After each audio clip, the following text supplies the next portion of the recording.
Studios, this is Sean and RJ on 105.3 The Fan. Set by Sabrowski and the pitch. Line drive, left field, base hit down the line. That will score Collie. Around to third goes Carter. The ball bounces away from Quan. Carter coming home. Here's the throw ahead, first dive, he's safe. 2-run score on the play, and the Rangers lead it 6-3. Good morning, Metroplex. It's not a Wednesday, as Bobby and I thought. Day. It's a Tolo Tuesday here on DFW Sports Station 105.3 The Fan. Sean Sharif, Bobby, Roberto Belt. Choppy is out a few more days on vacation in Alabama. We got Peyton and Aiden on the Fan Cam, Twitch, and YouTube. Thanks for turning it on, leaving it on. No Seager, no Nimmo. ESPN nationally televised game, no problem, as it is now 5 straight with the win on the road to start off in Cleveland. I think we're going to win the World Series. That's what I think. I think they're right there and ready to compete. No, it's good. They are in a... This is one thing that they are showing consistently they can do, which is genuinely insane. They do beat teams that are good. Like, they beat teams that are above 500 pretty consistently now. And then as long as they've cleaned up, like the Blue Jays games where, like, you're starting to sweep teams that are below 500, then you can create those margins. But this has been... all season, they've been able to play above 500 baseball against above 500 teams. And they come through again with... against their ace. Yeah, and with a clutch performance and with literally the worst starting pitcher in baseball pitching for you last night. The worst one over the last 3 years in Chris Paddock, where I had to look it up because I was like, man, I feel like he's got to be near the bottom. And he didn't start last night. There was an opener.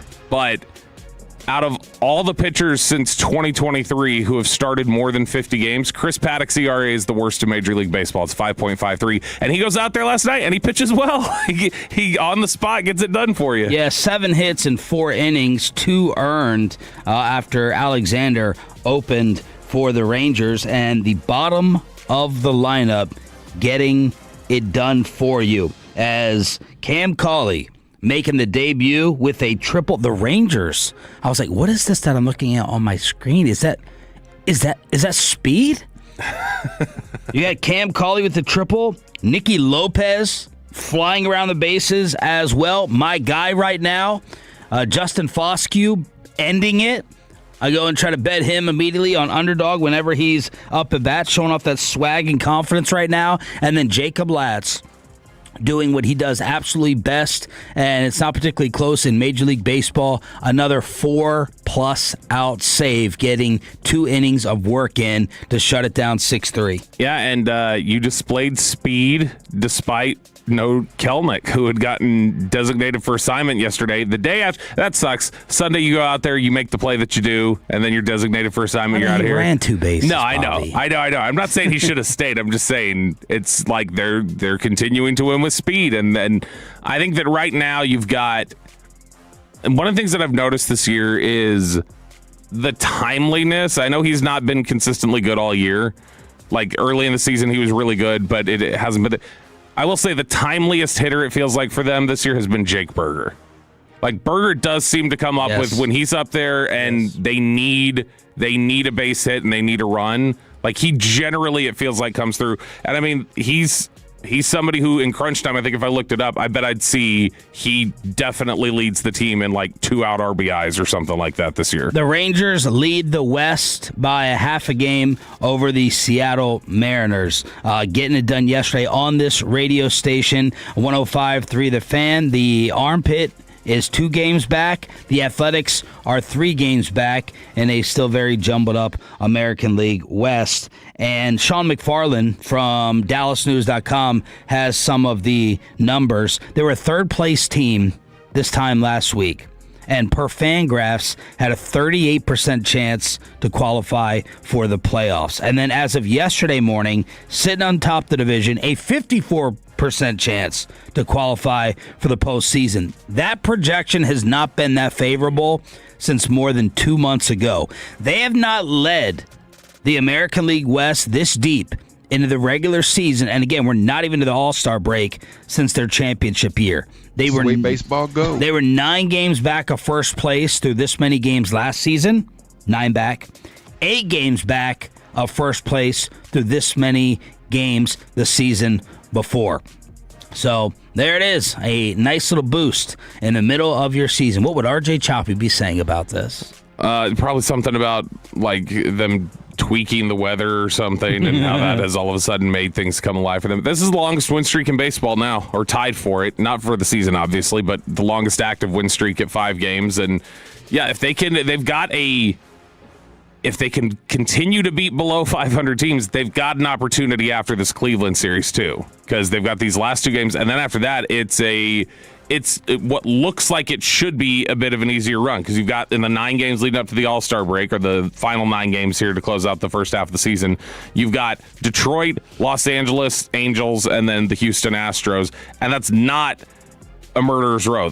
Right now, the Tigers are 13 games below 500, the Astros are 3 games below 500, and the Angels are 14 games below 500.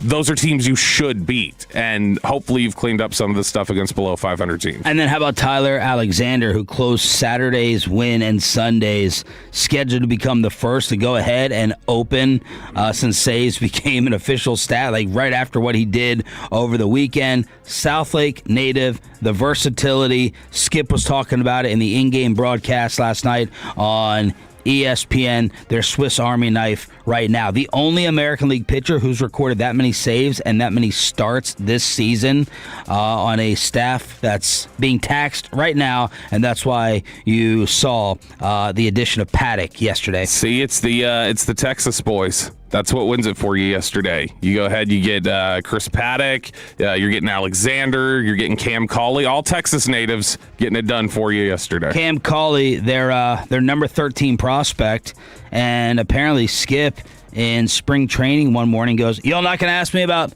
Cam Collie? Not going to ask me about him?" So Cam Collie with the family in attendance with the easy triple, and then Lopez with the speed. I think he's one of the ones who got harassed by the nosebleeds. Yeah, he's 5'9". He's not very big. Oh, really? Yeah, I think he's one of the ones who the nosebleeds harassed during spring training. Pepe, you're gonna have to find that for later in the show. He did have that error early on. I was just staring at him to see how he responded emotionally, and he was calm, cool, even keel. At least that's the way it appeared. And just looking at him, I have no idea what the hell was going on the inside, but he responded with his moment that he will never forget. 877-881-1053 to join the show. We have another concert ticket giveaway in the 7 o'clock and 9 o'clock hours, sending you to see Casey Donahue. I feel prime, prepped, and more than able to handle the World Cup update. Been in this position for Paraguay. But he scores! Paraguay have done it! Paraguay have won it!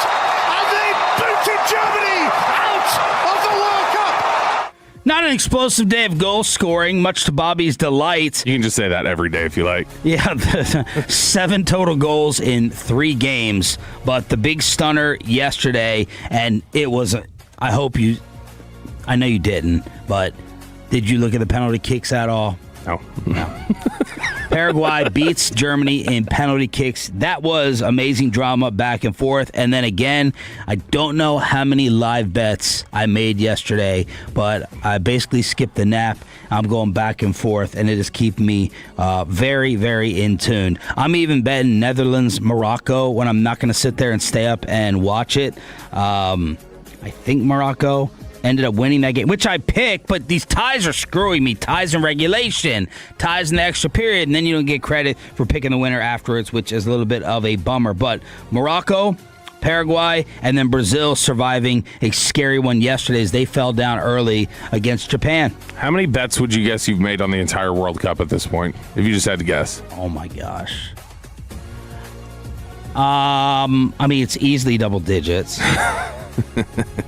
Because what I'm doing, you saw this Saturday when I think I ended up getting tied, and that cost me. But I'm like, all right, this team is playing better, like Morocco early on, and then I'm like, what's the best value? Morocco is not the favorite. So if it's got that plus number next to him, like, I'll throw down $20 on this. I get $60. So I'm not betting on the favorite, and then Morocco scoring very, very late to force the extra time. But, I mean, I'd probably say 15-20. Have you started to research, because this is where I think your new margins will come from. Have you started to research yet which teams are the best penalty kick teams in FIFA? No. Like yesterday, I think an underdog team that's like a really good penalty kick team would be a good one to bet on, because you'd be like, all they got to do is fight for a tie, which happens in soccer most of the time. And then they get to penalty kicks. I don't know if there are stats on that, but what I did yesterday is I was like, I'm just going to take whoever the underdog is in the penalty kicks, because it seems like such a toss-up. So I took Paraguay with the penalty kicks, and it ended up working out. It was excruciating to go ahead and close because they had 2 chances to do it, and they blew both of those opportunities, and then finally they get it done and knock out the multiple-time champion Germany. As for today, you found a stat? You found a penalty kick site? No. Just I'm looking at the fan text right now, some of the stuff pointed. People were excited about how yesterday went. I mean, the Germany-Paraguay game was... I mean, the penalty kicks was fantastic drama. That was great. Brazil got a scare. I mean, they're down 1-0 to Japan, and it's like, oh my gosh, everyone's going to freak out. Brazil is going to lose here. And then, again, I assume the third game was it wasn't high scoring. But, again, a late score in that one to force OT, I call it. It left Drake Toll this morning making comparisons to World War II about how Germany and Japan were defeated. And so on the same day. Yep. Never heard that one. So Drake, the 18-year-old historian, well done. Today at noon, Ivory Coast, Norway, 4 o'clock, France, Sweden, and then Mexico and Ecuador at 8 p.m. before Wednesday. Are we announcing what Will Chambers is putting together? Is that through a station? Listen to the Mexican roar. I don't know if I don't know if that was like an announcement thing, or is that through a station partner? Otherwise, I don't know what that is. Yeah, I have no idea and I don't know if it's like a thing he was putting on, like he wanted us to go, or if he was like wanting people to come out. I have no idea. Like, I'm not going because it's just not anything that I'm interested in. But I'm interested in hanging out. You went to the first one. I'm interested in hanging out with the guys. I got my wedding ring today. I just noticed. Oh, you know where it is? Yeah, I know where it is. Oh, okay. No, it's the it's just what are you talking about? You're an expert at losing. No, I know. You're just like me. We're twins. That was a Friday night. This is a Wednesday. You learned your lesson from that Plano dinner. No, the Plano dinner is not what screwed me up that day. That was more just me being surly about other things. Okay. 7 o'clock Wednesday, United States against Bosnia. I know Zach Walchuk has been hosting the watch parties out at Kazum, and I guess it's probably just a station event. Sorry for hyping up the public. No, you can. For Will Chambers. I just have no idea. So Will always loves to be recognized. It makes him feel special. 877-881-1053. I can't get Will out. I cannot get Will out to socialize. I'm like 0 for my last 8. Really? Yep. Where I'm like, well, he's working. Oh, did you ask him on Saturday? Every Saturday he's working. Yep. I try. He goes, hey, July 4th, me and the girlfriend are off. And I was like, nah, it's not a big party day for me. Well, it is. It is. But it's a 6-year-old birthday party, which Will would probably come to, but walking in double-handed with the whiskey bottles, I don't know if it's that type of party. I mean, it'll turn into one. Yeah, you could make it that kind. So, all right, I'm very excited for today. We got NBA free agency. We have moves already underway, and out of nowhere, at least I didn't hear about it until press release. You're going to hear from your brand new Mavericks head coach, Dusty May. Dusty May and NBA moves on free agency day, PP in the morning at 6:40. Casey Donahue tickets throughout the entire show as well. Thanks for waking up with us here on Sean and RJ. Just getting started on 105.3 The Fan.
3, the fan segment here brought to you by the personal injury lawyers Frankel and Frankel. If you've been injured in a car or truck wreck, call Frankel first, 214-417-333-3333. With Frankel and Frankel, there is never an out-of-pocket cost. They only get paid when you win. Frankel and Frankel, the go-to car and truck wreck attorneys in Dallas.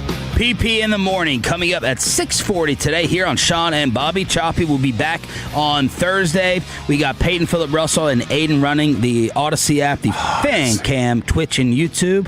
Thank you for turning it on, leaving it on. NBA free agency day, but we also have trades. You're also going to hear from Dusty May at the Mavs official press conference. Our guy Mac Engel attending yesterday and asking pretty good questions. We start with Ja Morant finally getting moved for basically nothing.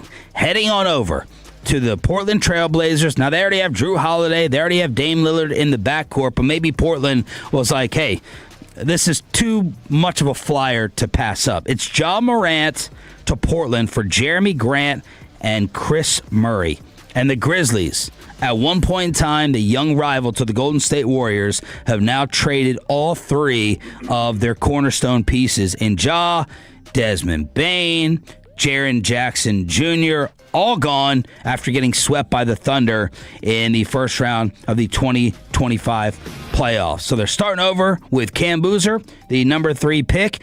Ja Morant's only 26 years old, Bobby. 26. It's insane. I was trying to think about this yesterday. Is there who is he alongside in terms of just, dude, you were it. Like, you were going to be the guy. You were going to be one of the guys. He may not have ever been the face of the league. Yeah. But, man, he had a game that the NBA loves to prop up. Yes. And he just blew it. I'm trying to think of who's similar in history. Because, like, even a guy like Antonio Brown just hits 30, kind of starts having a mental breakdown. I don't put it on the same level of a guy who just at 23 decides, I'm going to throw it away. And I'm going to just waste it on... I remember this about there was a college player that I really thought highly of a few years ago, and I was talking to his coach, and he goes, he's not going to make it. And I was like, why not? He's really good. And he's like, he grew up in a like rough neighborhood and adjusted his expectations of what life was supposed to be like, and he loves that life now. And he goes, he will never give it up. And he goes, it's gonna burn him. And 2 years into his career, it did. It burned him, and he was gone. And Ja feels a little bit like the same way. This was a guy who was averaging almost 30 points per game at 22 years old. He had, and I use this term literally, I really do, make unbelievable hops. It did not make sense to me how Ja Morant would dunk the way that he did. Smaller, wiry frame, and he would put up, NBA highlights where I would say, okay, these are the best dunk highlights in the game right now. And then I think he was getting physically beat up a little bit, and he's like, nah, I'm just going to lay it up. You know, I'm not going to be as reckless going to the hole like Allen Iverson, like a taller Allen Iverson in terms of just his elusiveness and surprising you with his size. And then, of course, all the drama, all the boneheaded, dumbass decisions. 79 games in 3 years. 79 games in 3 seasons. And the thing that worries me the most about Ja, besides his safe, Tolos are like, whoa, Jeremy Grant and Chris Murray. You tell me P.J. Washington and Klay Thompson and the Kawhi package couldn't get that done? You don't want this dude anywhere near freaking Cooper Flag. You cannot bring in Dusty May. You cannot draft Morez Johnson, talk about all this culture and have, 2% milk Cooper Flag over there and then bring in freaking Ja Morant. Keep him the hell away. And the thing that, and I'm not saying Ja, he could turn it around if he wanted to, I think. He's 26. I have never gotten the sense, and I've definitely never heard any real, genuine contrition from him. I have no reason to believe that he thinks that the gun incidents or what has happened over the past 3 seasons is in any way his fault. I would guess that Ja Morant, like a lot of kids these days, has just that victim mentality. League screwed me, man. I was a target. They were out to get me. And I wish I saw a legit, sincere sit-down interview with him, and he should have done it this offseason so that maybe some better teams were willing to trade for him. I just don't think he's sorry. It's one of those where you mentioned the victim mentality thing. I don't even know I don't know if he even strikes me as having a victim mentality. Almost just like, it just seems so dismissive. It's not even like, oh, I did nothing wrong. It's more like, screw you. Don't come in my world. Yeah. Like you don't understand what I did. It's more like justification for what he does rather than saying he didn't do something. And he's so, like, you're right. When he was so explosive. It's like he honestly reminded me, like, in terms of like the way when you'd watch him just like go up and attack the rim and stuff. It was almost like watching like a smaller Sean Kemp or something, like with how like he was violent at the rim. It was amazing to watch. He was super entertaining to watch, and he was an underdog story of just like, you're talking about a guy who went from almost no attention at all, being drafted out of Murray State as the second overall pick, and then coming in the NBA and immediately being like, I can play on this level.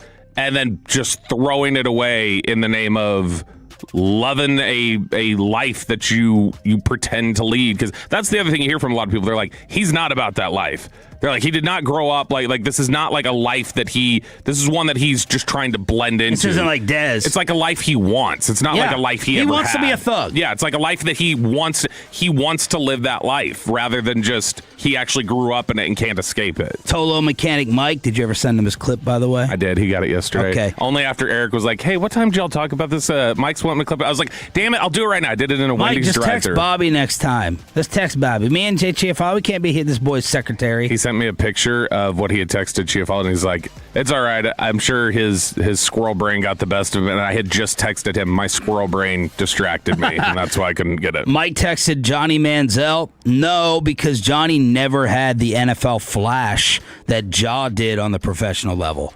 Johnny was the king of college football. He didn't throw that away. He was going to be a bum in the National Football League, as I told all the Aggie fans anyway. You can't just heave it up to Mike Evans if you don't have Mike Evans in the pros like he did in college, and he was going to run around and get killed. Plus, he was a punk back then. I don't know what he is now, but no, Johnny never had a Ja flash in the pros. What about Isaiah Ryder is one name. Lamar Odom is another. Lamar Odom was deep into his career, and I felt like it was a different kind of spin. Somebody said Jamarcus Russell. Jamarcus Russell didn't try. Jamarcus Russell was supposed to be that guy, but to me, Ja is such a difference. Ja got there. Yes. Ja was one of the best players in the NBA, and then went, I think I'll throw this away now. Yeah, no one ever thought Lamar was going to take over. You know, he was like great five-tool guy, bigger, broke Magic Johnson, but you know, no one ever thought that he was going to take over the league. You could say it was an older version of it, but a lot of people would say Kyrie.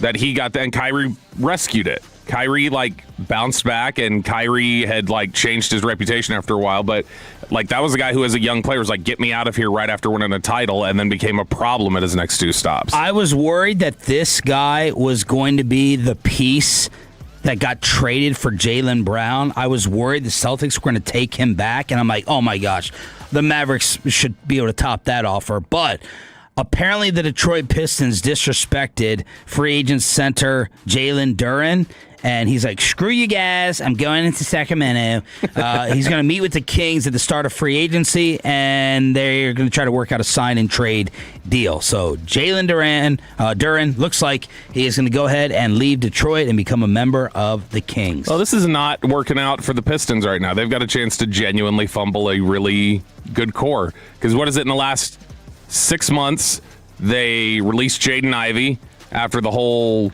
going on Instagram Live talking about gay pride and everything. The whole thing blew up, and they moved on from a former top 5 pick. Then you had just recently they thought they were going to be in on the LaMelo Ball stuff. They lose that to Minnesota, and now they're losing Jalen Duren. It's been a not so good run right now for the Pistons as they feel like they're trying to go from on the cusp to being like an actual contender. By the way, Vegas had sent me the Ja Morant next team odds, and Portland was the last team that they listed at 20-1. So if you bet on the Blazers, congratulations. The Miami Heat were the leaders. Then Toronto, the Armpit, Orlando, Chicago, Phoenix, Milwaukee, Pelicans, Warriors, and the Blazers at 20-1 end up winning. I'm not even going to call it right now the sweepstakes. But the talents are there. The talent is still there to go ahead and try and turn it around. Yesterday, Dusty May, finally, with his Dallas Mavericks press conference, and the media asked him, why did you leave Michigan for the Mavs?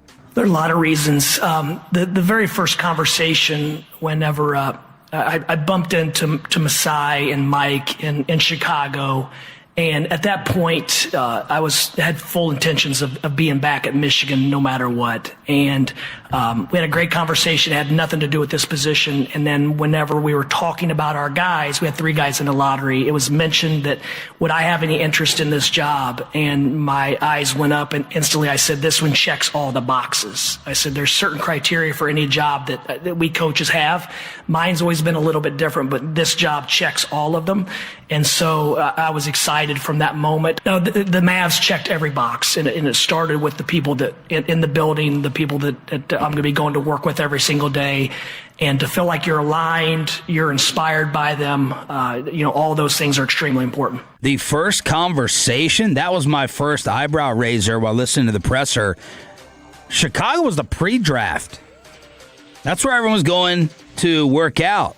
So he says at that moment in time, before that combo in Chicago, he was going back to Michigan. What did Masai Ujiri sell you on as to why this was the best fit for you? Yeah, the first time that I met with Masai and Mike and Patrick, you could feel the sincerity. They're affable, they're hardworking. They formed a great team, a camaraderie amongst themselves. So I thought that was a very healthy relationship. As far as the other things, I've never been in the NBA, but I have a lot of friends in the league. I've studied the game. I've been to training camps for years, and a superstar who plays hard, who cares about his teammates, who's incredibly unselfish. Those things aren't that common according to others. And then the veterans on our team, I think, PJ's done it at a high level. Kyrie, obviously, he's won a championship. Klay Thompson, there's just so many. And then I have a lot of faith and belief in the younger guys. I think Max is on pace for a breakout year. D Live, we have some really unique pieces. So the ability to win. And Masai said that we're here to win. We're going to start building a championship foundation today. And so those things were encouraging, because I think that you can, when you have the nucleus we have, you can figure out a way to overachieve until you become the best team. And then that's a process. But everything else, the quality of life in Dallas, an airport, so my wife can go see my sons regularly without having a layover. Like I said, I have some odd criteria. The no tax state doesn't hurt. That is a fascinating perspective that I don't know if I've ever heard another coach have, though. The idea of just, we're not good enough right now, but there are ways you can almost hack the system to overachieve until you're good enough.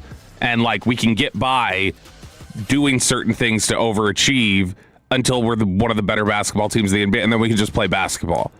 And I don't think I've ever heard a coach have that perspective of basically saying, yeah, we're going to have some, hacks to the system here to play us at a certain level, and eventually we're going to get to a level where we're one of the better teams in basketball. You cannot enjoy Messi if you owe child support and the Mexican Batman who has been taking over the streets. Be careful if you're stealing those bikes. It's PP in the morning. Next on Sean and RJ, 105.3 The Fan. But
FAD3, the fan segment here, brought to you by Classic Chevrolet. If you're in the market, upgrade your vehicle. Get to Classic Chevrolet in Grapevine today. The #1 Chevy dealership in the world, 3 years straight. They've got more new Chevys than anyone else, all priced to sell. Visit ClassicChevrolet.com. This is Texas. This is Classic Chevrolet. Together, let's drive, relax, enjoy the difference based on new Chevrolet registrations 2023 through 2025. PP in the morning.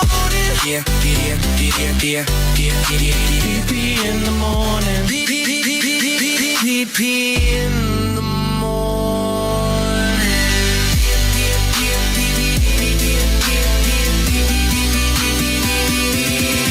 PP in the morning. That is right. It's Tuesday, 6:40. Every single Tuesday at this time, it's time for a little PP in the morning. We talk about child support and the Mexican Batman. We'll get to that here in PP in the morning. But guys, let's talk about child support.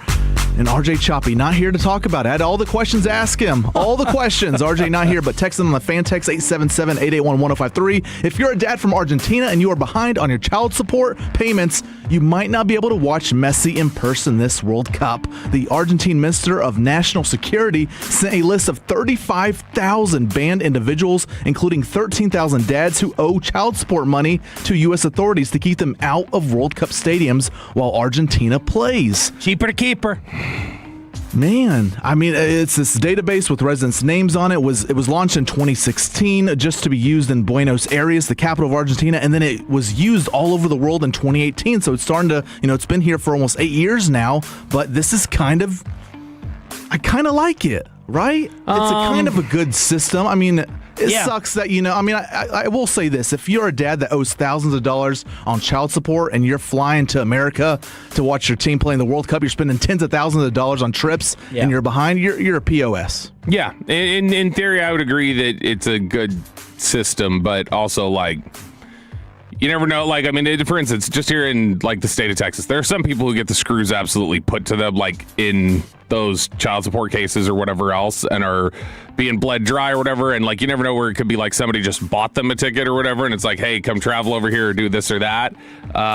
So I would say that there are probably narrow caveats where it would be okay, but yeah, this is, in general, probably a good thing. I'm kind of stunned over this that, Argentina would do anything not to have as many, not that they're lacking for supporters or fans, because there's an article, Bobby, you may love it, ESPN.com put out an article called The Dream Factory, inside the cruel system behind Argentina's soccer empire. And it's talking about all these kids that are basically sent to these soccer camps. They leave their parents and they go to these broken down, inhumane houses and living conditions, and you basically have 2 out of 200 chance of making it, and it's just talking about the abuse and how everyone would turn their heads because they wanted to go ahead and produce the next Messi. It's a really good piece. I just don't understand that. We love football here in the United States. Real football. We love it. And there are all these other sports, and even the Earl Woods type stories, or who was the quarterback years ago? The one that was Marinovich, where it's, even in that instance, you don't have people setting up football camps to go live there and become a football player, and just we'll turn a blind eye to. I will say this though, as I'm going through year one with Oliver in T-ball, I look at these kids and what they're going through. I'm like, yeah, my son doesn't have a chance. There's no shot. These kids are starving. They're eating chicken carcasses. They're eating rice with bugs infested in them. They're sleeping 2 to a bed. It's awful, and it's just got this landlord, this figure with his whole nickname, who's all defensive, and the Argentinian government was getting reports of these kids running in and out, and they're like, we're shutting down the housing, and they just never did it. And parents looking for a way out and to have their kid become that next hero, they send them to these houses full of vermin and inhumane conditions. Yeah, and for people that wonder if this actually works, 'cause it's like, okay, well, what's the database say? Well, from 2023 to 2025, this database identified 1,100 people with outstanding arrest warrants across over 1,300 matches. So it's already started out with basically saying, okay, if you're a criminal, we're going to take you away from it, which, I mean, this whole thing is just mind-blowing to me. But now they're starting to get to where if you're behind thousands and thousands of dollars on child support, you're going to be banned from these matches. Here's a different take. 817. My dad's brother never paid a dime of child support because the mom was a drug and alcohol addict. When my brother turned 18, every penny was mailed to him in a check. This is not okay. Yeah, there are scenarios, I guess, in that case that well, it's like, okay, who you don't have to pay it, if it's something like that. But it's for like, the normal guys who are, making a salary job and everything and have the money to do it and just don't do it because they're an a-hole. So what, they're just saying you're not traveling? You're not getting on a plane to go watch Argentina? Is that how they're like? No, you can buy a plane ticket. You can do everything. But once you get to the stadium, I think when you scan your ticket, it's going to register. In the United States? That's what it says. You're telling me that people... No. This is not the United States. This is FIFA. They are in control of everything, and they are in charge here. You're telling me that if I owe child support and I flew here and I got my hotel at Lowe's in Arlington and I went to pregame at Texas Live and I go and scan my ticket to go into the stadium, that they're gonna pick up on me and they're going to stop me for my child support? I find that very hard to believe. We should try it out. We need to find someone who's behind on their child support. You have a kid, abandon the child. There you go. For a week. You got to do this before the World Cup, and then boom. 972. Whoa. I'm a dad with full custody. This can also be the mom not paying child support. Yeah. Paying, LOL, like my bum-ass ex-wife. Well, this story did include dads. It did say 13,000 dads in here, so maybe Argentina is a little different. But I did see a story from May of this year that the U.S. will start revoking passports for parents who owe over $100,000 or more in child support. So it's already, the crackdown for child support is in full force here all over the world here. But Choppy would have lost his mind on this story. Lost it. All right, it is PP in the Morning every single Tuesday at this time. This next story could be Drake Toll's favor as we have what locals are calling the Mexican Batman in Mexico. This is in the state of Jalisco, I believe that's how you say it. A man is going around town catching motorcycle thieves, and he's tying them to light poles with duct tape. He's not killing them or anything, shooting them up. Lots and lots of duct tape is being used, and if there are two thieves that he catches, they both get taped to the pole. Now, the best part is the Batman person then leaves behind a sign telling the police the crime that these guys committed. He even writes on their faces, like one guy had a thief written in Spanish on his forehead, or they have hey, this guy did something wrong here. Some of the thieves do fight back, but of course Batman wins in the end, of course. But police are wanting answers of who this Mexican Batman is, and I think this is genius. I would love this in my city, would love this in Rockwall, all over the town. As long as you're not committing more crimes by killing these people, you're just tying them to the light pole. You're helping the police out here. I have no issues with this whatsoever. So I wanted to do this story myself, and then I saw Peyton sent it. Are you looking at the pictures? Mm-mm. Are you looking at the photos? No, I think that's funny that he said that they write or they. Oh, that looks like. How is this guy getting these kids taped up like this? He's got to be strong, man. Yeah, there's two of them. How's he holding up two of them? Look at this. Good. This is like the football players getting hazed on the goalpost, except for Des Bryant, of course. It's amazing. It's pretty good. Now, the police at this point in time, and I guess they have to, because I guess they don't have the exact proof, they're treating these individuals as victims. They're not taking them and throwing them into the slammer. It's a rule of law country there in Mexico. They follow the law and they don't have any corruption, so they got to crack down on these vigilantes. Yeah, we don't have any corruption here. But this guy is, I don't know, is he knocking them out first and then standing them up to tape them? Maybe he's got a Robin or some sidekick with him, I guess, to help him out. He's got to have something because, what does he do? He's like, all right, get against the pole. Maybe he has a gun that, he doesn't use, but he's like, all right, I'm going to tie you. He's got to have something, but man, this guy needs to be found. Just to interview him, just talk to him. What's your purpose here? When did you start this? Well, the purpose, we know his purpose, but they're setting up the bikes, right? He's setting up the bikes right in front of the criminals, the supposed criminals. And how is he It's entrapment. Just going around at night being like, that's probably stolen? Like, is he catching them in the act? How is he doing it? I'm fascinated by it. I need to know more. But yeah, I hate that these people are being treated right now as victims. I am fascinated that Peyton apparently properly pronounced that city in Mexico, the name of it. So is it Jalisco? Yeah, just from Googling, that's what it says it is. Oh, well done. It has a J in it, but I know the J in He's been listening to Drake Toll.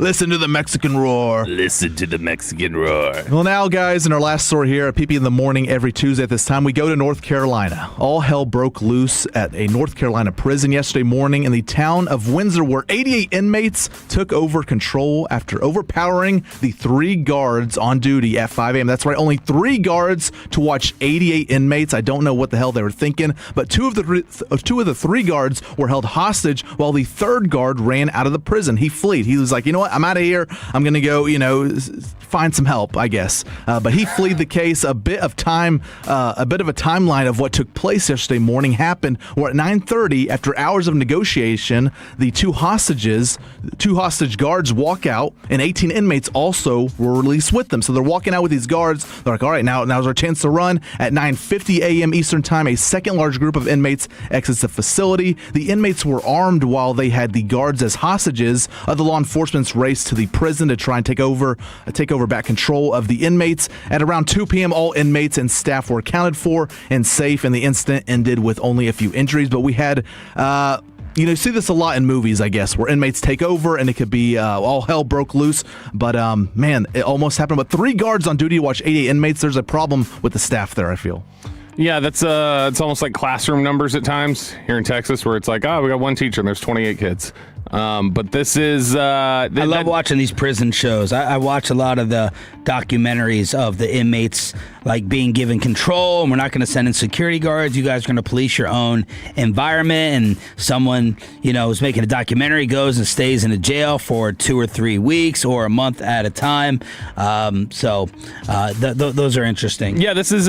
prison culture. This right here, I wonder at that point, are the guards just like trying to be like, all that, like when I was calling you slime last week and banging on your jail cell, I was kidding. That was like, that's the way we talk to each other. We're boys. But it's amazing what the way that they smuggle in drugs, make hooch to get messed up. I saw a guy yesterday on Love After Lockup. He was somehow eating ribeyes in there. They're like, why am I sending you $700 a month? And he goes, ribeyes aren't cheap. And I was like, ribeyes? How are you eating freaking ribeyes? Wild Fork ship to, to Tiger King in Fort Worth? You should find an inmate that you believe has been wrongly accused and then ship them some Wild Fork in prison. We'll get one of those letters from G-Bag. Yes! Letters to G-Bag. Oh, yeah. One of the ones that was dunking on them. And, I don't even like your show very much. That reminds me of the, in England recently, it was in London, this OnlyFans creator who was a prison warden. And she was up there, she got convicted, and she was apologizing to the world for making a sex tape with 2 of the inmates that then got posted on the internet. And she turns around, she's like, and everybody's like, hey, why'd you show your face, you dumbass? And so she's like, I'm sorry, I was just, I had low self-esteem, and I had to go in there and see Debo or whatever and do this. Which of the 4 of us are surviving the least week in prison? There's no way I make it. Aiden probably last. He wouldn't be able to see. They'd take his glasses, and then he's just in the dark blind. And then probably Peyton, me, you, is what I would guess. What about Choppy? I mean, Choppy would be friends with them. He'd try to make light of the conversation. Yeah. He'd say, come on, boys, let's talk. Hey, what? Choppy would welcome it. He'd be turning his pocket out for somebody to hold it instantly. It's PP in the morning every Tuesday at this time. Aiden will join us for Ask Credit at 7:40 this morning. We got a Casey Donahue ticket giveaway. The Detroit Lions saga took another turn yesterday. A first-round pick is maybe at some point in time now available. Jerry Jones taking over Texas Tech, and she gets caught lying again. All next on Sean and RJ. But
of America's team is 105.3 The Fan. Hello, baby. KRLD-FM and HD1, Dallas-Fort Worth. An Odyssey sports station. Driven by our D&M Leasing Studio. This is Sean and RJ on 105.3 The Fan. Good morning, Metroplex. It's a Tolo Tuesday with a Casey Donahue ticket giveaway coming up in the 7 o'clock Expressway. We'll ask Reddit at 7:40. Sean Sharif and Bobby Bell with Choppy back on Thursday. We got Pepe and Aiden running the Odyssey app, the Fancam, Twitch, and YouTube. The Terrion Arnold Detroit Lions saga took another turn. A lot of turns. His bond is set at $1 million, and the Lions released the 2024 first-round cornerback. We haven't really gotten to this story a ton, but he's 23. He's been in custody since Wednesday night. He turned himself in. Terrion Arnold thought that this group of individuals robbed his Airbnb and stole from him Rolex watches, Louis bags, and this was in Tampa. Well, apparently, Arnold decided to be Don Corleone. Or OJ. Or OJ. That's exactly what OJ did. You stole my stuff. I'm going to go confront you. And told 6 of his associates, go get him. So they went and they held, beat, and pistol whipped the victims. And Terrion Arnold actually wasn't there. Now, none of the co-defendants had bonds set for them. 2 female co-defendants have pled guilty. They're cooperating with authorities. But they're saying, look, the prosecutors are saying, even though Arnold is not as responsible as those who carried out the physical justice, hey, he directed it, and he should be in trouble. So the bond is set at $1 million, and he is no longer a Detroit Lion after felony charges of armed robbery and kidnapping. Yeah, and his career was already a little bit on the brink because he was just an awful football player and had been for 2 years now. Was he? Yeah, he was really, really bad. There was some note yesterday that they said, I think it was the DVOA number, that if you took corners at DVOA, Terrion Arnold out of 72 qualifiers was 72 last year. And number 71 was closer to number 65 than they were to 72. And so Terrion Arnold was like leaps and bounds the worst last year and has just not been a very good football player since he got there. And it's probably because he's distracted by things off the field like go jump these people in Tampa for my Louis bags. Did you have him scouted coming out? He was a good player, yeah. But character stuff? No, nothing like that at all. Like, I mean, like a lot of these guys hear about like some maturity stuff or other things, but like nothing like I would have expected. Like Kelvin Joseph, you knew he was going to get in trouble. Yeah. And like there were just James Pierce when he was coming out of Tennessee, people knew he was going to get in trouble. And so there's some of those. Terrion Arnold's not that way. How about James Pierce's video the other day? What a dumbass. Getting back in the car, slamming the door, speeding off as well when the police were trying to deal with him. But look, I'll be honest, I originally wanted to defend Arnold in this story. I was like, this is like Mexican Batman. This is vigilante. This is street justice. If these guys went in there, robbed him of hundreds of thousands of dollars, go and bust them up. Go and get him. But apparently he got the wrong people. That's what the authorities are saying, that he messed up in identifying. Now, obviously, even if they did rob him and he went and did this, you saw what happened to OJ, he'd still be in trouble. But I'd be like, that's vigilante, that's street justice that he should not be in trouble for. But apparently he got the wrong people and pistol whipped them, or at least his associates did. So, will he ever play again? No.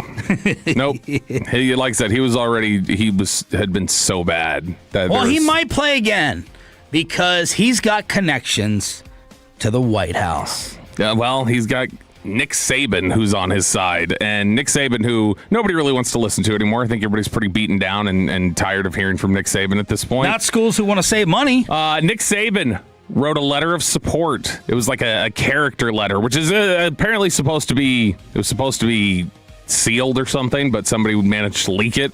So Nick Saban wrote a character letter, said, "My name is Nick Saban, and I have spent decades as a football coach working with young men." He said that he's worked with all different types of diverse backgrounds. He said, "This letter's because of the exceptional character I witnessed in Terrion Arnold over the last 6 years I've known him."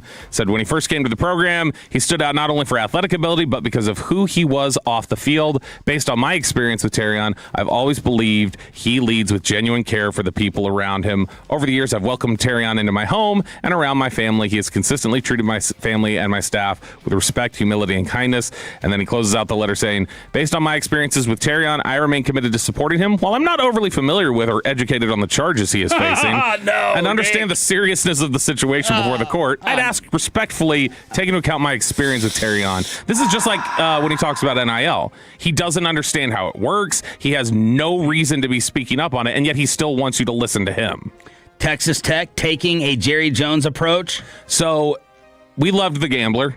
It was I think people were genuinely surprised at, even though it was a lot of the same stories you've heard, the compelling nature in which they made it feel new or unfamiliar. Don't gamble. They did a fantastic job, Skydance Sports, and now they're going to do their best to cover the Texas Tech Red Raiders, as Paramount Plus has greenlit a Texas Tech football docuseries that's been filming apparently since like January, and they've been getting it together, and it's supposed to be a 4-part series, and they've pitched it. Paramount Plus bought it, said we're good, so they've announced it. It's out there. So this is going to cover everything. All the Sourceby stuff should be in here, where they've got all the coverage of all the different decisions that were made. And I was sitting there thinking about it. I was like, all right, that's the Skydance Sports. That's what Jerry did, and it's the documentary. And we haven't seen a whole bunch of documentaries about college football programs like in action, like right now. Like you see some retrospects, but that's about it. And then we're going to see North Carolina with Bill. Right, yeah. And then it dawned on me, and I feel stupid for not realizing it before. Cody Campbell's just Jerry. Cody Campbell's trying to be Jerry. And he looks at it and goes, how can I have people talking about this place all the time? And how can I have eyeballs on this place all the time? How can I have recruits show up here, meet me, and when they go back home, have people go, did you meet Cody Campbell? Or what was Texas Tech like? Are they really kind of crazy over there? Because that's just eyeballs.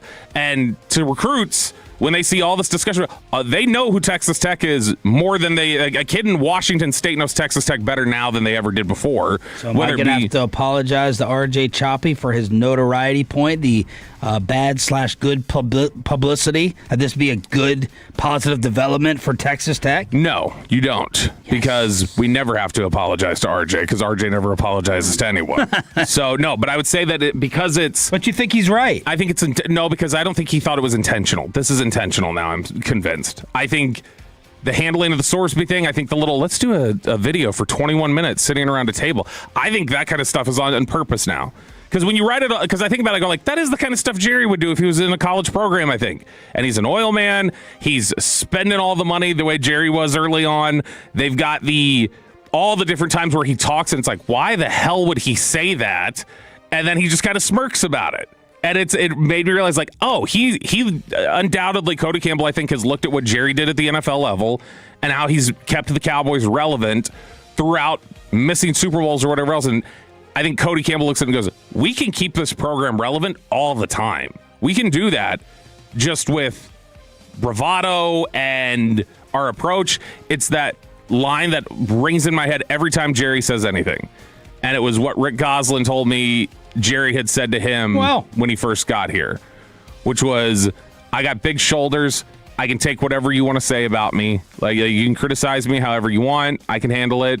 He goes, I don't care what you write as long as you spell Dallas Cowboys right in your headlines. And I think that's Cody Campbell. Say what you want as long as you're writing Texas Tech right in your headlines. Like, if you're talking about the program, just make sure that Texas Tech's profile is higher right now in the last 2 years, not only just because of the success, but because of the way they're running their program, more than it's been in the previous 20. And this docuseries being announced, it just clicked with me. I was like, oh, he wants the Jerry model at Texas Tech. That's what he's trying to do. He's trying to make them the Cowboys. Paramount Plus? Mm-hmm. I'll watch it. I want to see how they dealt with all the Sourceby stuff. So how, if you're a recruit, does this make Lubbock more attractive? Just because you now are familiar with their name?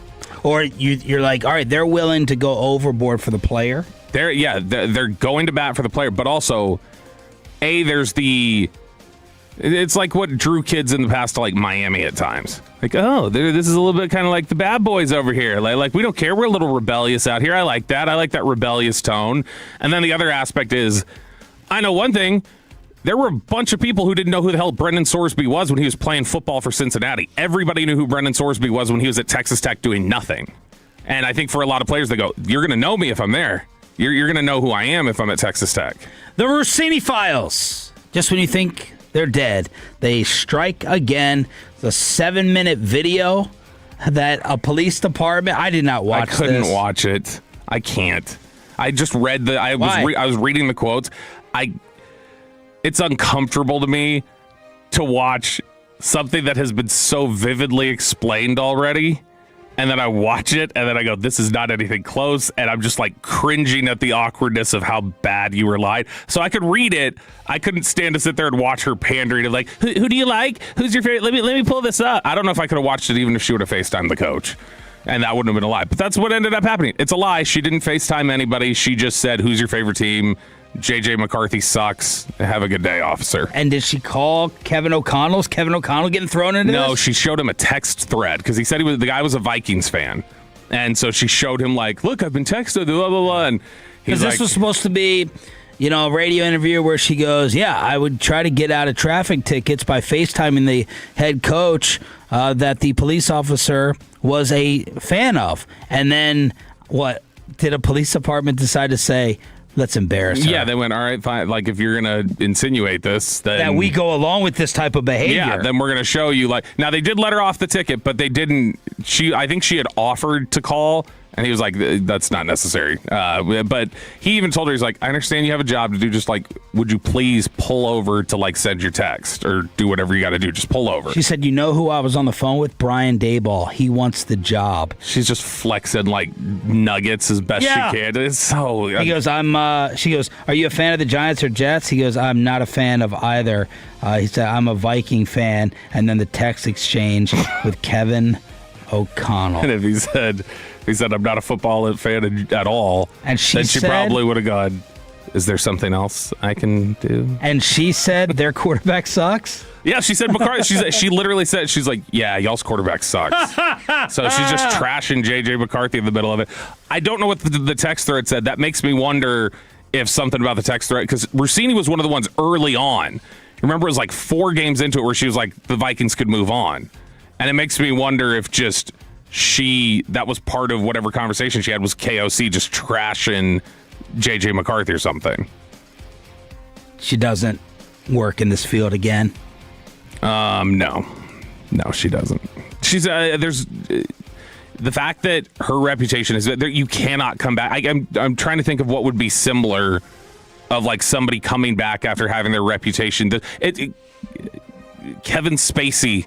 Or something like that, where anytime Kevin Spacey just pops up on social media, people are like, you're not even allowed to have a social media account. Go away.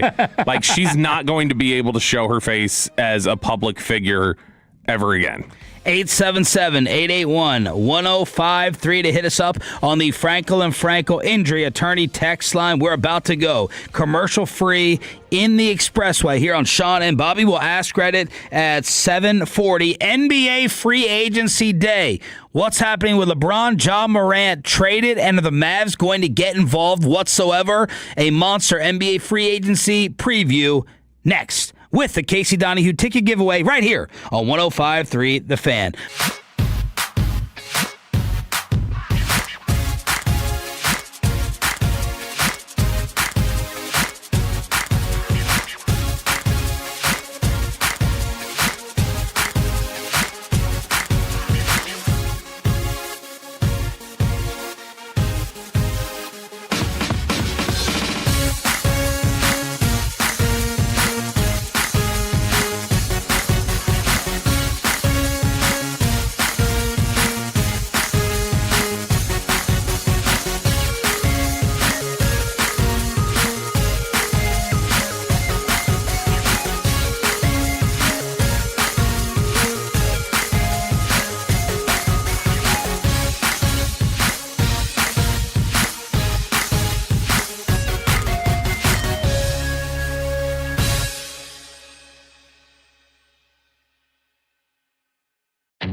640 The Fan. It is the Expressway right now on The Fan, and it's brought to you by the On Time Experts.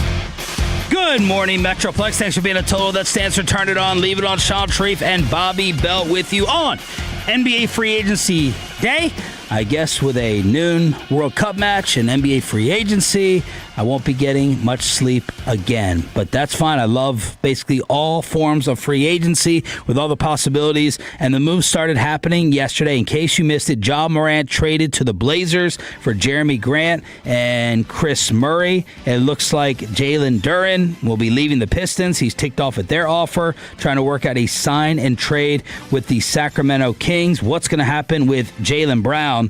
Props to Kevin Sherrington. He asked the question. Yesterday I texted Mac, good question, at the Dusty May presser. And then I said, who's going to ask about Kawhi? And then Kevin Sherrington steps up because I want to know the Mavs' direction. You had the Kawhi rumor. Apparently, things are moving down the road with Toronto for Leonard to end up there, which a majority of Mavs fans would be happy with because yesterday on the fan text, they did not agree with me and Bobby. Go ahead, bring Kawhi here for that level of compensation. Well, Kevin Sherrington basically asked, what's the goal? What's the direction? What's the timeline?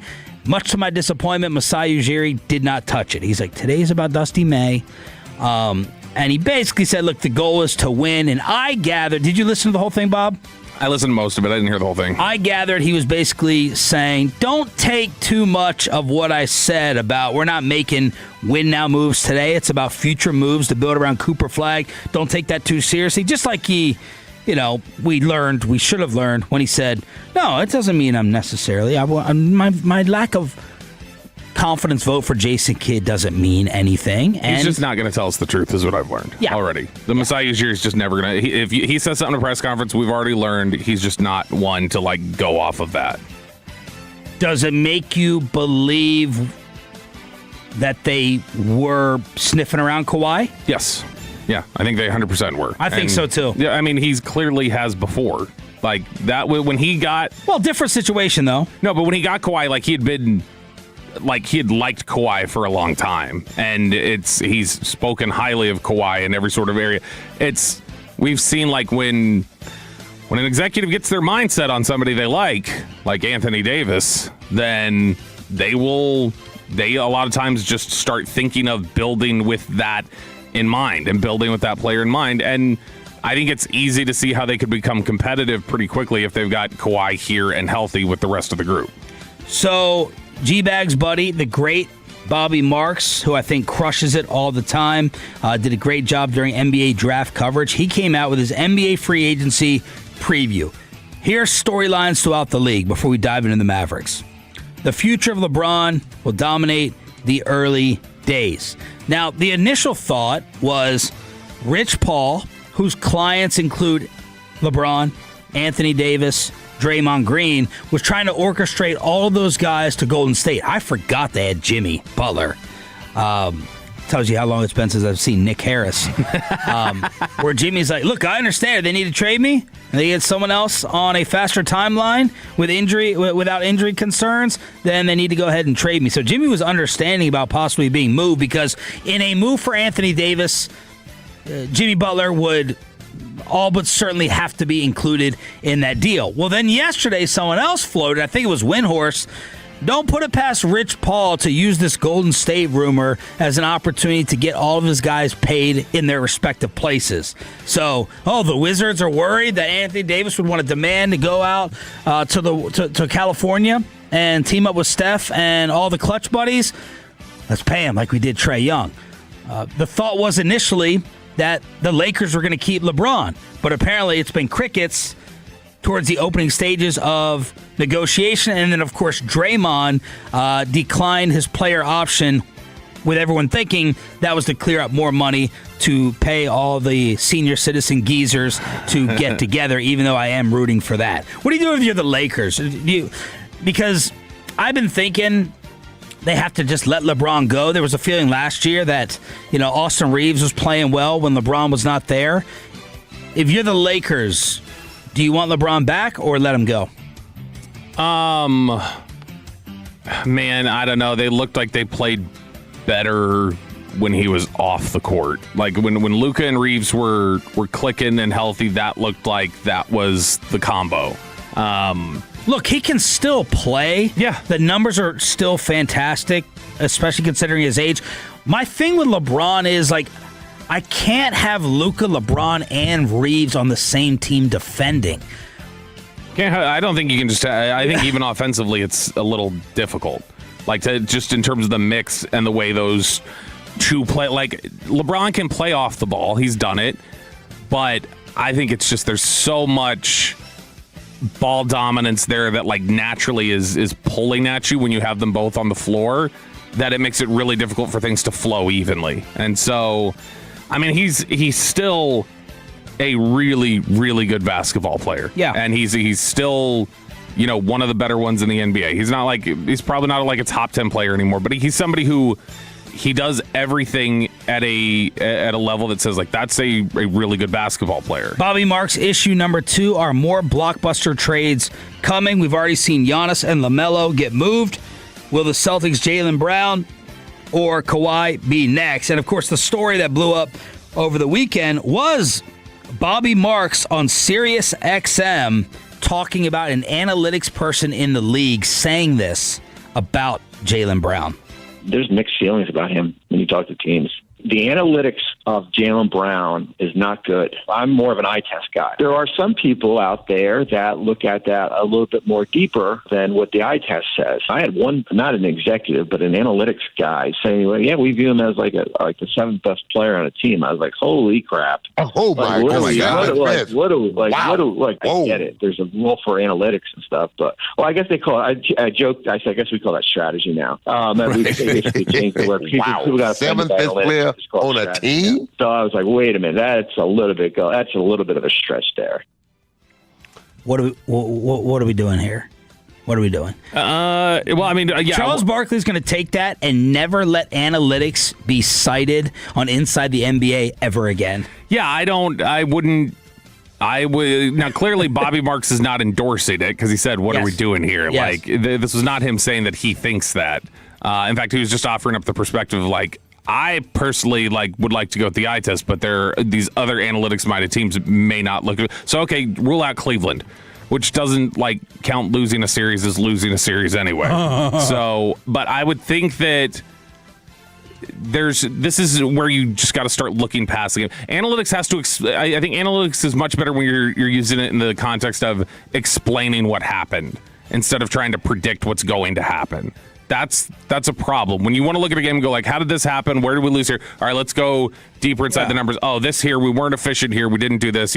But I think the danger comes in trying to extrapolate it, especially in football, oftentimes in basketball, less so in baseball. Baseball, it's much easier, I think, to extrapolate out what these numbers mean and how they can apply to the game. And because we saw the Moneyball era click, now you've just got people so obsessed in all other sports with, oh, we can do the same thing here. We can find the margins. We can have cheaper teams. We can find, market inefficiencies that we can exploit. And it's not that simple. And it leads to dopey things like Jaylen Brown's not a good basketball player. And Jaylen Brown, of course, can't help himself. He had to respond. Analytics nowadays used to discredit and control narratives. Roll the ball out. None of these guys better than me on both ends. Who does he work for? I've won the most games since I've been in the league in terms of this and that. So Jaylen Brown responding, something that I do find curious, and it's killing me. I haven't heard the Jaylen Brown suitors. Why haven't we gotten the teams that are calling, or the Celtics are calling, or are interested, or are sniffing around? Have you heard a team? Just the Bucks. That was it. That was the only one. And then ever since then, it's been a little more vague. There are people speculating where he'd fit, but nobody said, hey, this team's been on him. I think... because he's the 7th best player. Is my sense way off that people are, sleeping on him a little bit? Yeah. No. This guy's a damn stud. He is a freaking baller, and he can defend as well as we saw in the NBA Finals. I wonder if people are questioning his mentals throughout the league, and is that scaring them off? Now look, he's on a supermax deal too. All right, so he's making a crap ton of money, but this guy is a beast. Sam Amick from the Boston Celtics stunned everyone, made me feel really stupid this year by having the season they did because of Jaylen Brown with Tatum out. Sam Amick from The Athletic had said yesterday, I guess this was ahead of the Ja trade, but said that Portland was the front runner to make a deal and to go get him. The Portland obviously didn't have to give up like a bunch, so maybe there's still an avenue forward in that this is a couple different moves that they're setting up to make, but that was, again, before that trade actually happened. The top one on the ringer when they go through the suitors of teams they think make sense and propose trades, the 7 teams they put in there, the first one they list is Portland. So it would seem like Portland would be at the top. The others, Houston, which Houston's always seems like they're aggressive to go ahead and add and try and flip some things. Atlanta. And Udoka. Yeah. With a connection to him. Yep. Which Marcus Smart getting bought out yesterday. That's the projection now, is that he's going to end up in Houston. Yeah. The Sacramento Kings. And people have been talking about Atlanta on the come up a little bit. I think they took the Knicks to 6 games, and they need to try to become like a serious team at some point. Sacramento, Denver. It says specifically that ownership loves it. They said, unfortunately for them, they said Nikola Jokic has figured this out. He's asking the waiter to bring the check before their tables. Even see talking about the ownership doesn't like to skip out on the bill. But he said Jokic is really pushing them right now that they need to add this offseason. So something that would make sense would be, all right, let's go out there and make a move for Jaylen Brown. And then the Clippers and the Cavs are the other 2 listed on here. Bobby Marks continuing to preview free agency today. Will the Clippers be penalized for salary cap circumvention? And then contenders are on restricted free agent watch. After restricted free agency dragged out last September, will we see the same with Jalen Duren, Walker Kessler, Peyton Watson, and other names I don't recognize and don't care to talk about? Chris Mannix, who's in Boston and knows that team really well, he had also mentioned Cleveland, which seems weird to me. I don't know if you're... Cleveland is like the only second apron, or one of the only few second apron payers. Like, props to Dan Gilbert, who is... had plenty of negative press during his run there, but he's been willing to pay it. I don't know why, though, if you're talking about like Cleveland having been one of the more competitive teams in the East the last couple of years, why you'd go like, okay, here, have Jaylen Brown too. Well, if you're in the East, to get over and hump. I don't know. I'm talking about from Boston's perspective. I don't know why you'd send Jaylen Brown to Cleveland. Do they say that Donovan Mitchell would go back? Like, how are you gonna have Harden? No, it says that it would be... How are you gonna have Harden, Jaylen, and Donovan? It said that it would be, in all likelihood, Jared Allen, Evan Mobley would be a big focus in that trade. But they said it would be, to try and get Harden, Mitchell, and Brown together. Okay. Which seems like an awkward trio, though. Yeah.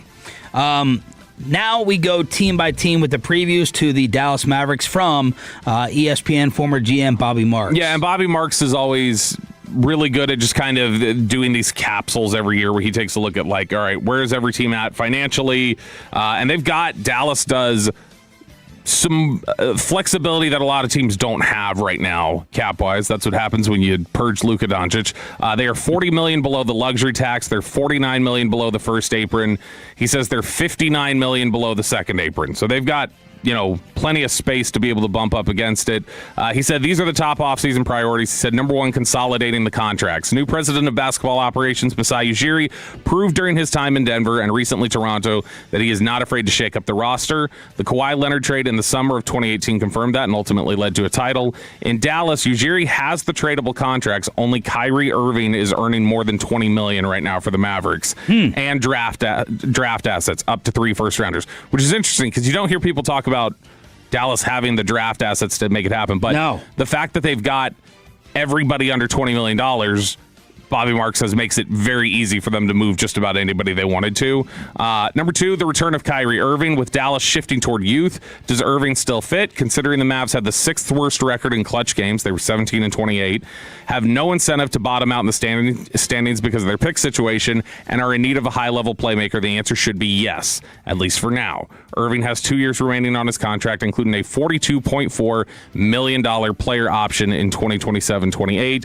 And then third, the group of extensions. There are 3 possible extensions that Dallas can get done that they have to work through. Derek Lively II, Max Christie, and Najee Marshall. Lively, who can extend up until the last day of the offseason, has been impactful as a lob threat and defensively, but has yet to play more than 55 games in any of his first 3 seasons. Considering his durability issues, including the season-ending foot surgery he had in December, Dallas should include injury protection if a new deal is reached. The Mavericks defense was nearly 10 points per 100 possessions better with Lively on the court in 2025-26. And then he circles what he thinks are the most important things for them to go after. A stretch big for lineup versatility, a backup 3-and-D wing. He says in-game reps with Irving and Cooper Flagg are going to be big for them. Healthy season from Derek Lively. And then finally, he says a reserve point guard capable of starting. So somebody who's your backup, but with Kyrie questions and various things like that, may need a spot start for you.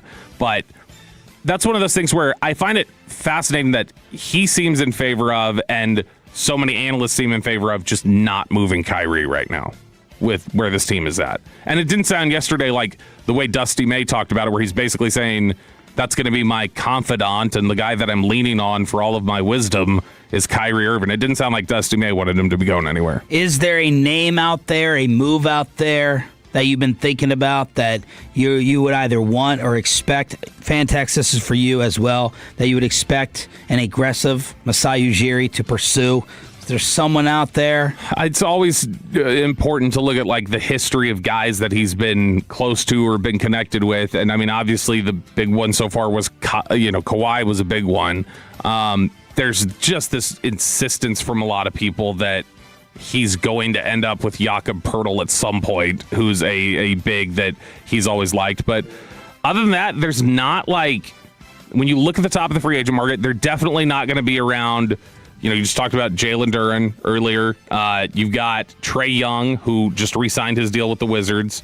They've got the Austin Reeves deal that they got done. LeBron's a free agent, but they're not connected to LeBron in any way, it doesn't sound like. And once you get past that, now you're into just a tier of just some guys that are out there that I don't know how much those guys click. Trey Murphy a little bit. I'm seeing Andrew Wiggins. Andrew Wiggins, I think he's going to re-sign with the Heat, 3 for $64. So that's where things stand. NBA free agency today. 903 says Case and Wallace. And then 469, would Drew Holiday be too old? Drew Holiday has been in the NBA a while now. I think he's 36. Yeah. And Portland, now has Dame, Drew, and Ja. Which apparently there was a Blazers reporter last night who said Blazers don't intend to trade Drew Holiday at this moment. But a lot of people say a lot of things. Masai Ujiri said he wasn't necessarily going to fire Jason Kidd. Yes, Drew is 36. Let's hook you up for turning it on, leaving it on. Rangers, Diamond, Cavs after 5 in a row coming up at 8 o'clock. And we'll ask Reddit after this. He ain't a cowboy, he ain't a plowboy, he's just a... All right, Tolos, that's right now. Caller number 10 at 877-881-1053 wins a pair of tickets to see Casey Donahue at the Toyota Music Factory on Saturday, July 24th. That's caller number 10 at 877-881-1053. Thank you, Peyton Phillip Russell. Choppy back on Thursday. So, in his seat is the great Aiden Butler for Ask Reddit every Tuesday at this time. Do you have a question, Kelly? Yeah, I have a lot of questions. Number one, how dare you? 877-881-1053, 877-881-1053. That is the Frankel and Frankel Injury Attorneys fan text, where you could weigh in on Ask Reddit, which you can also check in with your answers on the Twitch and the YouTube as we kick them around the studios here. And Peyton Russell is on the phone, so he's not going to get the first question here. Instead, we'll start with Aiden, since Sean doesn't like to be ball dominant during this segment. So thought-provoking. It gives me anxiety. And this one's perfect for Aiden, because I believe this is your generation. Aiden Butler, what habit will die with Gen Z? Oh, phone calls, easily. Ooh. Yeah, because is it what Gen Z habit will die? Or what we're doing now that Gen Z will kill? It could be both. Whether either Gen Z is the final stopping point for it, like they've killed this and society doesn't carry it on, or something they do that then nobody picks it up from there. Do you hate phone calls? Oh, yeah, I hate them. I don't do them, unless it's my mom. Why? I agree with you. You can text me. We can have the same conversation. Not necessarily, though. Sometimes things take fleshing out a little bit more. But you also like conversation. Yeah, in person. Talk to me in person. I don't need. Why is it different over the phone? Because would you FaceTime before you'd phone call? FaceTime's worse. I don't need to look at you to talk. I agree with you. I don't need to look at you. No. Yes. Preach. I think that one is because that died with you. You don't like phone calls. No. In fact, that's usually a sign that there's something serious going on is if I call you. Because I'll text you otherwise, and if I call you, it's normally like I either have tea or I need an urgent answer about something or something. That's when I'm worried about somebody dying, when I say I had like 2 missed calls from Sean.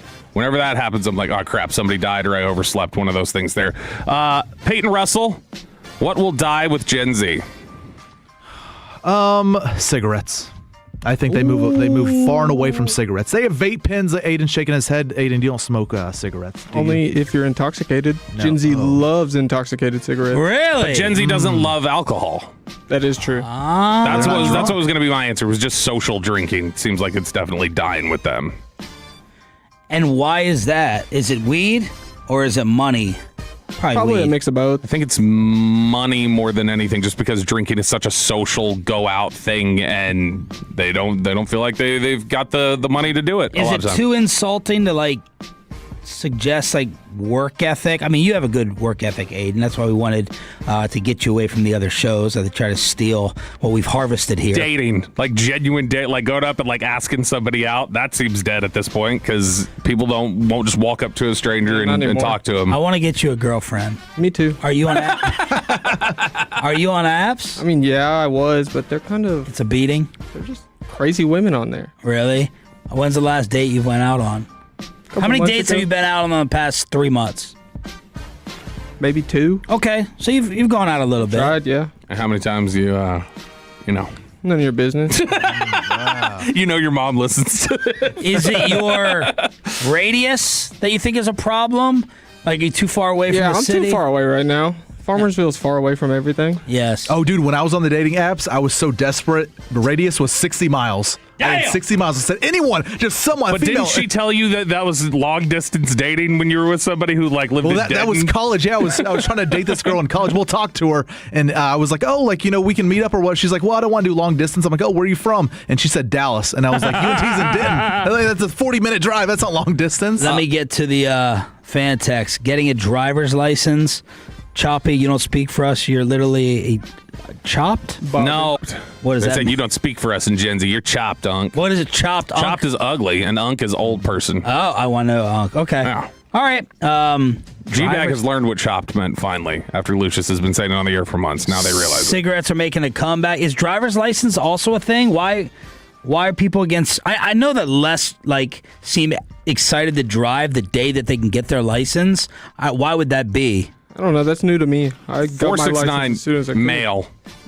Like the actual U.S. mail. Oh. That nobody uses that in this day and age. I mean, you kind of have to. Unless their whole generation says we quit, you better find another way to do this. That could be the next thing. All right, ask her to hear on 105.3 The Fan. And that's the thing. A. Loca texted and said, they're still drinking in college.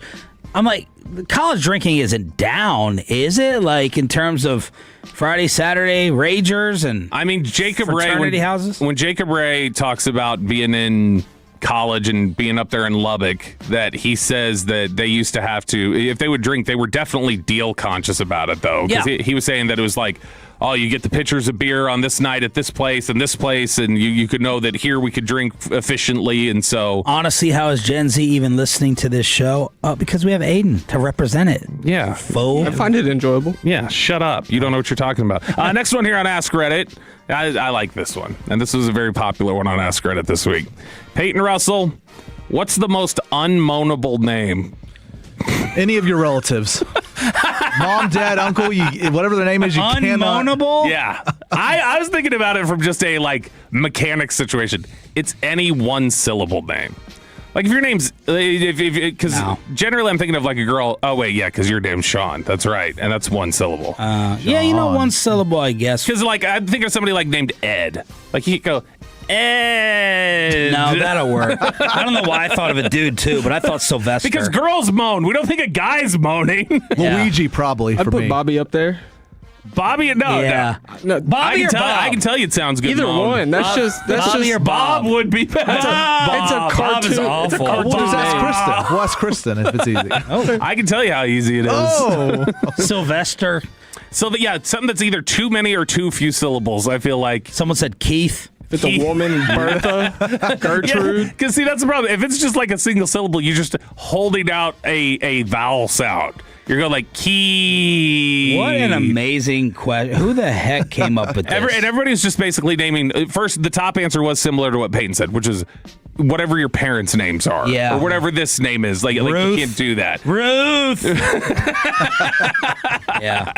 But no, so people were saying like Gertrude and just names that don't even exist. People are throwing out, Edna is on the fan text as well. Edna mode. Now, what's the reverse of that? What would be the best name to moan? Probably Tate McRae.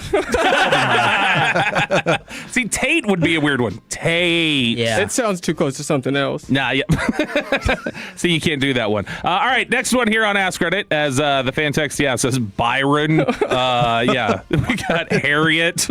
Man, we got a couple Byrons on here. Donald, Eartha. Those are some of the answers on the fan text. All right, Sean Sharif. Ralph. That's why he goes by RJ. Yeah. Who's the most influential person in your life, Sean?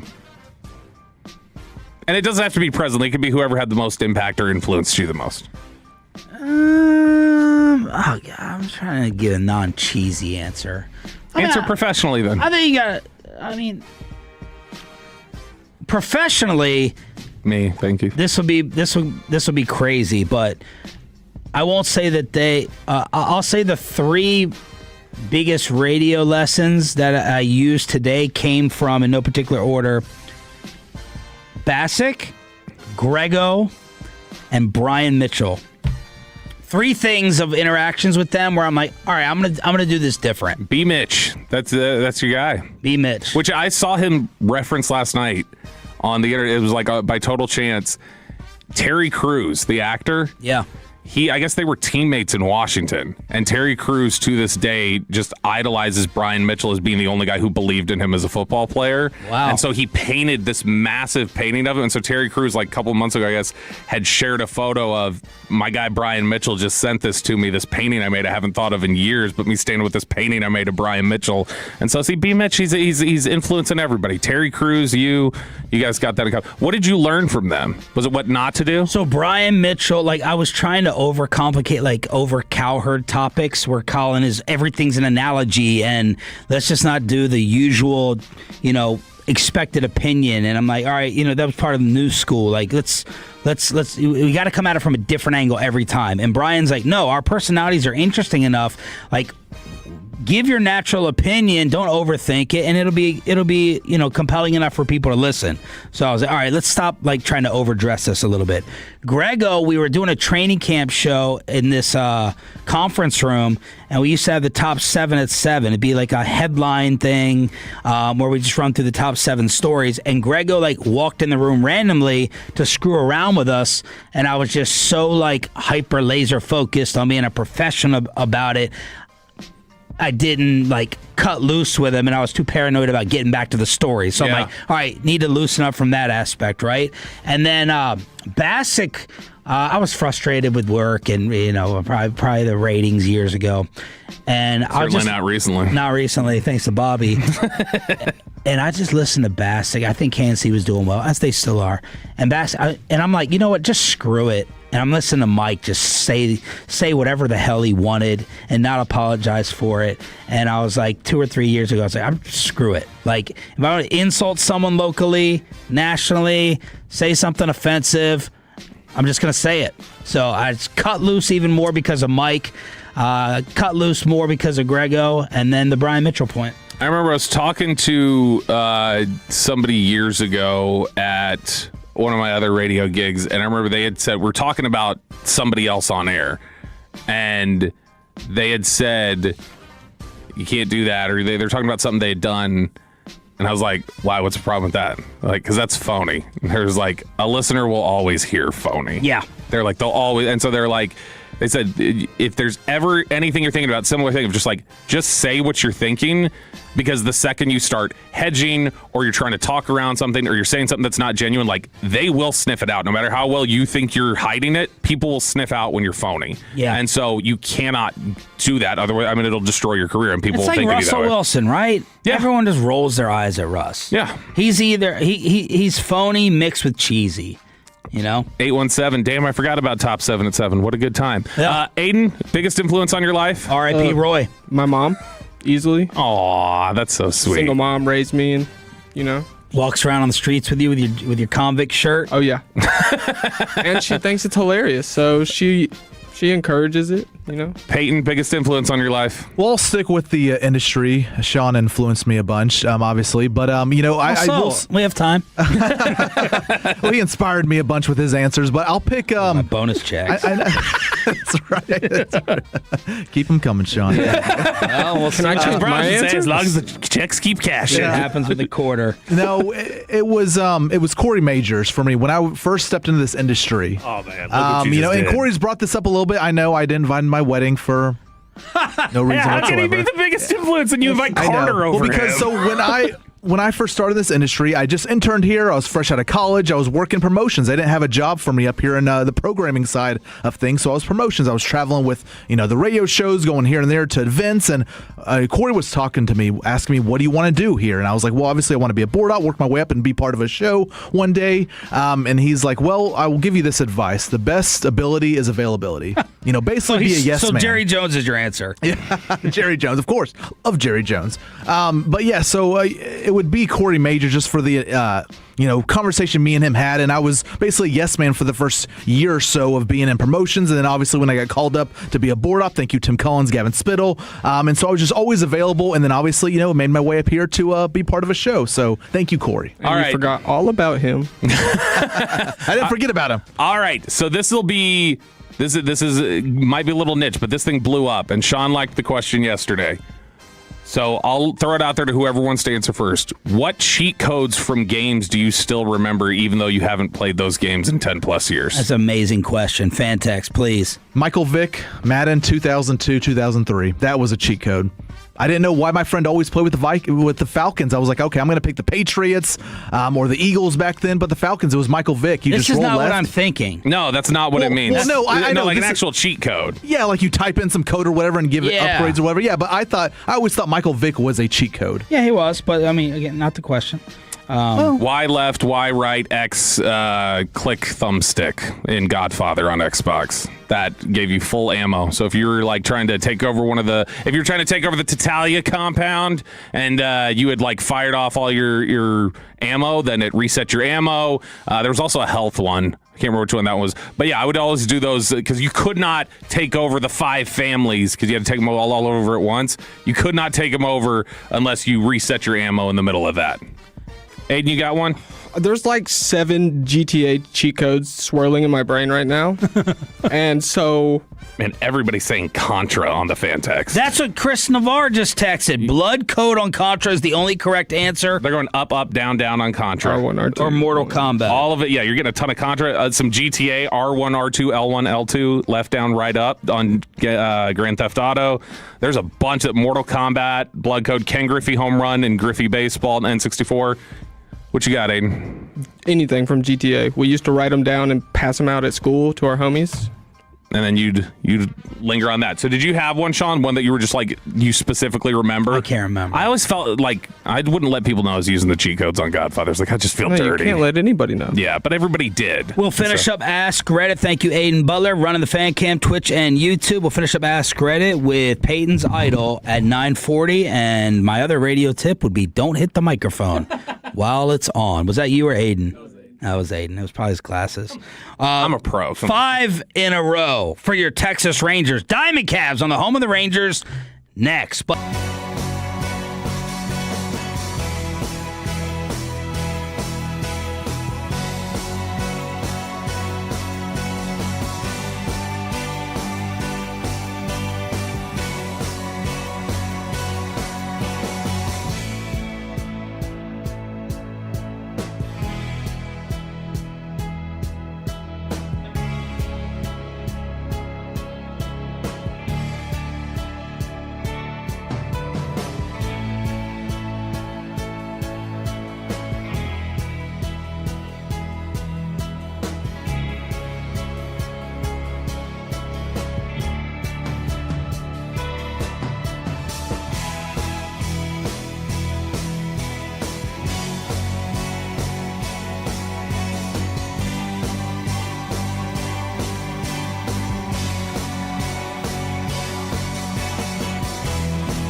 HD1, Dallas-Fort Worth. Let's go, Cowboys. An Odyssey sports station. Driven by our D&M Leasing Studios. This is Sean and RJ on 105.3 The Fan. The swing here and a line drive, base hit into right field. That one's headed into the corner. Watson all the way over to pick it up in foul ground. Collie's at second. He's headed to third. The ball finally out of the corner. Collie dives into third with a triple well ahead of the relay throw. Cam Collie's first big league hit is an opposite field triple that sets the Rangers up nicely here in the seventh. You're an idiot and you don't know baseball. Ranger fans, you're not dreaming. How can you not be romantic about baseball? How can you not be romantic about speed?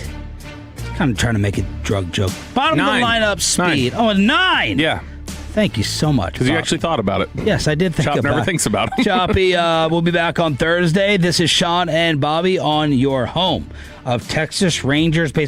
On your home of the first place Texas Rangers, up a half a game on Seattle after 5 in a row and a 6-3 win in Cleveland on the Fan.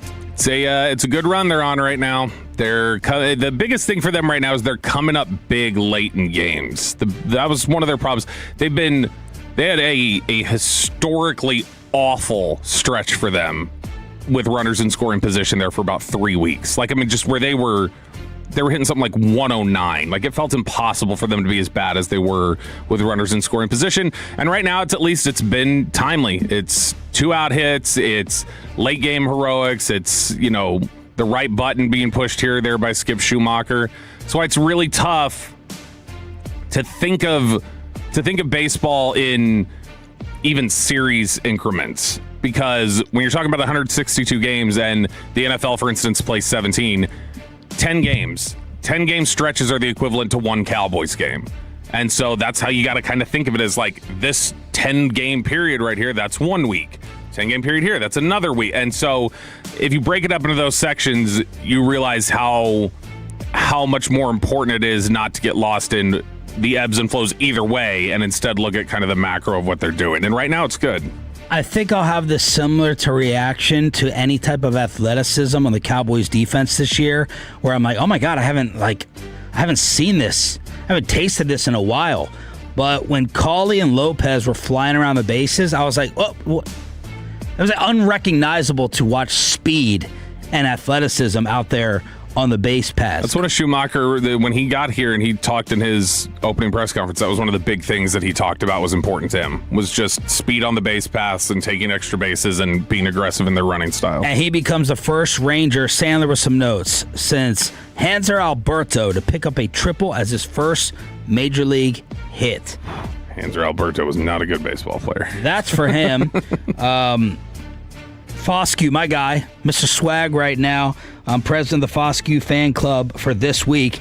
He ends it after it looked like, the Rangers, were they going to let Cleveland back into it? You had a nice defensive play in left. Osuna also is a guy. Yeah. And Bassick said this I think it was 2 weeks ago. He's like, man, this guy can just hit. And he had a base hit yesterday to right, where that ball was sawing his hands off. And that's just a guy who knows how to freaking swing a bat. I'm looking. There was a point earlier this year where I think he had 4 hits that were to the pull side of second base all year or something. It's insane. I mean, you can look at it right here on his. It's more than 4 now, but look at the spray chart. This is where his hits have landed this year. There's barely anything pull side. It's all straight up the middle or hit opposite way. He battles. His slugging is 281. Yeah, he battles and will get you a single. That's what he's gonna do. He's gonna Tony Gwynn or Wade Boggs it up. But you'll accept getting on base. That's what matters. And then of course the great Jacob Latz with another 4+ out save. Getting it done 2 innings. The ERA is a 1.76. The WHIP is a .63. The batting average against is 122. The on-base percentage is 174. The slugging is 230, and the OPS is 405. That WHIP is just so impossibly good. .63. That means that he is. So WHIP, for those of you that don't know, it's walks and hits per inning pitched. It's That means he's 0.6 walks or hits per. That means most of the time he's going out there, and he's doing these in 2 inning increments. Most of the time he's going out there and he's not putting anyone on base when he goes out there to pitch. And he has been really, and it's interesting to watch him because I don't see him and think, no, oh my gosh, here comes Billy Wagner. Lights out. Or here comes Trevor Hoffman. No. And yet that's what the numbers say he's doing right now, is that it's a little bit like the way before he got to Texas and after Texas, I guess, Koji Uehara, where you remember Uehara was not like a traded super, from our boy Mike Adams. He was not a super dominant kind of heat thrower or anything like that. He was just, people would talk about his delivery and the way he would conceal it. It was really hard to pick up the ball off his hand. There's something about Latz, I think, that must be really difficult for guys to pick him up. Diamond Cavs in your home for Rangers baseball. Their .800 win percentage, 8-2 against left-handed starters since May 19th, the highest in baseball. Their OPS against left-handed starters during that stretch is the highest in baseball. And their 3.3 runs per game against left-handed starters during that stretch, second most in baseball. All courtesy of the Sandman. So there it is. They get game 1, first place. Thank God Brett Boone's not on tomorrow, because he would have come on here and said, told you so. You guys wanted to sell. You guys wanted to bury CY. 5 o'clock pregame, 5:40 first pitch today with DeGrom on the mound with a 3.55 ERA. So the game was at 5:40, not 6, right? No, it's 6 yesterday. It's 5:40 today. Okay, because I was like, Peyton, I know that game lasted longer. That game felt like it took forever. Maybe it's just because I was watching. What was the game time on it? 6 hours of soccer beforehand. I think technically first pitch was 6:10 their time, so I think it was 2:45 was the game time. But yeah, 2:43. Yeah, oh, it was 2:43. That's it. Yep. No, okay. but I mean, something's wrong with my body clock. Also, I mean, it's the fact that there were 9 pitchers in the game, probably too. Just that slowed things down. But no, they are right now, the position that they're in and the type of games that they're playing and the way that they're coming through. I think Sandler had the note yesterday, and I'm hoping he didn't just read it and I missed it. The 9 straight games now where they've scored first, which is the longest streak they've had in 30 years, basically. And that was a key for them early on. They were not scoring first. They were falling down big in some of these games, and then games were over in the first or second inning because they couldn't score after that. Sean McFarland had some more notes. 32-10 when they score first in games. Did they score first yesterday? Yes. All right, so they're 33-10 now when they score first. Which means they're 10-32 in the other games. They've seen, on average, just 16 pitches in the first inning of games this year, and the 4th fewest total league-wide. They'd force an opponent's starter to throw. They have forced one to throw more than 27 pitches in only 6 games this season prior to the Blue Jays series. And then we know what they did early on against Toronto in that sweep. So late, early, all working. They're creeping their way up now. They are 15th. They're dead in the middle in Major League Baseball in batting average now. And they'd been down near the bottom for a lot of the year. They were 13th they're 13th now in on-base percentage. The slugging is still behind a little bit. We know they go through these stretches sometimes with power outages, so they're at 20th now. But that's better than where they were a lot of last year and where they were at earlier this season, which was bottom 5. And is it Ken Rosenthal that may know something or just had a crystal ball for this winning streak? So Ken Rosenthal is a guy who I always think of as being generally pretty aware of things that are happening in Texas and knowing what's happening with things. And so I guess he either knows something we don't and understands he's secure no matter what, or he's forgotten about Texas and they're not there, because he was talking about MLB front office leaders are facing more pressure than, like, the MLB front office leaders that are facing more pressure as the lockout potentially looms. Because once the lockout happens, that's going to shift the way teams choose to fire or hire different people. But he named 8 different front office executives. He named more than a quarter of the league of executives that he said are facing a ton of pressure down the stretch. And he names David Stearns from the Mets, Buster Posey from the Giants, Craig Breslow from the Red Sox. He throws out, San Diego, AJ Preller. And out of those 8 that he named, he did not include Chris Young in there, which there's been I feel like there's pressure on Chris Young right now. But, when we heard Brett Boone last week say, Chris kind of, if he goes in there and lobbies for something, he generally wins. And he'll get Ray Davis to agree to it. It may be a situation where Ray Davis just trusts him, and whatever frustrations may exist for the fan base about moves or some struggles that they've had at times over the last 3 years don't resonate the same way with Ray Davis. Because Ken Rosenthal writing this, listing off a bunch of different executives that are just facing pressure, not even on the hot seat, but like, hey, there's pressure for you to perform here. He doesn't even have Chris Young on the list there. And I don't think that's forgetting about Texas. I think that's Ken Rosenthal probably feeling like Chris Young is fairly secure right now with ownership. Yeah. I mean, that I do put weight in that. And I think that we are going to see, I don't know if we're going to see a switch, but I think we will. On the fan text, if you took a poll question, what do you want them to do? I think we're going over 70% buy at some point in time very, very soon here. Yeah, in fact, let us know right now. You can text in right now and just say buy or sell. Just simple buy or sell reply for the Rangers where you want them to be right now. And that'll give us some context as to where things are at. It is nice, though, lately on the Rangers front when we talk about now that they've lost Langford for as long as they have with him out to the All-Star break. It is good that lately, and I know he went 0 for 4 yesterday, but it looked like Zeke Duran had finally kind of rallied a little bit, because I think over the course of the last 20 games before the series they just had where they swept Toronto, I think he had been hitting like 110 over the course of 20 games. It had been really, really bad for him. And then he ends up collecting, I think it was 5 hits in the series against Toronto after he had 5 hits in the previous like 20 games before that.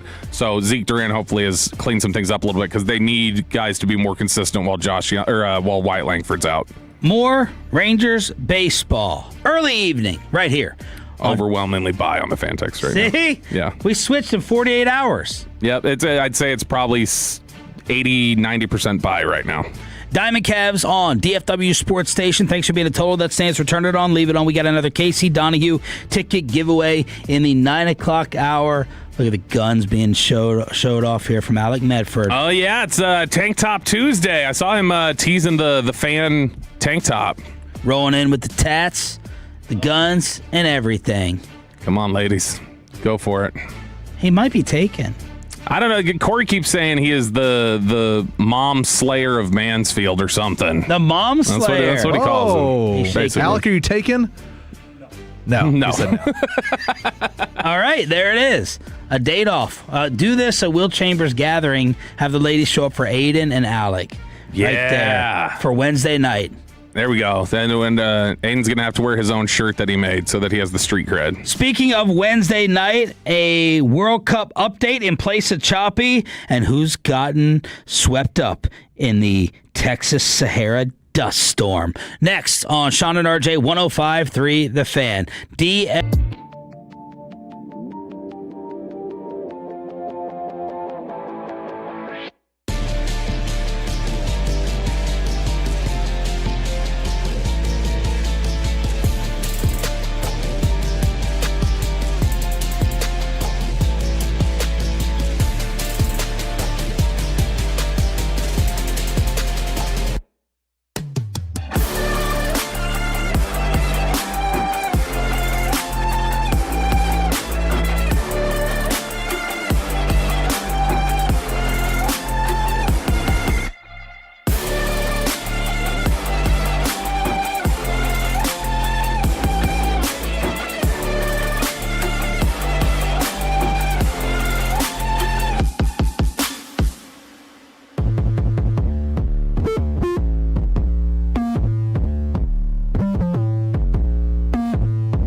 Frankel. If you've been injured in a car or truck wreck, call Frankel first, 214-417-333-3333. With Frankel, there's never an out-of-pocket cost. They only get paid when you win. Frankel, the go-to car and truck wreck attorneys in Dallas.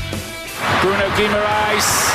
Oh, and here's a chance. Martinelli! Brazil have won it! They've stolen it right at the death. Brazil are going through. Early scare. I was all over the World Cup except for late last night when I thought Morocco should have beat the Netherlands. Did they beat them? It was just... it was in penalty shootout. It's hard to tell. It's hard to tell who wins these games. I missed the penalty shootout. But I probably made 5 or 6 bets yesterday on the World Cup through Underdog, promo code TOLO. I took Japan. I took Brazil. Japan gave me a scare. 1 shot attempt in the first half, and it was good for a goal. So it was 1-0. Brazil header ties it in the second. The Japanese turnover, horrible pass late in the game, allows Brazil to capitalize. They escape and move on. The penalty kicks in Paraguay versus Germany was incredible. I made my wife watch it. I'm like, this is awesome drama. And Paraguay stuns Germany. Bye-bye, see you later. It was a 21-7 shot dominance 21 for Germany. 75% control of the game. Screw you guys. You were my initial bet. You deserve to lose. Get up out of here. And then you saw what happened late last night. Bobby Bell, of course, did not watch or participate, but he did. You banned me from watching, I feel like. I did not ban you from watching. I don't. It is more helpful to have a co-host when you're doing radio, not just sit here talking about something by yourself. But you did come up with, I'm sure, some smart-ass possible solutions for the sport. Well, look, here's the thing. Nick Harris got destroyed the other day and said he knew he was going to. Think about this. He tweeted something at 12:14 in the morning. Okay, this was 12:14 in the morning on a Saturday, a weekend. No tweet should blow up at 12:14 in the morning on a Saturday. Yes. But when you suggest a rule change for soccer, dear God, run for the hills, because it's going to be really, really bad. So I have no idea what's happening in this play. I'm sure you do. Was there some big controversial offsides call the other night that everybody was freaking out about or something? I'm not aware of that. I have no idea. And by the way, it's offside, not offsides, as Dawson corrected everybody in the group chat the other day. But he says, that's the only time Dawson will participate in a group chat for a soccer correction. He goes, he's going out to the Will Chambers hangout, man. What? That's significant. He's in.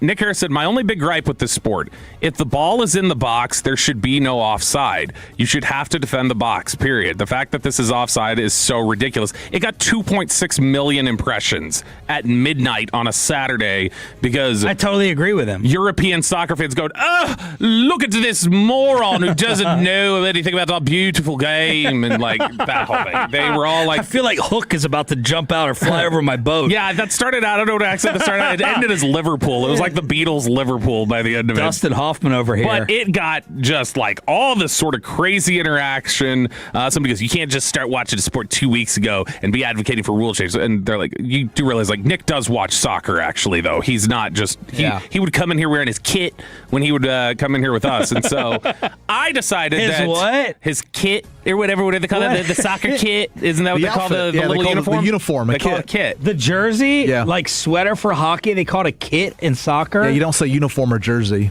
Yeah, it's called the whole outfit, the whole uniform is called the kit. I will say this. Yesterday, I was making fun of. I want to know this for youth soccer, and I'm about to find out. We're going to put Ollie in youth soccer. Fantex. They say that bat flipping and certain dances get imitated, right? By your kids watching the pros. Does this flopping has it reached the youth levels of it? Because I gotta know. I got to know if these young kids that sell a call flop like they see all these pros do. Because it is insane. It is aggressive out there. 214 Tolo Ernesto here checking in, says, going to the game this morning. Super excited. Bobby, come on. I have a ticket for you. And so, Ernesto, I genuinely hope you have a great time, and I don't fault anybody for wanting to go in and enjoy this. See, that's my biggest thing. Just if you love it, I'm glad you love it. It's people who get mad that I don't love it. It's like we can live and let live a little bit. I think it'd be worth going just for the fanfare alone. But if you want me to enjoy soccer, I don't know. I think I might get punched because I would start talking to a drunk, like, European fan, and I'd be like, this game's silly, right? I've got 5 suggestions now that I think would make me more interested in soccer. Number 1, your field is too effing big. You need to cut it in half, both ways. Okay? It needs to be half the length and half the width. I don't like seeing the ball kicked to a corner and then they spend 20 minutes chasing after a ball that has been just sitting there because it got too far away from it. It's too big. If it was tighter, more compact, I feel like the game would move at a faster speed, and I'd like it. Josh Clark, I want you to put this out. Bobby's 5 improvements. Aiden, please do it. Let's see if we can match Nick Harris's engagement. Number 2, I want you to tie all of the soccer players to a rope so that it's more like foosball. I love foosball. I think that's a fun game. I think if you put them all on a line and tied them up, then that would be more entertaining. Are you saying foosball? Foosball, yeah. Is it foos? Foosball. I've always said it with like a Z. Yeah, foos. I think foosball. Foosball. You're saying foosball. Maybe it's because I'm thinking of football. That could be it. I could be blending the two of them. No, I know, but the ooh is what's like really like taking my enunciation there. Number 3, anyone who acts like they've been shot when they get touched has to actually be shot in the knee. It's spelled foosball. F-O-O-S. Yeah, it is an S. I've just always kind of said it with a Z. Oh, so you want people to actually get shot in the knee? Not anything. Not anything like devastating. Like just get a Plexico. This will teach them how to appropriately react to something. So that way, I would like them to entertain the NBA's attempt. It hasn't really worked out for the NBA, but the NBA tried to attempt flopping penalties. Yeah. They look at all this on VAR, so they're looking at these replays for the physical contact, and if you oversell it, we gotta figure out something. Yellow card may be too harsh, but I don't know. Maybe that would stop them from having all this stoppage in play because we have to get a stretcher out. Now, one guy accused of flopping yesterday, and he ended up bleeding from the head. 469. I decided to download FIFA 26 to try to understand what an offside is. I still don't know what it is, so they can't figure it out even after playing FIFA a little bit. You understand what it is, right? No, I don't know why they call it. I have no idea. Okay, so let's just say that you have the ball. I have the ball near our goal. You're standing at half field. Okay. So I'm standing 3 miles away. If you are like 5 feet past the closest defender to you, there's no one between you and the goaltender. They're thinking you have an unfair advantage. So if the goaltender gets it and you just decide you're the fastest and you're going to run past everyone and he's going to punt the ball to you, it's like you're catching a deep post. I'm trying to explain in football terms. Yeah, that's silly. It shouldn't be a rule. Okay, well, then I think you're cherry picking. Now, it would create more goals. Yeah. It would create more goals, but unfair advantage of being behind the last defender. Number 4, let Caitlin Clark join the league or the sport or whatever. She couldn't possibly be worse at soccer than she is at basketball, and she somehow drove a lot of popularity to that sport. So I think you guys would get more eyeballs, more engagement. All right, Aiden, maybe you shouldn't. And number 5, just like EPL regulation, if you fail to qualify for the World Cup, I want you to cease to be a country. I don't know how we divvy that up and how we say, until you qualify for the World Cup, you're not allowed to have a country anymore. Someone yesterday, one of the leaders of one of the nations, we're launching an investigation. If your country's borders were at stake, I think everybody would take a larger interest in soccer. I think it was South Korea, Sean. That would put greater stakes on it, and I think we'd all be more interested. I would definitely, all of our best athletes would play soccer, and I would be very interested in the outcome of the match if I thought that I was going to lose my territory to, whoever they're playing. Who are they playing tomorrow? The Cayman Islands or something? Spieth Island tweeted, "Kids do not flop because they don't know what that is." That's from his son, Nate. We're listening on the way to soccer camp. Okay, good. Good, Nate. 956. Offsides in soccer is communist. I agree, 956. I don't even know anything about it. But. The one thing that actually has truthfully set Bobby off, and he, on Saturday, while we were drinking Monkey Bar on 9 on the rooftop, this Bosnia media story. Oh, my gosh. KNC covered this a little bit yesterday. Okay. Soccer fans and non-soccer fans alike, I think you should be interested in this story, and you should at least agree with me, no matter how much you disagree with me on all the other soccer stuff. Peyton, do you have this clip that I sent the other day? Okay. It. All right. So this is a reporter for ABC 7 in Los Angeles, and this is ridiculous. Because first, I just want you to play and listen to what she says and see if you have a problem with it before I expand on it. But this is a reporter named Abigail Velez talking about the U.S. game coming up here shortly against Bosnia. Okay, the next round, Team USA will play Bosnia next Wednesday. And one thing about Bosnia, I could not point out where it is on a map. I don't know the first thing about Bosnia, and I don't want to know. That's because Team USA, we're back, we're better than ever. That's next Wednesday. Get prepared, Bosnia, because you don't want it. You don't want it like that. But you're going to get it. That's next Wednesday. We're now reporting live in Long Beach. Abigail Velez, ABC 7. They literally tried to cancel this woman. And she was forced to put up one of those Twitter apologies on a blue background that she typed out and just like grovel at the EU for like or whatever, like just Bosnia please. Get a hold of this report out of Long Beach. Bosnia's football team is the one that blew this up. They took that clip and they said, oh, the stereotypes just write themselves.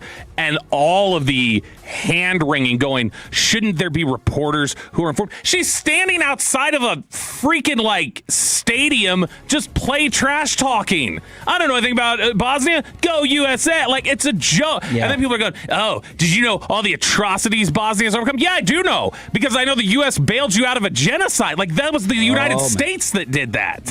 30 years ago, the United States saved Bosnia. So, yeah, we know it. It's play. It's playful. It's just trash talking. You shouldn't have to go out there and start, like, pleading to save your job for apologizing for trash talk. Playful trash talk. She very clearly is not, like, xenophobic or anything. She's playing. In a news report, she's leaning into the go red, white, and blue. They bullied her into apologizing, and there were all these people tagging her employer and saying, oh, don't you think there are unemployed reporters out there who know this? And then there are other people who go, look, I don't have a problem not knowing anything, but shouldn't you want to know as a reporter? No, you shouldn't. You're on a morning show in Los Angeles talking about soccer and, like, drinking, like, day drinking and crap. And you expect her to, like, be like, now look, the Bosnian people, they are a proud people, and the struggle they have shown is so admirable, and I hope that we can compete with them on the football field. No, maybe they just don't understand. Maybe they don't understand our sense of humor. You know, it was fake Americana character. You know, like, hey, you don't want none of us. I don't care. It was a Hulk Hogan promo. I don't care if she would have said, like, as a bit, if she was like, we're coming for you, Bosnia. We're going to invade your country. You're going to become the 51st state. That would have been, like, a stupid joke. Yeah. But I wouldn't have cared about that. She would have been like, she's playing. She's joking. Shame I'm on the sorry TV. You don't understand. And Shane, come on, TV station. What are you doing? ABC 7, yeah, you should have been behind her and told her, no, you're not going to apologize. You didn't do anything wrong. That's what we ask you to be. We ask you to have personality. And now we're not going to stifle that because the Bosnian football club got upset about it. Screw you. So there it is. Bobby did care about one World Cup storyline, and you just heard it right there. 877-881-1053 to always hit us up on the Frankel and Frankel text line. And Bobby, that's who the United States is playing, as you were wondering that right before. Okay, you now I hope the Bosnian football club doesn't find out that I thought they were the Cayman Islands or whatever. Aiden, tag them on Twitter that Bobby just said. Yeah, do that. Send that out through there and tag them on that. Tolo Royal said, my son played in the top soccer league until he was 15. Well, flopping started at about 11 years old. Ugh. I want to know, like, who's the badass soccer player who does get knocked down but, like, gets right back up? Like, who's like the ref's favorite, like SGA, where he doesn't complain and that works with the ref so he gets more calls? Like, who's the badass soccer player who falls down and doesn't cry and whine and flop? Even though I am watching a lot of it. The Christian Parker you may not know, next, and Belo on the home of the Cowboys. Good job, Bobby. 105.3 The Fan.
to Sean and RJ right here on 105.3 The Fan segment here brought to you by Classic Chevrolet. If you're in the market, upgrade your vehicle. Get to Classic Chevrolet in Grapevine today. The #1 Chevy dealership in the world. 3 years straight. They've got more new Chevys than anyone else, all priced to sell. Visit ClassicChevrolet.com. This is Texas. This is Classic Chevrolet. Together, let's drive, relax, enjoy the difference based on new Chevrolet registrations 2023 through 2025. The great Bobby Belt. Bobby Belt is an idiot. Don't make me take off my belt. Don't make me take off my belt. We're not. Over to you, Bobby. How AAU basketball turned Christian Parker into an NFL defensive coordinator. Let's talk about it here in Below the Belt, which is sponsored by Window Nation and D&M Leasing. The Cowboys are currently in their... This is the danger period a lot of times. I mean, in some ways, it's a danger period just because, hey, you might be introducing a lifelong financial commitment because, as we've talked about before, next year we will go to Oxnard, or this year even, and you're probably going to see some 3-month-old babies out there because this is the time. It's the baby boom that occurs before the soldiers go off to war kind of thing. You plan the weddings like the Fergusons. Yeah, you have your June weddings, and this is the time where everybody just kind of recharges. It can be also the time where some of your players that you think are a little bit more of troublemakers can get us. I remember it happened so many times where you'd hear about, did something happen with Zeke around like June? It was always June or July with him. It was always right before they were going to go off to training camp. All right, over at DallasCowboys.com, Tommy Yarsh has a profile piece up on Christian Parker. And before I get into this, you and I will like both search probably similar areas of the internet for news stories and different things like that. Did yesterday, for you at least, I know for me yesterday felt like the first day where I was like, oh, these websites are like, these sports websites are digging deep right now. Like they're looking for like, all right, what's that list we were holding on to? Yeah. What's that top 10 we were doing? Not for me because of NBA free agency. The NBA free agency is but like even still, it's almost like that lull of like it hasn't happened yet. So people are more just kind of going, all right, we're waiting for something to happen. Baseball feels like it's getting towards just all-star break wrap-up, so it almost feels like baseball's ending in a way, like the first half is. And then football, nothing's going on right now, and NHL free agency doesn't begin until, I believe, tomorrow. Tomorrow's first day of NHL free agency. So over at DallasCowboys.com, they've been holding on to the Christian Parker profile piece, I think. But I thought this was a really good article from Tommy Yarsh, and so we're just going to go through some of it here. Because we've heard a lot about his philosophy, and we obviously know he likes shoes. We've heard a lot about it. We know he likes shoes. We know he's a big fan. I at least felt like reading this. This was the first time that I looked at some stuff and went, all right, that's stuff I didn't know about Christian Parker already. So Tommy's taking it all the way back. Says Parker was born in New Jersey, but he claims Richmond, Virginia as his hometown. His parents, Cleveland and Donna, are from North Carolina and both attended NC State. Christian was born shortly after his father had graduated and moved to New Jersey for work. A few years later, Parker's younger brothers, Corey and Colin, came along, and after Colin was born, the family moved to Richmond so his father could begin work with McGraw-Hill, an educational publishing company. That not only was where Parker would spend most of his life, but also where he fell in love with the game of football. Parker recalled his gridiron career beginning around 6 or 7 years old, playing for his local recreational league football team. My kid did that the other day, and I almost I did the 6-7 destroyed his iPad. It says he even remembered his first game against the Ashland Vikings, where he wore the number 30 because he signed up to play for the team late after his family made the move to Virginia. I think that's funny. So was that just thought of when you were playing youth sports? Was 30 like just an abandoned number? Did nobody have that? No. I think it's funny that he's like, we signed up late, so I had to take 30. 35 was Frank Thomas. A big hurt. Oh, yeah, that would have been, geez, that was one of the, when we played these games recently, that's 35 is still an ugly number. Yeah, I forget, though, that is a game that when you play those 162-0s, like Frank Thomas was so freaking good. All those White Sox teams were like the cool, badass team with like the new jersey and uniform look, and Frank Thomas and Robin Ventura and Blackjack. I feel like they all wore the eye black, too. And so they just looked Frank like Thomas they were hard asses. I used to try to hit like Frank Thomas. It was hard. He was a monster.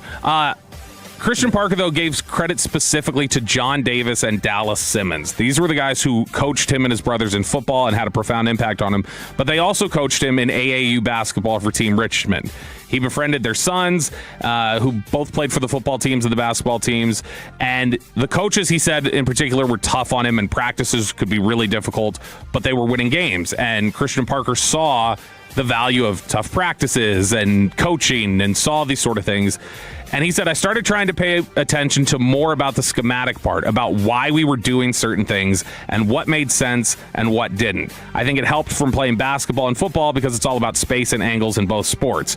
Around that time, I was kind of like, okay, I like the statistical part of it. You read the ESPN almanacs and stuff as a kid. I don't know that everybody does, but that's good that you did, Christian. Yeah. And you're just consumed with the playing side of it. Well, what kind of connects both? And it was like, man, at some point, I think I'm going to want to coach this thing. So every Saturday and Sunday, the Parker's household was turned on to college football and the NFL. They were a big football family. They would dive into it. And he was absolutely in awe of a few football players that you probably grew up idolizing, Sean. Yeah, my part in reading this, I was all right. He's got good youth sports taste. He does. Yeah, his taste in like athletes that he looked up to it's pretty strong.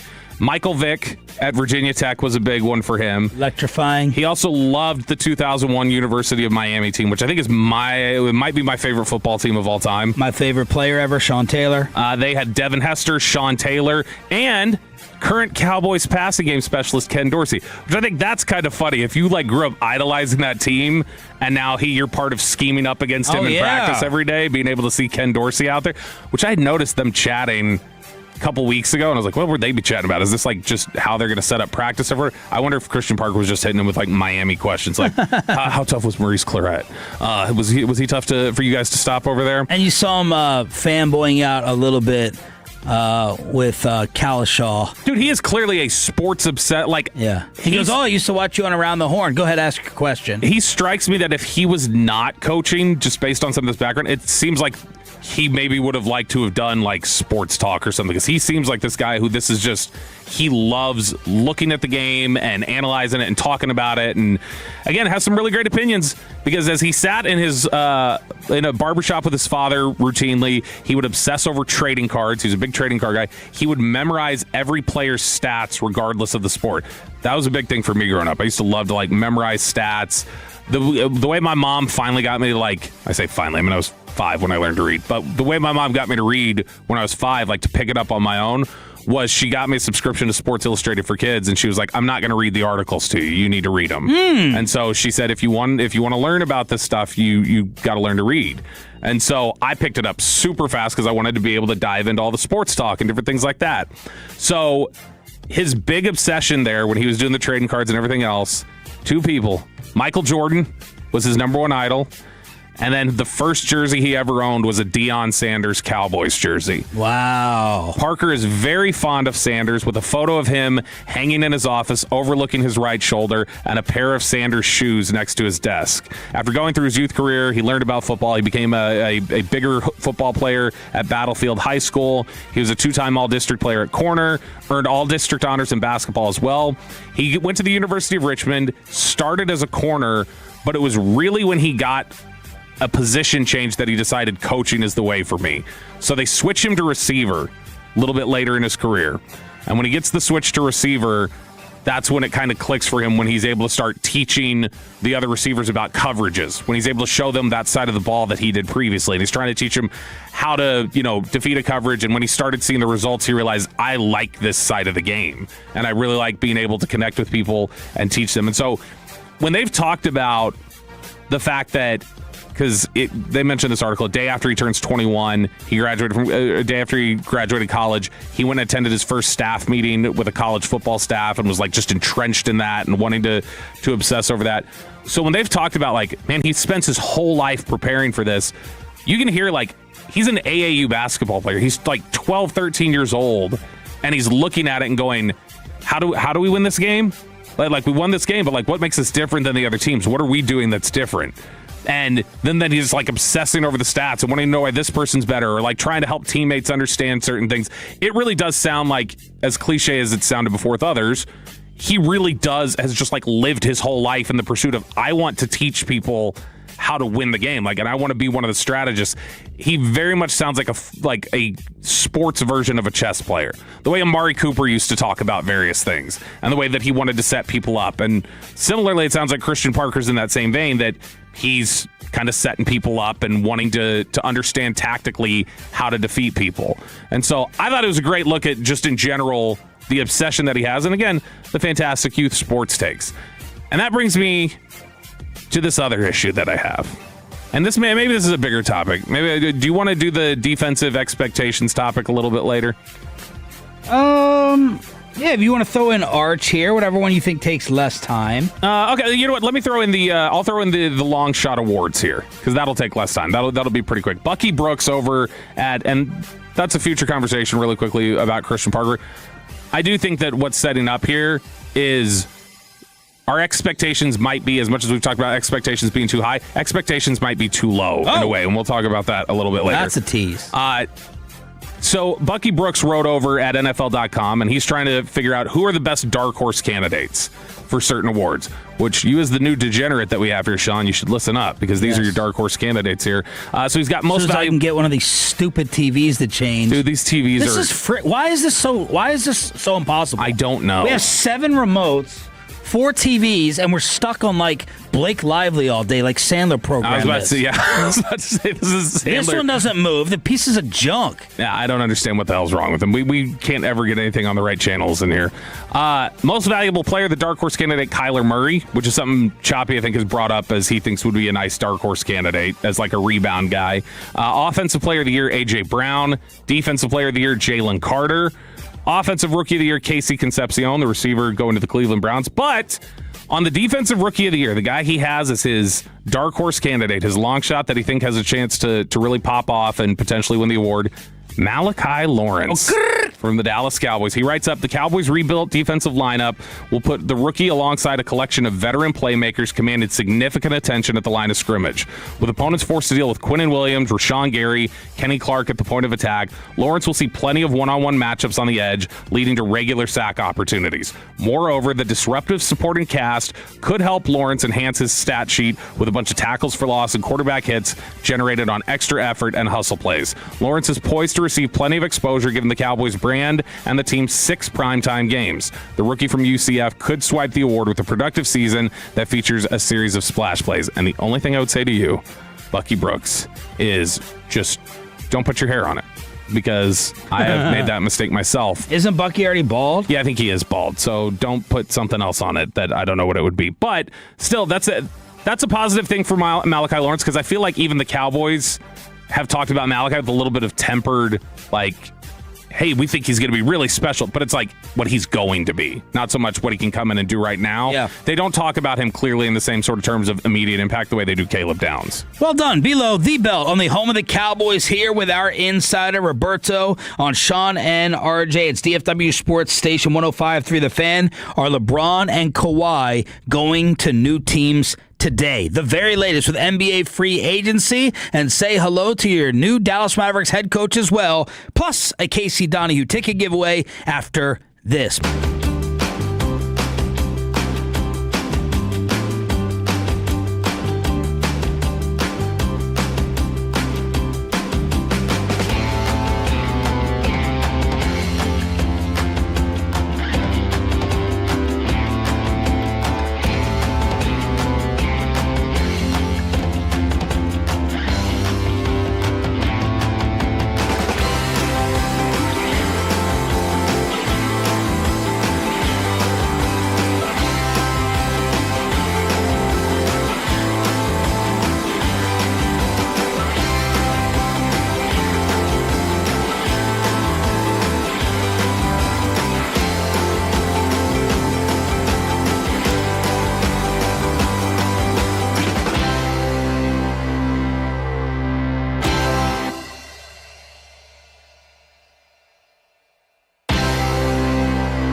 Driven by our D&M Leasing Studios, this is Sean and RJ on 105.3 The Fan. Final hour, fist pump time on the Fan Cam, Twitch, and YouTube. RJ Choppy back on Thursday. I'm Sean Sharif alongside Bobby Belt. Pepe is getting it. So is Alec Medford with the cutoff shirt. Aiden Butler on the Fan Cam, Twitch, and YouTube. And why are you switching seats? I don't know. Just because I feel like there's been too much separation between us today and we should be a little closer. No. I feel like we should be close enough to high five if we'd like to. You can see me now, Bobby. Yeah, now I can see Peyton. I can see, like, why has is that a real? There's a guy really who plays soccer whose name is Jizz Hornkamp. Oh, Look at it. He's right here. I promise that's really what it is. Sean, I promise. Look, this was up on one of the tabs. This is something somebody has Googled on this computer, and it's right here. He plays for somebody. What is wrong with your chair and your computer over there? There's nothing wrong with it. Like I said, I feel like there have been a couple opportunities today where you've wanted to high five me, and I haven't been close enough to do it, and I wanted to make sure that we could if you'd like to. I don't like to. You look like you have always sweaty palms, so I don't want to have that exchange of fluid. But I'll figure it out here. Who has been Googling? One of the Google questions on here right now that somebody on this computer has been looking up. What country has the ugliest country in the World Cup? They want to know what World Cup country has the ugliest people in it. Well, Blake sits there. Blake Elliott. This has got to be, because one of the other things on here is one of the Google searches is great white basketball player. I don't know who's been looking these things up. Are you just going in the Google search? No, it's literally up on all these tabs here. There's like 8 tabs open, and Candle with Outlet, that was choppy, clearly. That one was that. All right, NBA free agency day. Ja Morant has been traded to the Portland Trailblazers. Let me say something to you real quick. This is the last time we're going to interrupt myself. I know you like messing with these other shows and KNC and all that, but you're creeping over here. I will drop kick you in your damn ribs. Yeah. So keep on coming over, and I will side kick you in your freaking ribs, and you'll have to get your little backpack or your heating vest for that to wrap around. So I don't know what you're up to. I'm just trying to sit down, and he is like, go back in your get away chair. From me. Why does he always push away those who just try to love? So, Ja Morant, shut up, Aiden. Don't laugh. Don't encourage him. Ja Morant traded to the Portland Trailblazers, and speculation that Kawhi and LeBron could be on the move today. I think Brian Windhorst, I would really like to go to these TVs and play it live. If I was close enough, I could change the channel by hand, but you didn't want me to sit there. Versus 7 different internet clips. Tim McMahon on ESPN saying there is not a clear front runner for Jaylen Brown, and LeBron to Golden State maybe could possibly happen today. So could the Kawhi Toronto trade. Could happen despite him coming off a brilliant season. The Clippers are not willing to offer Kawhi an extension right now of any sort. So that is where we stand with some of the big names for free agency. You asked it earlier, and I don't think you weighed in on it yourself. The theory from Windhorst where he's talking about, this could be just to drive up everybody's money. Like everybody gets paid in the end. Whether like, Draymond's actually going to go back. LeBron's going to go back to L.A. and Washington's going to end up paying for Anthony Davis. But you'd asked about like the fit for LeBron with Luka and Austin Reeves. If you're the Lakers, do you really he's obviously a good player, but do you, for like the cohesion of the unit you have, do you want him there anymore? I think it's time to separate. Yeah. I think it's you just can't have those 3 on the floor together and defend anybody. You know, he is old, although he still puts up really good numbers. He could win a decent amount of games for you. I would take him in Dallas next season, but with Luka and with Reeves, like, you're just too slow and you're too bad defensively. Turn the entire thing over to Luka. I don't know if I have him play general manager with some of the things he decided here and there if you don't think Austin Reeves should have got paid that money, but last year, I felt many times during the season, it's time for LeBron to go somewhere else. Whether it's his petty jealousy towards Luka, whether it's not willing to take a pay cut so that they can go and get legitimate pieces to try to get him another ring, just go ahead and separate. Well, and also, like, just what was the Dave McMenamin article that came out after the season ended that was like LeBron just walked out. He couldn't game ball. Like he has issues. Whatever game ball issues went to JJ Redick. Yeah, he has whatever issues exist between him and Pelinka. And I wonder if LA too even looks at it like, forget just the basketball fit at times. I wonder if they just look at it and go, he's still great, but do we want the LeBron aura around what we're trying to build when he's not going to be the guy anymore? And I think it's easy to look at it and go, let's let somebody else pay him. And I guess Windhorse has said that the Warriors are trying to sign LeBron James today. Dusty May press conference yesterday. The things that jumped out to me to say hello to the Metroplex. By the way, Cooper Flagg was in attendance. That was nice of him to show up. So was Merez Johnson. And the media asked Dusty, what position do you see both these guys playing? Cooper plays all over the court. We're building a very unique roster when you look across the board. And I'll tell one story about Rez, and obviously everyone sees the intensity he plays with. And we had a saying in our locker room before every game, and we played 40 games last year. We would, as a staff, would huddle. We would say, we have Rez and they don't, meaning that we were going to play harder with more physicality than everyone we played against this year. But Rez, I remember, it could have been early 5 games in, it could have been 8 games in. We weren't playing very well at Michigan until the Players Air tournament, and there was no rhythm to the game offensively. And I remember I was watching film with Rez, and I said, someone on our roster needs to be a connector. They need to give themselves up completely to the team.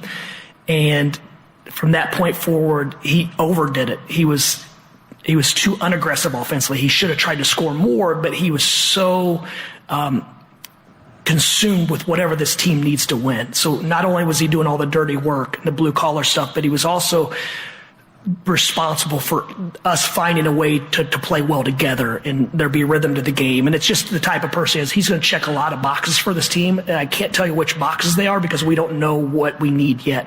But whatever we need, that's what he's going to do with a great attitude.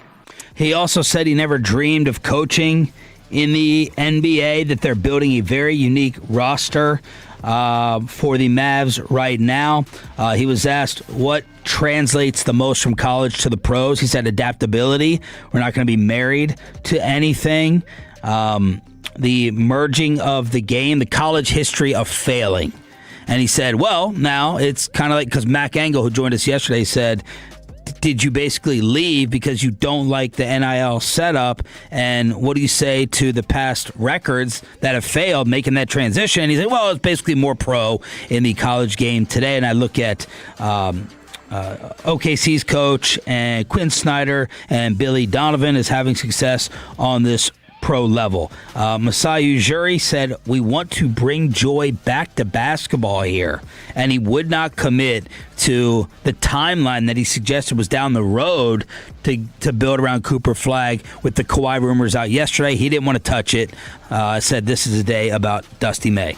Yeah, I mean, the angle of just being beaten down by the college game is one that's getting explored a lot by people. In fact, we can go with this one first. The 9, Rich Eisen, Peyton. Rich Eisen yesterday, who, like, he had been off there. He's thought of as, like, one of the most prominent Michigan alum. And he was talking about yesterday. He said it was a gut punch when he was on vacation, and he heard it. So yesterday was his first chance to react to the Dusty May news, who he's friendly with Dusty May. Like, he sees him. He's seen him out and about. They've, like, had dinners before and stuff. But Rich Eisen was talking about, as difficult as it was, I don't blame him for leaving for the Mavericks. And the Mavericks are like, would you like to come to the NBA where there are actual collectively bargained rules involving contracts and free agents and scheduling and everything else with an off season for you and your family, an actual off season where you'll be able to, hang out. And you can do that and coach Cooper Fleck with Kyrie Irving coming back and a whole new way of looking at the Dallas Mavericks in the front office. And you can do that. And 4 years ago, you were in Florida Atlantic under the same rules that you're still trying to win with at Michigan. Kind of don't blame him. I just don't know what Michigan did to try and keep him. Well, they gave him a contract extension. He just didn't sign it. Yeah, now and it's he mentions there that it's been 4 years since Dusty May was actually in Florida Atlantic, which again is one of the going Conference USA to NBA in 3 years. It has to be. I don't know that we've ever seen anybody do that before. But Dusty May has done has quickly developed this reputation, and I saw this really interesting interview that he had given. So I guess this is from a podcast interview where he starts talking about just various things that he's learned and like practice habits and things like that. And he has really become kind of obsessed or connected to this guy named Doug Lemov, who is like a life coach and talking about how you can take certain leadership principles and apply them to coaching and different things like that in athletics. So he says that he has read a ton of his stuff and really bought into the philosophy. So if you're wondering how he coaches, I thought this was an interesting clip 2 years ago, a podcast interview he gave where he talks about those life coaching principles he learned and how he applies it to the practice habits of his basketball teams. Encouraging mistakes in practice, and we learn a lot more through a mistake than we do success. So it's just we praise mistakes and we let our guys know that this is the right time to make that mistake, because now we won't make it when the lights are on and you're playing a game. And then just the concept of as soon as we learn something, we immediately begin to forget it.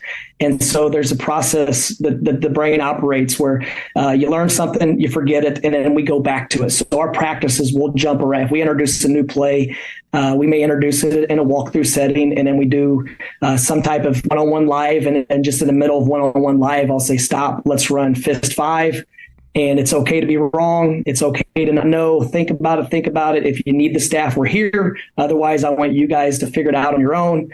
And then if they need help, then we help them. But otherwise, we encourage them to coach each other, to talk them their way through it. And then we go back to doing something else. And then maybe 20 minutes later, we go back to the same play again and run that play. And so we feel like it's been a big part of our guys learning, taking in a lot of information and really absorbing it. And then it becomes what he terms as long-term memory as opposed to working memory. And anything that's in our long-term memory, we don't have to think about anymore. It's automatic and it doesn't overload our brain, because when the lights come on, we're trying to just play basketball.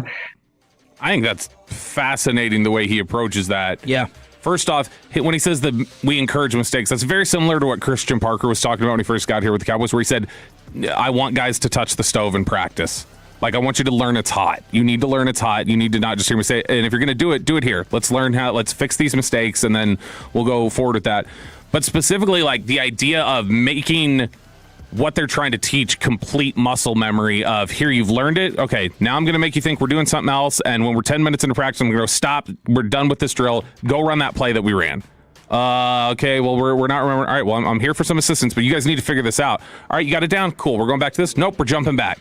And really create it to where it's like, this needs to be built in you. Like, it needs to be part of the fiber of how you play basketball, so that when we're out there playing games, you're not even thinking anymore. It's just, this is how we play the game, and I can just go out there and do it. And Adatolo hit me up and say, oh, you're talking about Ja Morant. Why did the Mavs do that? Why didn't they give up nothing for him? I do not want Ja Morant. Even though he's 26 and great ability, keep him away from this. Keep him away from Coop. Keep him away from the new culture.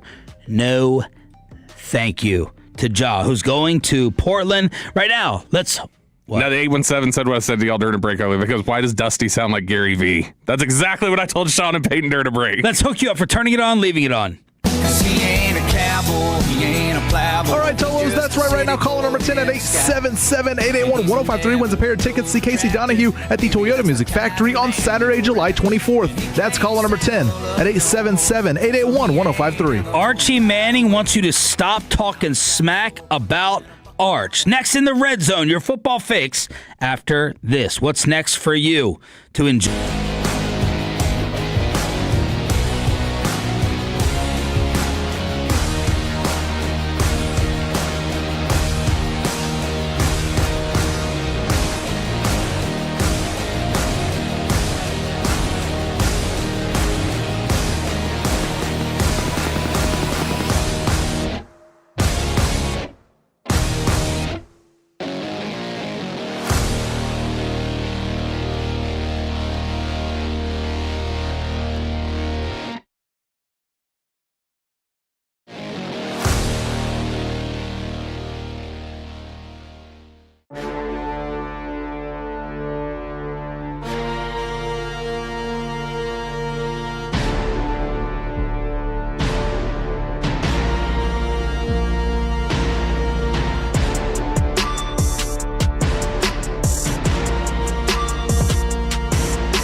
minutes. Back to Sean and RJ right here on 105.3. The Fan segment here brought to you by the personal injury lawyers Frankel and Frankel. If you've been injured in a car or truck wreck, call Frankel first, 214-817-333-3333. With Frankel and Frankel, there's never an out-of-pocket cost. They only get paid when you win. Frankel and Frankel, the go-to car and truck wreck attorneys in Dallas. How many people want to eat a W tonight? You know what I like about the media? They think you can just dial 1-800 and get a quarterback.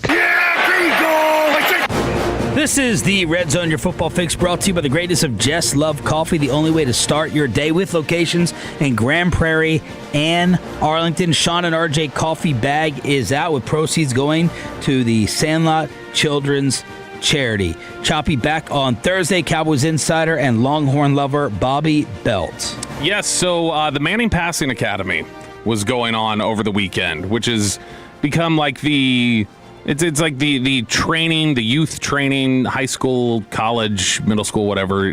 Just the various passers go out there to get their Manning instructions and learn the game of football a little bit better. And because of that, the whole Manning family is out there, and the media gets a chance to talk to them a little bit. And so KXAN TV in Austin was down there. That's the NBC affiliate. Was at the Manning Passing Academy, and they got a chance to talk to old Archie Manning, who has recently been vindicated by his son for not driving him away from the Chargers. As Eli said, no, that was me. That wasn't Pops. That was me. Well, Archie Manning is still disappointed.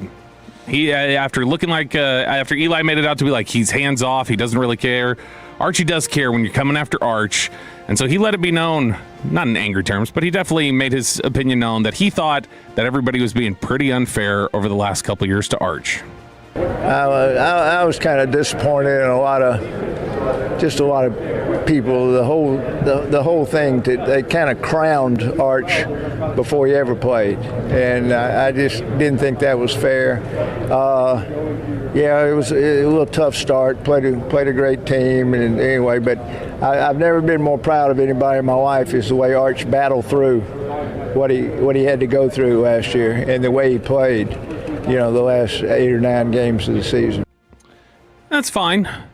Here's the thing, though.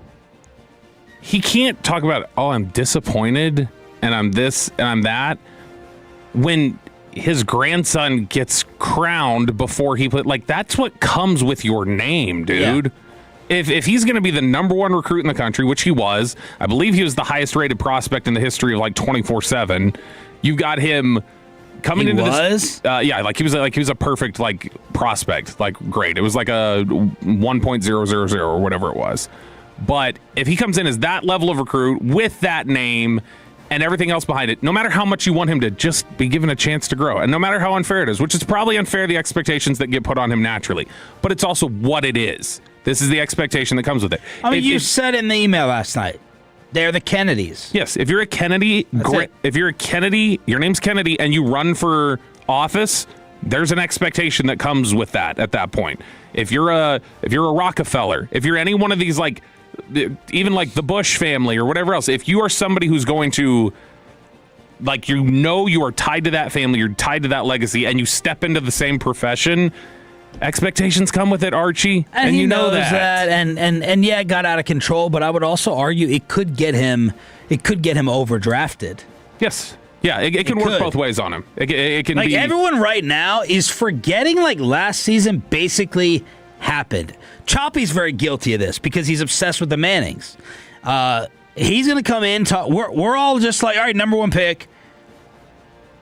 Last year I kept saying before the year, how do we know? How do we know it's the Heisman favorite and the Longhorns are the number one team, they're going to win the national championship?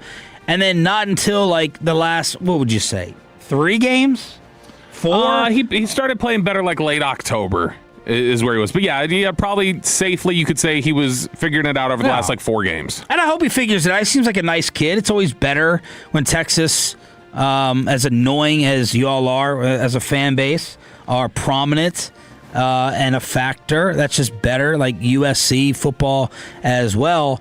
But I think because of the Manning name, Dan Orlovsky slurps the Manning family so much. It's way out of control. But I think because of the Manning name, we're kind of forgetting his season last year overall, and he's right back to the top of Heisman and Longhorns. This is it. They're going to win it finally. I can't remember. I think it was Bruce Feldman last year. I know we did it as a topic on the air, but it was he had made the point, I believe, that he said, hey, I think Arch is college football's villain. And everybody, and whoever he was talking to was like, no.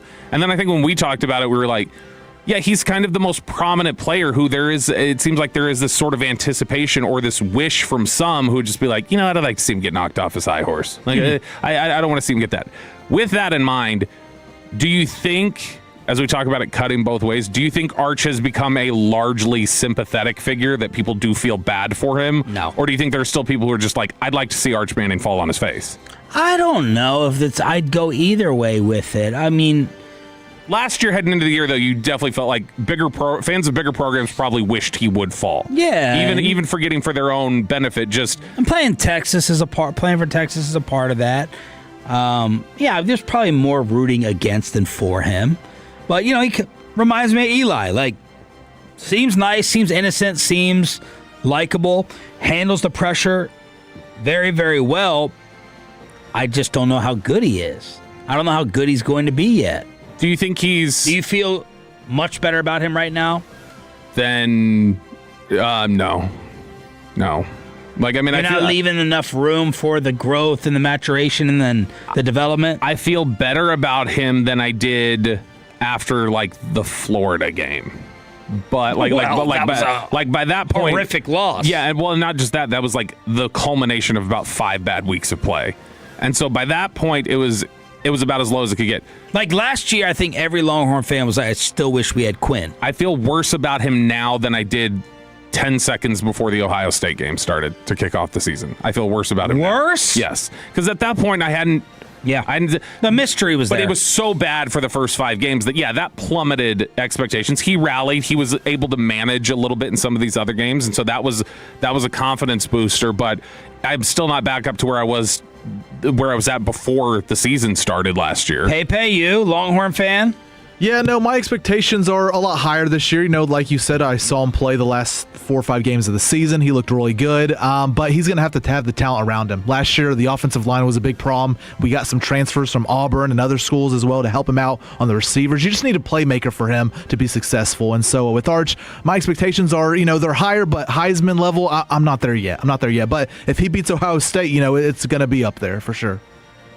All right, so that's Archie saying, calm down on the grandson just a little bit. You need to calm down. Dan Graziano has some overreactions or not to the NFL offseason. It's now or never for this version of Joe Burrow and the Bengals. Actually, put that aside. Let's start with the Cowboy one. That way we definitely have enough time for it. George Pickens will play for the Cowboys in 2026, but not 2027. Is that an overreaction or not? No, it's not an overreaction. That's 100% on the table, and I think right now I think it's like, no. Graziano says, verdict, overreaction. First off, they could absolutely franchise him again in 2027. Could. It would cost them $33 million. But there are already 6 NFL receivers averaging more than that per year, likely more by next March. The fact that CeeDee Lamb is one of those 6 is part of the issue. Cowboys might not feel they can afford to pay 2 receivers and manage the cap. But the fact is there's no way to know how this season will go or how the Cowboys will feel about it when it's over. Is there a world in which Lamb, who has missed games due to injury each of the past 2 years and has just $7 million in guarantees on his contract beyond 2026, is the only one they move on from, allowing them to keep Pickens? Sure. I'm not saying that's the way I predict this to go, but it's not out of the question, right? It's like RJ Choppy wrote this damn article. This is 2 times. Get rid of CD to keep George. This is 2 times he's done this. Graziano wrote this 2 months ago, said CD could be the guy if he gets hurt again. So either somebody has said that to him from the organization, or he's connecting dots and nobody has reached out to him to tell him that's not true yet. I don't know which of the 2 it is, but if we're going by the definition of how we've talked about overreactions before, like, is that an overreaction? Like, it's not. It's absolutely in the conversation, and so that's not an overreaction to talk about it like that. It's now or never for this version of Joe Burrow and the Bengals.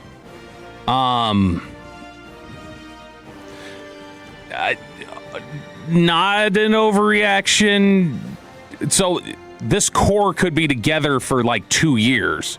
So that could, as long as that's included in now or never, then that's not an overreaction. If you're saying it just has to be this year, that's an overreaction. But this group, this is the final version of this core before they got to figure it out. Agreed. Fernando Mendoza will not start for the Raiders before November. Overreaction. I wouldn't just marry myself to he's absolutely not going to. Especially after, did you see the Tom Brady quote yesterday, apparently? He thinks you're going to be much better? No, where he said, they're going to be much better because he said literally nobody did a good job last year. He said basically the entire organization was awful. He said there was nobody who did their job last year. It's like, okay, well, that's quite the tone you're setting there, especially with Max Crosby, who's pissed about you shutting him down at the end of the year. Is Max going to stay? They're going to project as if he is. Who's more likely to finish the season with their team, Max Crosby or Kyrie Irving? Because they're both projected as if they're going to keep him. Dang, that's good.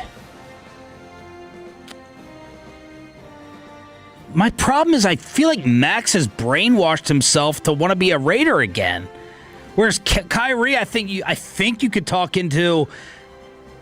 If you're not a playoff team at the deadline, you're definitely not going to the postseason. Kyrie would understand and maybe even want to.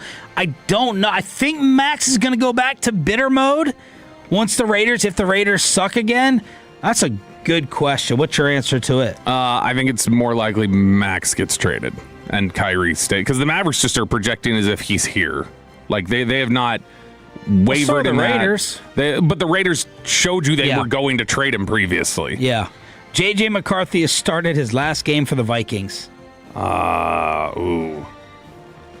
think it's within reason that he could play again, but I think probably not an overreaction. I think likely he is not. Likely he has started his last game. This is a make or break year for C.J. Stroud.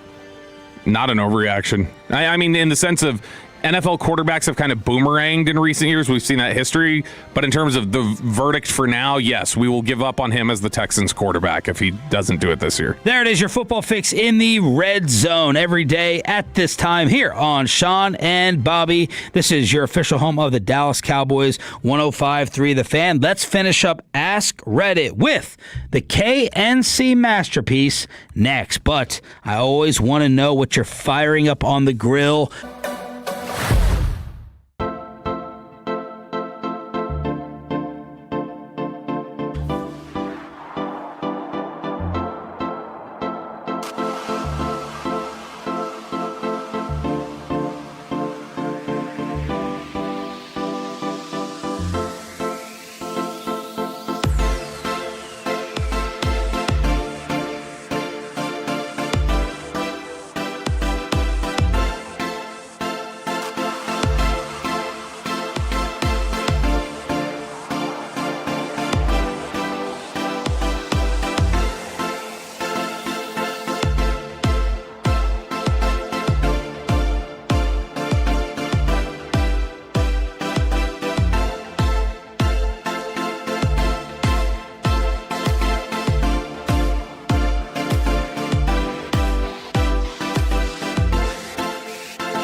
Classic Chevrolet. If you're in the market to upgrade your vehicle, get to Classic Chevrolet Grapevine today. The #1 Chevy dealership in the world, 3 years straight. They've got more new Chevys than anyone else, all priced to sell. Visit ClassicChevrolet.com. This is Texas. This is Classic Chevrolet. Together, let's drive, relax, enjoy the difference based on new Chevrolet registrations 2023 through 2025. Let's crosstalk with the KNC Masterpiece here on 105.3 The Fan. Yes, Kevin Hagelin. I know sometimes perhaps you will nap, but did you go home and watch the rest of the Sinner match yesterday? No. Okay. Because I was in a post-show meeting probably for the remainder of the match. Oh, yeah, that's right. Yeah. That's right. That was a long meeting. It was a long meeting. How do you know that? Because Bobby popped back in. I was like, what are you still doing here? And he's like, we just finished our meeting. And I was like, oh, okay. Yes. Well, Spittle always comes 15 minutes after the show ends. Like a gentleman. So you got to wait for that. You got to, pack his salmon up and his lunch and his dinner. You got to get all the meals. And we just sit there talking with Chicaline for 15 minutes, and then we get into it. Oh, Chicaline's out at the stadium today. Yes. That's going to be fun. Chicaline will delay the start of our meetings sometimes. Yeah, Chicaline doesn't shut up. Yesterday. Holy crap. I'm like, get out of here so we can start this meeting. Get out of here, please. Did you talk to him about the Hallmark Bears Christmas movie? Oh, are you excited about that? I have no idea what you're talking about. You haven't watched Holiday Is that his Touchdown? daughter's golf team? No, Holiday Touchdown, a Buffalo Bills story. Holiday Touchdown, a Kansas City Chiefs story. No. And now Holiday Touchdown, a Chicago Bears story. And he loves the Bears. I've watched both of them. I watched the first two because we just turn on the Christmas movies and when we go through them. But I've watched both of them. Which one was better? They're not great. I like the Bills one. It kind of showed me what the Bills group's about. They're wild. They like to feed people.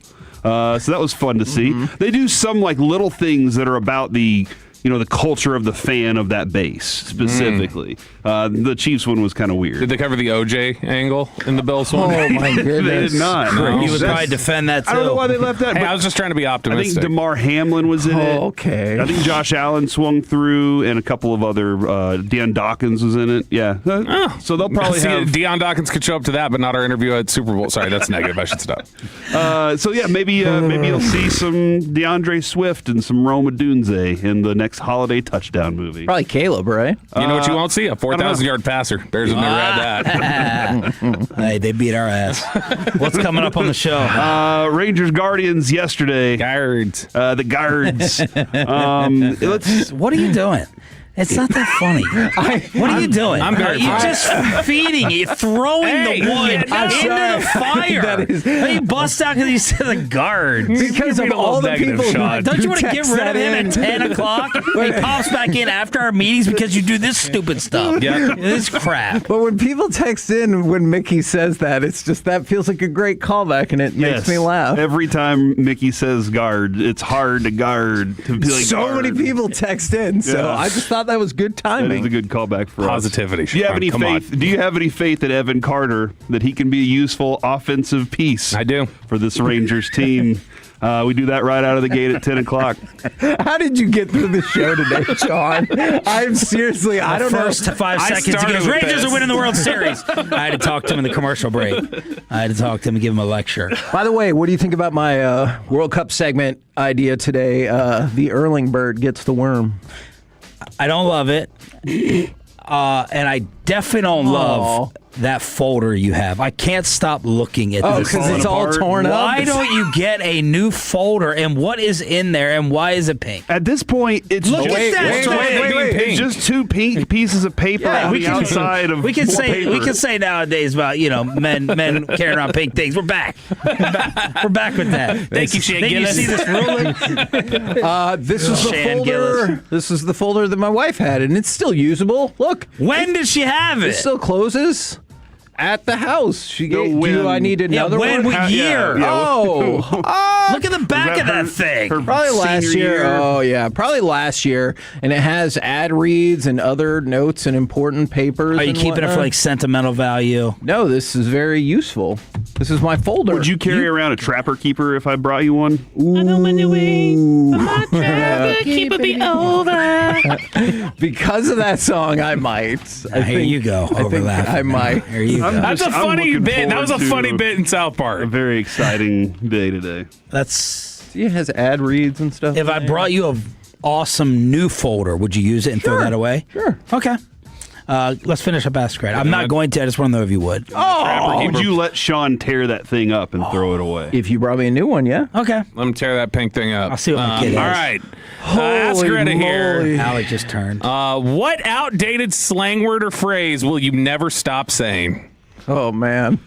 This feels like... Dope. I still say dope all the time. And she...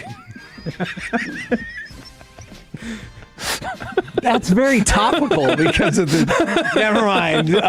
Bobby, that is not amusing to me. I would like to default to what Corey said. I also say dope a lot. You do? Yeah. Like, that's dope? I think dope. Yeah. I think dope has made a comeback, though. Dope No, everyone uses it, yeah. but, like, we're too old for that. Yeah, but like that's dope, man. I would argue I'm not too old for it because it was vernacular when I was that age, and I just stuck with it too long. Maybe I'll start using it sarcastically, like I do. Like I'll be like, "Rad, man," or tubular. You know what yours is? Tubular. I know what yours is because it's one that was definitely more popular back in the day, and I don't hear anybody use it anymore, and I still hear you use it. Sick? No, instead of like what's up, buddy, or like what? Pimp. Yeah. What's up, pimp? Yeah, a lot. I just don't hear it as much anymore. Okay. And you're the one who I still hear use it the most. I'll take it. I have one friend that uses that frequently too, saying kind of the same way. Kind of it's making a comeback, and unless So you is your mean voice Sean's your cracking. friend. Yeah. All right, Man, you're spicy this morning. Do you see what I deal with? I know. I was going to ask if Bobby wore you see what I deal down. with? I'm throughout the day. watching. He said he had to have a talk with him after the first segment. Yeah. So. Good point. It was, What do you think the pay raise should be for dealing with him? And do you think dealing with him is more than dealing with Choppy? I'm not trying to piss you off, but I think it should be enjoy nothing? Bobby. Yeah, for 15 minutes a day. Except when I'm walking up to their meetings in the back, and then he side eyes. All right, what is one ingredient you refuse to cook with, no matter the recipe? Onions. Oh, dude, they're gross. Oh, dang. Kristen, the one for Kristen on this, because Kristen's not picky. The one for her on this is like she's not picky. No, she's not. She has she no, is. no. She has allergies. Sean, she can't eat. Sean. But if she's not allergic to it, though? She is picky. But I mean, how would Bobby know? Yeah. I'm out to dinner I with her all the married time. her. Just But to is do- she? Huh? she married me. Oh, yeah. that's a good point. No, in terms of like, great if she point. has an allergy to it, she can't eat it. But in terms of just, if there's no allergy, she'll generally try anything. If there's ginger in a recipe, she will not do it. In your face, Alec. She hates.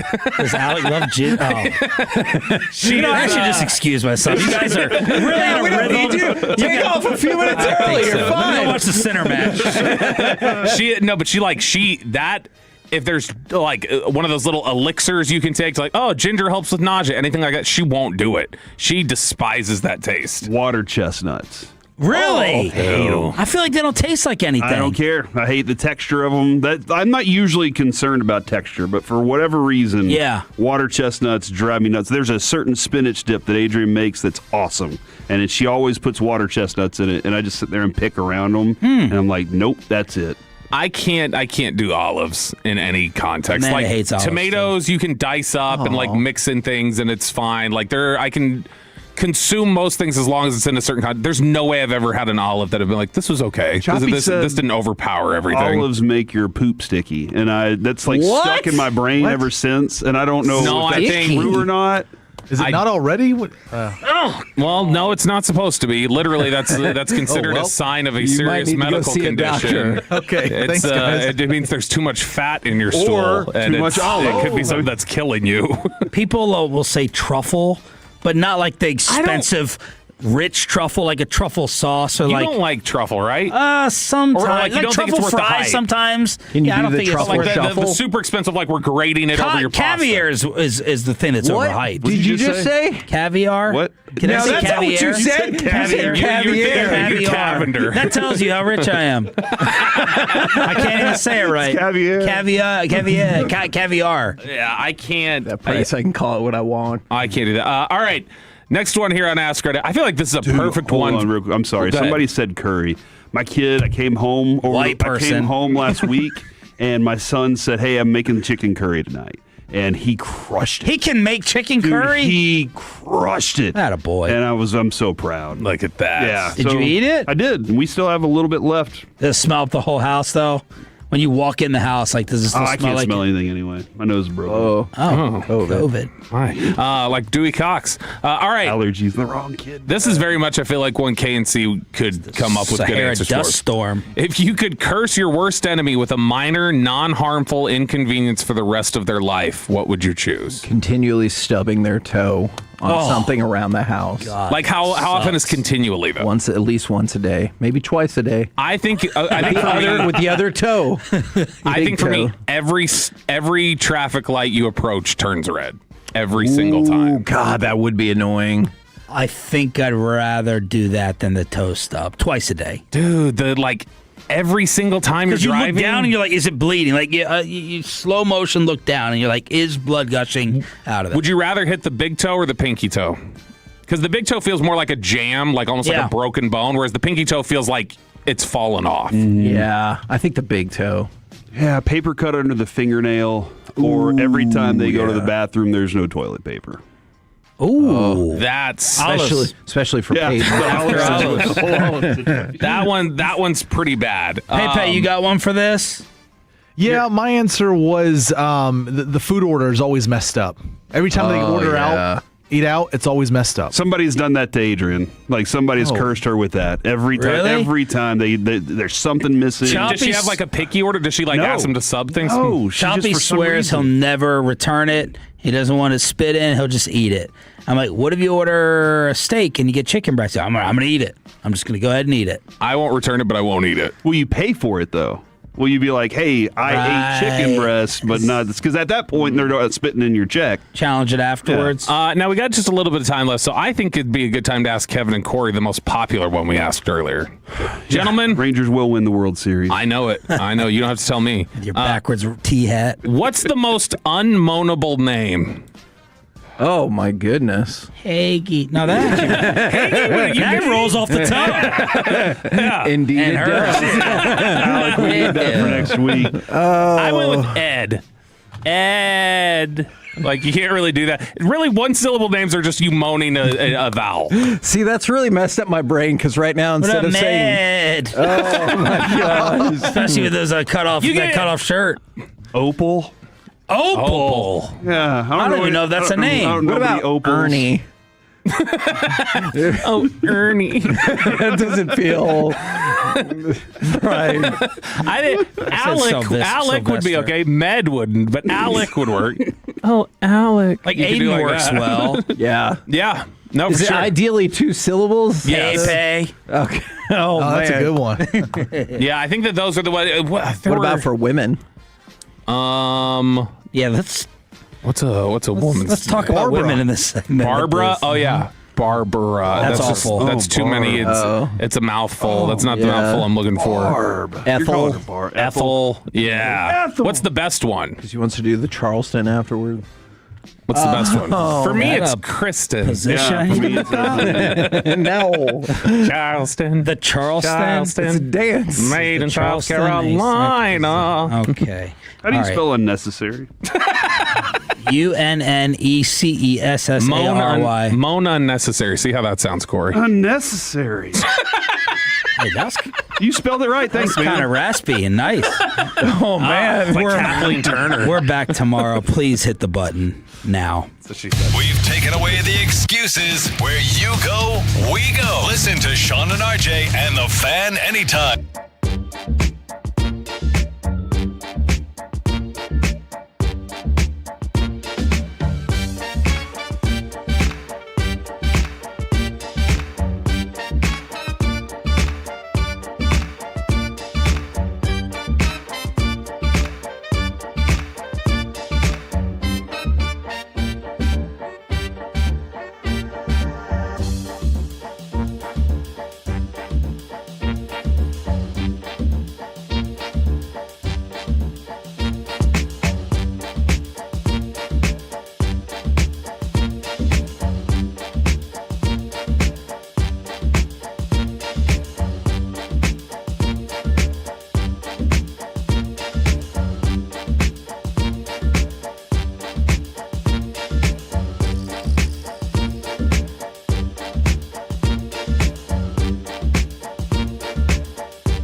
1, Dallas, Fort Worth. Let's go, Cowboys. An Odyssey sports station.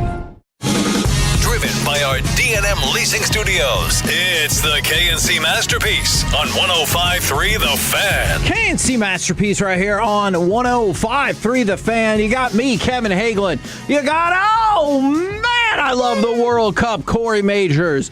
And of course, the famous Alec Medford. By the way, shout out to everybody on their way to AT&T Stadium for the Norway Ivory Coast match, which starts at noon o'clock. You might want to be there already. but hopefully you're tailgating with us in the parking lot. That's interesting because I was talking to Chicolene about that this morning. I was like, dude, can you imagine what Mexico City is going to be like later today with host city or host country Mexico playing in Mexico City? And he was like, think about this though. In Arlington, at least everything's a ways away. The stadium is a ways away. He said in Mexico City, it's so populated around that area that everybody's already there anyway. And that's why they canceled school for that first match for them. So the environments we're going to get for the rest of the day are awesome. But right here in Arlington, it's going to be really cool. Good luck to all the people going to root on their team. Although I'm very upset with the Netherlands. Yeah, thanks a lot, computer science nerd or whatever, who told us to pick the Netherlands. Yeah, Alec. That wasn't me. I'm just the messenger. I even went on Kalshi and used your promo code, and I made a trade that said they were going to win it all. I did too, and I also doubled down on it last night right before they scored their first goal. I was like, they're going to win this match too. Bam! And then I should have just cashed out whenever the thing went up. That's how dude, it's amazing. Yeah. Because I can just leave anytime I want. It's a real-time But I was market. like, no, I want that extra $1. Yeah. And so then I lost all the dollars. Yeah. Thanks to the Netherlands missing their kicks. Yeah, or the keeper who stopped it and then knocked it in with his butt. Dude, what was that about? What? That was a sweet save How are you first. gonna do something like that? I also give the other side Orlando Hill in the Paraguay-Germany game. That dude played some amazing goaling like yesterday during that game. You know what? And I just realized I forgot to say, how the heck you doing today? How the heck is everybody out there in Radio Land? 877-881-1053. Franklin Injury Attorney text line, or the Twitch, or the YouTube. Alec, are you going to the Norway Ivory Coast match? I've got a job. That man, in your face. Yeah. No, that entails me to be here during the match time. You're just about to dunk on all the non-job people? I was going to say in your face from Alec's perspective, unemployed people. But if you're unemployed, do you have the money to go to the World Cup match? Or maybe you're just independently rich and you choose to be unemployed. You remember Shea Wiggum? I do. He was a guest on our show. He was in Vice Principal. He was also in the Mission Impossible movies. Yep. He was also in Just Gemstone. And Perry Mason. He was in that as well. He's a fantastic actor. But he made me think differently. He said, I spend most of my life unemployed. Because he was like, I act and then I'm unemployed the rest of the time until it's time to work again. And I was like, is that unemployed? So you just said, if you're unemployed, if you're like him and you're an actor today, you can be out there. Okay. Or if you're a contract worker who makes lots of money on a contract. Be on the lookout for Shea Wiggum today. Yeah, he could be here. He could. Nobody knows. That's true. I am not aware of his status one way or another. Kevin, I'm doing good today. Thanks for asking. You're welcome. Because it is Tank Top Tuesday, ladies and gentlemen. And we are rocking the 105.3 The Fan Tank Tops. You definitely cut the sleeves off of that, right? Yes, I did last night. Because I have a blue one that I cut the sleeves off of a long time ago. Kevin, these shirts are so old. You could almost see through this one right now. But there were holes all in the sleeves just from the aging and wear and tear on them. No, I see it. I've worn these shirts it's got to be 10 years right now. Yeah. At least 10 years. But it is Tank Top Tuesday, and I wanted to represent the Fan today. So I brought out the Fan, and Alec has his 105.3 The Fan tank top on as well. Now, I just want to let you know, these are not for resale.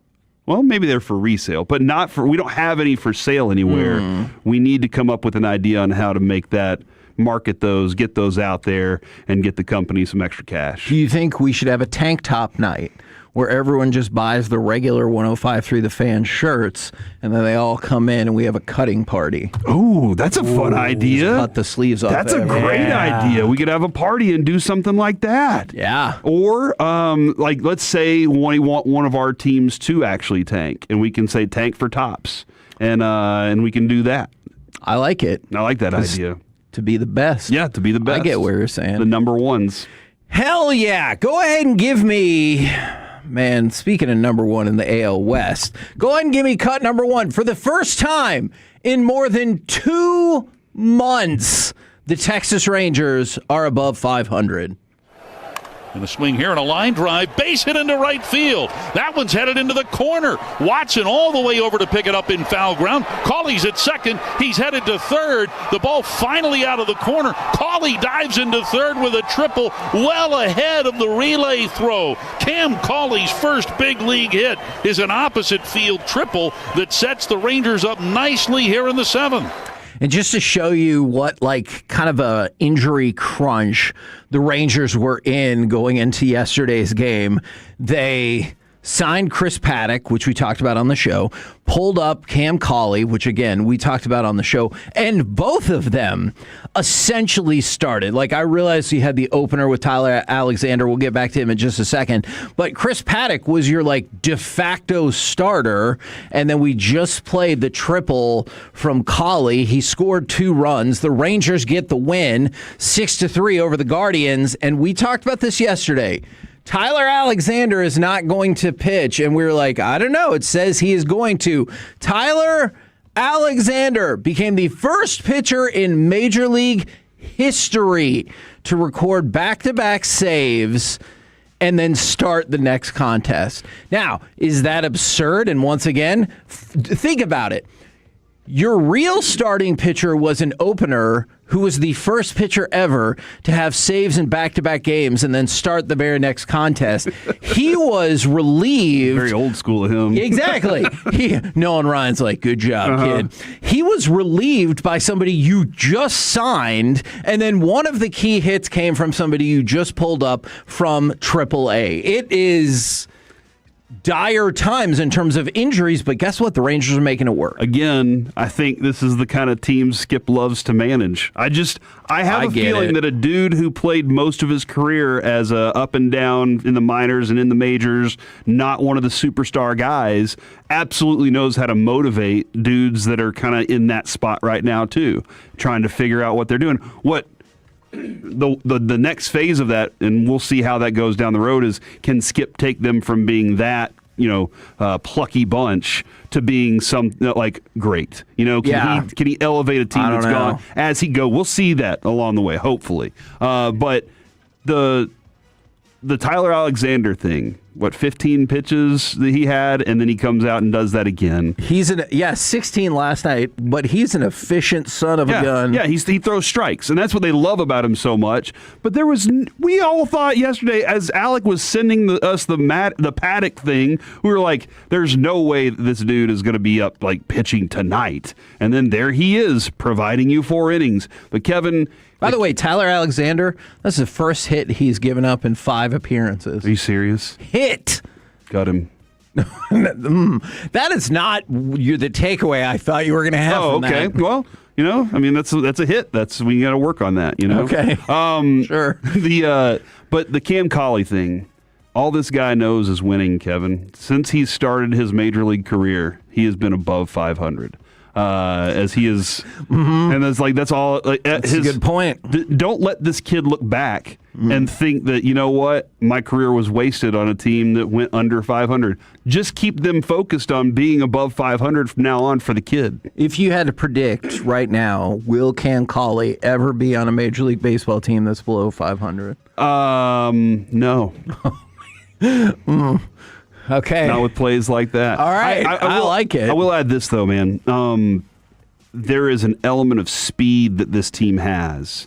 And Collie's part of that. Collie was definitely part of that last night. Once he got to first, and he was explosive out of the box to get to first base. When he made his turn, though, you saw the adrenaline pump through him, and he took that turn. He was like, "There's no stopping me from getting to third base on this one." Nice job getting that triple. But Kevin, I know we're going to talk about Evan Carter at some point, but there's an element of speed that you just cannot replicate on the base paths that the Texas Rangers have. That comes with hustle.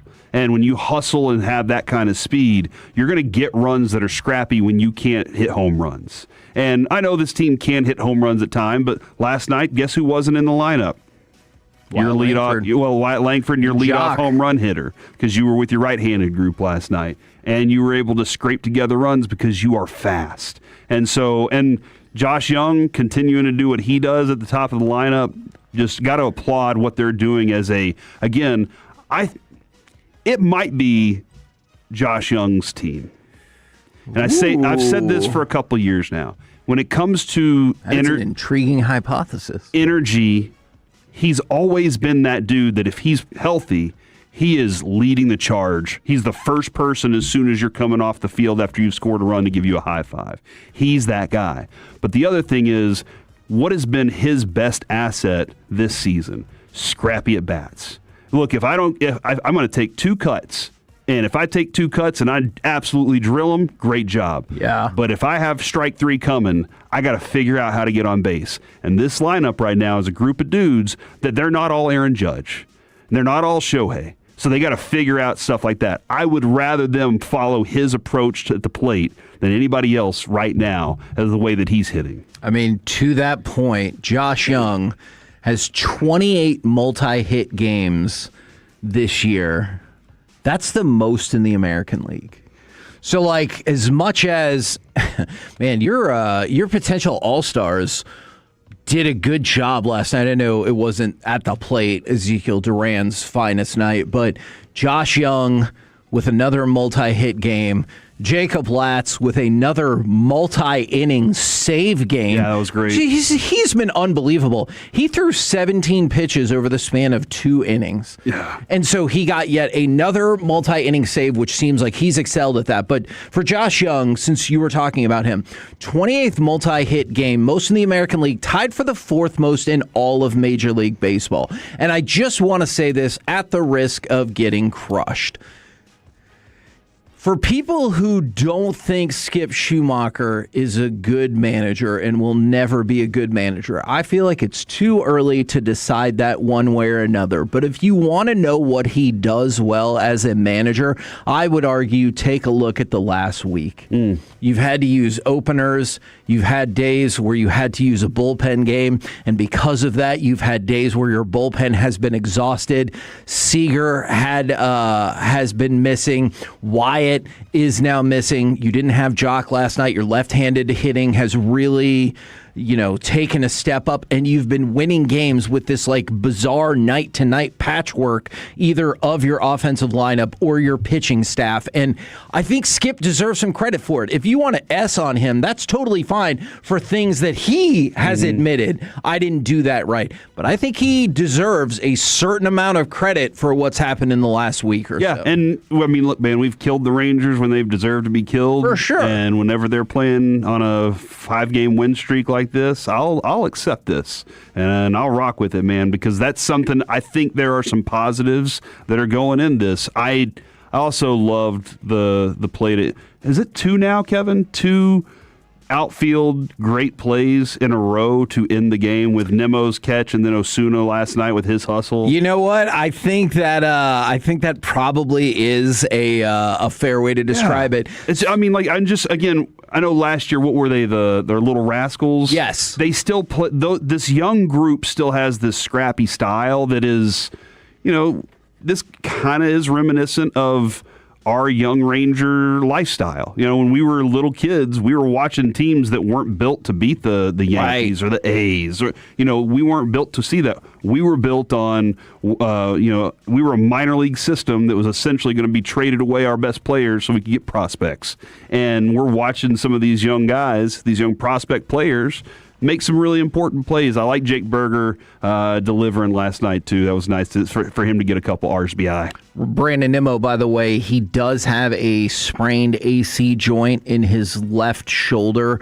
There was no determination yesterday about the injured list. I believe, as far as my understanding goes, he's going to have further testing today. Okay. And then we will see. We're probably going to have Skip on the show tomorrow, so maybe we can get some insight, or perhaps that information will come down today. I think we might need to pick the Rangers back up at another point, because something that I saw Jared mention it, I've looked at some of the numbers. When Evan Carter is doing things against left-handed pitchers and Foscue continues to, and Collie is capable of, you might have found a way to patchwork a huge previous hole in your offense. We're the KNC Masterpiece right here on 105.3 The Fan. Coming up next, NBA free agency has arrived. Who is available? Who's already re-signed? And what assets do the Mavericks actually have? Next on The Fan. When your friends say, hey, did you hear? You can probably...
$33.33. With Frankel and Frankel, there's never an out-of-pocket cost. They only get paid when you win. Frankel and Frankel, the go-to car and truck wreck attorneys in Dallas. Tries to turn the corner against Morant. Morant takes it away. Goes behind the back and slams it. That's insanity. KNC Masterpiece right here on 105.3 The Fan. 105.333 The Fan. I don't want to hear it from you today, Majors. Three. Today. It's a lot of threes. I know. That's true. The story of your dating life, huh? I'm just kidding, Alec. That was too far. Wow. Is today when we leave based on nothing? Is today when we leave at 11:30? No, that's tomorrow. That's tomorrow. That's Dang a good it. point. That is a good point. Man, when Aiden rolls his chair back, perhaps you've gone too far. I'm sorry. Please forgive me. That's Friday. And we're not here Friday, so it's not happening. Okay. So we can't be mad on Tank Top Tuesday, right? All right. So free agency begins tonight or this evening or this afternoon, however you wanted to dub it, at 5 p.m. Teams can start negotiating with free agents from other clubs, and then they have that stupid moratorium until Wednesday is the official start of the league year, and then your official moratorium ends on Monday. So that's when all the signings will become official. Hopefully no one will get barricaded in a room or a house by their teammates. Dude, how long ago was that? No. I know, here's what happened. I know it was my birthday weekend. It was, so at the same time. And I was at some hotel eating hotel food, I think, and all of a sudden my phone's just buzzing like crazy. Right. I'm like, what is happening right now? And everybody's like, DeAndre Jordan is backed out. And I was like, oh my gosh. And then the chaos ensued. So I can't remember where we were coming from, but I was on a plane back to DFW with Brandon. So we were also on vacation. And when we left, DeAndre Ayton was coming. Nope, DeAndre Jordan. There we go. Got it. Was coming. You started, Alec. I know. I'm avenged. That's what I get for running my mouth. Was coming to the Mavericks. And then when we landed, I turned my phone back on. He was no longer. And I was like, man, what a plane ride. Yeah. So for the Mavericks, a note that Alec has already brought us. Marcus Sasser, the Mavericks are currently the favorite to make a deal and trade for him. I could not imagine that will be super intensive. I kind of wonder if they're looking at picking up Brandon Williams, and maybe that's going to be part of the swap. But I would assume that would mean that Brandon Williams is going to be out the door, and you're going to keep Nembhard. You're going to bring up Marcus Sasser as another backup point guard. That the outlay for that is not going to be very high. He's in the final year of his rookie deal on a $5.2 million cap hit. All right, when you look at this team right now, Kevin, what's the biggest need for you? Need shooting. Shooting, because he does not necessarily fit that bill. He has good 3-point numbers in theory, but he's not a real volume guy. Like, he'll shoot 3 a game, essentially. And so his percentage is solid. It's better than solid. It's 38.5%. Last year was above 40%, but he only shoots about 3 per game. But then again, if he's strictly going to be a backup or like pseudo third-tier point guard, you're probably not going to have that many opportunities for him to shoot more than 3 a game. Now, and I don't really know this yet with what Dusty May wants to bring. Did Michigan play, and will he be able to transition the same kind of style they played there to the NBA, or is he like, no, the NBA is a different game, and we're going to have to adjust to that? What did it feel like? They were a big 3-point shooting team, or they were just very physical inside the perimeter? I immediately think about the bigs and the physicality, but to be fair, I don't remember offhand if they were a heavy 3-point shooting team. I would have to go look that up. But what Jalen Brunson just accomplished was using the spacing to get to the basket the way he wanted to, but also they had some physicality to go along with their bigs. And you are not currently constructed to be able to be a 3-point shooting team. Now, I'm not saying that in the next week you can't overhaul that, but just as it sits right now, you cannot be a 3-point shooting team. Now, with with Luka, there was Luka's going to have the ball, and then he'll eventually dish to guy to shoot the three. Right. Or he'll finish and he'll shoot his three, whatever it was. With Cooper, when does he get the ball? It's going to be in Kyrie's hands more, right? Yeah, I mean, and you can still occasionally run Coop up at the point, but I would use that in isolated situations. But the other thing is Kyrie is better at getting rid of the ball earlier in the shot clock than Luka's going to be. I mean, because Luka will keep the ball longer on the shot clock than just about anybody. He's an awesome player. Because he thinks I'm going to figure you out at some point. I'm going to grind you down to nothing and then figure out and then disperse you. Yeah, so I don't mean that as a knock whatsoever, but I think Kyrie is significantly more likely to distribute the ball earlier, and that is one of the good things about having Cooper Flagg is you can have him run the offense as well as like your second tier once you get across the mid-court line or at the top of the key or however you want to set up your offense. Gotcha. Okay. All right. I'm really there are a lot of things I'm excited about for the future of this team, but obviously we still don't know what the complete structure is going to look like. Now, here's what you have to work with. You are way below the luxury tax first apron and second apron. Those numbers are 40, 46, and 59 million respectively. So you have a little bit of money. I'm not saying that means you can go out and spend $59 million, but you do have some money available. Also, to go along with that, you have the non-tax mid-level exception, which is about $15 million. That's a number to keep an eye out on, because supposedly that's what the Warriors are hoping can entice LeBron James to come to their team at $15 million. Oh, that's a real thing. Up until last night when the Warriors re-signed KP for 2 years, $40 million, and they gave him a player option in the second year. How the hell does that work? I really thought they were going to go after Anthony Davis, too. I thought they were going to go for Steph, Draymond, AD, and LeBron, because the whole reason Draymond opted out is to give them some financial flexibility. I thought to go after Anthony Davis, and they're like, we're taking KP, and you're like, that's, they might play about the same amount of time. But yeah, So Lindor might not play. I know the other day he was like, hey, look, I know Steve Kerr doesn't like to play rookies. This team's butt. I mean, that's a direct quote. They still will have an opportunity for some big usage for sure. By the way, if LeBron is not back with the Lakers, which, man, it's looking more and more as though that won't be the case, the Warriors are heavy favorites to pick him up. And I would be willing to bet that is what they're hoping they will accomplish. You have the biannual exception, which is $5.5 million.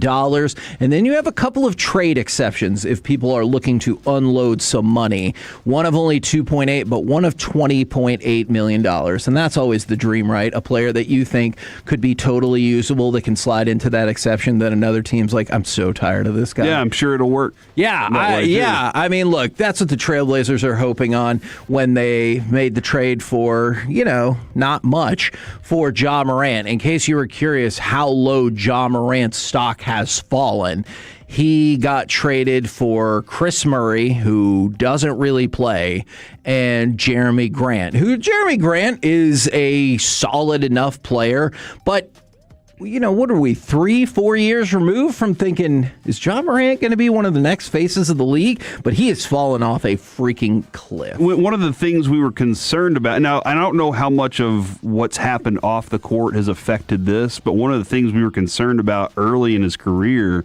was the the physical way that he played, like he took a beating on his body for sure. And we were like, I mean, it was Derrick Rose. I was talking about him a lot, but the way he jumped, the way he dunked, the way he played the game at that size, I was a little concerned about him. Again, I don't know how much of the off-court stuff has affected his play on the court, but I would like to. I thought the game was a lot of fun whenever he was at his best. Agreed, and that covers up the fact that he can't shoot. Yeah. For somebody in the NBA, Ja Morant cannot shoot the basketball, especially for somebody his size. Now, that was covered up. You look at his third and fourth year. Yeah, third and fourth year in the league. He could get to the basket. And even in that third year, it looked like he might be able to become a competent three-point shooter. Well, guess what? That never happened. And now you wonder if whether it's that physicality you talked about or whatever else, will that impact his athletic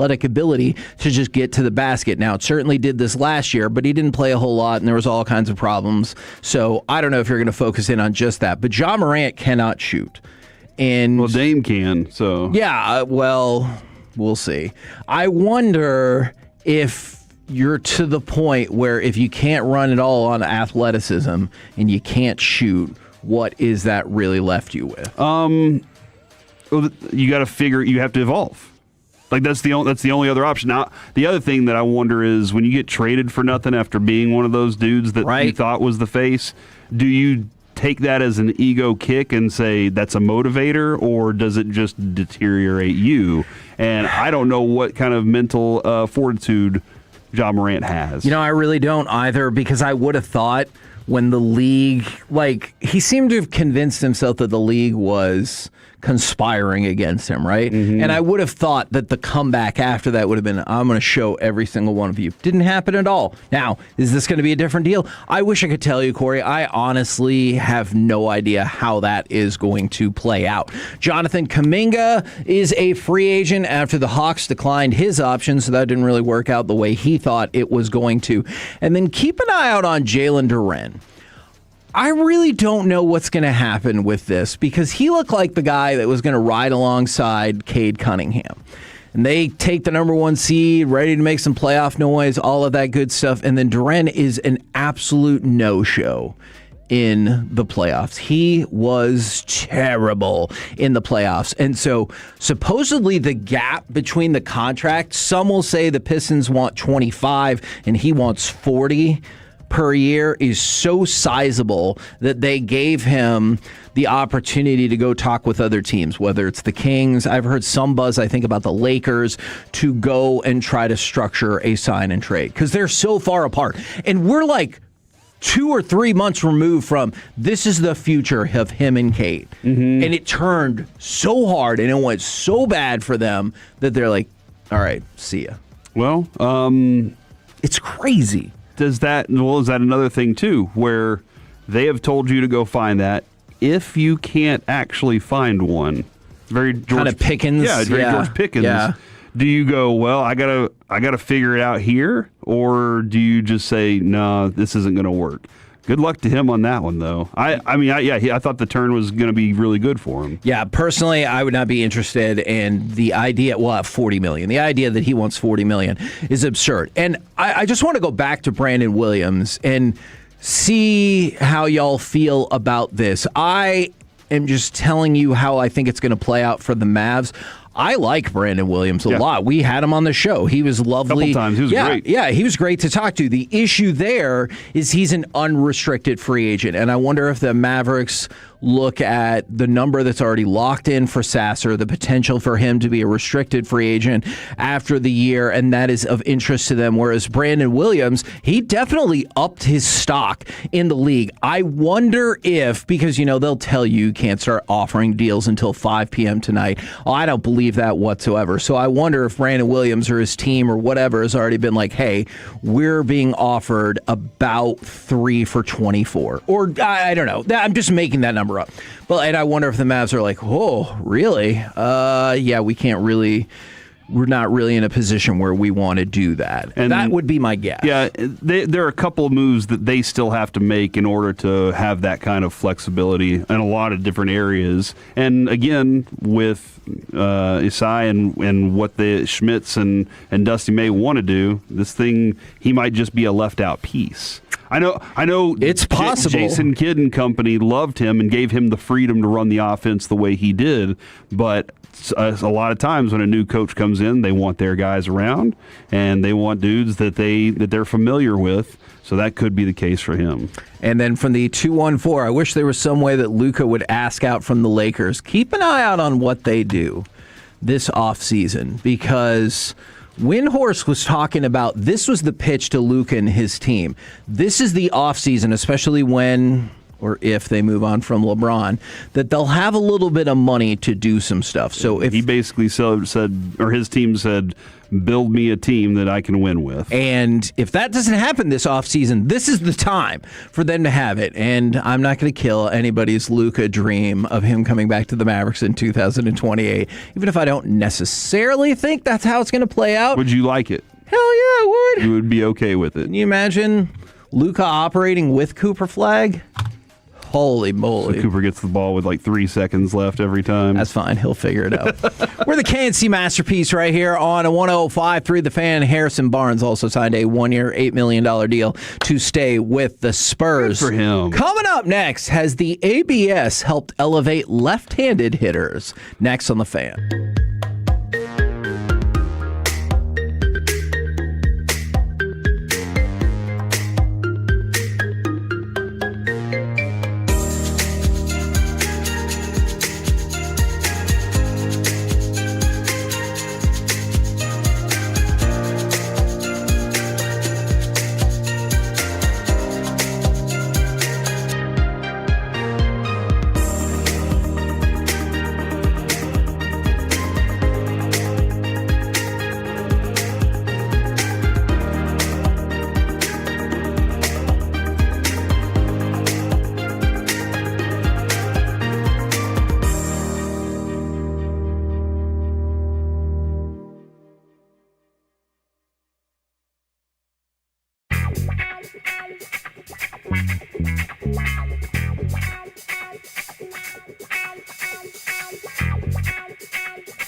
Chevrolet. If you're in the market to upgrade your vehicle, get to Classic Chevrolet in Grapevine. The #1 Chevy dealership in the world 3 years straight. They've got more new Chevys than anyone, all priced to sell. Visit ClassicChevrolet.com. This is Texas. This is Classic Chevrolet. Together, let's drive. Based on new Chevy registrations 2023 through 2025.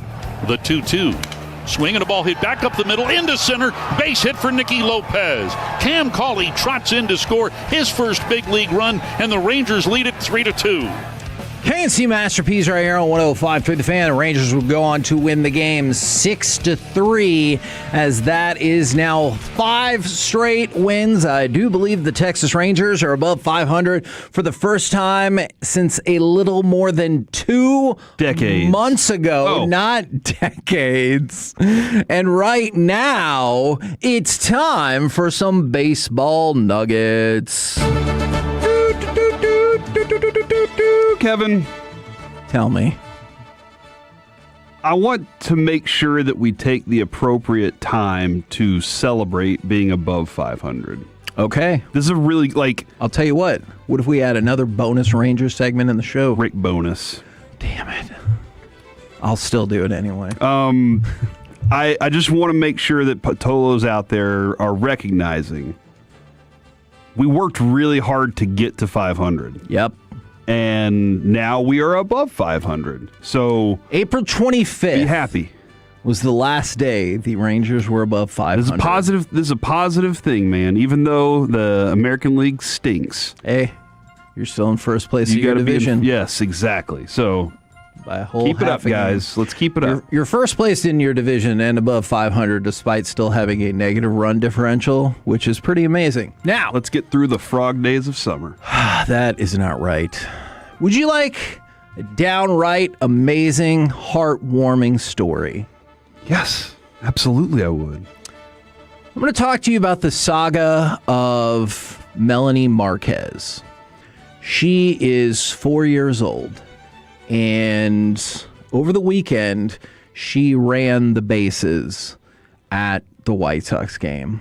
And the audio's not great, but the video is amazing. She's running with the team mascot. She is currently undergoing treatment for medulloblastoma. And she ran the bases, and the White Sox were there. I believe their opponents came out as well to high-five her when she was going around the bases. There was a whole bunch of people at home plate to kind of gently mob her and stuff when she scored the run. This is already the second time she's having to overcome cancer. Medulloblastoma is a fast-growing cancerous brain tumor that starts in the cerebellum, so it's in the lower back part of the brain. I dated a girl that had that. Really? Yeah, it grew right there at the stem. They couldn't do surgery. Holy moly. Because it was so close to the brainstem. Wow. So she lived with it, and she still lives with it today. Okay, that actually gives me hope. And I believe it was the Royals. Obviously, I dunked on the Royals yesterday, but it was really cool that they were all around from this. And she's already overcome cancer once. Yeah. This is the second time. She's 4! Shouldn't have to do that, Tough girl. It is an amazing video, and it just brings joy to my heart. And I wish, dude, there's so many cases in the world that it's a damn shame. I wish every team could do something like this every day for somebody. Agreed. Because of, sorry, I'm about to do this. I've been in those hospital rooms and been surrounded by those people. And when somebody comes, you're in there for days at a time, weeks at a time, months at a time, and you can't get out. Yeah. You can walking down the hallways tough. And when somebody comes in and they're like, let's do some music, it just brightens your day. So something like this brightens it for months. So congratulations to them. Nice work. If I ever come across this video on social media, it doesn't matter who it is. If it's somebody ringing the bell, I feel like I'll always watch that. I tear up every time. It is that and the military dads and moms returning. Oh yeah, especially if it's a surprise. They get me every I don't time, know dude. why. It's the surprise one that they're like, "Oh my gosh, is that my dad?" And you're like, "This video is tremendous." So look, there's lots of positive stuff still out there on social media. All right, let's talk about Aaron Ashby. He currently leads all of Major League Baseball for the Milwaukee. He pitches for the Milwaukee Brewers. He leads all of Major League Baseball with 11 victories. He is a reliever. Oh, what? Oh, yeah, that kind of makes sense. No pitcher has ever won 20 games pitching solely out of relief in a single season. Yet. I mean, yes. Yeah, I brought that up that I often tell Kevin yet. And Kevin's like, you know what? Good point. We'll see. It could happen. This would be awesome. This would be a really cool thing. Does he win the Cy Young?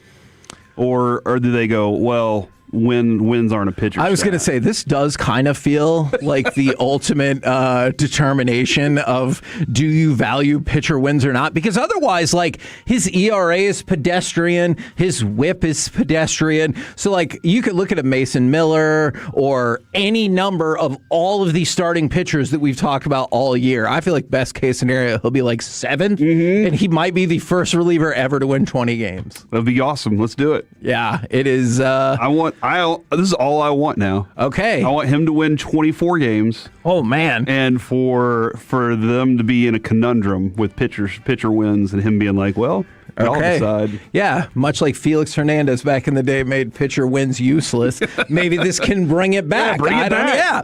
All right, so let's talk about the ABS when it comes to helping out left-handed hitters. So I take you back to 2021 when ABS was just like something that people randomly mentioned.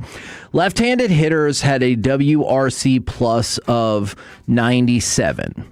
As did right-handed hitters. And WRC plus, a lot of people will kind of use that as their version of wins above replacement, and they're like, what percentage are you better than just like an average person? And if you get to 100, that means you're right there, and any number above that is how many percentage points above average you are. Then in 2024, lefties were 104 WRC plus, with righties at 97. But with the ABS in place this year, left-handed hitters have a WRC plus of 108. That is 13 points better than right-handers at 95%. Lefties are also in line for their best league-adjusted batting line, since 1946. But why is that? All right. Explain.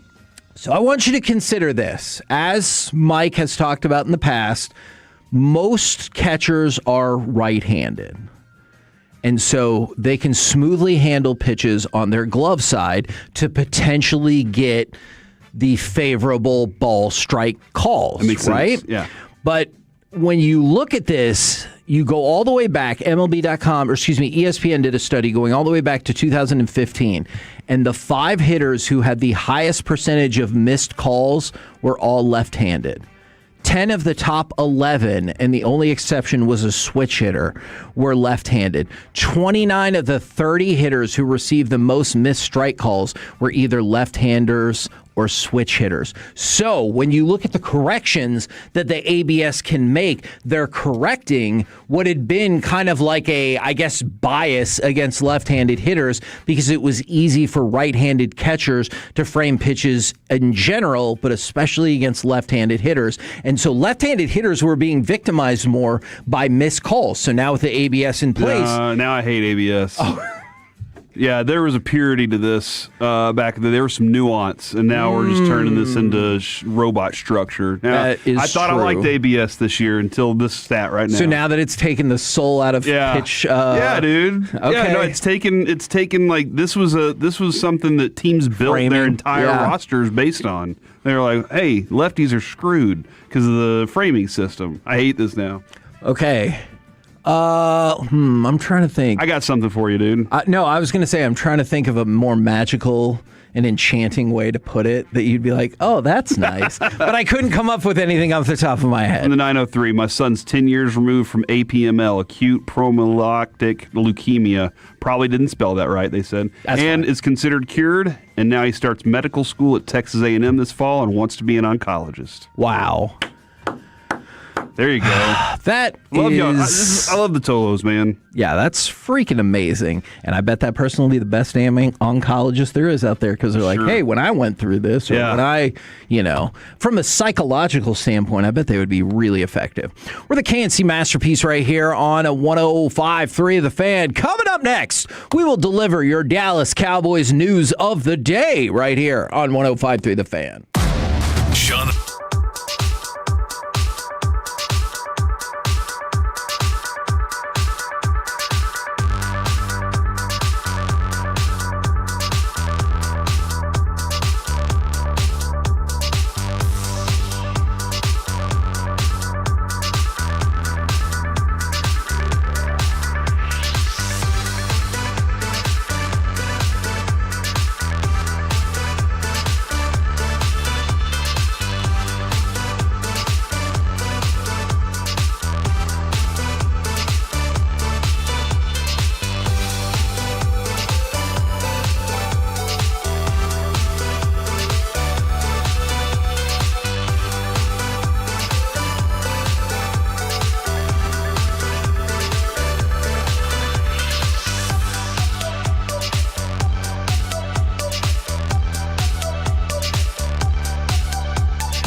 FM and HD1, Dallas-Fort Worth. An Odyssey sports station.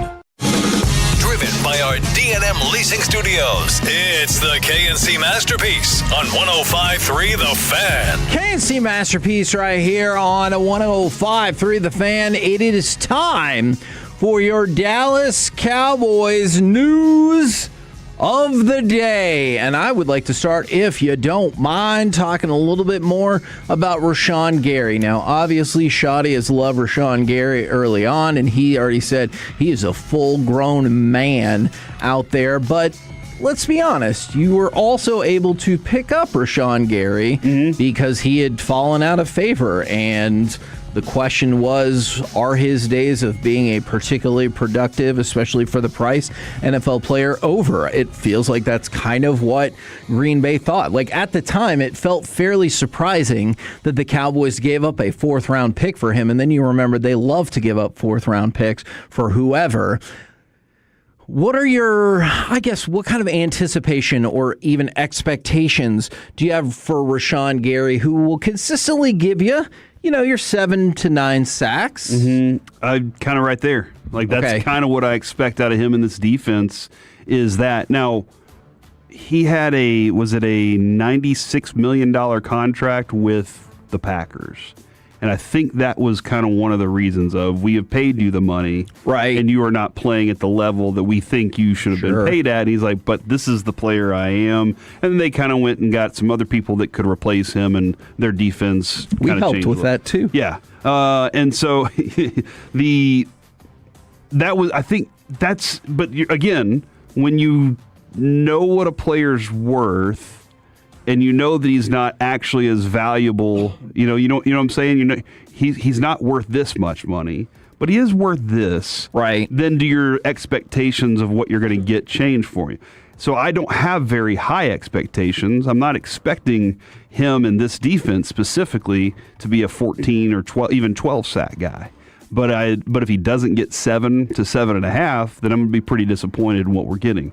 That being said, one of his key roles is going to be stopping, securing the run-stopping part on that side of the ball. All right, so I'm glad that you brought that up, because therein lies where I really do think this could end up being a good deal. I think so too. For the Cowboys. So you look at it, they essentially set it up on a 2-year, $32 million deal. His cap hit over the next couple of years is like $14 million. And then your dead money, if you moved on from him after that, would only be $8 million. And then, obviously you don't want to eat any dead money. I'm just saying, if it doesn't work out, and even then he would only be 30, 31. So I think the Cowboys think, I wonder if we could get another shorter term deal out of this. But in the meantime, you talked about what the potential could be. 7 to 9 sacks and somebody who is good at stopping the run. Well, hell yeah, that sounds like a good deal. It's versatility that I think that they need in that position specifically. And that's because I think, I might be way off, Kevin. I might be way off on this thing. Maybe Christian Parker doesn't have versatility as a mindset for all of these guys, but it seems like every single one of the players on this defense is going to need to have a couple of different things they do well. And I think Rashawn Gary can do those. I have some quick, not football news for you. As we made reference to, 40 minutes ago? Yep. LeBron looked like he was going to leave the Lakers. Now the breaking news we have, LeBron is telling the Lakers he is out. He will not return. Now, does that mean he's going to go to Golden State? I still think so, and I think that's going to happen today. We talked about it this morning. Brian Windhorst said he feels like the Warriors seem to think they can get him with that mid-level exception. So here's the prediction I'm going to go throw out in case you missed it about 40 minutes ago when we first said it. LeBron James, now we know, is not returning to the Lakers. They had not set up a meeting with him. He had not set up a meeting with them, which doesn't look good. But right a little bit after 6 p.m. today, 5 p.m. today, I believe we're going to find out that LeBron James is going to the Golden State Warriors. Now, that is not part of the breaking news. The breaking news is he's not going back to the Lakers. I like this in a lot of different ways because it does change the Lakers. For sure. Anytime the Lakers change, it could be bad, and I'm okay with that. Did you think they had to make that change to officially make it Luka's team? Yeah. Listen, man. I know that Steph thinks that's his team. And you know what? They've played together on Team USA enough times to know how to be on the court together, right? Like, LeBron James is more than willing to defer late in games to a dude that's better. Plus, he ran the Kevin Durant drill for a couple of years. Yeah, so, and Steph Curry, like, he knows he can do all these different things, but whenever it comes down to clutch time, who's got the ball? It's going to be him. Because go back and look at that game. They needed somebody, and Steph was like, I got this, guys. Don't worry about it. Let me hit these threes over everybody. Man, there's a lot going on. Is LeBron going to retire today? He wants to play. He wants to play as long as his body will let him. Yeah, I don't think so, but I have to admit, I wouldn't be shocked by that. I think he'll end up with the Warriors, but if he retired, I would be like, but not shocked. I don't know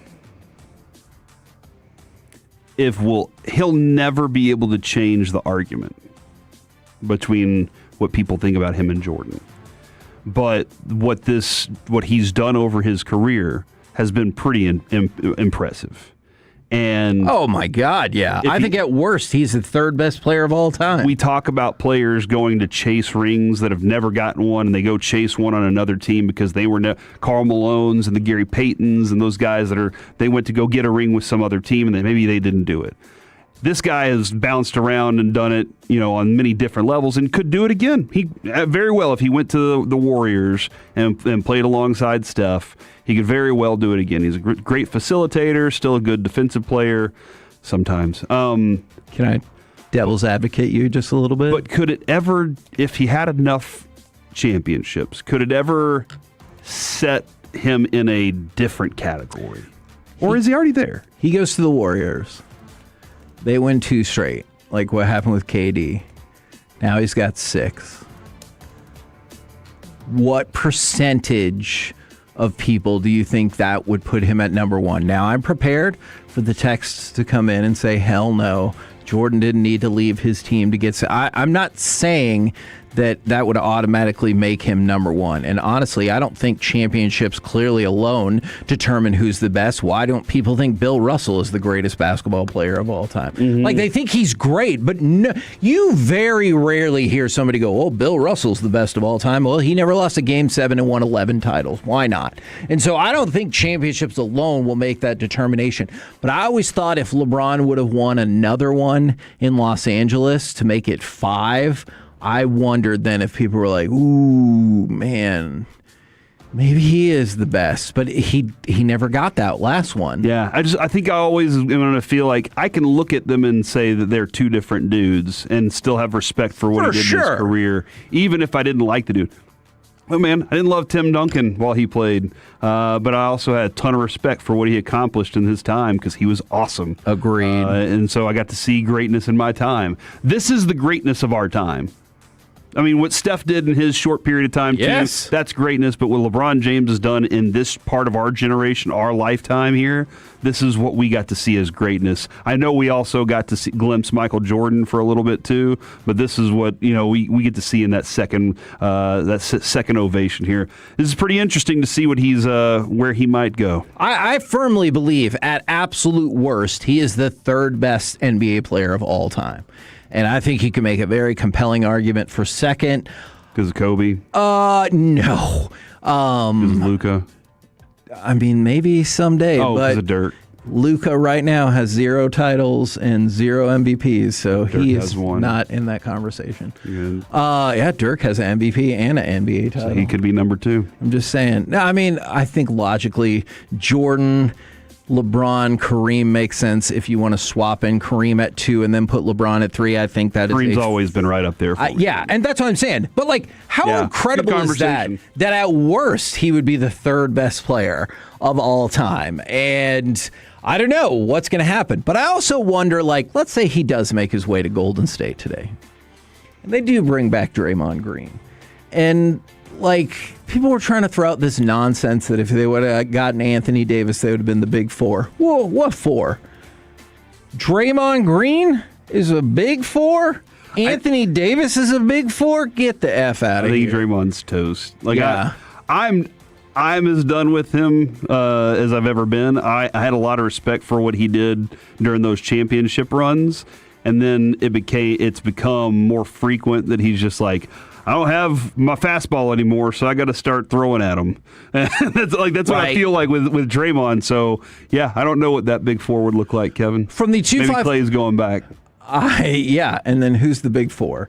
Because he ain't it. From the 2-5-4, I don't think LeBron is even a top 3 best Laker, but that's a different argument, right? Because LeBron is not going to be known as a Laker, even though, here's your weird factoid of the day. Did you know that LeBron's run with the Lakers was the longest of his career? Really? Yeah, now because the Cleveland was broken split up into 2 parts, kind of like Tom Brady's championship dynasty. Exactly. So he was with Cleveland for 7 years. He was with the Lakers for 8 years, and then he went through Miami, and then he went back to Cleveland. And so he's been with Cleveland the longest amount of time, but the longest single run of LeBron's career has just ended. It was with the LA Lakers. It is now over. I think he is going to go to the Warriors, but let's just say it's Draymond, Steph, and LeBron. Does that feel like a championship team to you? And KP? A couple years ago it did. Exactly. 4 years ago it did. Right now I can't say that I can see how it works. I think that they have the right coach to kind of stir the pot in that, to keep that thing going. And maybe they do have the athleticism still, because like for their age, LeBron's still extremely athletic for his age. For sure. And they still have a closer. I mean, Steph can still close. Just health. This is one of those situations where I feel like it's going to be like, how healthy can you be at the playoff time? Yeah, isn't that what it's kind of felt like? Is whenever you get to that point, you're like, well, are we even doing the right thing to get ourselves in position for playoffs? Yeah, because we weren't healthy enough throughout the season. And for the people asking about Draymond Green, he declined his player option with the Warriors to give them more financial flexibility to go after LeBron, with the idea that he'll come back. Now, things can change. I didn't think they would re-sign KP last night, so things could change. But that move was originally made for Draymond with the idea of him coming back into the fold with the Warriors. So, all right, things are moving today. The Mavericks might be on the cusp of trading for Marcus Sasser, and as Alec brought up in the break, because of the Jaden Hardy trade, or part of another trade, they might have the trade exception to just absorb him for nothing. And then that's another thing. If you're wondering why would you let Brandon Williams go, because this deal would cost you nothing against the cap. Sasser could just slide perfectly into your trade exception, and then Brandon Williams, whatever he gets paid, would affect your cap, and now this won't affect your cap at all. Somebody just texted in and said, OMG, did you hear that LeBron will not be back with LA? This is almost as huge as the Angel Reese trade. Kevin, have you covered that yet? Yes. Like on the realm of significance, Angel Reese or LeBron leaving? I would say LeBron. So, wow. Just like that, huh? Yeah, look, I get it.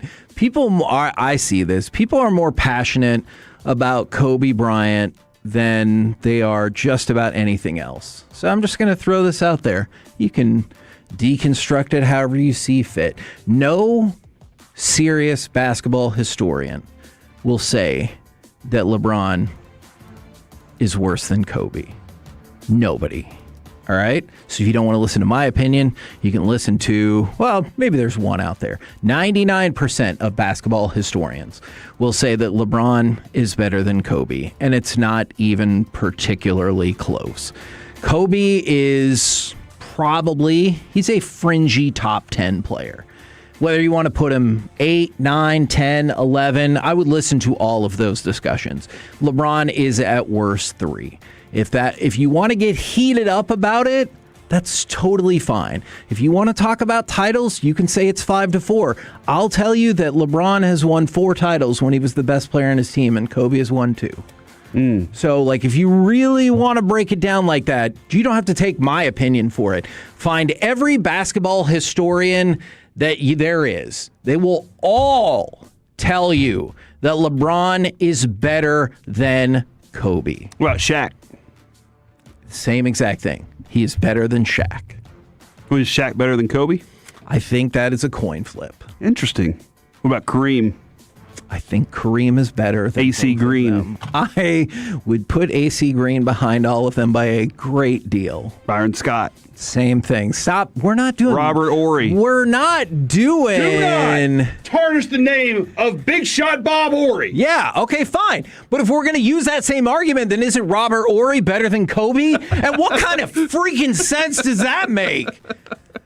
We're the KNC Masterpiece right here on 105.3 The Fan. Not a hater, just telling you for the people who are sending in rude messages. Coming up next, it's time for AM on the FM. We got the question of the day, plus I think I just found the greatest amusement park ever. Next on The Fan.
3333. With Frankel and Frankel, there's never an out-of-pocket cost. They only get paid when you win. Frankel and Frankel, the go-to car and truck wreck attorneys in Dallas.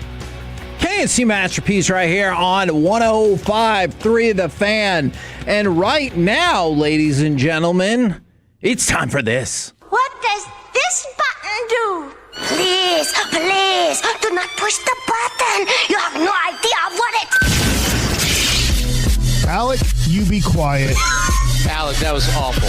1 for Alec, 0 for Peyton. Don't you dare touch that dial. Don't you dare do it. It is time for AM on the FM. My name is Alec Medford, the man that they call the Pride of Mansfield, Texas, and the mayor of the Medford Plex. Kobe. 877. I'm just kidding. Wow. Jeez. I'm just kidding. I thought we could have some fun with the back and forth, but then I forgot that is not allowed. You're acting like it's Duncan Robinson in the playoffs or something. Jeez. 877-881-1053. That is the Frankel and Frankel injury attorneys text line to answer today's question of the day or to just absolutely loathe Kevin Hagelin for his Kobe takes.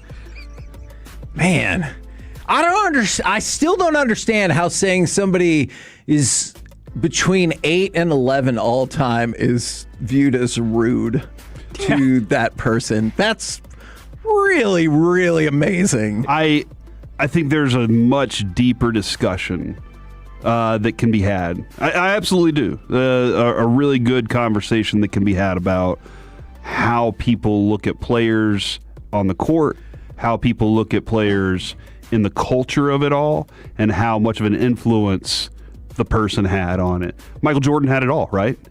He influenced the world, he influenced the game, and he was also dominant on the court.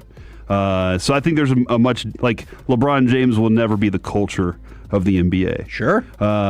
Kobe definitely was the culture of the NBA for a period of time. But I think there's a much deeper conversation there because you can go through time periods with Larry Bird and all. We did that with the Larry Bird and Magic Johnson conversation. I thought it was fantastic.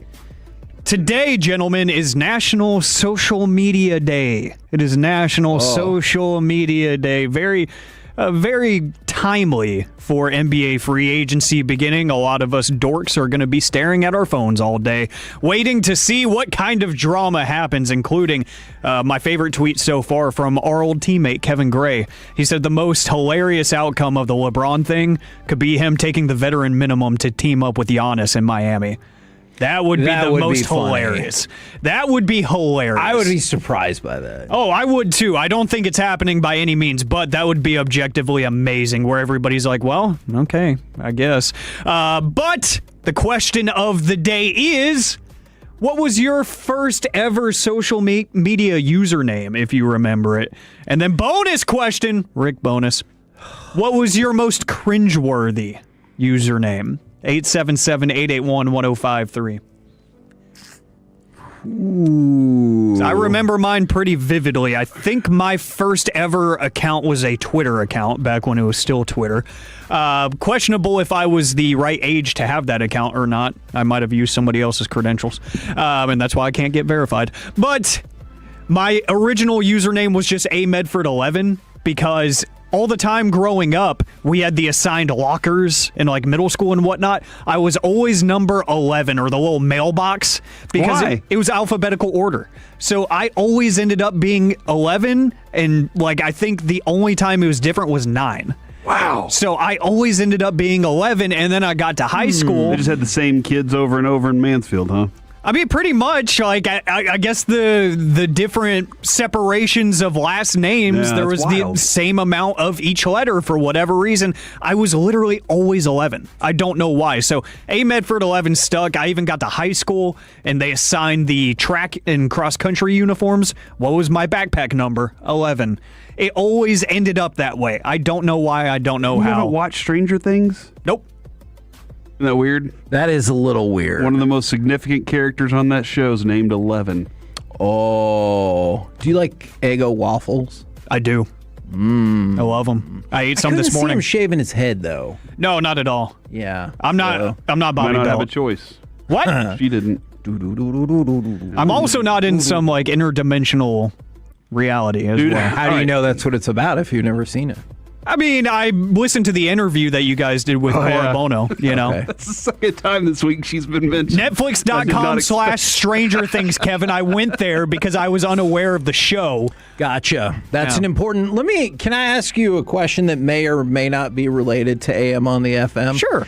Do you think I need to respond? Oh, no. No. If somebody says LeBron was carried to all his championships, do you think I need to respond that he was the finals MVP for all of those championships, or no? I think you did just respond with that without even realizing it. Oh. So I feel like you kind of killed two birds with one stone. You asked if it was the right thing to do, but you did it anyways. Okay. So I kind of like it.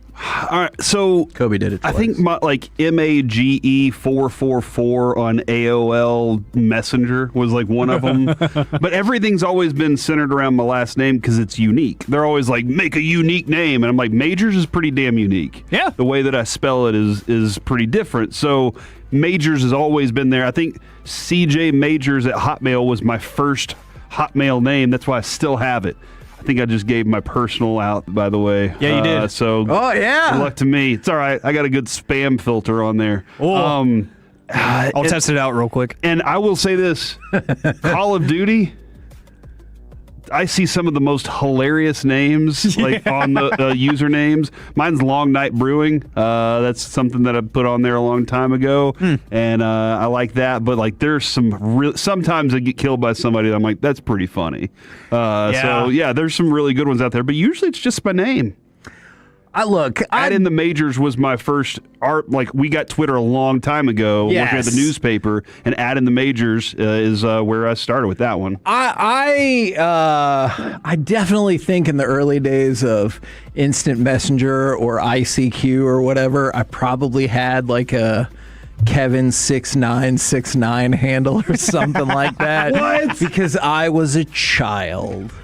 I do still have a very immature that was going to stick with you for the rest of your life? You know, I look, when people talk about mistakes when you're young, I always think about stupid things like that, and I'm like, yeah, I can't imagine like keeping that as, oh, you have an email from Kevin6969 at Hotmail. Like, you're not getting that job if it says resume. Like, you're probably not getting that job. You're probably right. Just reminded me of this tweet, speaking of National Social Media Day. Good tie-in there, Medford. Thanks. I saw this tweet where somebody was like, no wonder I'm not getting replies to my emails about job applications because they forgot they made their Google profile picture a picture of an adult actor. Right. You know? Johnny Sins. Yeah, it was like a meme picture. I didn't even know who that was. It was like a meme picture of him as a doctor, and they're like, no wonder these hiring managers aren't responding to me. I'm like, yeah, that adds up. I remember we were playing Fortnite back when we were on the night show. And we would get done with the show, and me and Colby and Parker would go home and play Fortnite together. And we'd let Tolos, in on everything we play. We had some really good players that were with us, but Colby would just always be like, "I effing hate your name, Corey," because it just said Majors, and he'd be like, "This is the stupidest name." He was so upset about it all the time, and so it's not like Colby to just get irrationally angry at something like that. He was just like, every time I look at it, just pisses me off. But I bet that's because things are going badly. If things are going well in the game, you'd like, take that with your dumb name. Probably so. Hey, my most cringeworthy, it actually still exists. It's my PlayStation username, so if you want to add me, go and shoot me a friend request. You know GTA 6 is actually coming out this year, which is amazing. Is it, though? It is. I'm not paying $100 for it, though. I am. I'm warning you right now, I probably will not be here on release day. Are you pulling a Kyler Murray on us? Yes, absolutely. I've been waiting for this game. When is that day? It's like in November. It's going to be during Peace-a-thon. He's going to be like... You better not no. take off, I swear I will just bring the PlayStation with me to the broadcast. That's fine. Yeah, and I will play during it. That would be amazing. I don't know if we can put pressure on Platinum Chevrolet like this, but what I've always wanted to do is do one of those contests for Peace-a-thon in their showroom where you put your hand on the car. Yes. And whoever's the last person standing wins that car. That'd be awesome. And we do it all day throughout the broadcast. I think that'd be super great. And then, like, you can put your foot on there while you're playing. Maybe we have two cars. Maybe one of three. Or 4. If one of them's a Blazer, because I love those. I would settle for 1. Okay. Deal. If they want to do that. But yeah, Kevin, you'll like my PlayStation username. And Ginger Snaps? No. Okay. No, Dude, it's even there's better. so many texts. So great there are. Growing up, we're all children. We are. And a lot of them I can't read. I did not think that part through. My PlayStation gamer tag is WWE Medford.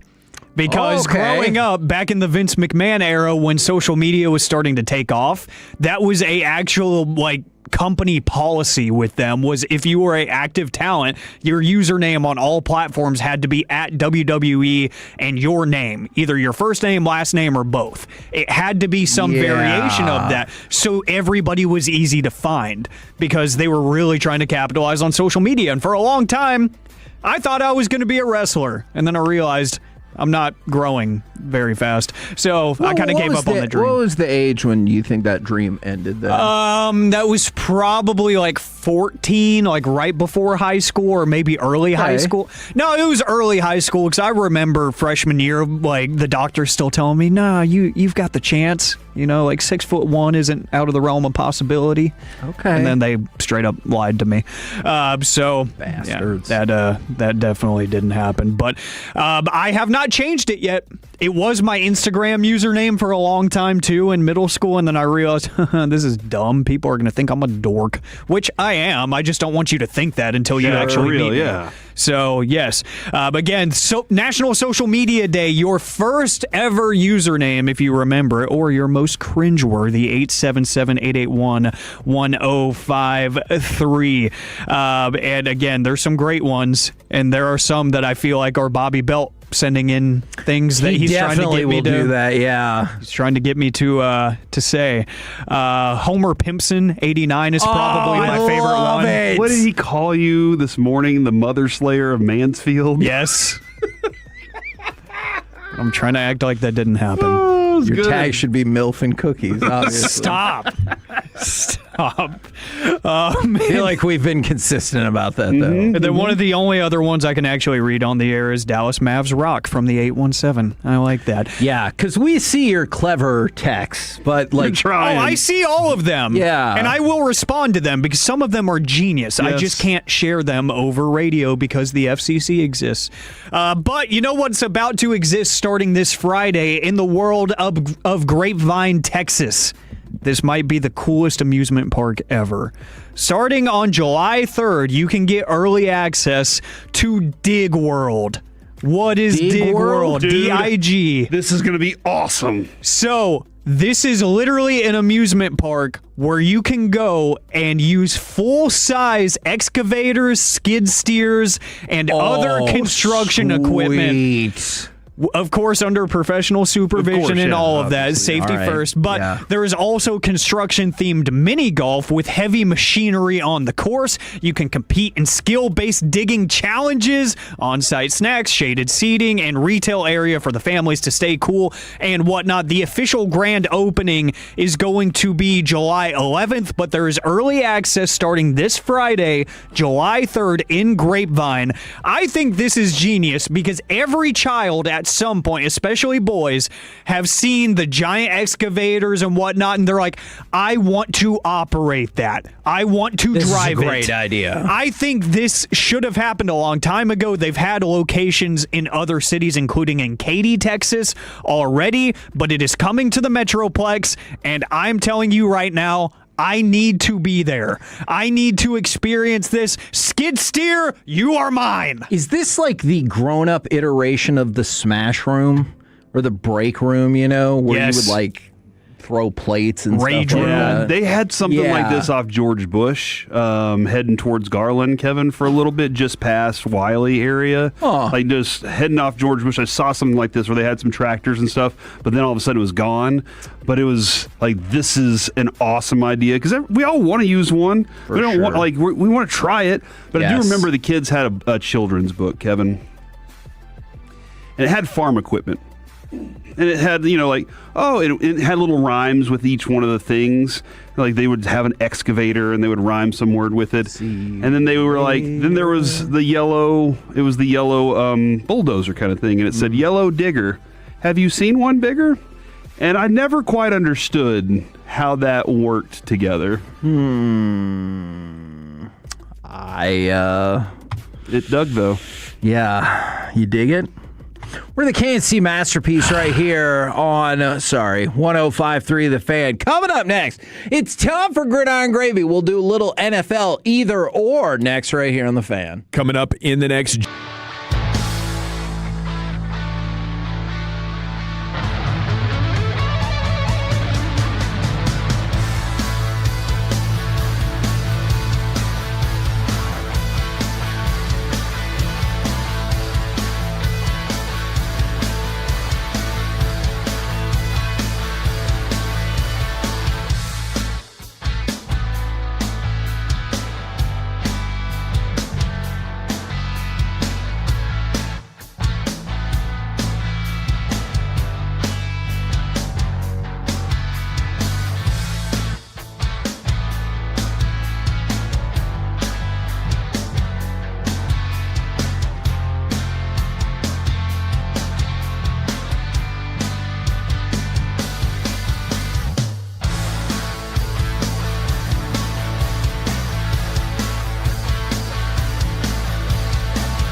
in Grapevine, the #1 Chevy dealership in the world 3 years straight. They've got more new Chevys than anyone, all price to sell. Visit ClassicChevrolet.com. This is Texas. This is Classic Chevrolet. Together, let's drive. Based on new Chevy registrations 2023 through 2025. To throw again into the end zone. Touch pass, touchdown.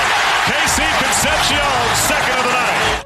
KNC Masterpiece right here on 105.3 The Fan. Right now, it's time to go around the entire NFL and dip into some gridiron gravy. Kobe. Do you see the Norwegian people rowing? Dude, this is awesome. And Jameis Winston is out there leading it, so that's pretty cool too. But Very yeah, nice. it's one of the. They do have some really cool traditions that they do. Agreed. Now, the top 100 for the NFL. They've added a couple of folks on there. Number 88, Jack Campbell, and number 87, Ted McMillan, or Tetaroa McMillan. Yeah, you better say it right. I don't want to make anybody mad. It's like a Patrick Mahomes. So Matthew Stafford. 88 for Campbell, 87 for McMillan. He was good this year, dude. Absolutely. Now let's talk about another wide receiver. Kyle Juszczyk says Mike Evans has been unguardable at practice. Does that mean their defense is going to be no good? I don't think that's the case.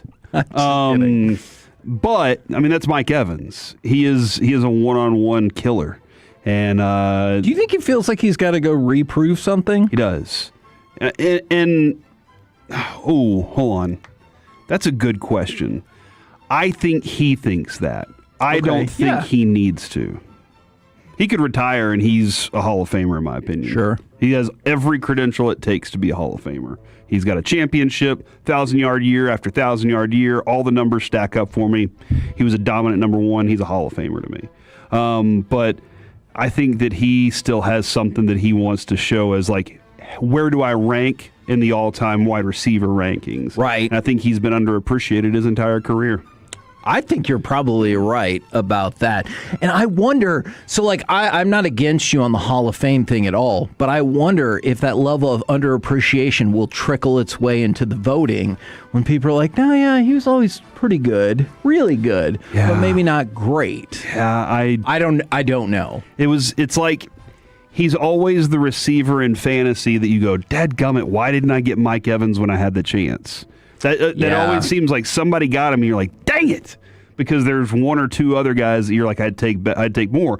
That being said, in fantasy, not necessarily does that happen for those guys every single year. But Mike Evans was always right there every year. You know what I mean? Like every single year was very consistent with his numbers. Now, let's go from that to the saga of Terrion Arnold, which I thought took a pretty surprising turn yesterday as he was released by the Detroit Lions following his arrest on 8 felony charges. Now, remember, there was some behind-the-scenes drama, or I guess in the courtroom drama about this, is the government of Florida, it might have been the U.S. government, was trying to make it so that he had no bond, and a Florida judge set a $1 million bond for the cornerback, denying the prosecution's request. And so with all of this happening, I know it's innocent until proven guilty in a court of law, but the Detroit Lions, they heard or learned whatever they needed to, because the 8 felonies include 4 of robbery with a firearm or deadly weapon and 4 for kidnapping. And they're like, that's enough for us. I'm good. And he wasn't an all-pro. Like, I'm being dead serious here. His first 2 years, he's second-team all-pro. Are they like, all right, let's wait and see what happens? Most likely, yes. Yeah. If Mike always talked about this with first-round prospects, or first-round picks. And he was a first-round pick. You're gonna get every single chance that you can get, but the better you are, the more chances you get, and the more stuff you can do, because they're willing to say the talent exists. Greg Hardy was a great example of that, wasn't he? Yes, that is a great example. All right, I wanted to try something with y'all today. NFL either or.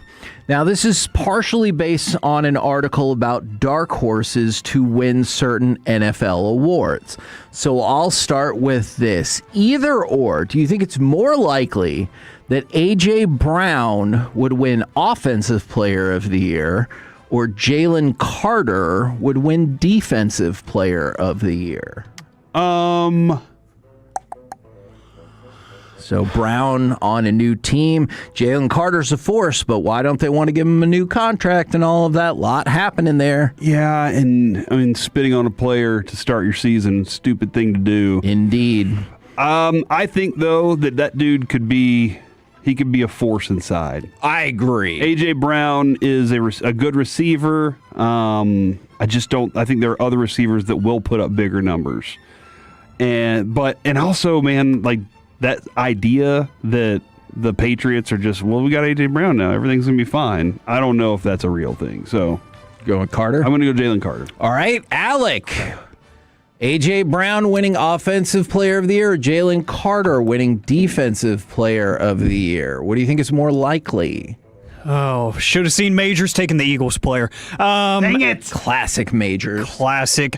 Classic me. I'm actually going to go with A.J. Brown just because I think it's easier for him to win at that position to win that award because the volume he's going to get.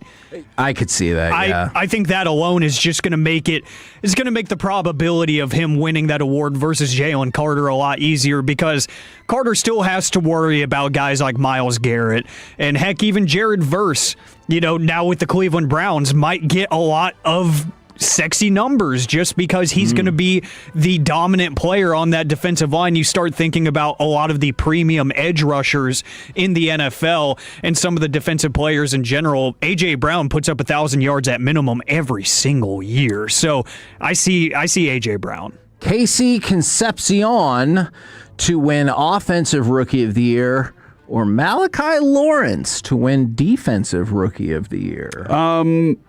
I guess KC Concepcion. So let's just recap, Alec.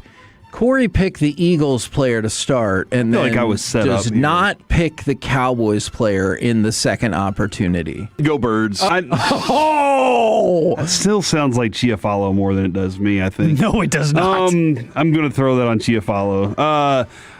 Listen, with Malachi Lawrence, he just talked about volume. I don't think the volume's going to be there for him. I think as a potential punt returner, kick returner with Concepcion, there's a lot more opportunities for him. Plus, we've seen wide receivers explode in their first year.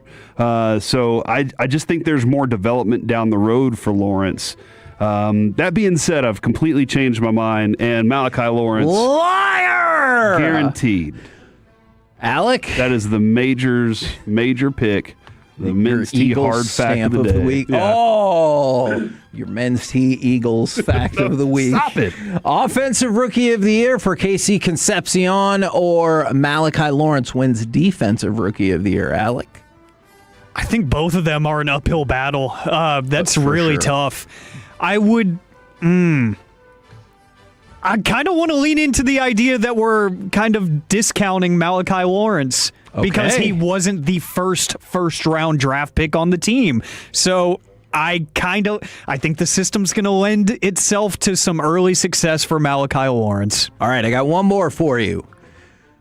Either or, Kyler Murray wins MVP or Fred Warner is named Comeback Player of the Year. Now, a lot of people have just defaulted that Patrick Mahomes is going to win Comeback Player of the Year, but that's your either or. Kyler Murray wins MVP or Fred Warner wins Comeback Player of the Year. I mean, I think Fred Warner is winning Comeback Player of the Year. Oh, in your face. But Mahomes. I want to go with Kyler Murray. What? Yeah. Because you know Alec was going to pick him? No, I just want to. Okay. That's your prerogative. But Fred Warner's going to win Comeback Player of the Year. Ooh, Mr. Medford. What is your either-or answer? That is my spicy opinion of the week. I don't think Patrick Mahomes is a lock to win Comeback Player of the Year. I think Fred Warner is so consistently good at his job that he could go out there and just look like vintage Fred Warner, and people are going to say, how at his age did he come back and look that good? Yeah. I like it. I like it a lot. Okay, there you go. There's some gridiron and NFL either or. We're the KNC Masterpiece right here on 105.3 The Fan. Coming up next, our brand new World Cup segment. The Erling bird gets the worm. Next on The Fan. The more time you...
Studios. It's the KNC Masterpiece on 105.3 The Fan. KNC Masterpiece right here on 105.3 The Fan, and they have just kicked off at AT&T Stadium for Norway against the Ivory Coast in the round of 32. So it is time for our brand new World Cup segment, the Erling Bird Gets the Worm. Would you guys like to start by discussing this match, or would you like to go back to last night or discuss the overall World Cup format? Well, Kevin, first off, the name of it, Erling Bird, does insinuate you would like to talk about him. Well, I'm excited to see this match because one of our selections for the World Cup, the Netherlands, went down in flames last night. We can talk about that later, dude. Okay. I'm so hurt right now. This is one of my dark horse teams. Ivory Coast? Norway. Oh, okay. Maybe not that dark horse. Yeah. To win the World Cup. And Erling Haaland is just a stud. I think it's really cool. I think it's really cool not only that there's been so many World Cup matches here, but that you've gotten so much star power coming through here with Messi and Haaland. And obviously, you feel like the semifinal is going to have plenty of star power in it as well. And I just think that's been really cool for fans. And I think you kind of knew that was going to happen. Here's one of the things I was talking the other day with a friend of ours, Reginald Atatula. He was our old producer who's now down in Houston running his own show, and successfully, by the way. Congratulations to him. And he was one of the first people that I knew that really loved soccer the way he does. Him and Dawson. Yes. And we were kind of talking about how this is maybe giving even more opportunity for a broader audience, because in 94, Kevin, it was a nice thing, but we didn't have the social media output. We didn't have the access that we have now to everything that we have with it. Yeah, just if we could talk about that for just 1 second. That I remember in 94. There's some super knowledgeable soccer fans, but everyone's like, "Oh, yeah, the big soccer tournament is going to be here. Oh, that's neat." And the newspaper had lots of pictures of Alexi Lawless, and that was about it, right? But now everyone is like, "Oh, where will Messi be? Is Jamal really at that Walmart? Can I go check him out?" Social media certainly helped with that, but greater soccer acceptance has helped over the last 30-some years here. And I did see a video the other day of Messi coming out of a restaurant, and the photographers were just insane. Was it like a Red Robin? Pushing themselves into. Yes, of course, it was an Applebee's, Kevin. Yes! That's his type of place. I just but don't you kind of like the idea of Messi coming out of Chili's and being like, "Oh man, that queso in the skillet is something." I just like that idea. Yeah. But the awareness of it, I think, obviously is heightened here in America because it's on this continent, right? That's one thing. But just like the WNBA for me, I think they've created more characters for us. It just seems like I know more of the characters, at least. Mbappe, Messi, Haaland, Jamal. We got all these guys. Plus now I think the U.S. has created a bunch of new characters for us because everybody was in on it. And so that's one of the things. I think we look at the NFL. Pick and choose your favorite character. Every quarterback's a guy that you can love or hate. Every receiver is somebody you're going to love or hate. You get characters, and that's what makes the drama part of sports for us is our love or hate for a certain player, and that's what you just pointed out, the star power that's come through here. Well, I may have known Messi before.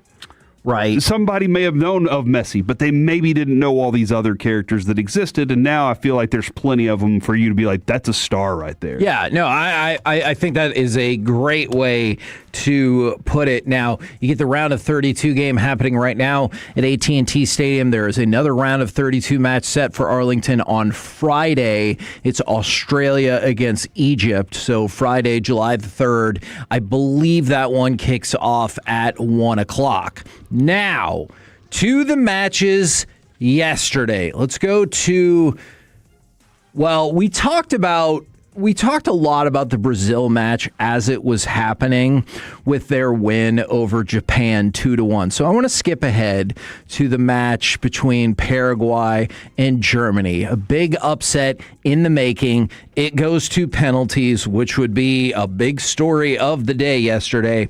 Go ahead and give me cut number 7 because it played out in very dramatic fashion. Been in this position for Paraguay. But he scores! Paraguay have done it! Paraguay have won it! And they booted Germany out of the World Cup! Now, Paraguay had a couple of other opportunities to kind of put this away, and it didn't. So did Germany. Yes. Dude. So for Germany, there is a lot of anger on the German side. Not only getting upset by the number 34 team in Paraguay, but the VAR jobbing them, it looks like, from a goal, and there's multiple, whether it's the manager, whether it was multiple players from the German side. I think we deserve one more game, and to be honest, considering everything that was said, everything we went through, what I want to highlight from our team is how united we are. It was a tough out for Germany, a controversial call, played a big part in it, but Germany had been on a roll in penalty shootouts. You look at major tournament penalty shootouts, they had won 6 out of 7 all time. The only one they had lost was to Czechoslovakia, which is not even the country anymore, in 1976 at the European Championship Finals. And so they had never lost a shootout in the World Cup. So I can see how Germany had to be supremely confident going into this. Yeah, I want to give Orlando Hill a massive amount of credit for what he did in the goal, because there were so many. I mean, just look at how many, as you said, so many shots on goal for Germany, so many opportunities that they had comparatively, and he started off the PKs with the big stop. Like, did you hear even his breakdown of that though? He didn't say the stops. He said, I was able to only miss 2 penalties. There you go. So not even stop these others. He's like, I only missed 2. Yeah, and like it was significant the way that he started that. But then, Kevin, that ended up forcing them to go deeper into the roster. And there were some dudes that, as they were saying on the broadcast, they don't want to kick PKs. They don't want to be in that situation. 100%. And then they sail one off into the stands, and then you're like, okay, that's how it is. This is why I don't think, I might be wrong, but I don't think that a team like France is going to come out and say, we're going to be okay with us getting to PKs today. Yeah. Like, this is one of those where there's like, we need to torch these dudes and not even let them close. That being said, Kevin, didn't the U.S. beat Paraguay? They did. Didn't they beat them pretty well? Yes, they did. So you're suggesting to me that we could beat Germany? I mean, based on what we just saw. In some exhibition tournament, because they ain't in the World Cup anymore. And wars, right? But, we own Germany. Yeah, that's true. And for a while, we kind of did.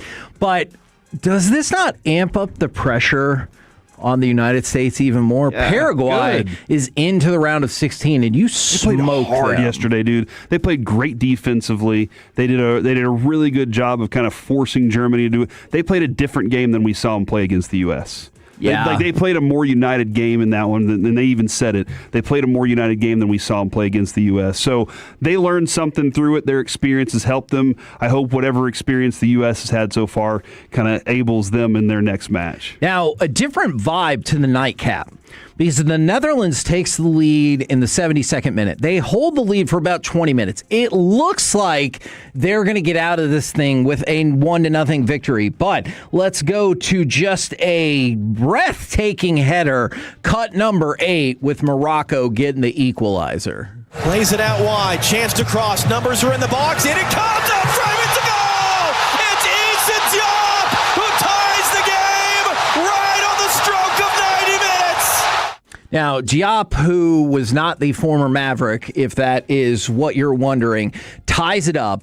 It goes to extra time, and I will say this. While I did want the Netherlands to win for potentially gambling purposes, I thought Morocco deserved to win this match. If you look at the 30-ish minutes of extra time, Morocco got the best chance, but also it felt like the Netherlands multiple times was just kicking the ball around, hoping that they could get to PKs. Yeah, and again, that's not necessarily where you want to be in those big moments, especially when there were a couple. I found myself rooting for Morocco because of that at times. That was something that I was feeling too. I was like, I feel like you should go ahead and bury one, try and win this thing and get done with, because it's too risky.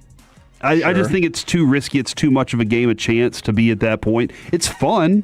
I think it's fun for fans because every single one of those dudes that steps up, you get to glorify him or make him the GOAT for sure. The bad GOAT. Yeah, exactly. So it's a lot of fun to see, but that's not how you want to lose. So we're getting these highlights from Fox Sports and FIFA. Thank you very much to them for letting us play all of this. But it was the stop by the Netherlands keeper that wasn't.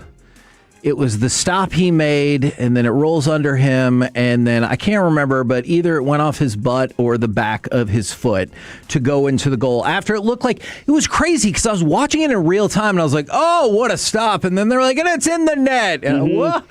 You don't always need. I thought it was an amazing stop. Sometimes you like the replay to just see like how pretty it was or whatever. This one I needed the replay to be like, hold on. How did it get through? Exactly. And then how did it get in? Because it was stopped and it was his own foot. And you look at it and it looked like he just wanted to crawl into the net and curl up. And eventually, it's so sad to see at the end because when he doesn't make the last stop on the last PK that pushes Morocco through, he just lays on like the right side of the goal where he dove. He just laid there for a while, and obviously for Netherlands, Morocco's celebrating right there, like right next to him because that's where the goal was scored. And the Netherlands keeper's just laying there knowing that we're done. By the way, Dirk is in the house at AT&T Stadium today for the round of 32 game. But he likes football? He does. Yeah, he actually does. We know that. So I wanted to see what you think of the 48-team format so far, because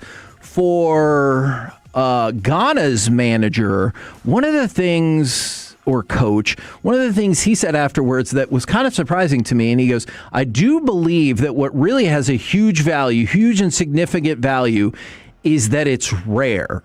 I've seen things in my life, common things, ordinary things that come with huge value. So the number of teams that qualify for the World Cup, I'm afraid it can turn this competition into a vulgar and ordinary competition. I was surprised by that because his team advanced due to the new rules of the highest 8 third-place teams going through. And so even with the advancement, he's like, ooh, I don't know about this. I don't love it. So what have y'all thought about the 48-team format? I loved it. Okay. I've absolutely loved it. You actually gave me a take that I'm like, the take yesterday of, because of that round, you forget this is where they would start. Yeah, so like if the United States loses tomorrow, and we'll talk about that match way more tomorrow, but like you've accomplished nothing then. Yeah. That means you finished essentially in what other World Cups would be was a tie for last. Except that, Alec, you did get into the World Cup this time, so you accomplished getting into the World Cup. That was a couple of cycles ago. That was important. I've loved the fact that you know how I feel about having sports around at like noon while we're working, not just for the show purpose. It is pretty cool. But being able to get off of work and go watch a game immediately is awesome. And we sometimes get that with the Rangers. By the way, Skip Schumacher tomorrow at 10:40. Okay. And we sometimes get that with the Rangers. We're going to head out to Oxnard for Cowboys camp here soon, Kevin. We'll be the first station out there dominating like we always do. We're the first show because they trust us the most. That didn't used to be the case. But we're heading out there. Your coverage of Cowboys football right here. When we got some football at weird times, I love that. Well, they've just been like, hey, do you not want to change the channel? because here you are. We're like, we're just going to give you soccer straight for the next few hours. Plus, we got Zlatan and we got Thierry. We got all these guys and Alexi Loss. We got these dudes that are going to just sit here and give you some really fun conversation about it. It's gotten me more into it for sure. And this is my fix for it. Yeah. I don't watch English Premier Soccer. Right. I do catch some FC Dallas stuff, but I'm not as into it. This is where I get to watch all these stars. So I've loved the format because each one of these countries has a fun story. It's just a lot of fun for me. And there is something to be said for the soccer match with World Cup implications that starts at 11 p.m. Yeah. And you're like, yeah. I get it. Let's see the future of your soccer federation play out eventually at 1 in the morning. Yeah. Like, there's something to be said for that. Now, rest of the slate today, you got France and Sweden at 4 o'clock. France is a heavy favorite on that. Mexico, Ecuador, significantly tighter line on that one. It will get going 8 o'clock from Mexico City. That environment should be bananas. Still scoreless about into the 16th minute between Norway and the Ivory Coast. We're the KNC Masterpiece right here on 105.3 The Fan. Coming up next, let's do some NFL overreaction or reality, and then I feel like we need to sing the praises of the Texas Rangers a little bit more. Next on The Fan. Take us with you wherever you go. Now heard on the iHeart.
Presented by the On-Time Experts.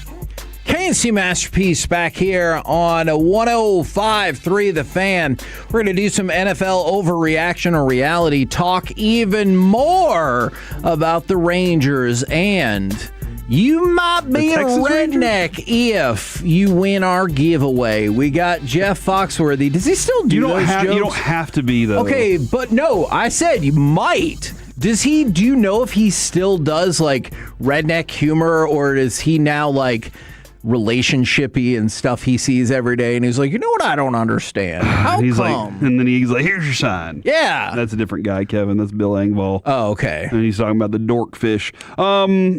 Yeah, stuff I don't understand. You might be a redneck, everyday marriage and aging. Yeah, those kinds of things. All right. Yeah. Okay. You know what, Alec? Now I understand. I did not lie to you about the audio cut, because the audio cut I asked for was the Cowboys defense getting absolutely torched. So go ahead and give me cut number 9, and here's the Cowboys defense getting torched. And here's a handoff to Henry coming on the right side. He blows through everybody down to the 15, turns left at the 10. Carson swipes at him, can't get him, and Henry just rambles in for the Baltimore touchdown. I'm glad that you pulled that audio. Sorry, I didn't understand my own instructions. All right, so NFL overreaction or reality, it happens. You could see how the Cowboys defense is still in the bottom 4th of the NFL this season. They haven't proven anything yet. Oh, so that's an emphatic. Yeah. I mean, everything we've discussed up to now, and I hope the Tolos understand that. It's theoretical. Has been based on what we think what we think these guys will do. We think Christian Parker will bring in a new system. We think that he will bring in more communication. We think that he will bring in a more detailed and studied version of this defense, and he's going to be able to get these guys all on the same page. But we have no clue if he can do that. We think the players are better. We think they're more versatile and more capable of mentally playing the game as well. But we don't know that either. Just because you put resources into something doesn't mean it's going to work. One thing I do know for a fact, though, is we do not have the guy who should be the defensive leader holding out on his contract during training camp. And I think that's going to be a big factor for everything, because last year a lot of questions were, well, when Micah gets here, when Micah this, when Micah that, and then it never happened. And obviously that did screw Eberflus over. I'm sure he took the job thinking, I got one of the premier defensive ends out there. And then that changed, and he was like, well, who needs Micah? We got James Houston, obviously. Oh, big facts. But everything that we currently look at with this Cowboys team is very based on if. So, yes, right now, that's where they start for me. Do I think they're going to finish there? No, but I haven't seen the product play out. All right, Alec, we go to you then. Overreaction or reality? You could see the Cowboys defense still being in the bottom 4th of the NFL this season. I'm going to be dumb and say overreaction. Oh. I don't think it's that bad. I think they're going to hang their favorite place right around the middle.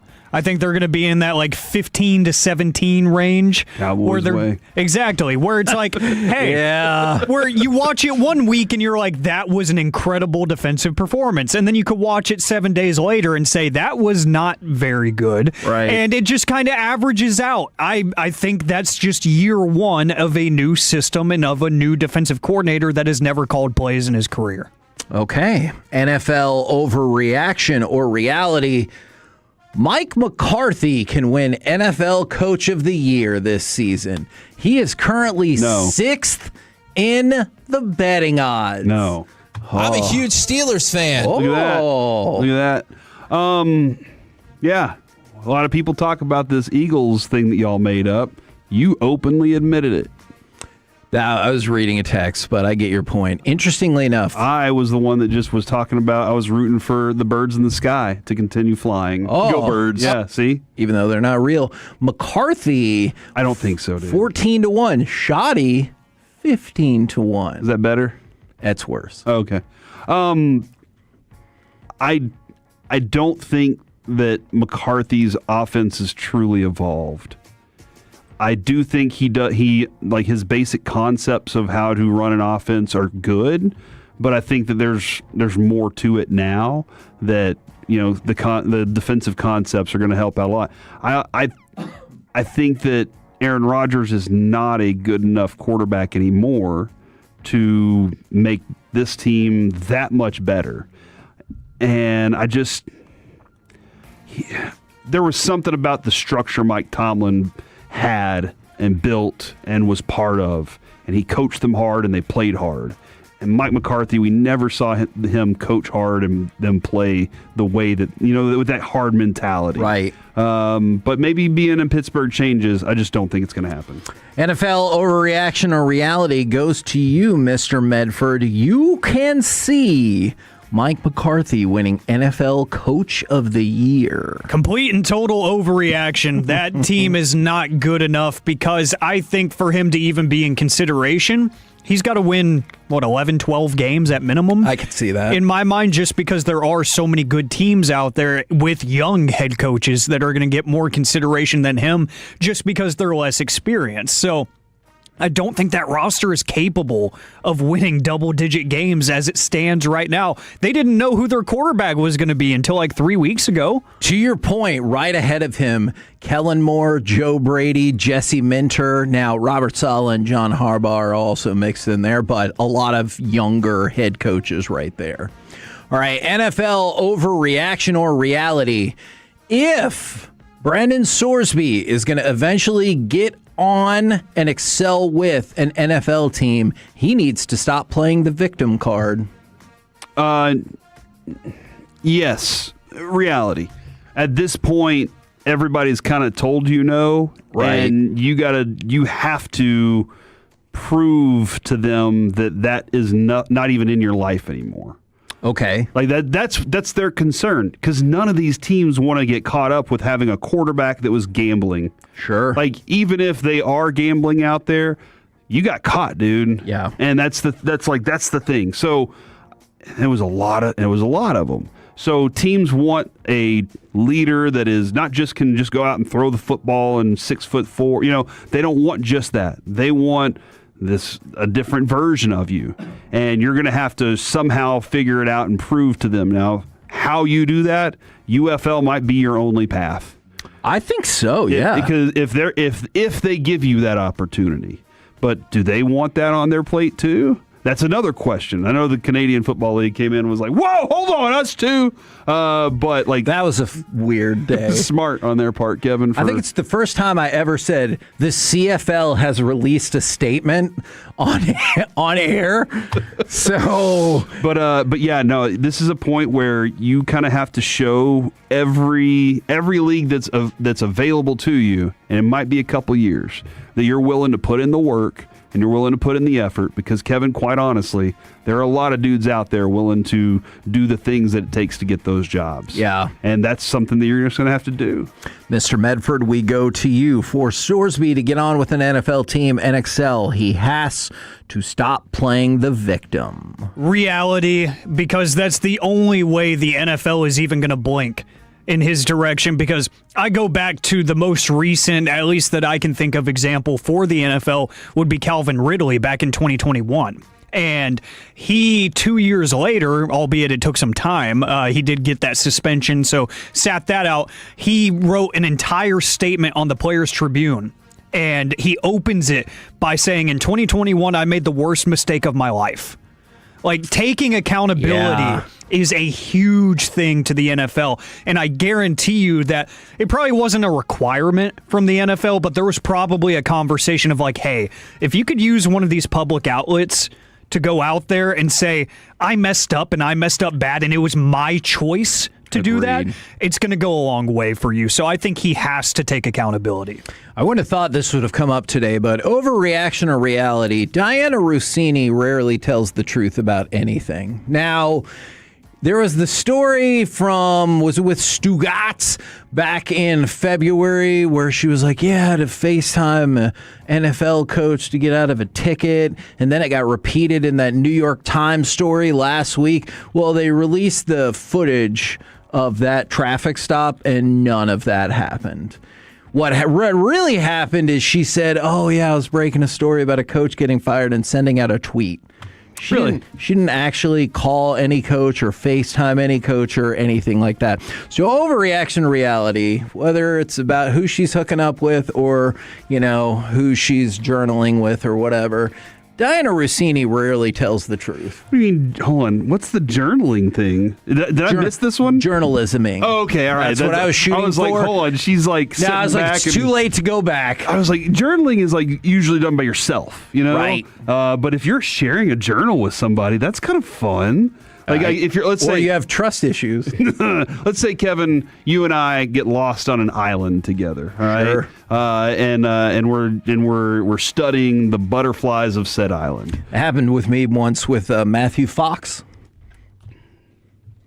That was the TV show Lost. I was trying to have a serious moment with you about butterfly investigation. About journaling. Okay, I'm sorry. No, that's it. I'm done. All right. I lost my train of thought. Alec! If I'd have journaled it, I would have been... Exactly. Should be writing all this down. Dear Journal. Dear Journal. Today in the expressway, Kevin really made me mad. Did you ever name your journal? I don't think I ever had a journal. I say too many things out loud, as evidenced by that Lost joke. Right? Alec...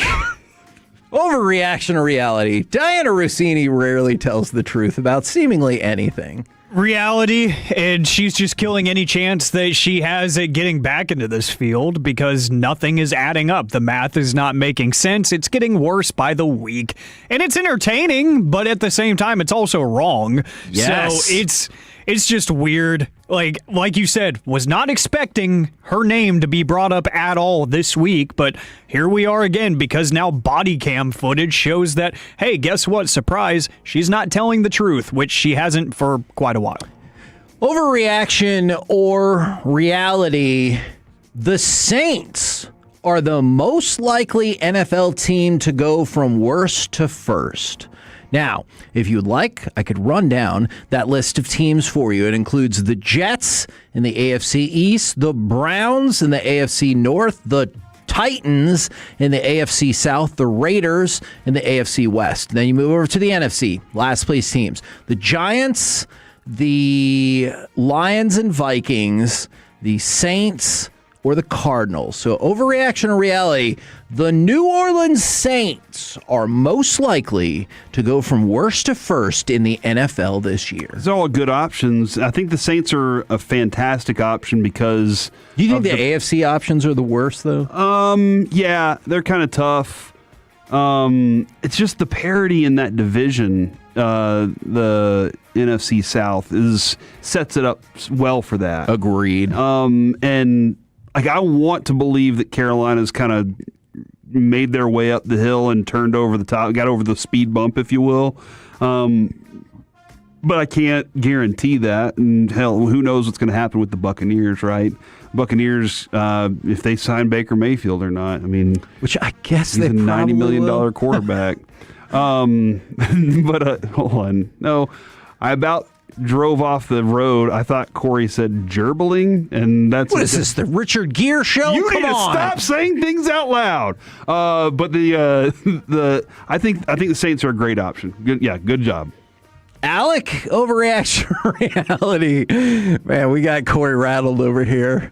I was going to ask you which rumor was more harmful. I'll maybe say that off air. The Arizona Cardinals. Oh, man. Remember they had that one player that said they have to come through us? I do. Or something like that. I don't know if that's exactly how he phrased it. I think he might have said go. Yeah. But either way. Yeah. Alec... Oh, there's going to be a bonus meeting. Overreaction or reality? Bonus. Shut up. The Saints are the most likely NFL team to go from worst to first. Reality, just because their division is stupid. It doesn't make any sense. That's high-level analysis right there, Corey. You're welcome. It doesn't make much sense because, like you said, Corey, the Panthers... You would like to think after last year's really amazing second half of the season, and even in a losing effort in the playoff game against the Rams, they looked awesome. They really did look like a competent, playoff NFL team. I don't know what to expect, even with the big free agency money that they spent. The Saints, It seems like they draft pretty well outside of Trevor Pennings, that offensive lineman that everybody was just like, yes, he's the nastiest prospect you've ever seen, and then he didn't really do much in the league. But other than that, they made all the right moves this offseason. They got a quarterback that they think they believe in, and they got one of the best play callers in football. Derek Holland has texted us, Kevin. He would like to insert his opinion. As long as it's not about anything the Supreme Court had to say today. Jeez. He said, what? Do you not think that's fair? He said the Cleveland Browns. And he said, don't forget about Xavier Sanders. Look, man. Is that the name that they have? It is for him. Okay. I can't see a world in which the Cleveland Browns are not last in that division again, let alone first. But, Derek, just remember, for you and the Cleveland Browns, he who is last shall be first. So, in a way, the Cleveland Browns can be first.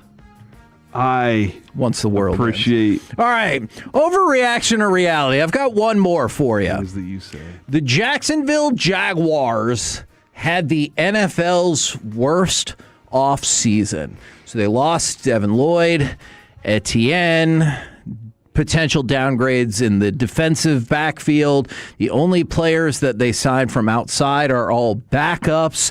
Then they put together who a lot of people think was the worst draft class in all of football. Now, there are other options you could throw out there if you wanted to say the Arizona Cardinals, maybe the Raiders, the Bills. I would listen to all of those, but I'm going to throw it out there. Overreaction or reality, the Jags had the worst offseason in the NFL. Yeah, and this is going to be one of those where they say, addition by subtraction, right? Where they try to spin that and sell it, and then they put everything on the coach. Well, Liam Cohen was really good. We're going to rely on the continued development under him. The players he decides to bring in, he made them successful last year. He made them going from 4-13 to 13-4. He was the reason. And so they'll say we might have to take a step back to go forward. But yeah, I believe that losing a lot of those players was a very bad thing for them. But then again, that's probably going to be his pitch is, I want my guys in here now. And now that I've done this with these guys, watch what I can do whenever I get my guys on the field. Alec, overreaction or reality? The Jags had the worst NFL offseason. Reality, because in the AFC, if you're going to contend to that level, you don't have any room to mess up. You have to add. You have to make some sort of additions to a team that was already close enough. And it seemed like they really caught fire at the end of the year. Right. How do you not have some sort of motivation to say, no, the AFC is really tough. We are right there on the cusp. We need to add. All they did was subtract, and you mentioned that draft class where people were like, you start looking at Dane Brugler's the beast, and you're like, he's like in the 200s. Exactly. What is going on? You just took him with the 90-something overall pick.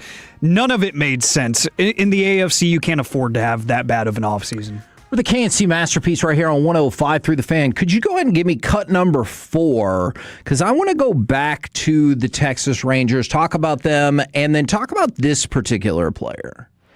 And here's the pitch swung on, hit in the air, right center field. On the run, Evan Carter. He reaches and he stabs it.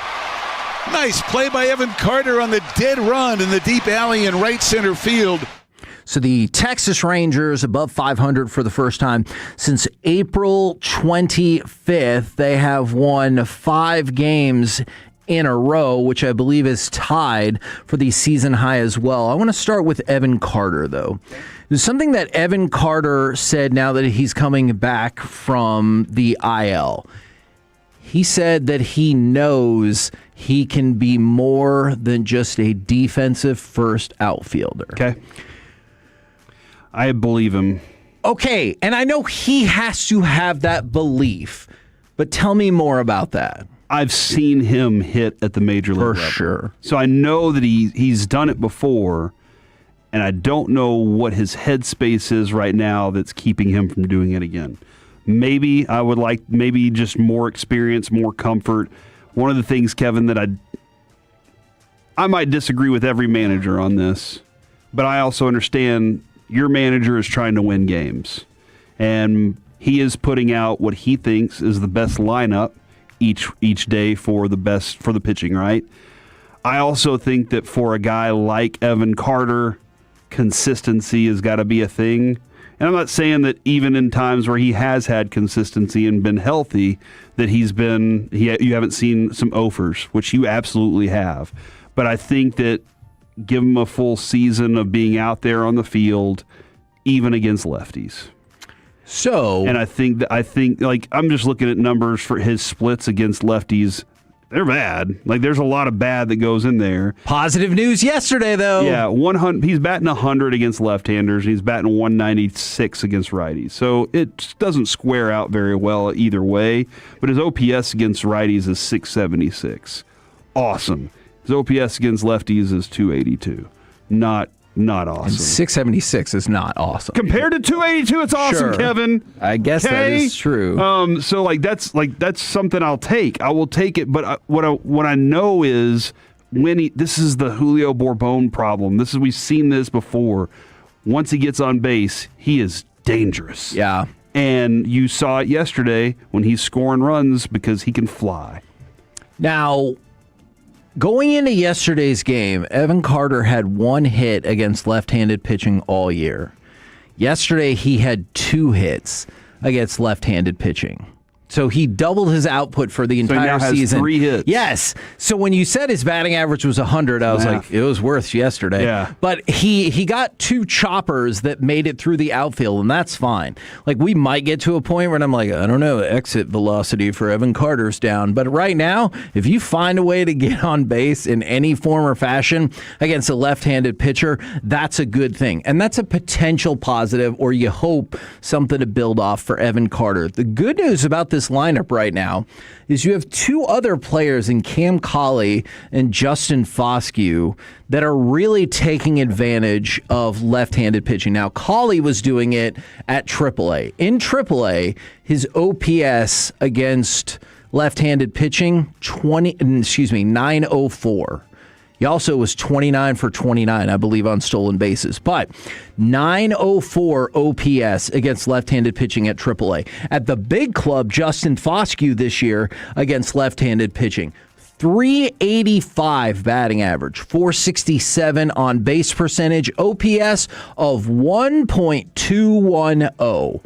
So if Cam Collie can carry over anything like what he's done at the minor league level against left-handed pitching, Justin Foscue has been the left-handed pitching killer, and hopefully Evan Carter will not become a void in the lineup against left-handed pitching. I just wonder if, maybe you can get a little something going against left-handed pitching. It'll be nice to see. It would absolutely be nice to see. I like some of the youth that they've added into this thing for sure. Cam Collie's exciting right now because we saw what he did in the spring training. And then last night he gives us the triple to start his career. How? And he leads us all the way to above 500. I didn't look this number up. I'm sorry. What percentage of all major league players do you think have started their career with a triple? 0.1. Oh, that low? Triples just aren't the easiest thing. You're right. I feel like home runs are more likely than triples. Okay. Because I just feel like I've seen that happen more. Okay. I now really want to know the number. I'm sorry. Who's out? Jared? Oh, yeah, Jared's the person we should definitely ask. What's the percentage of triples for first hit ever? Yes, I don't know. I don't know the answer to that. Now, what did Rube Waddell hit his first at bat? We'll have to look into that. Now, for the Rangers, going back to bigger picture for the Rangers, yesterday was interesting.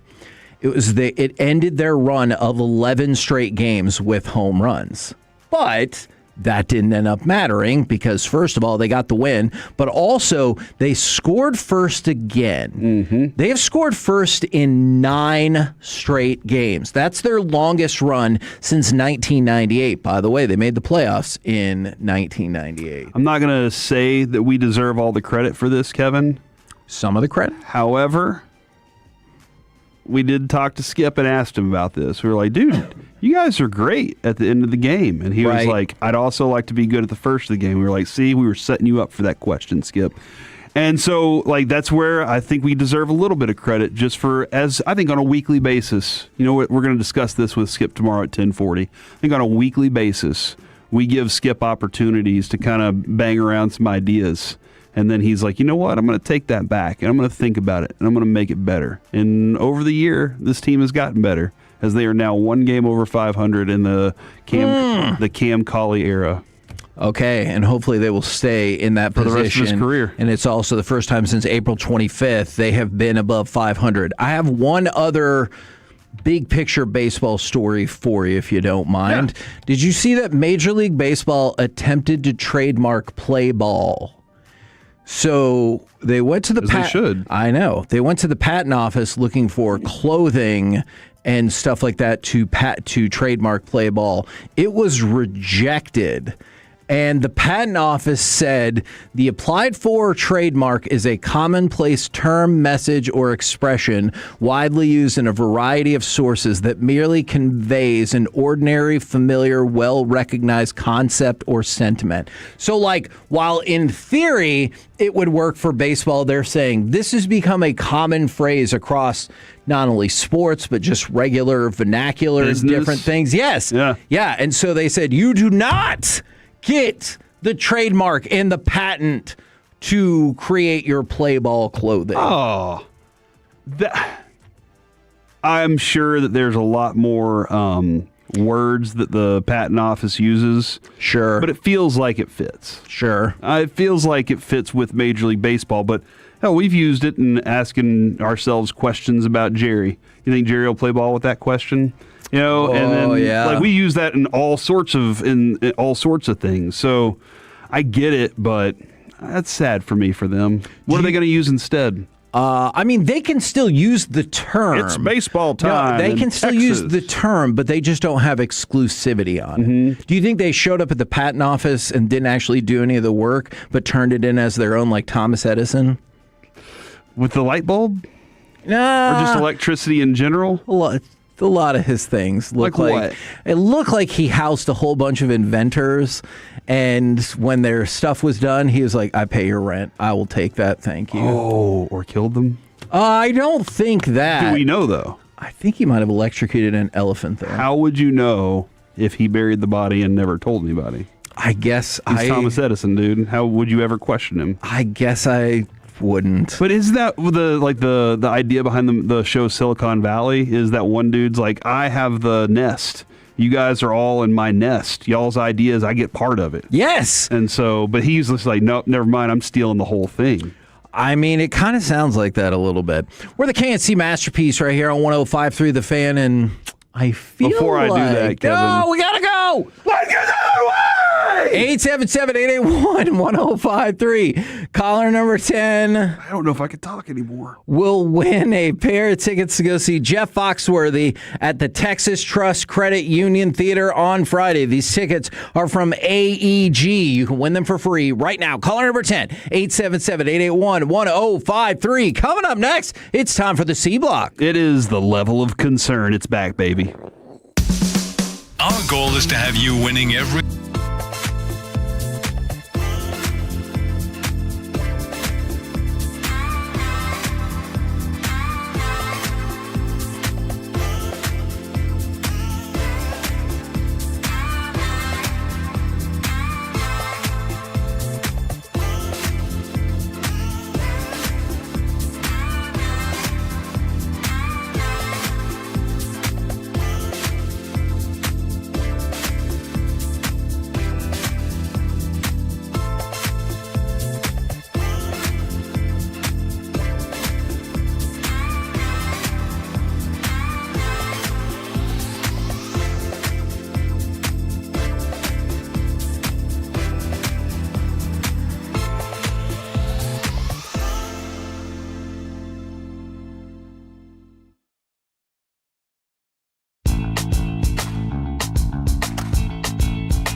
Cowboys. An Odyssey sports station. Driven by our D&M Leasing Studios, it's the KNC Masterpiece on 105.3 The Fan. KNC Masterpiece right here on 105.3 The Fan. And right now, it's time for the C Block starring Corey Majors. Thank you very much, Kevin. I appreciate the introduction. It is also time for the level of concern. Christian Pulisic is a lock, Kevin. To play? I think so. Can I ask you another soccer question? Your level of concern for the rest of the teams that have to play against America now. What is this? 1,000 pounds. Oh, man. Half a ton. That's not even a full ton, though. So I know. Pretty sure a ton's 1,600 pounds. What? No. That is not right. You sure? Yes. Your level of concern. That we have a word for 2,000 pounds, but not 1,000 pounds. High on both. High on both counts, but only. I've realized the more and more, and this is how you know the World Cup has been effective, at least for me. I think I'm nervous about tomorrow. You are? Yeah, because it just feels like if you don't win this match, then this whole World Cup was a giant waste of time. Because you got absolutely nowhere. You got to the round of 32, which before this World Cup, the most teams ever in a World Cup were 32. So you tied for last in every other previous World Cup. You have to win this match. You got into the World Cup. That's important. Didn't happen in 18. You get more games. I don't think... I understand what you're saying. I guess I don't really have a real expectation for Team USA. I didn't really have a real expectation for them before anyway. But now hasn't it grown? It's cool. But I understand that Argentina is very far away from us. France is very far away from us. So I understand you wanting to advance beyond this. I also think that hosting it was a lot of fun. And by doing that, Kevin, I think you are going to inspire a generation of young American players. I hope so. I do hope that that's the case. I do too. I think you're still 2 wins away from it. I think you're maybe 2 decades away. Oh, man. But I think you're going to win this. I think you're going to win tomorrow. Yes. It's my birthday. They can't lose. America can't lose on my birthday, bro. Good point. But that's what I thought in 1994 when we played Brazil on July 4th. And I was like, we're hosting the World Cup for the first time that I can remember. You're playing the best team on America Day. We got to win. Yeah, but that's America Day, not Corey Day. And then we lost. That's true. Do you think Corey Day carries a little bit more? All right. For me. Do you think it's fair that Mexico fans have been creating excessive noise outside of Ecuador's team hotel? Yes. Okay. Look, there's a reason it's called home field advantage. It's just not the field. It's the entire city. Yeah. Jerry says this all the time, my town against your town. You come into my town, you might get a little Visine in your sauce. You know? Okay. You might wake up with a horse head on your pillow. That feels too far. Without a pinky. I don't know how it works, but I do think that you should be able to do whatever you can to make sure that they aren't at their best. Would the Visine get you charged with assault? Probably so. Yeah, don't do those things, guys. Listen, if you're a cook out there, a chef, don't put any Visine in somebody's food. Agreed. Put something else in it that won't get traced back to you. Gracious. You know what I mean? Like, would be a suggestion if you wanted to do that. But I'm not suggesting it. So, just letting you know. But yeah, Kevin, I've always appreciated the fan base that will pull the fire extinguisher at the hotel or something like that because they're willing to help for their So city. you think they're the most diehard fans? Yeah, we aren't doing enough. All right. We aren't. Hold on. Where's this game tomorrow? Is it in where's the U.S. game? Seattle. Seattle? Dude, if they aren't standing on top of the needle and just using bullhorns and screaming down on whatever hotel Bosnia and Herzegovina is in. It's not. I don't want you to get in trouble like that news lady, Herzegovina. Yeah, if they're not doing that, what are we even doing? And why did we even host it? Now, that would be a waste of time, Kevin. Okay. That would have been, if they didn't sit there and do everything they can in our host cities to ensure that we get a dub, that's a waste of time. All right. Your level of concern about Corey's Kalshi plays and how he will get out of his funk. I lost 2 games yesterday, Kevin. I doubled down also on the Netherlands. And correct me if I'm wrong, if it goes to PKs and your team wins, you still lose because it goes down as a draw, now, right? You can pick PKs. You can pick that there's a tie and then there's regulation and all those things. Interesting. You can choose a variety of things on Kalshi. Here's the other thing. You could also choose to buy out at any point. So I could be like, you know what? I'm selling at 85 cents right now, and I bought for 65 cents. Let me take this $6. All right. But no, I had to win $7, and then I lost $17, which is essentially just 10. You know, like, this is the thing. You flew too close to the sun. So I bet it all today on France to win $5. Oh, no. You made the negative... the negative bet, essentially? I bet the $50 I had left. Oh, my goodness. To win the $5. Because I just need a win at this point, Kevin. No, I mean, look, I hope you win. I don't know if that is... I need this market to turn around for me. I feel Buster. Learning, though, is there is an absolute world where if you're playing it just right, you sell out at the right time. Sure. After, obviously you need the market to go up like that. But there's a place where you can just cash out your money and be good and keep going back and forth with it until you're stacking on top of stacks. It's risky. I hope that for you. Yeah, I do too, but I did take the rest of it and just put it all on one bet for $5. When you're steaming off a loss, that is the worst. You think France is going to let you down, Kevin? I don't. I think they're going to win. Okay. But I get very invested and nervous when your money is on the line. And if it's 1-1 in the 82nd minute, I'm going to be like, oh no. I usually do good whenever I bet it all on the line. Remember that time I doubled down on Mike and it was like a $600 bet? I do, because it was in the conference championship games. And what I was worried is that you were going to lose that money and then go into the Super Bowl at $600 down and double or nothing that. And I was going to be like, oh, sweet Jesus. Yeah. Luckily, it didn't happen. That was a good time. You know what? That was a fun day. I did drink pretty heavily that day, though, just because I was nervous. Okay, I was going to ask, during or in celebration? Yeah, I think during and then in celebration. Okay. So a lot. It was heavy, but it was confidence, your level of concern that the Rangers, who just won a game with the wildest pitching setup you've ever seen, might just draw you back in and break your heart. It is 2,000 pounds. It is the max on that because, nothing has really, from a fundamental standpoint, changed over the last 5 days. But, you still have injury problems, whether it's Corey Seager bouncing in and out, whether it's the fact that he's been one of the worst everyday players in all of Major League Baseball this year, or the fact that now Wyatt Langford is out. Nothing has really fundamentally changed since the Marlins series, but you've won 5 in a row. You're above 500 for the first time in 2 months. I love the Rangers with all of my being, and I can feel it happening.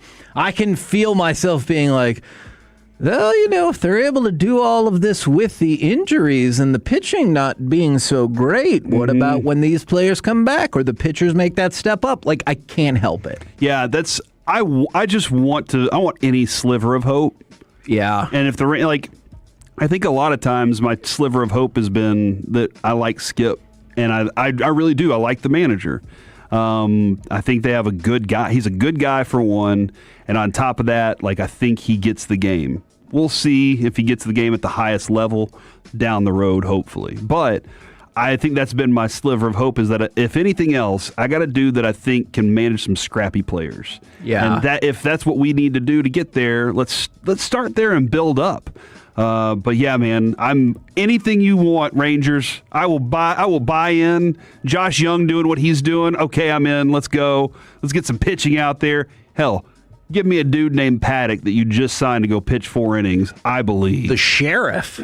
Did you feel better knowing that his nickname was the Sheriff, and you're like, this is going to be good? I was going to try and replace Sean. It's the Paddock and RJ show. At that point, it would feel disrespectful not to put Bobby in the title. Yeah, I agree with you on that. Your level of concern that we may have climbed the hockey hill too fast, Kevin. Why? The year of dominance in hockey continues with the USA winning the 2026 Ball Hockey World Championship. So now, not only have we won Women's Hockey World Championships and Men's Hockey World Championships and all the other hockey things that the America could take, now we're also taking ball hockey from the rest of the world. And Is Kevin, that like field hockey? But it's on an ice rink that doesn't have ice. It's just a floor. So it is more like hockey. It's just with a ball and not on skate. It is like field hockey, but at field hockey you have the weird sticks. These are just regular hockey sticks. And you're just running around playing some ball hockey, dude. And you have the walls and everything. So, yeah. And now we've won that, too. In your face, other countries. See, I don't think... And soccer is just basically land hockey with your feet. You know... And we're about to take that from the rest of the world. I had not considered land hockey before. I like that. I'm going to say it's low. It's 100 pounds. Because instead, I think about the potential domination for all forms of hockey. Especially now if we win the World Cup, I'm going to think about it as land hockey and think that this was the year of hockey in the United States. It's been a pretty good run for us. I mean, was it Hughes started it? Yeah. And then we just went from there. All right, so low on that. His brother destroyed the Stars. All right. And Minnesota's trying to build out another Team America and stuff. What is basketball? Would that be dribble hockey? I don't think all sports can be hockey, right? The rodeo, bull hockey. I think that's close to a different phrase, I feel like. Huh? Bull hockey. Jeez. Your level of concern that Ben Simmons might land on your team. 2,000. Once again, I had this conversation with Aiden. Maybe it was yesterday. And I was like, what? Why in the world would anybody want Ben Simmons? He's like, maybe I'll go back to Philadelphia. And I'm like, why in the world? Maybe I'll go to the Heat. I like their culture. Why in the world would any team want Ben Simmons, who is a perpetual quitter, who will not give his all, or excuse me, I shouldn't say that, has not seemingly given his all for teams and doesn't appear as though he loves basketball. He's a champion, though. He just won that fishing championship a while back. He did? Yeah. I forgot about that. Yeah, he won a fishing championship. Well, maybe he loves fishing because he doesn't love basketball. He won the 2026 Walker's Cay Open in the Bahamas. It was the second stop of the Sport Fishing Championship, which features 16 professional teams competing across North America. And so he won one of those, and he's a champion. So now he's done that. He's like, I have climbed this mountain. Okay, fine. Now it's time for me to get back on the NBA saddle. Well, he can be on my fishing team. Dribble hockey. No, I'm not going to go with that one. I'm with you on land hockey. What about water hockey? Isn't that water polo? Yeah. Okay. Except for we call it water hockey. Okay. If you want Ben Simmons on your fishing team, great. If you want him on your basketball team, I think, or like your rec basketball team, great. If you want him on your NBA team, terrible idea. Yes, from the 469, polo is horse hockey. That's true. That's good. Yeah. I like it. I appreciate you. All right, I had a story that I wanted to get to yesterday that I did not. Tell me. We were on our way back, driving home from Port Bolivar or whatever, Port Boulevard, whatever they call it. I heard three different phrases from 12 different people. Oh. Yeah, so we were driving back, and Kevin, you know this. I drive whenever we go on our trips. When we go out of town, I usually drive the vehicle. And I ask you, hey, can you find me a gas station? Or is there anything you can, like, do we want to stop anywhere? If you want to, find it for me and we'll go there. Alec, when I sign this to my wife, she decides to continue every time, to continue doing whatever it is on her phone that she is doing. Which I'm just going to suppose that it's doing lots of difficult work for Sandlot Children's Charity. And checking emails and replying back. I'm just going to suppose that that's what it is. However, she does not do the thing that I ask her to do, and that is find me a place to eat, because I am hungry, and those kids in the back seat are hungry as well. So we are driving. We pull off at some place. We argue for a minute about how she didn't do what I asked her to do. You know how women are. Yeah. Okay, PJ. In front of the kids too, a little snappy back and forth. And then she goes, "Well, let's go to this other place." And I was like, "That's the place you said the first time. Why didn't you just?" Anyway, so we end up going there. We go inside. This place looks awesome. They got a stage set up with a football field behind it. It's got this podcast look to it. I was like, okay, you can do a radio show right there. And it's somewhere outside of the Woodlands. And I'm looking around. It's set up well. You got couches. You got some areas. You can play some cornhole, outdoor patio area. This place is awesome looking. And we sit down, and I notice that the bartender is attractive with a low-cut shirt. Oh. And then I noticed that our waitress also has a low-cut shirt. And then I noticed that all of the advertisement on the TVs has women with low-cut shirts. Oh, dear. At which point, my middle son, Carter, who is sitting next to his girlfriend at this point, goes, "Oh, yeah. Oh, well, this isn't uncomfortable. We're in a restaurant." And I went, "Oh, my gosh." And I look at Adrian, and he goes, "Mom, you're the one that chose for our family to eat at a restaurant." And the rest of the lunch was kind of uncomfortable.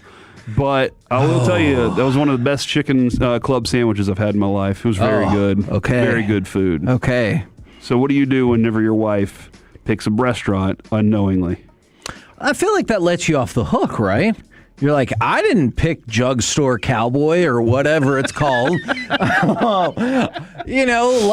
That gets you off the hook, doesn't it? You know what, Kevin? You're right. The food turned out to be very good. And, every once in a while, those are good places to eat. They have good food. Yeah, yes. That's the C block, ladies and gentlemen. Score change? It didn't, but man, it almost did a couple of times. Ivory Coast was on the move. We're the KNC Masterpiece right here on 105.3 The Fan. Coming up next, any individual player across any era of the franchise, what would be the Dallas Cowboys' best all-time offensive line combination? We will do that next right here on The Fan.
Personal injury lawyers, Frankel & Frankel. If you've been injured in a car or truck wreck, call Frankel first, 214 or 817-333-3333. With Frankel & Frankel, there's never an out-of-pocket cost. They only get paid when you win. Frankel & Frankel, the go-to car and truck wreck attorneys in Dallas. I mean, I hate to make this a Larry Allen highlight film.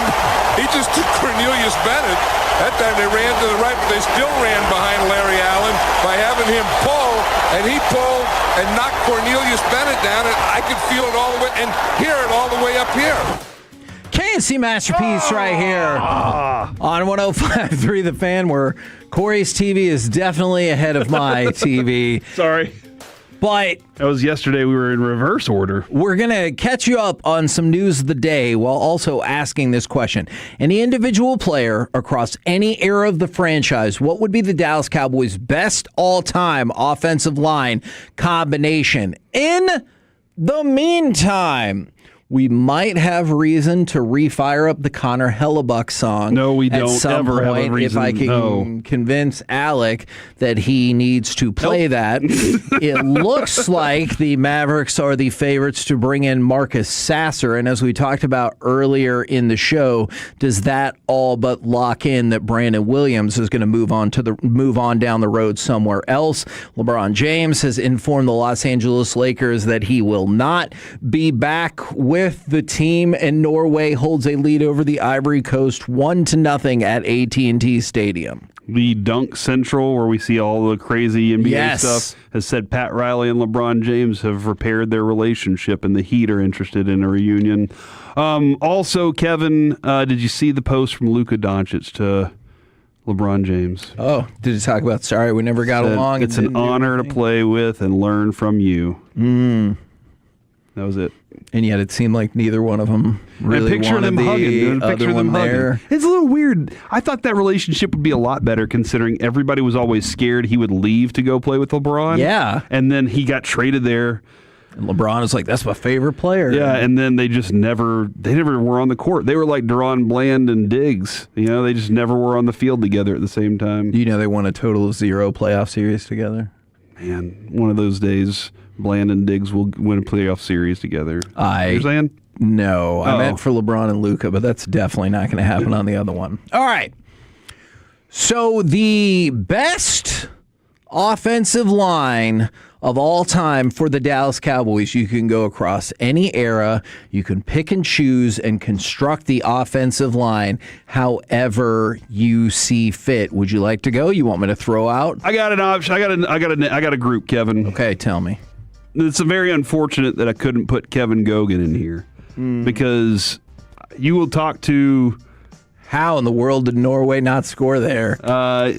You will talk to. I've talked to Nate about this, Nate Newton, and I'm like, hey man, like my dad always said that Kevin Gogan was one of the nastiest players ever, and he's like, dude, just nasty physical player, and he's one of those dudes that just would light you up, big, physical. Just, you know, like that's kind of dude you want on your line. But Kevin, unfortunately, did you know he was on Sports Illustrated, I believe, once, and said the NFL's dirtiest player? There you go. Him and John Runyon. So I couldn't get Gogan on here because at his specific position, 2 of the greatest offensive linemen that have ever put on a Cowboys uniform are going to be there. So my offensive line goes as such. At left tackle, Tyron Smith. Ooh. I love Tyron Smith, dude. I think he was fantastic. I really just always appreciated him. And I wish the Cowboys had been better so that him and that offensive line could have celebrated the championship. Right out the gate, we have differences. He didn't make my cut. Well, I like it. You're just stupid then. Oh, my goodness. Oh, I'm sorry. No, you're actually a very smart person. I've said that before. You have good opinions, like the Kobe one. Oh, man. At left guard, Larry Allen. I don't think that's a questionable thing. No.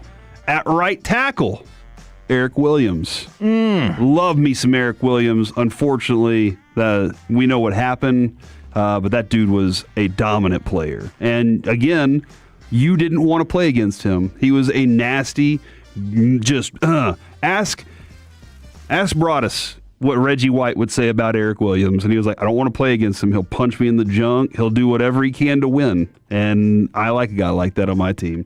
Now, I don't like it whenever the cheaters are on the other team, though. Sure. At right guard, Zach Martin.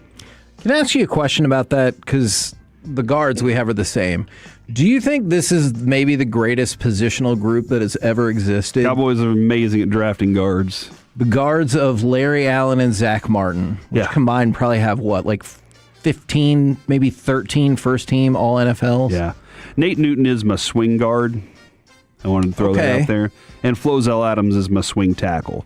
So I'm sorry, Rayfield Wright. I did not watch you play football, but I did not get the chance to see you.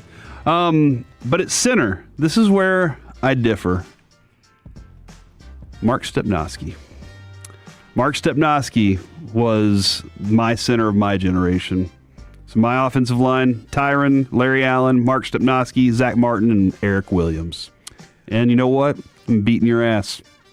Oh, yeah. Over and over and over. Oh, yeah. That offensive line is going to beat the snot out of you. As nice as Tyron Smith is, that dude would beat you up on a football field. From the 903, they threw Frederick in there instead. From the 817, Frederick or Stepnoski. That does appear early on as if it is creating the most potential controversy. So for me, I just kind of I lumped my tackles together. I'm going with Eric Williams and Rayfield Wright as my tackles. He's a Hall of Famer and well-deserved. Right. How much do you know about Rayfield Wright? I've watched a whole bunch of stuff just when people talked about, his like Hall of Fame candidacy and Ring of Honor the Hall of Fame and stuff like that. Conversation was very interesting. Yeah. You're right about that. And I just you get respect from Roger Staubach, you'll get respect from me as well. Exactly. He was first or second team All-Pro for 6 straight years. Yeah. And they were years that the Cowboys were really, really, really good. Okay. And he played on 2 Super Bowl championship teams. And so I was like, you know what? If Roger Staubach thinks you're the man and you were All-Pro again and again and again, 3 first team, 3 second team, I was going to go with that. So I just lumped my tackles together, and I'm going with Eric Williams and Rayfield Wright. Now, for the guards, I agree with you. This was by far the easiest. I went with Larry Allen and Zach Martin. They're freaking incredible. Is there a chance that one of these 2 guards we have now could eventually usurp them? I don't think so. Win 4 championships? I will tell you what. Okay, well, that would do it. I think you would have to go down as one of the greatest offensive linemen of all time. Yeah. And I'm glad to be proven wrong on that. I'll be stoked if they're like, well, Tyler Smith and Tyler Booker are going down as the best 2 guards of all time. I'll be like, awesome. Can't believe it. And they'll be like, can't believe they only played in the playoffs twice. Oh, like that's what we're all afraid of, though, right? That's what we're all afraid of. So to me, I'm with you. It came down to Stepnoski or Travis Frederick. They have some similar accolades. Both were 3-time All-Pros. Both were All-Pro first team once, second team All-Pro twice.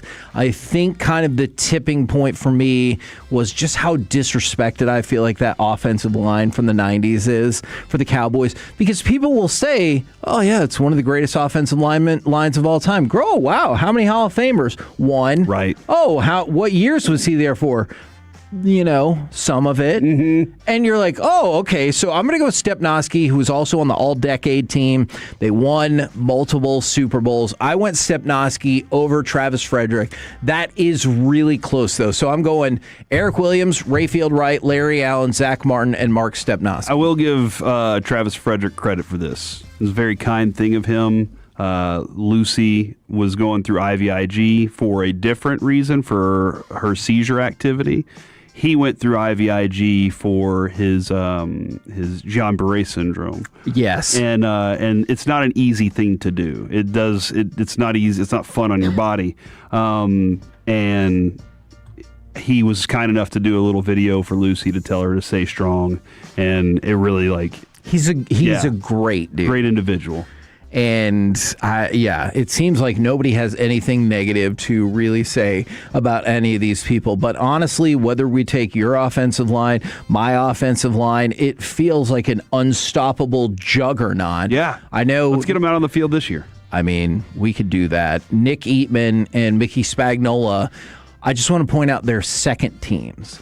Their second teams both had Eric Williams, Flozell Adams, Nate Newton, John Nyland, and Travis Frederick.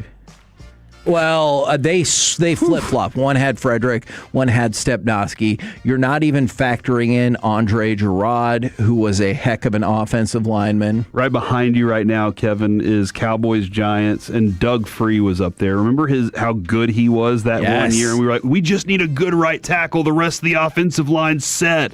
And Doug Free was like, I got you guys. And then they went out there, and they were fantastic that year. And just as a side question. He has some good offensive linemen, man. Ivory Coast has scored to tie up the Norway match. Are you surprised? I know it has happened.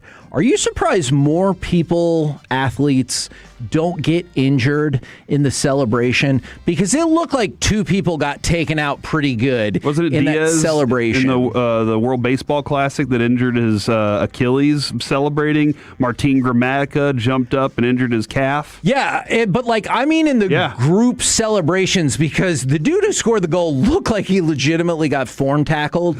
And I mean, that's great. I totally understand. The adrenaline's too high, bro. Yeah, the enthusiasm. But I'm surprised. This dude just kicked the post and he should have broke his ankle just now. I am always surprised that more players don't actually get injured in these scenarios. And the guy who kicked the post played for the team that just gave up the goal. Yeah. So that's insult to injury right now. What always throws me off whenever soccer players score their goals and then the celebration, it's when they go off and they're looking into the stands and they're grabbing their jersey and they're doing their thing and pointing at me, I just did, or whatever, or giving them the and then all of a sudden, out of nowhere, some dude jumps on top of his back, and now you're supposed to piggyback this guy. You didn't know he was about to jump on you. That could wreck you. Yeah, and all of a sudden, you're just like, oh, you got to catch him. But I thought the other day, I was like, yeah, but I'm just guessing that soccer players are pretty well conditioned, and they're also not super heavy, I bet some of those dudes are lightweight, you know? Well, I agree with you there. It just feels like catching your kid. The unexpected hit or jump on is what's going to... I'd fall right over. Yeah.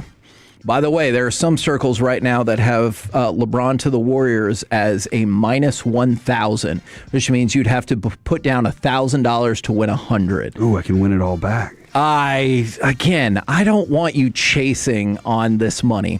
We're the KNC Masterpiece right here on 105.3 The Fan. Coming up next, let's chit-chat with those fellas from the G-Bag Nation right here on 105.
get to classic Chevrolet in Grapevine. The #1 Chevy dealership in the world 3 years straight. They've got more new Chevys than anyone, all priced to sell. Visit ClassicChevrolet.com. This is Texas. This is Classic Chevrolet. Together, let's drive. Based on new Chevy registrations 2023 through 2025.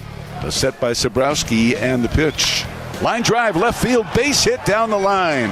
That will score Collie. Around to third goes Carter. The ball bounces away from Quan. Carter coming home. Here's the throw ahead, first dive, he's safe. 2-run score on the play, and the Rangers lead it 6-3. KNC Masterpiece right here on 105 through the Fan. The Rangers have won 5 straight right now, courtesy of D&M Leasing. It is time for our chit-chat with the fellas from the G-Bag Nation. Gentlemen, how is you today? Terrific, Hagee, and the man that scored the first run there and the go-ahead run in the 7th, Cam Collie's going to join us at 2:20. There you go. Good job, guys. That is excellent. I hope it goes better than his Sports Center debut last night. I don't know if you guys got to catch that. I missed it. It was just they were having audio issues, and so it was like he was trying to talk to them, they're trying to talk to him, and the Sports Center hosts were just losing their mind. Ow! Oh, my goodness. Was that Holland? Is that a goal?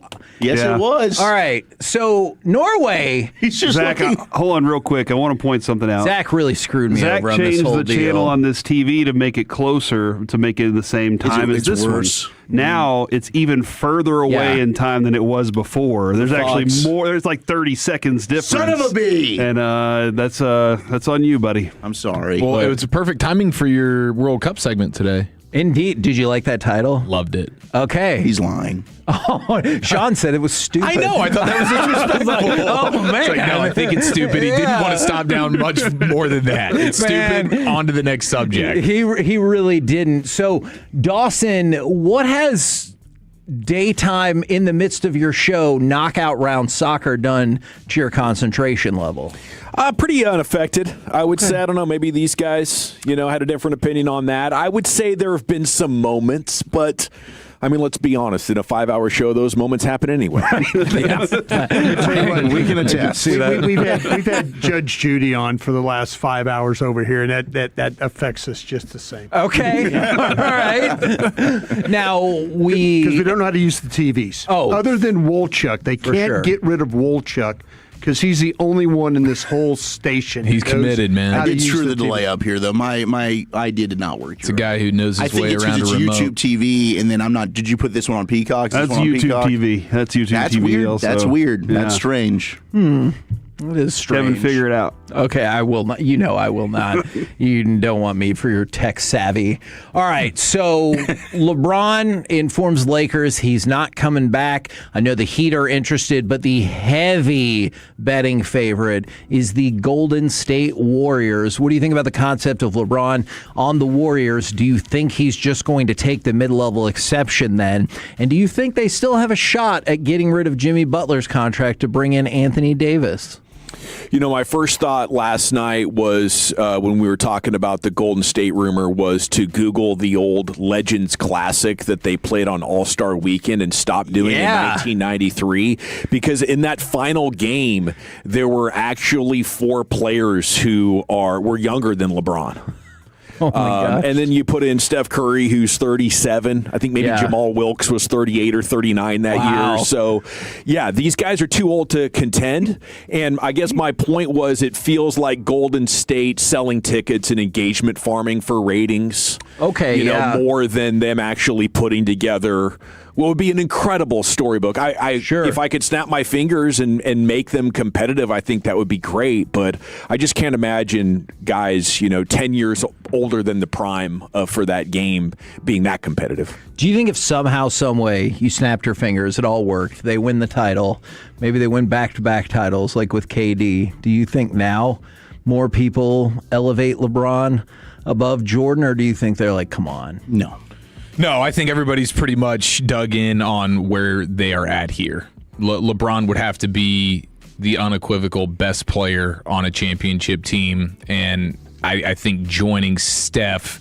would eliminate that as even an idea that he would be the guy. So, no, I think that's already come and gone. His time was when he was in his prime and being able to win close to enough, at least, if not match the MJ6. Right. And especially in the NBA, how do you balance out the importance of championships? Because I know Jordan has more, but Bill Russell has more than everybody, and everybody respects him, thinks he's probably a consensus top 10 player, but I very rarely hear the push for him at number one. That's a great, I never really considered that. I think for me with Jordan, it goes back to 6-0. Sure. You never lost. Now, maybe that's the same case. Like, I don't know, did Wilt or Russell, what were their records? Bill Russell never lost a game 7. Yeah. So, Russell's probably a guy that, all right, if I'm going to use that for Michael Jordan, why wouldn't I use it for Bill Russell? But I think that's a big thing that is a difference between Jordan and LeBron for me. Do you, and I hear you on that. I'm not disputing that. There's at least 2 of those teams that I thought LeBron should have just got credit for dragging into the finals. The first Cavs one against San Antonio, 100% I'm with you. That was like the worst finals team ever. That roster's terrible. It's kind of like Luka dragging that Mavs team to the conference finals. Yes, I'm with you. It's weird because we're now in an era where it's going to be impossible to keep these contenders together for long. Right. So I don't think there will be any more superstars that win 5 and 6 championships. The salary cap is so much more restrictive now, and Jordan got to play in an era. So I think moving forward, as long as you win a couple, I'm willing to consider you. Okay, because it's fascinating to me, it varies sport by sport. Tom Brady is looked at as the best player in the NFL because he has the most championships. Yogi Berra is not viewed as the all-time best baseball player, and that's not the case in hockey. Wayne Gretzky, I think, has 4 titles. Rocket Richard, or Henri Richard, won 11. I don't feel like we hear people talking about him as the best. So I'm just fascinated by first for me. Yeah, okay. No, he was a good player. Yeah, no, absolutely. Yeah, but long time player. He doesn't get talked about as being the best in the best. I'm just fascinated by he does in Canada. Maybe so. Yeah, but they all know. And the eyeball test is so subjective, right? Like, that you is can't true. Just watch them. It's your own opinion on things, so then you start arguing about your opinions, and then it's just going to cause your eyeballs going to lie to you. I think Tom Brady is one of the best all time because he played in the salary cap era. Better than what you say with even with the quarterbacks before him. We always talk about these guys, the comparisons, but him and Manning played where every year 40% of his team was changed. Yeah. So to me, those are the guys that are the absolute best. Yeah. Because they played in there, Staubach and Bradshaw and all those guys. Even Joe Montana played in an era where, and I know Joe later in his career got a little salary cap stuff, but for the most part, his wins all were with the same team that he had. Very rarely was his team being taken apart. And for Brady, he was able to do it over 20 years. It was kind of like 2 separate dynasties. Yeah, 100%. They go 10 years without Super Bowls there. Yeah.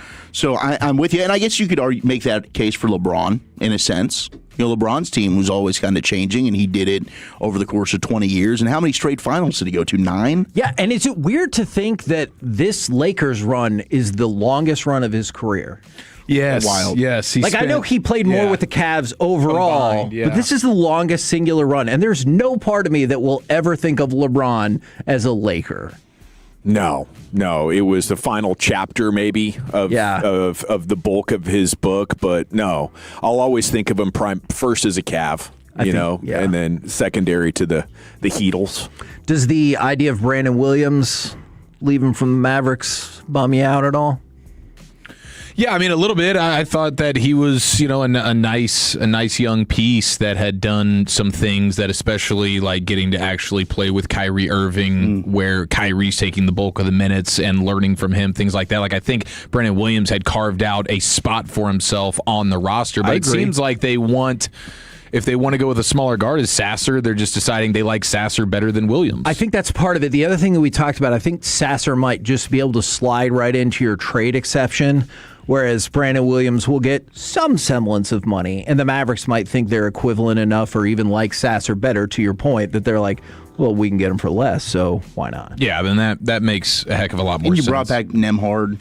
So it's like, how many spots do you have here? Yeah. So I think they like Ryan Nembhard. And I can't fault them for liking Sasser more than Williams. I feel like a Brandon Williams type you can find. Yeah. Fair. It's nothing to lose sleep about. Fair. I really, I don't want anybody on my basketball team under 6'5", Hagee. So, oh dear. See you later. Okay. Well, we need to cut him hard now. I hope that news does not break during y'all's show. What do you fine fellas got coming up on the program today? Pure Gold as always. Yes. Thanks for asking. Cam Collie's coming up at 2:20. Yes. And the campaign to get rid of Kyrie Irving, as I think he's like 6'2". We'll talk with Tim Cato at 4. Okay, all right, I like About it. just that. Roll home with the G Bag Nation. We've been the KNC Masterpiece. Catch us tomorrow. We'll lead you into...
station on 105.3 The Fan. Here we go. It's hour one, G-Bag Nation, 105.3 The Fan. Thanks for making us part of your day, and welcome in here to this 3-hour tour here as the Rangers will resume their series in Cleveland.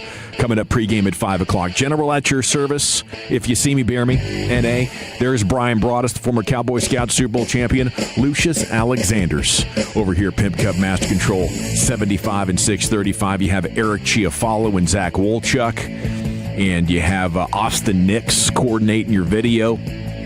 And you can watch as you could listen with the Odyssey app, instant rewind functionality. Norway just finished off a win over Ivory Coast, 2-1. Holland with the winner out there, about 15 minutes from time. Little tap-in situation there. Had a beautiful cross.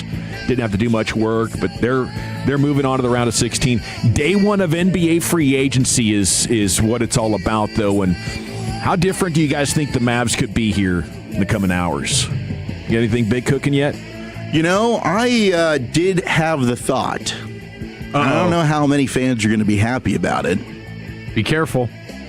Why wouldn't LeBron want to come to Dallas? Okay. I mean, the Kyrie stuff that happened 2 years ago, we were talking about that. Him and Kyrie wanted to play together again. Yeah. I think you'd have just to get a chance. Maybe I'm off on it. I don't think the Warriors are doing anything. I don't think that's really getting him closer to a championship. You've got a young Cooper Flagg who's an emerging star. You've got your buddy Kyrie Irving. You add LeBron to this thing.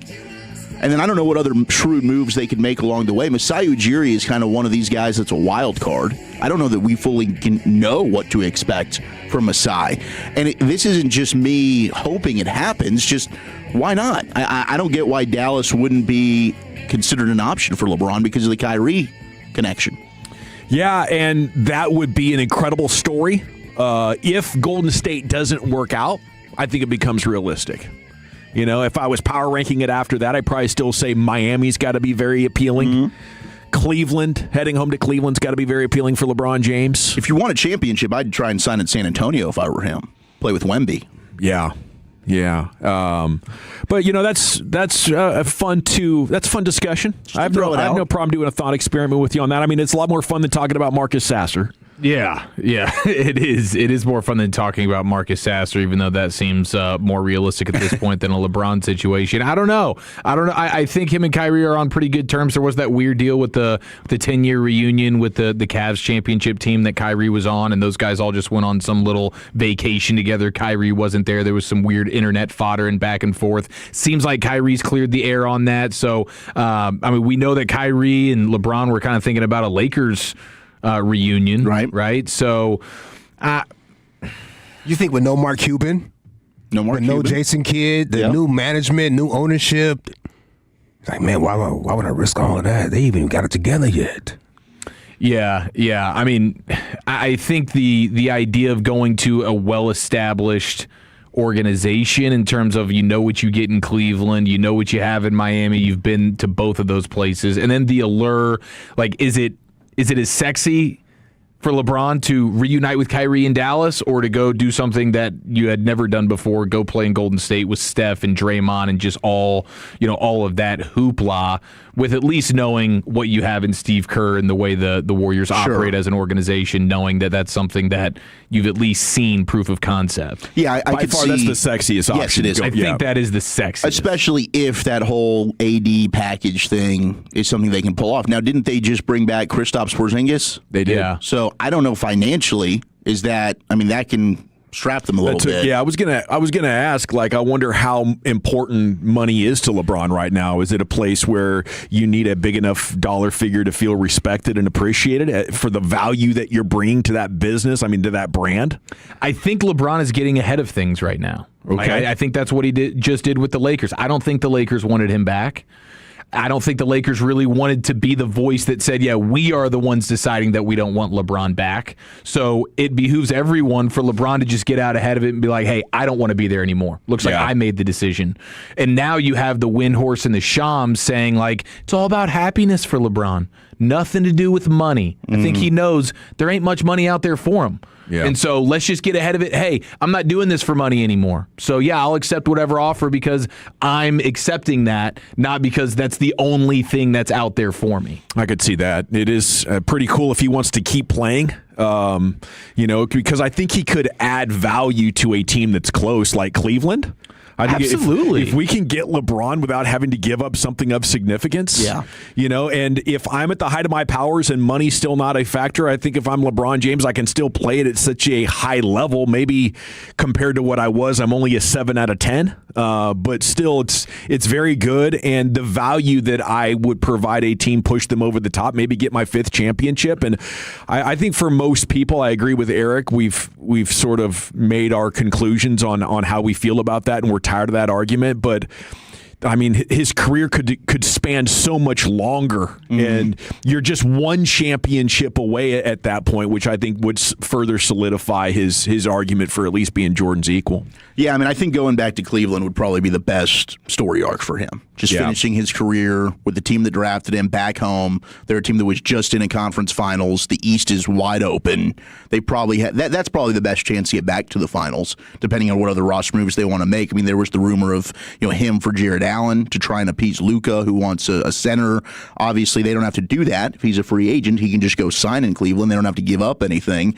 So that would make a lot of sense. I'd like to see him go back to Cleveland, and I think that would be the smartest thing for him. But maybe there is some fun in, all right, let's go play with Steph. Let's go stay on the West Coast with Golden State. Well, the Mavs fan feedback is pretty large here. 817, we don't need LaFlop screwing up Cooper Flag. 325 will not be a Mavs fan if LeBron comes to Dallas. Wow. 940, if the Mavs sign LeBron, I'm out. And I just got back in. Please no. Yeah, it seems like I haven't seen a text that's pro LeBron to the Mavs. The LeBron hate is palpable. It is, dude. It's funny when I think about LeBron and now where he is in his life. If you follow him along, he's fallen in love with golf. Mm-hmm. And I wonder if he's going to show up at a place that has tremendous golf, where he could be I know basketball is a winter sport and all that, but if he goes to a place where he could play golf majority of the time. It'll be the Golden State Warriors. That's what they're doing. That's what Steph does. I'm sure San Fran's got it. I was thinking about what Zach was saying, though, but being in Texas. Yeah. Like, you can basically play year-round golf here. Yeah. And I was just kind of thinking, like, you get to a point in time when you have all the money and you really have this new passion.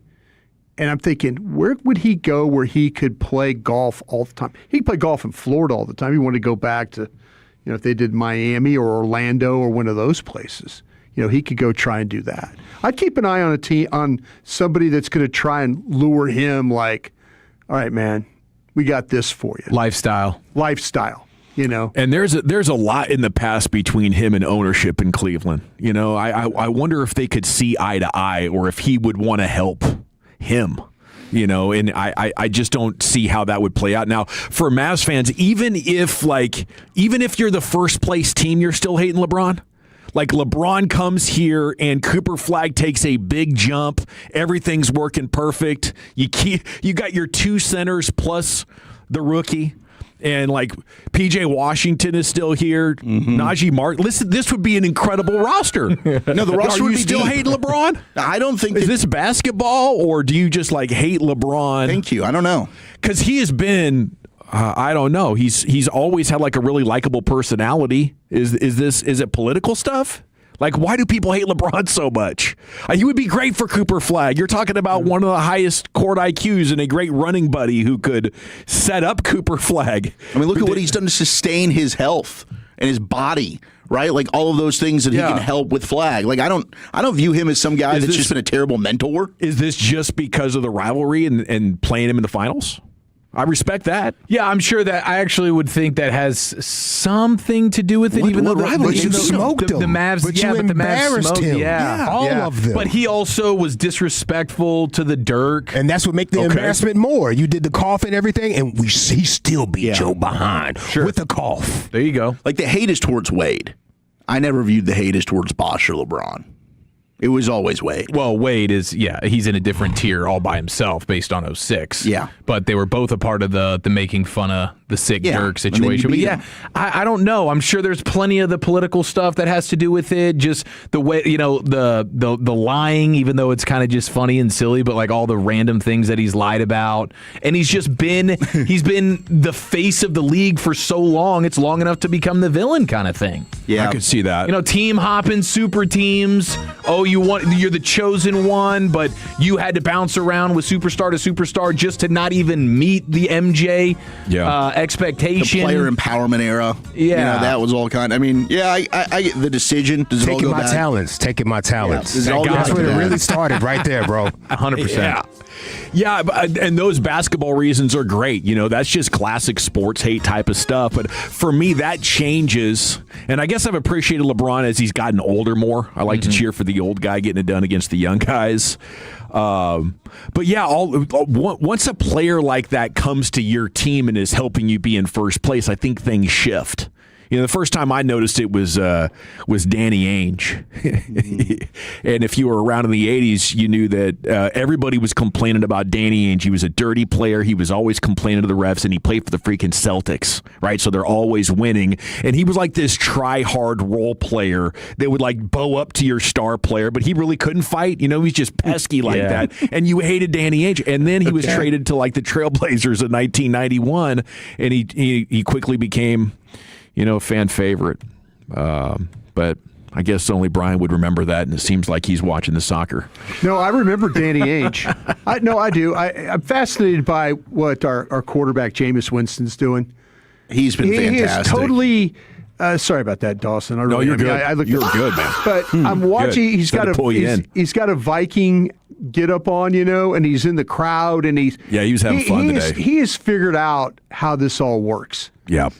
Good for him. Content machine. He is a content machine. Okay, the Rangers win again. Cam Collie was a run scoring machine last night. He had 2 of them in his major league debut. Had the game winning hit. Scored an insurance run in the 9th, and he's going to join you coming up here in about 10 minutes on your home of the Rangers. It'll be the time for the Rangers Player Show, and Cam Collie's going to join us. One of your guys' favorite from spring training. So throw guy. I mean, this story is really amazing how, guys like Foscue and Cam Collie are, getting it done for the Rangers in a big way, and they continue to, play great baseball. So we're excited about the pregame coming up at 5 o'clock and getting a chance to talk with Cam Collie.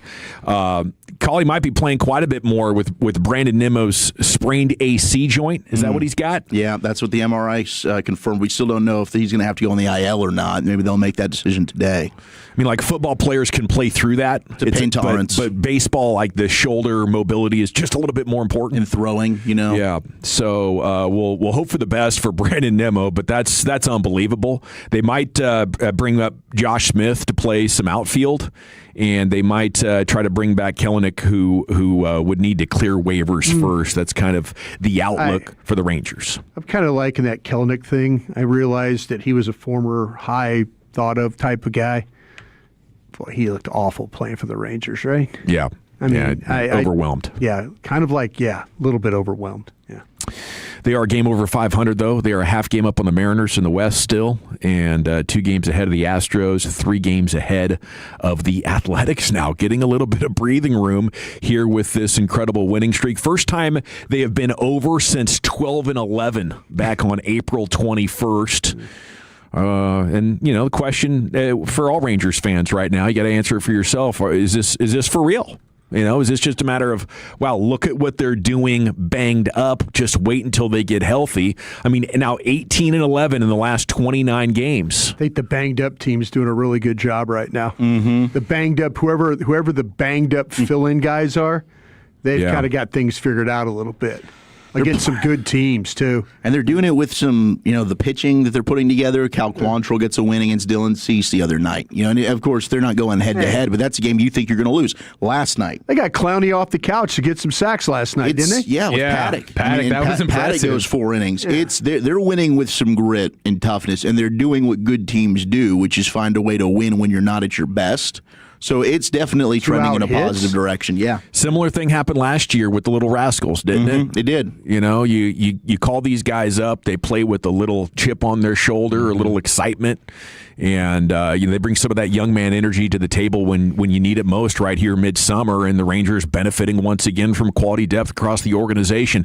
Tanner Bibby has received little run support for the Guardians. He's 2-8 with a 3.78 to 1.14 whip, and he'll be on the hill tonight for Cleveland against Jacob deGrom, sitting at 3.55 with a 1.03 whip. So we're feeling pretty good going into this once again, as a quality 5-game winning streak now is going on for your Texas Rangers. We got the champ and Woolchuck's top 10 here before we get out of this hour, but Cam Collie joins you next on The Fan. Hey, did you hear?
Welcome back. It is the G-Bag Nation here on 105.3 The Fan. It's time now for the Rangers Player Show. And we're excited to talk with this man. Made his debut last night in exciting fashion. Segments brought to you by the Frankels. If you've been injured in a car truck wreck, call the Frankels first, 214 or 817-333-3333. There's never an out-of-pocket cost. They only get paid when you win. The Frankels are the go-to car and truck wreck attorneys in Dallas.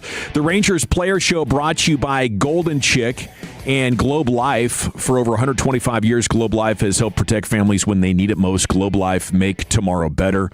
Yeah, he tripled and scored the go-ahead run last night in the 7th, his first big league hit and first run.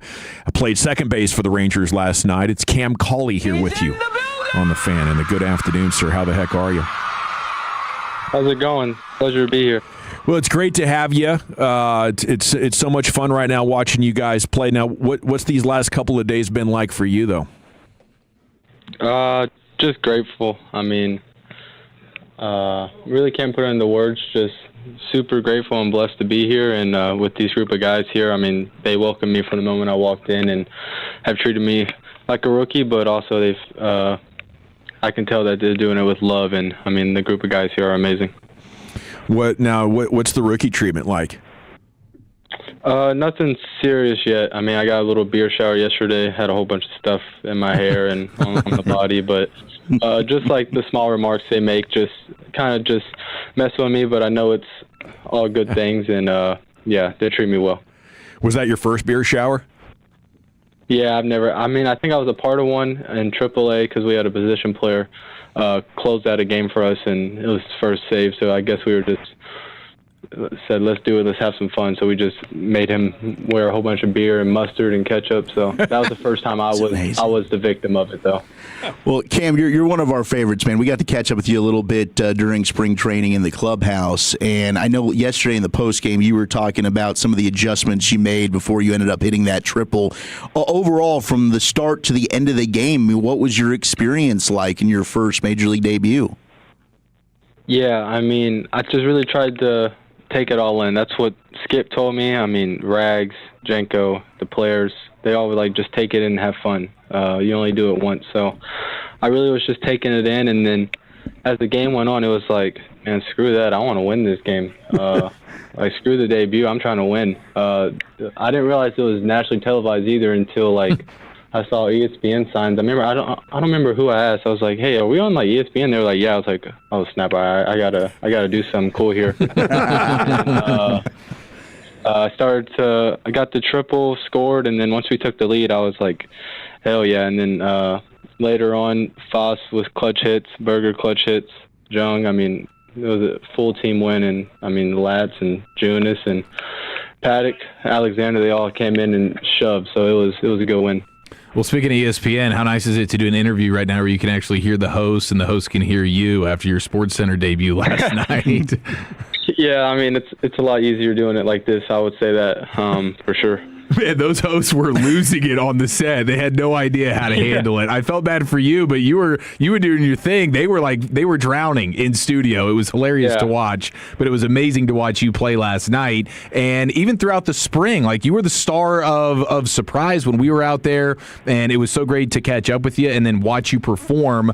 But what was the mindset like? Because you have all this excitement going on during spring training, and then going back to Round Rock at this point, like sort of balancing the disappointment of not making the team, but also understanding, like, man, you're headed in the right direction. Yeah.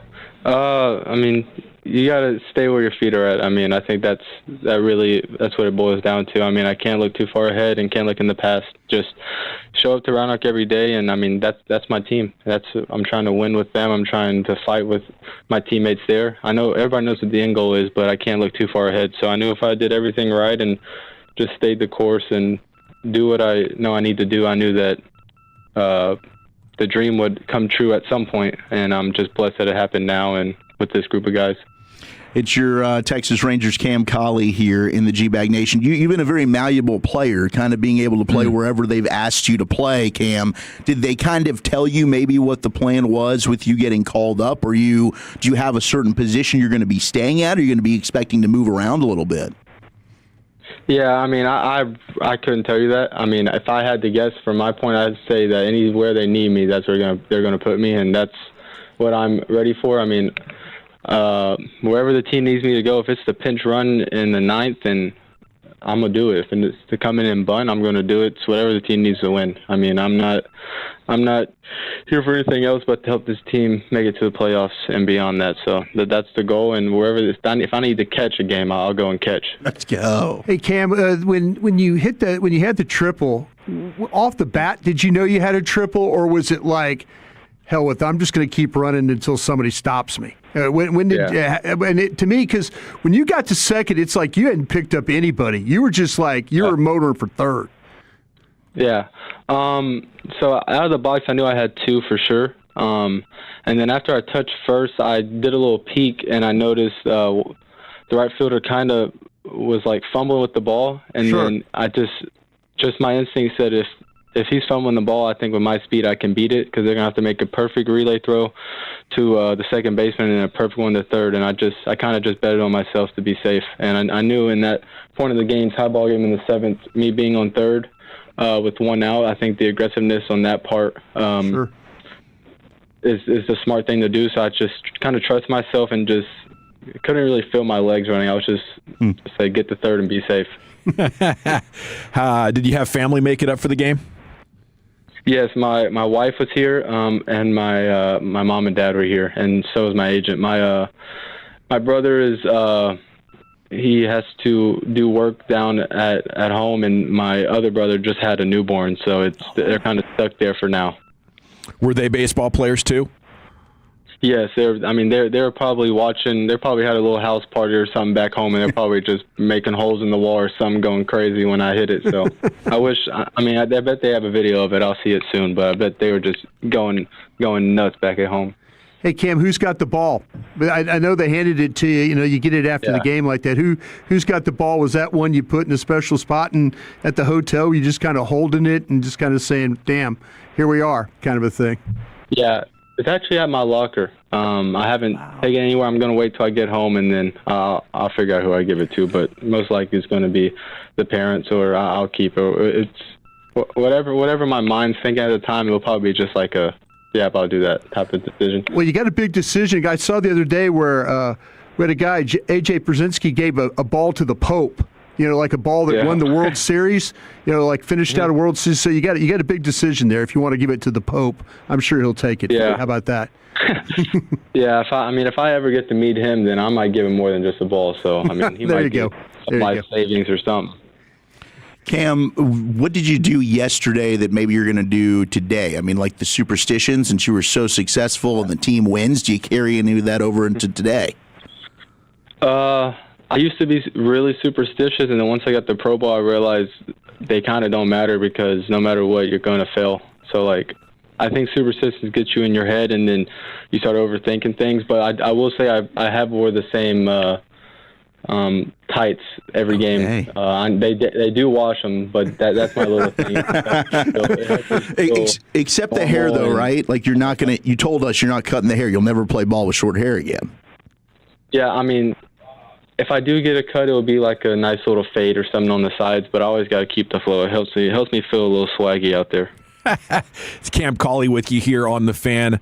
Okay, you don't seem like a guy who the pressure bothers much, because you're just so busy having fun. Am I right about that? Because I was going to ask you, how important is it to immediately have success getting called up to the big leagues? How much are you feeling pressure? I don't think pressure is really the thing. I feel like you have pressure everywhere you're at. You want to succeed everywhere you're at. The only thing that changed was maybe the stadium was a little bit bigger and there's more fans, but I always say before the game in my prayers, this is a kid's game. Just go have fun. The guys are older, they're more experienced, but it's a kid's game. We're all the same once we step between those lines. So just go have fun. And I just try to not fear anything and just play free. If I go out there, I play hard, play fearless, and the results don't go my way, I can go home that night and sleep well, because it's I did everything I could. It's just when you go out there and you start second-guessing yourself and you're passive and you're thinking about what you messed up on, that's what will keep you up at night and keep those slumps in the slumps, instead of just saying, screw it, man. Just go out there and compete, go have fun. this is a kid's game that I get to play on this stage. I mean, I'm just grateful for it, and just go out there and just live it up. You're 29 for 29 on stolen bags. What's the most stolen bases you've ever had in a game? In a game, I really don't know. I mean, I would probably say 4, maybe 3 or 4, if I had to guess. I love it. All right, how much is that is just because you're so damn fast, and then how much of that is like an art and a skill being able to make that happen? I think speed definitely helps. Like, I'm not going to lie and say, oh, if you're slow, you can get bags. And you can, but there also is an art of you have to pick the counts you go. You have to know the pitcher. You have to know the time to home. You have to know the pop time, this like scenario, the situation. Like, there's a lot of things that go into it that if you are out, it's okay to be out in that situation, because there's certain parts where you get thrown out. I mean, like last night in the top of the ninth, if I'm at second, I try to steal there. I mean, that's a stupid, in my opinion, that's a dumb situation to steal in, because we got the leadoff up, we have our hitters coming up, and I like our matchup. So it's like, I'm going to trust the hitter here, and I'm going to trust my speed to score. So I think the speed helps, but there's also a little bit more that goes into it, just so if you do get out or you are safe, it's the right situation to go. Does Skip know that he can trust you on that? Hopefully, if he's listening to this, I mean, I'm not going to. Sounds like you got a pretty good handle on it. Yeah, if he's listening right now, maybe he'll give me some freedom. But, I mean, whatever he tells me to do, I'm going to do it. I'll tell you that much. Love it. That's a great attitude. Now, we'd be remiss if we didn't ask you about being All-State honorable mention at wide receiver at Barbers High School your junior year. You're a pretty good football player, too? I was decent. I mean, I was just... I remember my dad, because baseball was always my thing. My dad was like, "Hey, just get down." Like, so I would get hit a little bit, but it was just I was trying to juke everybody out and score and not get hit hard, because I knew in a month or two I had baseball season coming up, and that's what I was looking forward to.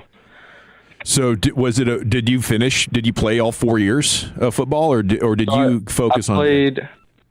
Yeah, I played my first 3 years, and then COVID happened that junior year, and going into the summer, I never really did any showcase or anything growing up, and we decided to go to one because, I mean, that was the only thing we had to do. And I had a couple, like, scouts reach out, and a couple things, like my agent reached out, or at the time my advisor, and I was like, oh, snap, like, maybe this is a thing. And then just thinking about it, was like, I would love to play, but I think for my future and in the long haul, I think it was the best thing I did was not to play that year, and I really got the whole year to train. And because my whole life I've never just been a baseball player, I've always been an athlete, is what I like to say. I played every sport.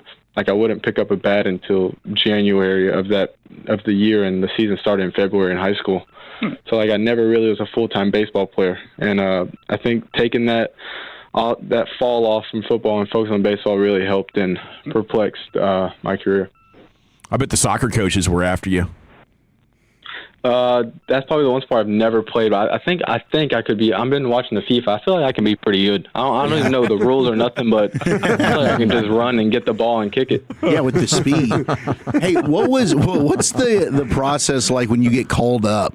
Like, when did you find out? Sometimes they post that on the social media with the team, which I think is pretty cool. But for you, who called you? I mean, what was the information process like for that?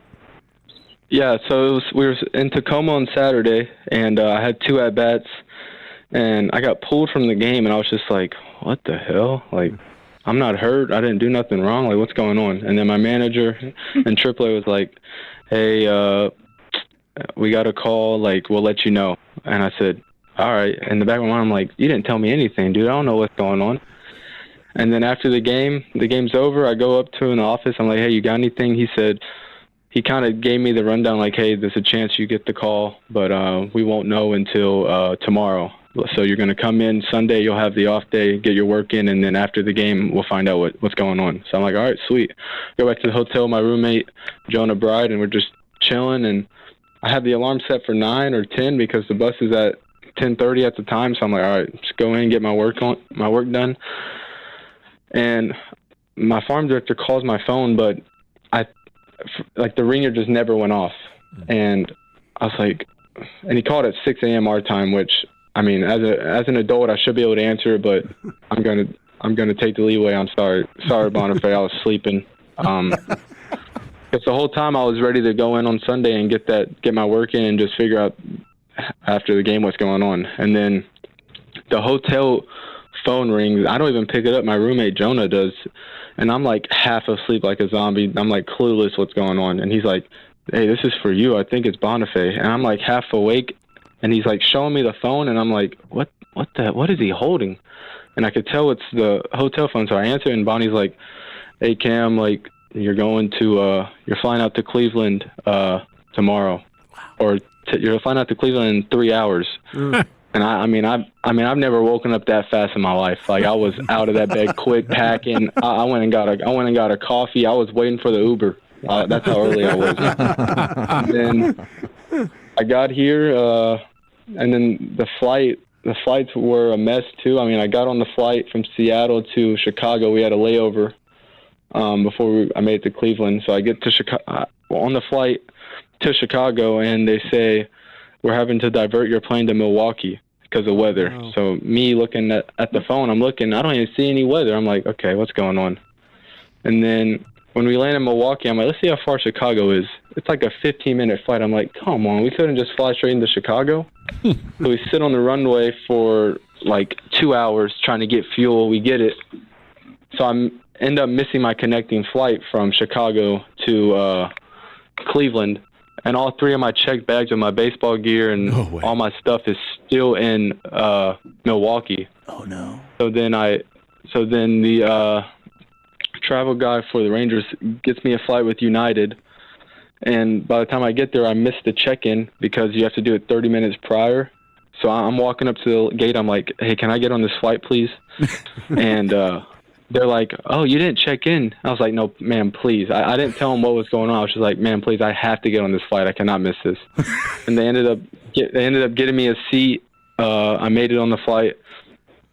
And then once I landed, I was like, "Oh, I made it." And then I said, "Oh, snap, I don't have anything. I don't have my clothes. I don't have my baseball gear. I have nothing." So I'm panicking. And then I get a text from Simpson, our travel guy, at like 8:30. He said, I have something for you. And he walks into the hotel with all my stuff, and that's when I like fully got relieved. I was like, okay, now I can just worry about playing. What a roller coaster! Wow. Yeah, that was awesome. Man. So did you pull the no? Seriously, I'm a Texas Ranger and I'm going to debut tomorrow. I need to get on this plane. Is that how you got on?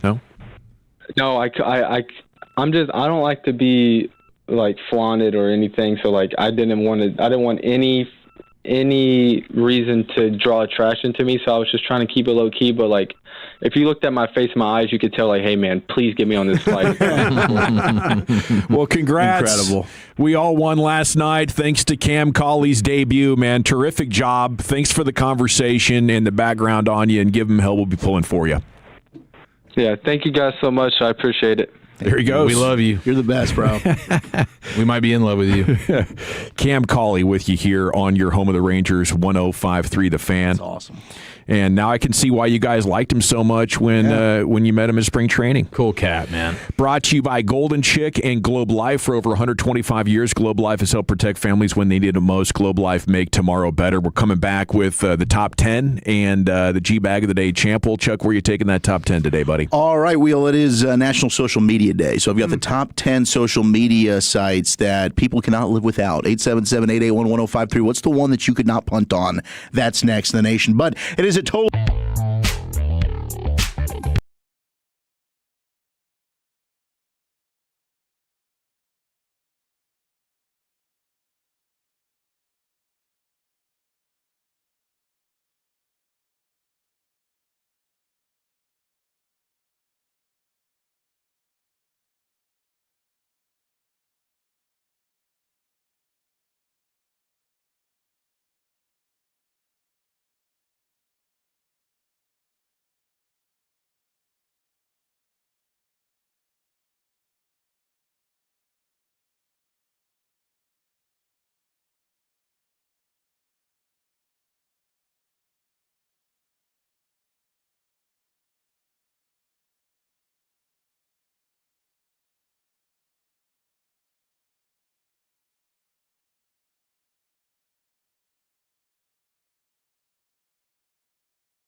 difference. Based on new Chevrolet registrations 2023 through 2025. Oh, thank you very much, Lucius. It is the G-Bag Nation here on 105 through the Fan. Thanks so much to Cam Collie for joining us. The new Texas Ranger debuted last night. It was a really nice conversation. If you want to go back with that Odyssey app instant rewind functionality, we have some breaking news in the association. The Raptors are trading for Kawhi Leonard.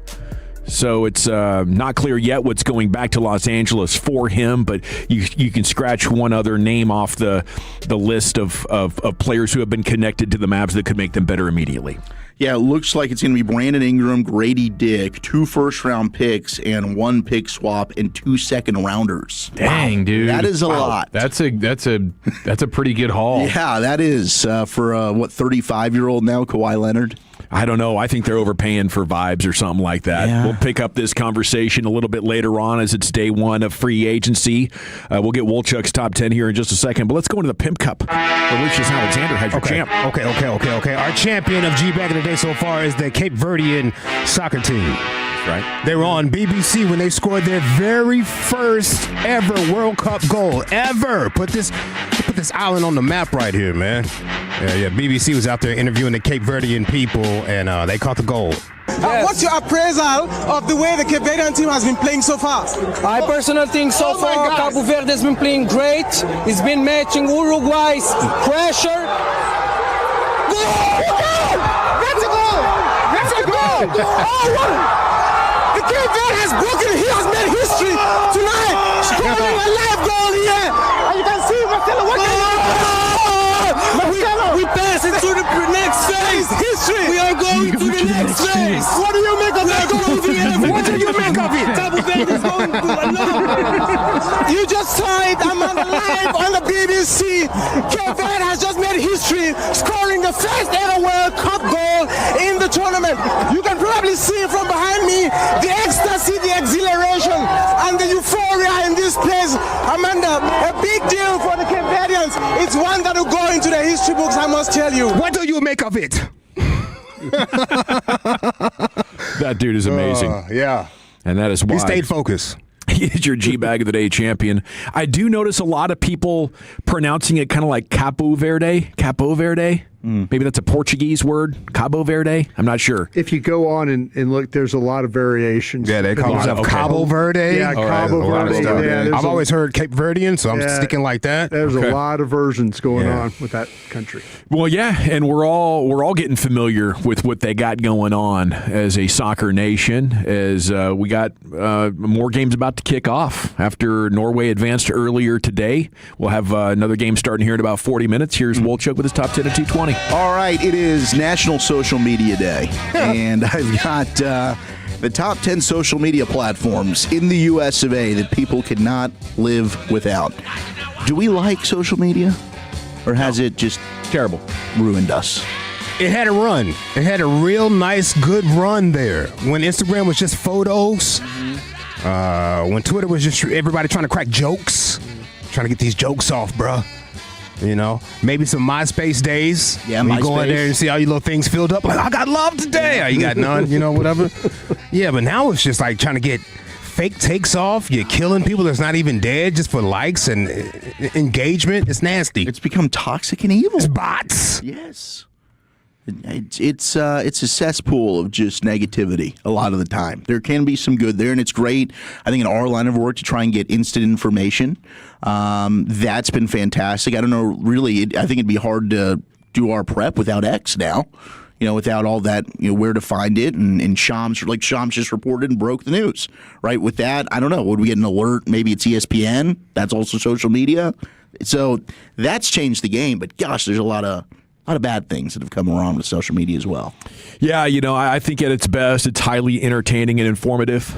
And in the early days of Twitter, it was cool because you could kind of do your show prep off of just looking at different timelines. And that's how we break news now. So there's a lot of great value to it. I think one of the coolest things is the short video content and just how it's like America's funniest home videos in perpetuity, specially curated for your likes, Yeah. And the algorithm gets, which is also kind of terrifying. Yeah. That they know what you like, they're listening to you, and they're kind of just showing you. Yeah, that algorithm knows. It knows. It knows. I mean, it's like we're sitting here. We can no be more talking. thighs. That's enough. Yeah. Stop it. We're sitting here talking about something. Next thing you know, I'll wake up in the morning and bam, there's videos of it, on the TikTok page. It's crazy. It's listening. It's wild to me. But here it is, top 10 most used social media platforms in the USA that people cannot live without. Number 10, can't say I use this, Pinterest. No. Yeah? They have great recipes. Oh, okay. The recipes on Pinterest are unbelievable. Chicks dig Pinterest. Chicks are into the Pinterest. Get some good creative ideas, good cooking ideas. Good designing ideas. Yep. Crafts. Yeah. Inspo. 9 is LinkedIn. Fortunately, I never had to dabble with LinkedIn. Kind of becoming a hookup thing a little bit. Is it? Yeah, Is like it high really? end LinkedIn? Yeah, kind of hooking up with people and stuff like that. Yeah, it's kind Dude, of you could market LinkedIn. absolutely When you want to hook could. up with somebody with a nice resume. Yeah. The secret CEO. 6 years here, huh? Great with billionaires. Oh, look, some stability You're at that dedicated, workplace. aren't you? You finished the job, don't you? What time's your lunch break? Very committed. Number 8 is X, formerly known as Twitter, which will always be Twitter to us, Lucius. Yeah. I'll never call it X. Timo Twitter now. Yeah.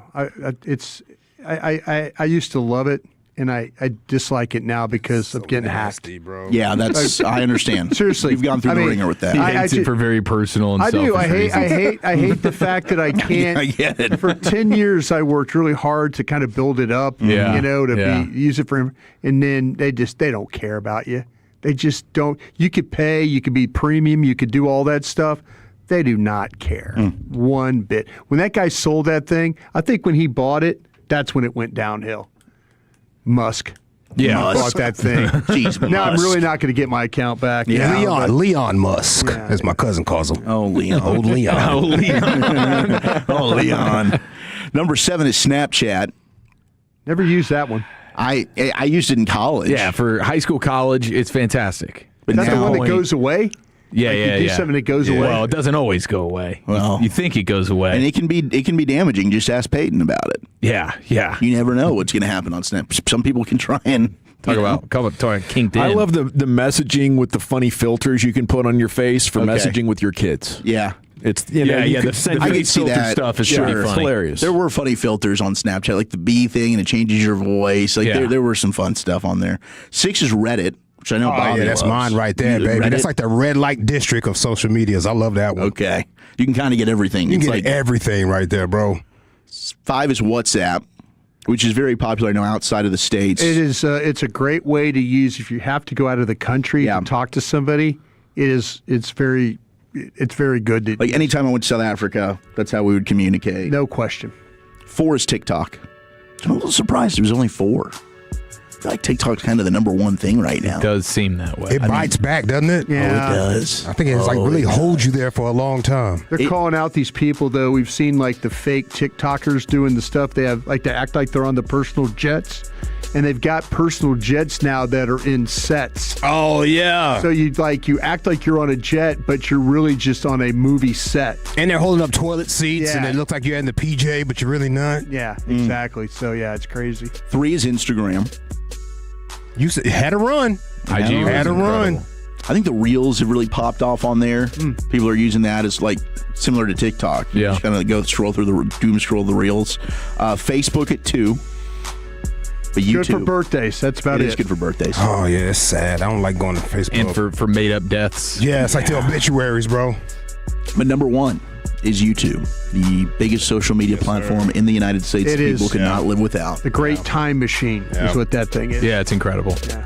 Well, thank you, Wolchuk. Okay, we got 1 down, 2 to go here in the G-Bag Nation, and a football fix coming up next, buddy. Tell us about it. All right, Cowboys' final offseason grades, quarterback tiers, and the top 5 pass rushing duos featuring this former Cowboy. That's next in the Nation.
D&M Leasing Studios. You're rolling with the G-Bag Nation on 105.3 The Fan. Welcome to the Nation. Hour 2 of the G-Bag Nation on 105.3 The Fan. Thanks for making us part of your day.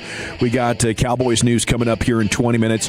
Rangers pregame at 5 o'clock tonight as they are in Cleveland, and it's a degromination day, hopefully. Here's Wolchuk with some sports. Let's do it. Let's go ahead and get our football fix right after this. You think football is still fun? Yes. Sir. Wrong side! Left side! Wrong side! Left side! I use these for acid indigestion. So what are we going to use these for?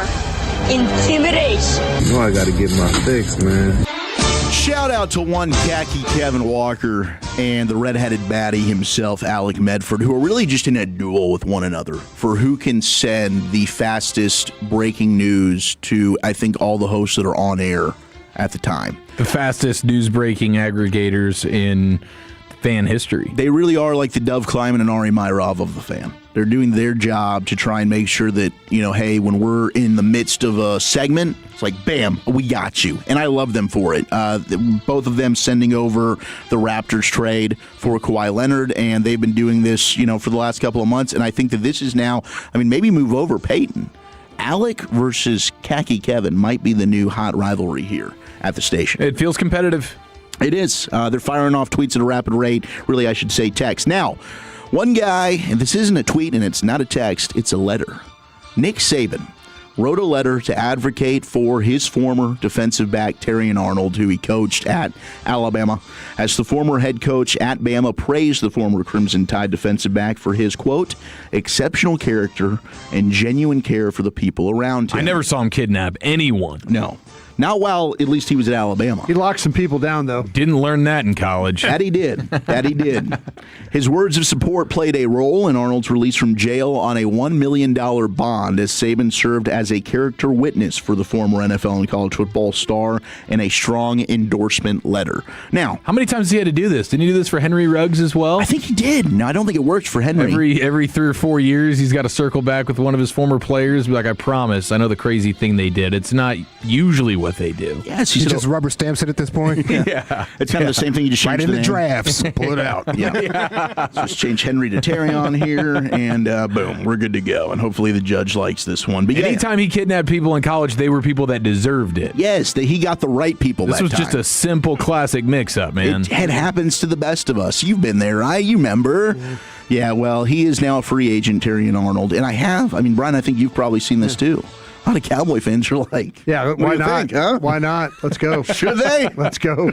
Hey, if you drafted Boss Man Fat. We got some quarterback issues. Let's go. Oh, man. Why not? Yeah. You think Nick goes to Miss Terry? Miss Terry, where's those letters I keep, You could play corner with an ankle monitor, couldn't you? Yeah. Well, I guess let's see how this thing plays out, and then we'll circle back. If you can play in the NFL, you'll tend to get a second chance. There's no question about that. But right now, he's a free agent after the Lions released him yesterday. And you mentioned the police stuff. I think that's absolutely the direction this will go. You legally can't even host him on a team visit right now. No, he can't. Is this his first offense? Do we know? To my knowledge.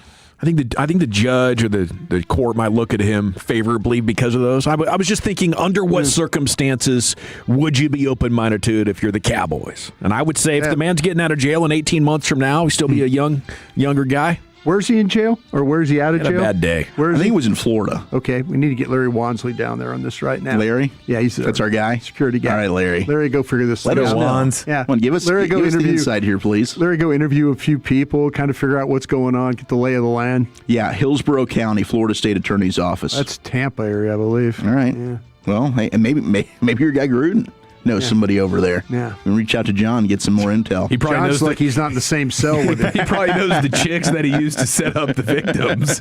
Oh, you picked the wrong people. I could have told you somebody else to go with. All right, let's go to Seth Walder here on ESPN.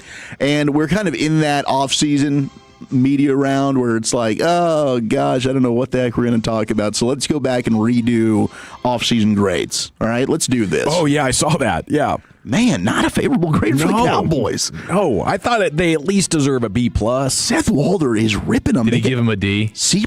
C+. The move he disliked the most. Passing grade? Move he disliked the most was trading defensive tackle Osa Odighizuwa.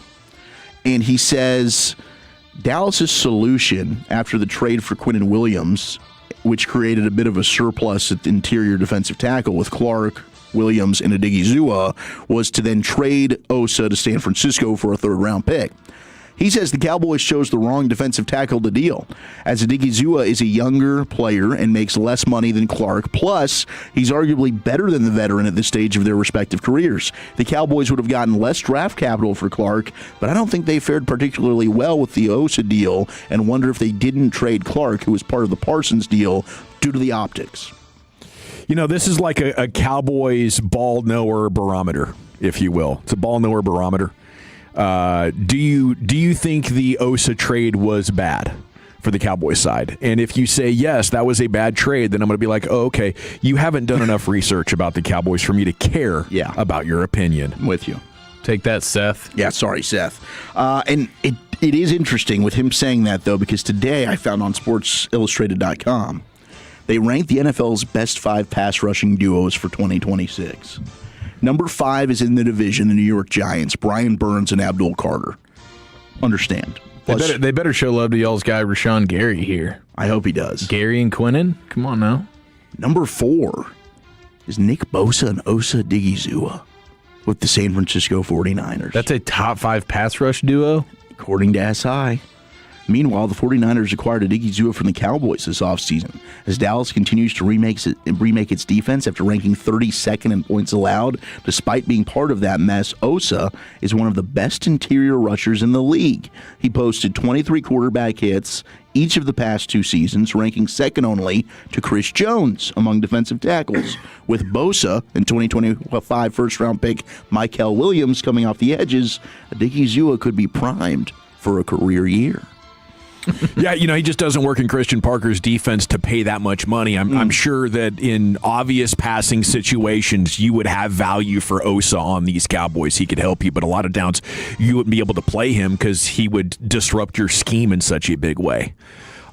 So yes, I agree. And there are still a handful of teams. There are a handful of defensive coordinators out there, you know, still asking their guys just to get upfield, and they're making it work. You know, if you run that scheme, it's not like that's an expired idea. It just is with the Cowboys for now.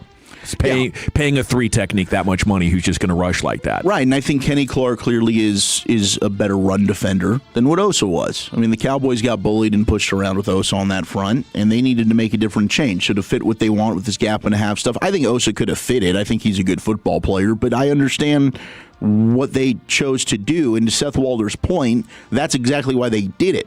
You weren't getting as much draft capital in return for Kenny Clark. You got a third-round pick, which you ended up turning into Jayshawn Barham, who hopefully has a big impact for you as a rookie. He's going to be competing to be a Mike linebacker, maybe even give you some edge versatility. So all in all, you hopefully made your team better in that realm. And I like Osa, but he had a bad season last year.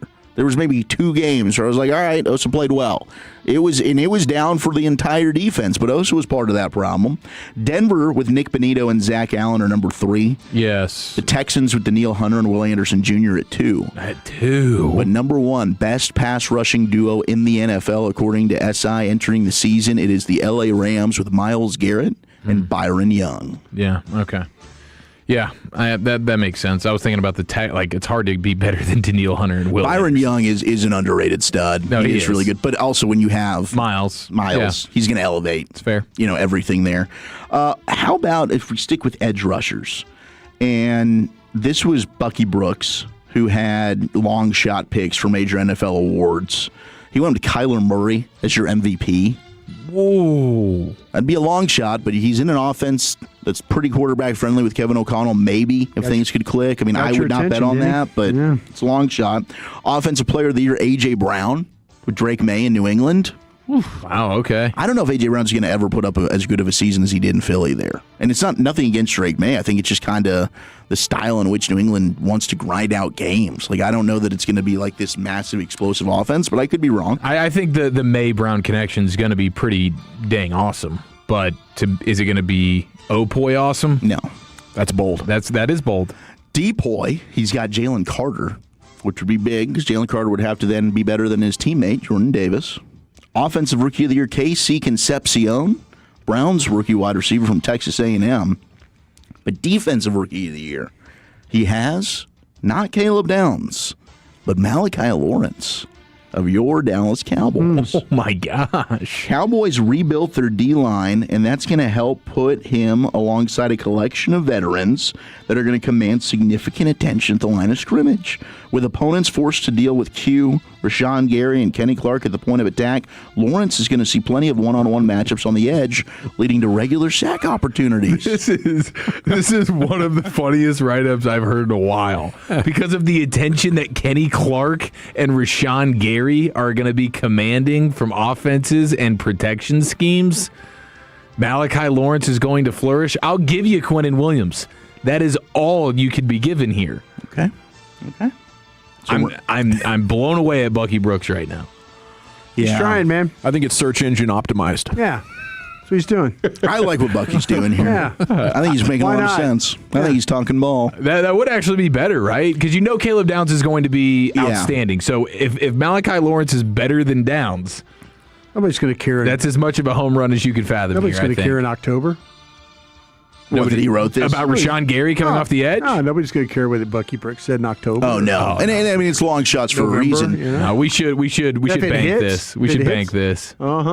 It could end Circle up, back. and I could see like if all of a sudden Malachi Lawrence is like a double-digit sack guy, Caleb Downs can still be a better player, but Malachi Lawrence gets votes for Rookie of the Year. But it's just simply not going to be because Rashawn Gary and Kenny Clark are eating up double and triple teams. I don't mind the bold prediction. It is bold prediction season. Yes. Yeah. Don't give me unhinged explanations. It's just amazing, like the difference of perspective here. You've got Bucky Brooks, who really thinks highly of Rashawn Gary and Kenny Clark, but and then he played. Seth he played, Walder's he like, scouts. oh god, Yeah. they traded the wrong defensive tackle. This Kenny Clark guy sucks. Kenny Clark's going to be in passing down situations. It's wild, man. You better be watching out for Kenny Clark. Yeah, watch out. Or maybe his prediction is Rashawn Gary and Kenny Clark are going to have resurgent career years. It could be, yeah. Clearly, he's higher and more bullish on them than Seth Walder. By the time and we look Eric back are. on this story in December, Gary's got 9 sacks. Yeah. Hey, Has he ever had 9 in a season? He had 8.5 in his first 9 games last year. And then how many did he have in the last 8 games of the season? None. Okay. But 8.5 and 9. If he can carry that over, we'll take I think that. Bucky's on to something here. He might be. He might be. Okay, let's go to CBS Sports. Like what he's doing. He did have 9 sacks in 2023. Okay, there we go. I think he averages 7.5 a year. Back-to-back years with 7.5. Yeah. I mean, he's not as terrible as Eric makes him seem, but he's not an elite sack guy. He's somewhere in between. He's okay. He's good. Solid. I'm looking forward to him. It doesn't sound like it, but No, I think I hope he's serviceable. first and second down, I think he's a plus player. Take him off the field on third. That's where Sam Williams can get in. Or James Houston would be my choice. Ranking the NFL I'll starting. take Isaiah Land. Maybe if he can make the team. Dude had some good practices. Man, a couple training camps ago, he was the guy. He was the preseason darling a few years ago. Sure Ranking the starting quarterbacks by tiers ahead of the 2026 season. This is a weird one. They've got tier 1 transcendent talents. I don't think we're going to have. Bucky again? No, this is CBS Sports now. You got Stafford, Mahomes, Allen, Jackson, and Burrow. I think that's fine. I think those are probably your top 5 guys, and those would be your transcendent talents anyway. Oh, only a quarterback. Okay. Yeah. So it was every position, then no, it's maybe Kenny Clark. It's quarterback tiers, maybe, or Rashawn Gary. Tier 2 borderline stars. This is a weird one because you got 12 players in Tier 2 that are borderline stars, and I think a lot of them you could say these guys are stars. Jalen Hurts, Sam Darnold, Caleb Williams, Bo Nix, Jaden Allen, Jared Goff, Brock Purdy, Jordan Love, Justin Herbert, Dak Prescott, Drake May, Trevor Lawrence. What are we doing? What is this? Tier 3, promising prospect. Okay, here we go. You got 4 guys, Dart, Shuck, Ward, Malik Willis. And then the volatile veterans is Tier 4 with Rodgers, Daniel Jones, Baker, Stroud, Bryce Young. And your prize projects, Fernando Mendoza. And then you got your placeholders and holdovers, Kyler Murray, Deshaun Watson, Kirk Cousins, Geno, Tua, and Jacoby Brissett. But I don't really get the Tier 2 thing here. You got 12 guys that are all just a jumbled mess of, could be stars. But a lot of them have either won a Super Bowl or they finished second in MVP voting one year. I think that makes you a star. You're already a star at that point. Come on. lazy article here from CBS Sports. Shortchanged. Do better. Yeah, I mean, I think it's a great month for content. You know, I enjoy these people making up ways to talk about football. I think some of them are very good, you know, but I think they're swinging and missing for the most part with their exexecution of it. Yeah, I think we need to break up the tier a little bit. I mean, like Barnwell going 7th last week on the Cowboys. It ranked him the 7th best weapons, and after we did the exercise, I think we felt confident putting them no lower than 3rd or 4th. Yeah. So I think they're over. I think it's time to bring back the media watchdog. Now that I think about it, I think so, and we might have Brian Diardo, special made for times like this, with a Y, Brian, on our media watchdog list. And Bucky. Okay, we got the C note coming up next. Cowboys news of the evening with you here on your home of the Cowboys, 105.3 The Fan.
Welcome back, Nation. It's time to hit the C-Note, Cowboys news of the evening, as we're under a month to Oxnard.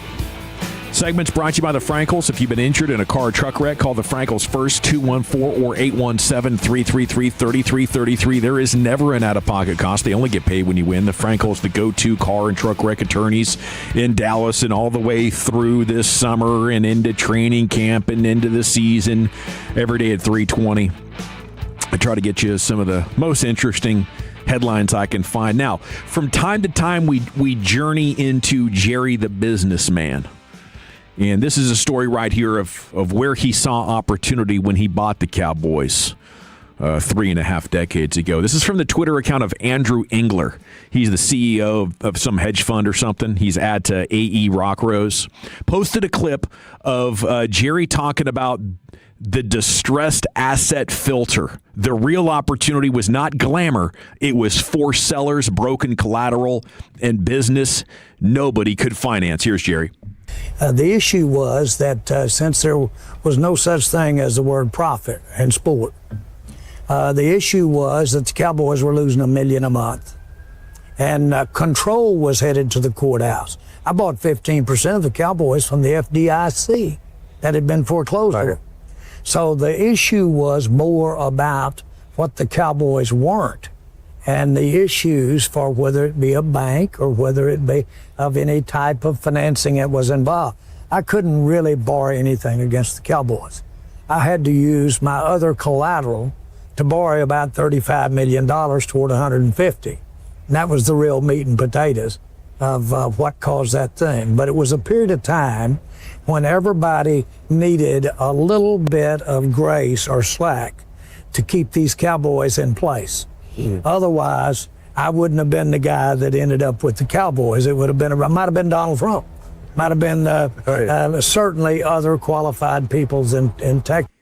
A lot of different ways that thing could have gone, and the history of sport changed when Jerry bought the team, because I don't know if everybody realizes just how different sports were pretty much before Jerry bought the Cowboys. Oh yeah, as far as the access to them on television, the profitability of them. But Jerry revealed early on in that answer, back then in sports, you weren't getting in there to become rich.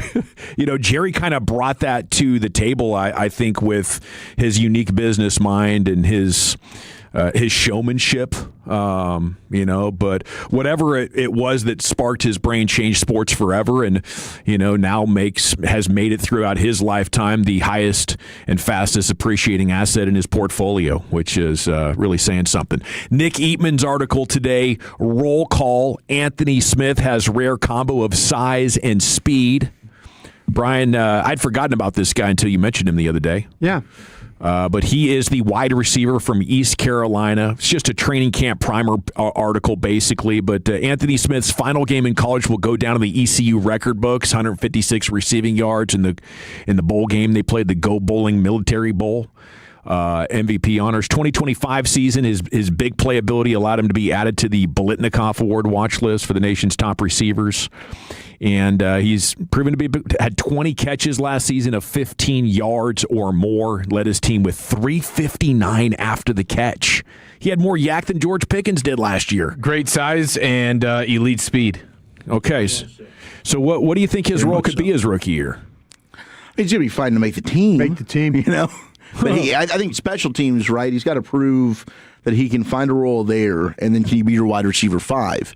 And certainly when you've got the speed and the ability to stretch the field vertically that he has, I mean, that's an attribute. They've lacked a little bit of speed. I mean, certainly that's what Turpin can provide you. I think, Brian, I think you're with me on this, that we're kind of hoping that Turpin just goes back to more of a return specialist. Yeah, just be a return guy. Be one of those core return guys. The thing with Smith, what he has to do is he has to take advantage when other receivers aren't practicing, when other receivers are having bad days. Receiver play, when you watch training camp practice, is such a roller coaster ride. You could have guys look good. We always talk about that. All Oxnard. That was all Valley Ranch. All these guys. Noah Brown. And then it's like the ones that make the team are the ones that, from the word go, every day have a practice. And it's funny because I'm thinking of Eric with that whole thing with with Pat Mahomes, a day by day by day, you know, that whole thing. Yeah. I'm thinking the same thing. Like their receiver, if you look at with Ryan Flanoy and what he did, Ryan Flanoy every day had a practice and then had another practice and then guys were kind of not, and then guys were having bad practices and he was still having good practice. He's going to start off very low on the depth chart, and then he's going to have to find ways to be able to get noticed, and he's going to be probably playing with bad quarterbacks, with like Joe Milton maybe overthrowing him a couple of times and stuff like that. But his ability to make plays is, and he's going to have to do it every day in order to make this football team. Seems like he's going to have to be outstanding, you know, to show out more than some of the guys that are already in there that can't even sniff the roster. That's what to me. It's when you look at receiver, because what happens, especially to rookie receivers, they get tired, they get sore, they get beat up. They're not used to running this much in a practice. And then what happens is and then mentally, if you have a couple of drops along the way where you're fighting the ball, it only gets worse. Yeah, you start to get exposed. You do. You weren't ready. You weren't ready. Yeah. Mark Heaney inside the Star writing today, headline, Cowboys roster cuts could include 2 key secondary contributors. We were talking about Reddy Stewart and Triquez Bridges. A combined 33 games last year. Stewart played in 17. Bridges played in 16. But, I mean, you start to do the numbers game. And Bland, the rookie, Moore, Kalen Carson, Durant, Butler, and Revel, plus Darian Kendrick, that's 7 names already. Yeah. You know, they're going to have 11 or 12 corners, and I hope they're that good. I hope they're so good that even Reddy Stewart and Triquez Bridges, who got all that experience last year, are going to be usurped. I think that would be an incredible sign. Mauricio Rodriguez, A to Z Sports, says the retirement of C.J. Goodwin sets the table for some interesting roster decisions. And I think maybe this is, you know, you go to the all 3 phases conversation, and special team, sure, it's important, and making field goals is important, but their kick return was terrible last year. It was absolutely terrible. They averaged the worst opponent starting field position in the entire league. Mm-hmm. And some of that's your turnover on downs or bad turnover luck or whatever, but a lot of it was kick return coverage. It prevented them from really getting back in the game against Detroit. Every time they would score to get close, there's the Lions starting their next drive at midfield. Yeah. So, you know, I don't know. Was C.J. Goodwin a problem? Should we be celebrating this retirement as he has left and the opportunity to turn somebody over new to be like, is this a special teams captain? I mean, I don't want to say I'm celebrating his retirement, but yeah, I mean, he was a guy Brian and I would be watching the game up in the press box and like, was that C.J. Goodwin? He was getting penalized more than he was making plays. Yeah. You could tell he just wasn't the same. The last 2 years, he's a player that I don't know has really earned his roster spot. But man, I mean, he carved out a hell of a role, had a tremendous career as a special teams ace, but I think that he saw that he just wasn't the same difference-making player. And when you're having a roster spot for a guy that literally that's his only role, he can't give you anything in terms of cornerback play, I think he's taking up a spot for somebody else. And that's how I felt last year with C.J. Goodwin on the team. They kept Nick Sorensen, which would suggest they didn't think the problem was coaching. Maybe new players in there, but that's one of those things that I don't think we're going to be able to evaluate till we're in season. Can you? I think Nick Sorensen is clearly on the hot seat. This was a shoddy hire. And let's see if, in fact, I mean, it was, you know, he brought him in. He was a former defensive coordinator and, you know, then had been a special teams coach before. But, yeah, I mean, listen, we used to complain about Bones Fossil. You know, I'm not complaining about Bones Fossil anymore after watching what Nick Sorensen's been doing. Yeah, Bones Fossil, John, he had a blind spot with kickers. He was overly loyal to his guy Zerline, and that probably made me turn against him. Mm-hmm. But in the years since, you know, and as important as this is, and listen, you know, talking about kick return coverage is like the sports radio equivalent of watching paint dry. Yes. You know, it's very boring. Unless it's a touchdown or something. So you don't want to spend too much time on it, but I think it's one of the clear spots where this team gave away too much hidden yardage along with their penalty differential and their turnover differential last year. Those things got to be better, especially if they're going to run the gauntlet against this schedule. It's time for Krusty's Corner. Brian, where are you taking us? Yeah, how clutch is your quarterback? We'll talk about that next. Okay, I want to chat with you about my friends at DraftKings, though, because the draft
Together, let's drive, relax, and enjoy the difference. Based on new Chevrolet registrations 2023 through 2025.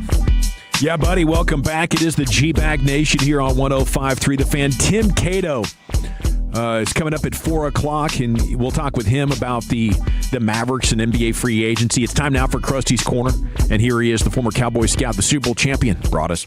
Hey, kids! Your old pal Krusty's gonna teach you 5 new words. You're not wrong about that. From Dallas, Texas, number 55, Brian Broadus. Thank you very much, Lucius. I appreciate you playing that. Wolchik, is this a replay of the 2014 Cowboys-Giants game? Yeah, this is the Odell Beckham Jr. catch game in which the Cowboys won the game, but that catch was pretty amazing. Look at how loose DeMarco is holding that football. Yeah, and that just makes me think of the final game of that season. Green Bay game. Freaking Julius Peppers punching that ball out when he was about to go for a touchdown. I'll tell you what, too damn punch. I'll tell you what's amazing though. This offensive line, beautiful. Like watching Ron, they're like pulling Ron Leary. You know, that's like there. And then I'm watching, and I was mentioning James Hanna at the point of attack. I forgot about how kind of tough James He was a Hanna. good blocker. Yeah. I mean, they're creating some. Doug Free with that stretch right run. Yeah. Gosh, it was beautiful. Man, they are doing a great job of running this football, for sure. All right. How about this? I teased this whole thing about how clutch quarterbacks are. Yeah. You guys didn't see this one, huh? No, I don't think so. What's the metric we're using for this? Is it like final 2 minutes of a game, fourth quarter, trailing, that kind of thing? Here we go. This comes from Pro Football Focus. Grading clutch situations. For years, game-winning drives have served as a default measuring of quarterback clutchness. The problem is they often capture far more than just quarterback play. A defense surrendering a late lead, a special teams return that flips field position, or a receiver creating yards after a catch, all contribute to game-winning drives. In that same sense, the statistic that suffers from many is the same shortcomings as quarterback wins. It reflects a real outcome, but not necessarily an individual performance. As part of this, the Pro Football 2026 NFL Quarterback Annual, we set to evaluate quarterback play in those moments directly using Pro Football Focus grades and a variety of advanced metrics. So they're focusing on all these things. They're looking at clutch situations defined as fourth quarters, overtime plays when the team trails by 14 points or fewer, or leads by 8 points or fewer, excluding garbage time. In other words, these are snaps that matter the most when the game still hangs in the balance. And they listed 5 of these guys. They listed 5. I'll start with number 5 and go all the way to number 1. Would anybody like to try and guess here who number 5 is by any chance? Of the top 5 most clutch quarterbacks in the National Football League? Just for last year. Yeah. Josh Allen. Josh Allen is a very good guess because Josh Allen is number 5. Let's go. Drake May? No, it's Josh Allen. Oh, I'm sorry. I thought we were continuing the game. No. Oh, you're about to give us the Josh Allen I'm read. about to give. Yeah, My apologies. no problem. Allen enters virtually every season as the consensus favorite for clutch quarterback. The Bills star has now posted a clutch grade of 70 in 5 straight qualifying seasons, including 4 above 75, giving him one of the strongest long-term resumes in these situations among active quarterbacks. That's Josh. Crazy he's so clutch, but can't get it done in the playoffs at the highest level. It is. Has he lost some games because of his own fault? And I'm asking. I'm not this trying. Year, yes. The Denver game, that fumble before the half. Yeah, that was the biggest mistake he's ever made. Kind of felt like that's the first time it was really his fault. Otherwise, it was really like Mahomes is doing crazy, or his kicker's missing a field goal. He's at the mercy of whoever he's. Somewhat. But last year you're right about that. Last year was bad. But then he also got jobbed. Yeah. By the refs. Yeah. Oh, I'm with you on that. Cooks caught it. Number 4. Caleb Williams. No, but good guess though. Yeah, Drake May. Drake May. Matthew Stafford. No Drake May Baker? there. No. Sam Darnold. Oh, okay. Sam Darnold, Seahawks quarterback, posted just a 0.89 turnover-worthy play rate. Wow. Generating 7 big-time throws against just 1 turnover-worthy play across 103 clutch dropbacks.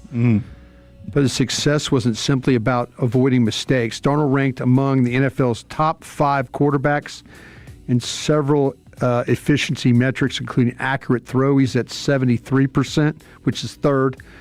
Negatively graded plays, that's at 8.9, that's fifth. And yards per attempt at 8.4, which is a fifth.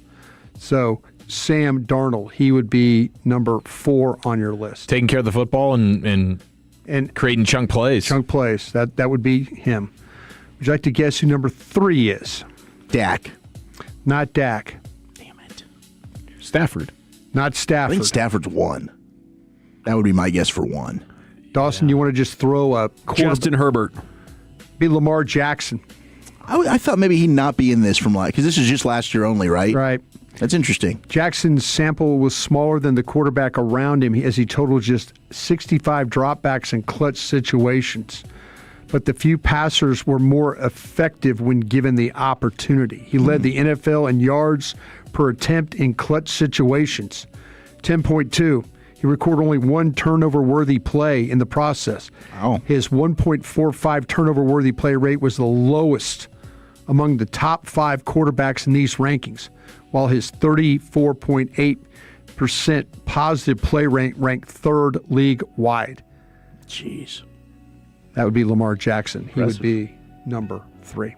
He's going to have to be, I think, even more clutch if you look at how he took his pedal off the metal last year with the run game.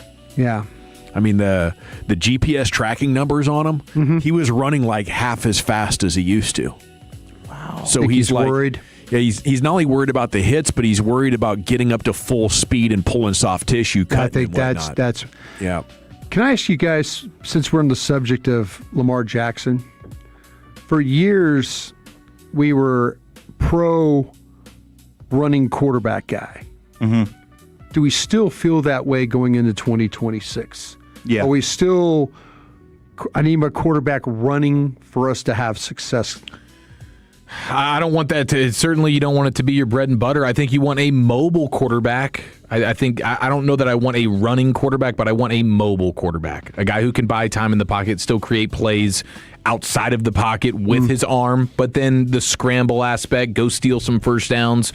But I don't need the best runner in the game because the shelf life there is way too short. It's just still such a cheat code. It is a cheat code. A one-game sample, if you're telling me one quarterback runs the hell out of the ball and the other one doesn't, that one-game sample, I'm probably going to go with the running quarterback. But when you Daniels extrapolate with the Commanders. Yeah, I mean, Hurts with the Eagles winning a Super Bowl and taking them to 2. I mean, the second he stopped running as much, then he's not as effective, and their offense isn't as good. So, like, I'm with you in terms of, like, I don't want that to be, your Cordell Stewart, and all you can really do is run around, but you're not a very good thrower of the football. You've got to have a balance there, and you've got to be able to still win from within the pocket. But, yeah, I still think that ultimately if you have a quarterback that can take off and scramble, and, Caleb Williams has a little bit of that to him, right? I mean, a lot of it. Yeah. He Jaden Daniels in his rookie year when he was awesome. Joe Burrow had a 59-yard touchdown run. They use it mostly to escape. Yeah. Just to extend the play. They're still looking downfield.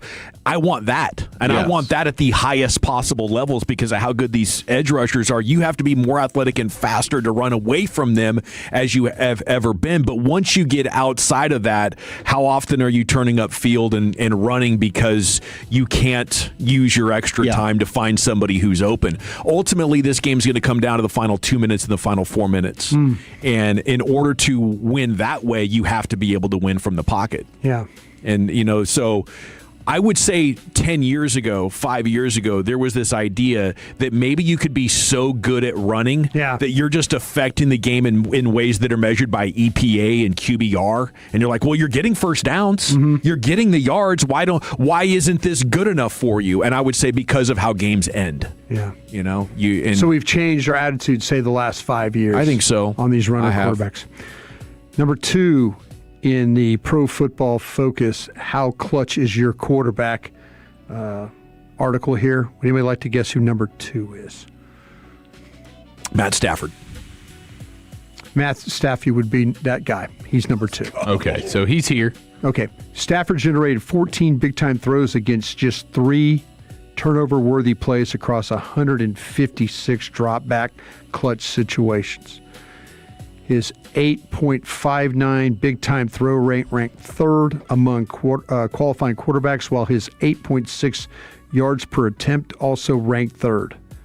It's just importantly that Stafford limited negative plays under pressure, taking a sack only on 9.6% of his pressure dropbacks in these high leverage moments. So he remained second highest single mark. His grade of his 91.6 clutch grade of 2021 remains the second highest single season mark of the Pro Football Focus era, and 2025 showed he's still capable of producing similar numbers. All right, here we go. Number 1. Who is according to Pro Football Focus, the most clutch quarterback of the 2025 season? Brock Purdy. Purdy. I hope it's Dak. C.J. Stroud. I don't think, would it be Mahomes? Okay. Who else? Aaron Rodgers. I mean, last year just wasn't his year. Aaron Rodgers, that was a good one. That was a good one. Goff? I don't know. It's actually Dak Prescott. Let's go. Is it really? Yeah, Dak Prescott's the number 1. According to Pro Football Focus, he's the number 1 clutch quarterback for the 2025 season. They gave the most clutch quarterback of the year the single most disgusting defense any of us has ever seen. Is that what you're telling me? That's what I'm telling you. Prescott earned an 87.8 passing grade in clutch situations in 2025, the second highest mark of his career and nearly 10 grading points better than his previous best of 78.3 in 2021.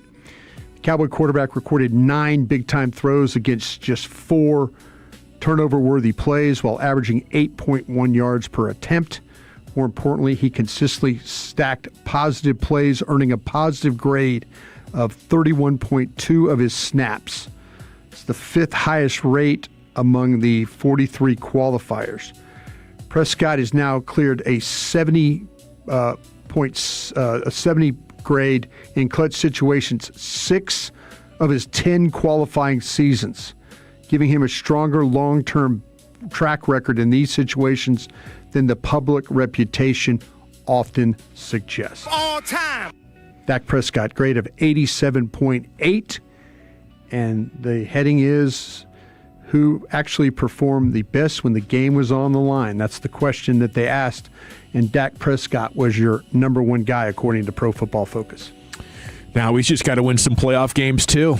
Yeah, got to do it in the postseason for sure, but got to have a defense that'll at least help you get there. Yes. No doubt about it. Thank you, Brian. Thank you. Krusty's Corner every afternoon, 3:40. We got Tim Cato from All City talking NBA free agency day 1 next in the nation.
You're rolling with the G-Bag Nation on 105.3 The Fan. Here we go. It is hour number 3, our third and final hour of today's G-Bag Nation, because Rangers baseball is coming up at 5 o'clock pregame in Cleveland. Had Cam Collie on the show back there at 2:20. It was outstanding.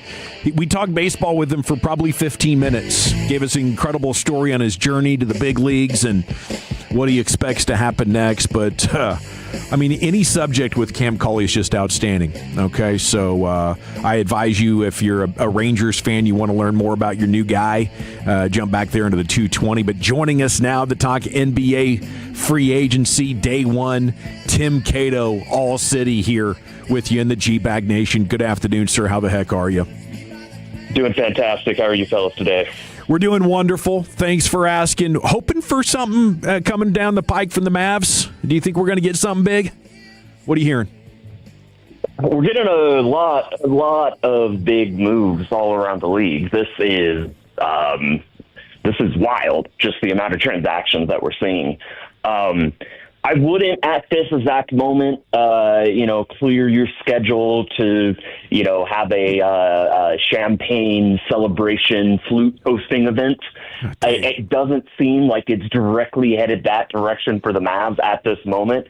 But the thing, like the big picture story of the NBA, to me, is just how much transactions are happening. If Dallas doesn't get involved, even in a small way, even in a, one player ends up here. We've already heard some Marcus Sasser rumors, Dallas's own, that's kind of going to be a guard who's probably more of a cast off from the Detroit Pistons, but it seems like Dallas is the favorite to get him. That's not fireworks. That's not champagne. We're not popping corks. But I would be shocked if that move, something else, just Dallas is going to be involved in stuff. It just does not seem like the largest fireworks, the biggest transactions here that are coming, 24 hours. Officially, we start in about an hour here. It doesn't seem like that is at least the day one or day two plan, and it's hard to see, where they would go for something huge. But definitely a lot of moves, a lot of interest. It is a little bit disappointing, but I guess the good news is Jerry and Steven have prepared us for these kinds of openings to free agency for 2 decades now. Yes. I think they have. I'm sure you guys are just glad Messiah's in there. Maybe he can coach. Maybe he can be the GM of 2 Dallas franchises. I don't think a lot of Cowboys fans would be disappointed by that. But obviously, the biggest news of the day is LeBron going to play elsewhere. Where is he headed, Tim? If I had to guess, I'd say Cleveland. We heard the Golden State scenario, the package deal of LeBron and Anthony Davis, even though might have to check this again. I believe they play for separate teams now. I don't know how you can be a package deal when you are employed. I guess LeBron's a free agent, but this, obviously Anthony Davis. That'd be fun. I saw I think it was a Skip Bayless. He was like Olden State. Would have been a fire nickname. One thing I recall hearing about Cleveland, though, and I couldn't tell you with certainty. This is just my gut feel, and at least the gut feel of like 1 or 2 people I've talked about. I think LeBron really noticed how Cleveland cheered for Bronny James. He got into a game in Cleveland. Obviously Lakers.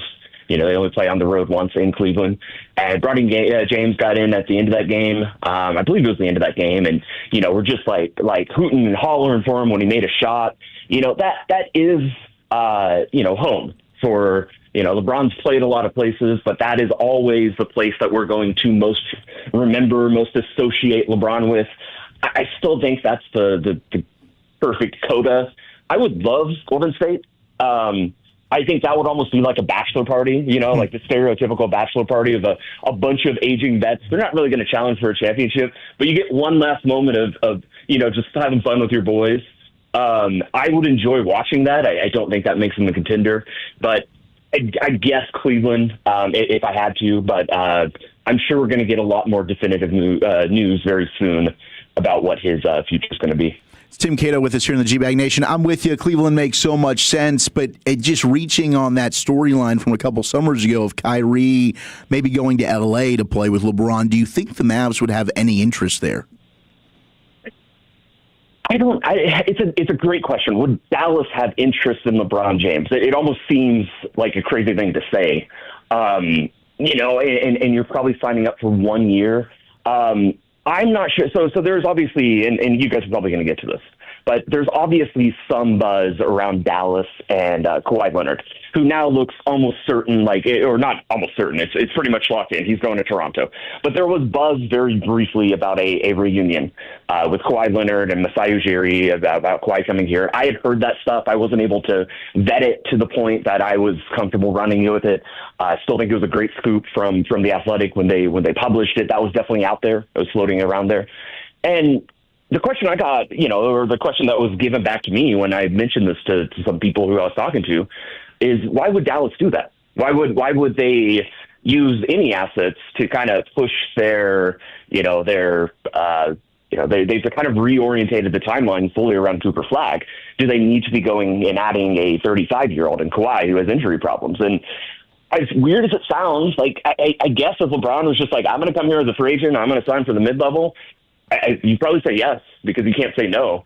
But in lieu of that, I don't think it makes a lot of sense for Dallas. I think Dallas is very focused on Cooper Flagg and making sure that everybody around Cooper Flagg is working on his timeline, not somebody else's timeline. Not, hey, Cooper Flagg, you're on the ascendancy and you're the star of our team. But by the way, we're going to have this sideshow, except it's not even going to be a sideshow because LeBron James can't be a sideshow, especially when we realize it's going to be his last season.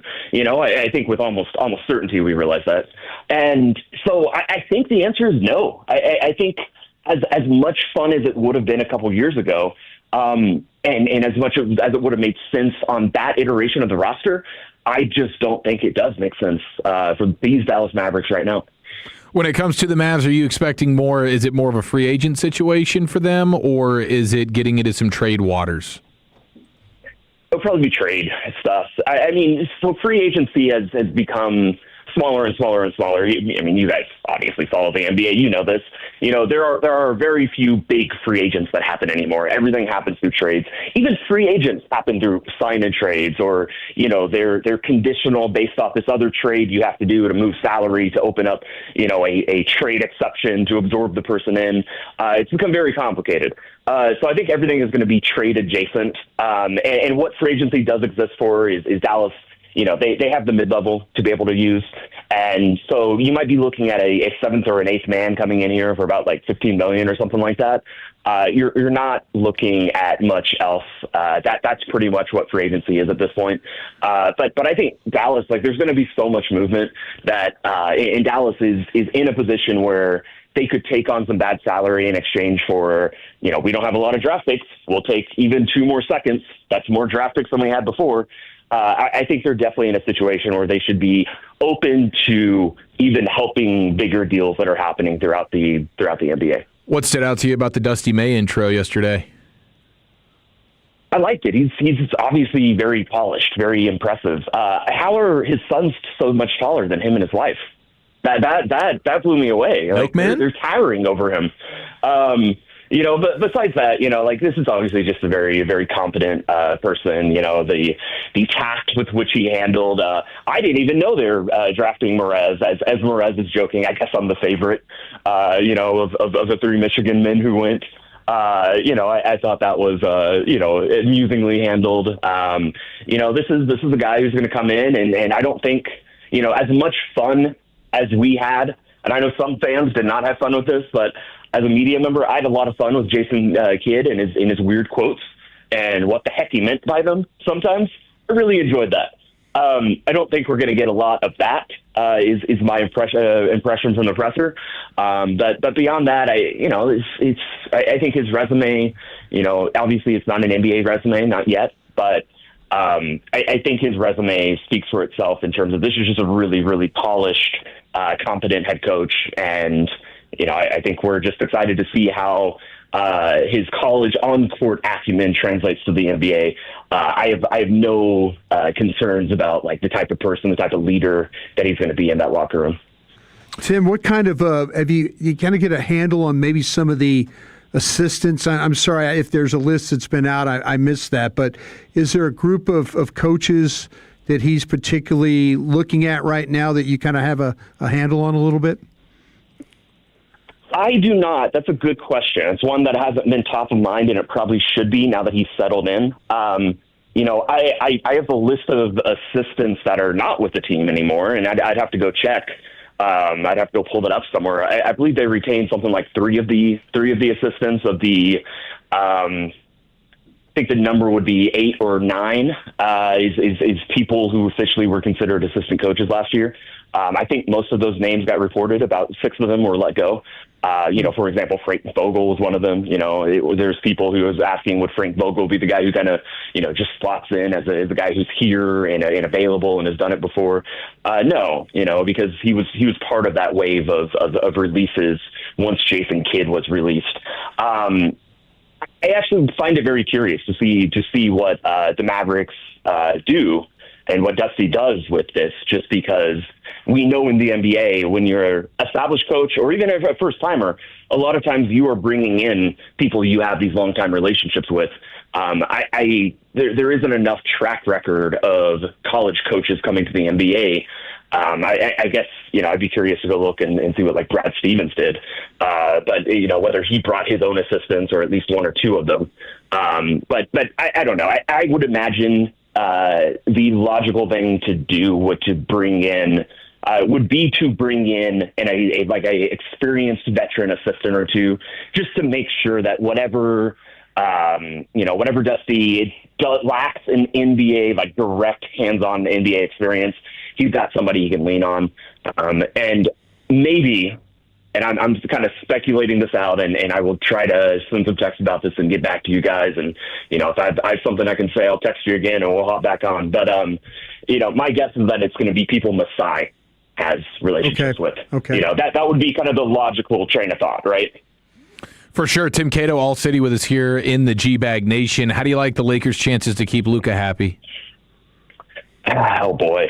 I don't know, man. What a disappointing thing for him. Obviously, it's easier now that the shadow of LeBron is, not that he was causing problems. It was just a shadow. We don't. It was an inevitable part of understanding the Lakers, and his confirmation that he's departing is why we've seen news that I've also heard. I was hearing a little bit earlier today that Mamu, the backup center up in Toronto. I haven't practiced his last name in a second, so I'm not going to say the full thing. It's a long one. And then Quentin Grimes is another free agent target. So that's a couple of names that they're going to add to the roster, but it's not stars, and they don't really have a pathway to immediately go get stars. I'm not confident is the answer. I'm not terribly confident, and we'll see what happens here in the next year or two. Tim, what about Gafford and P.J. Washington and some of the other rumored Maverick targets that they could be parting with? Do you still see that as a reality? I mean, what is the market for them out there? Is there any buzz around the league on those names?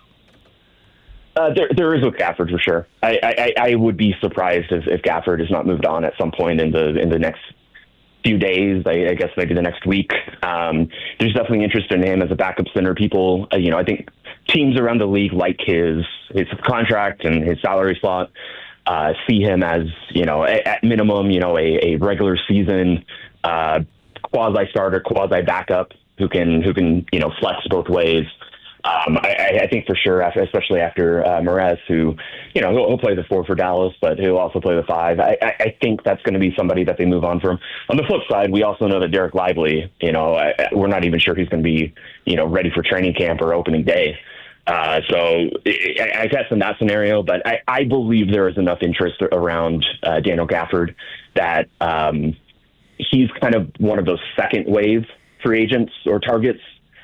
Where a lot of the first wave stuff has to get done and settled, and people have to see exactly where all the chips fell, and then they'll re-engage with Dallas. So I wouldn't expect him to be like a day one trade.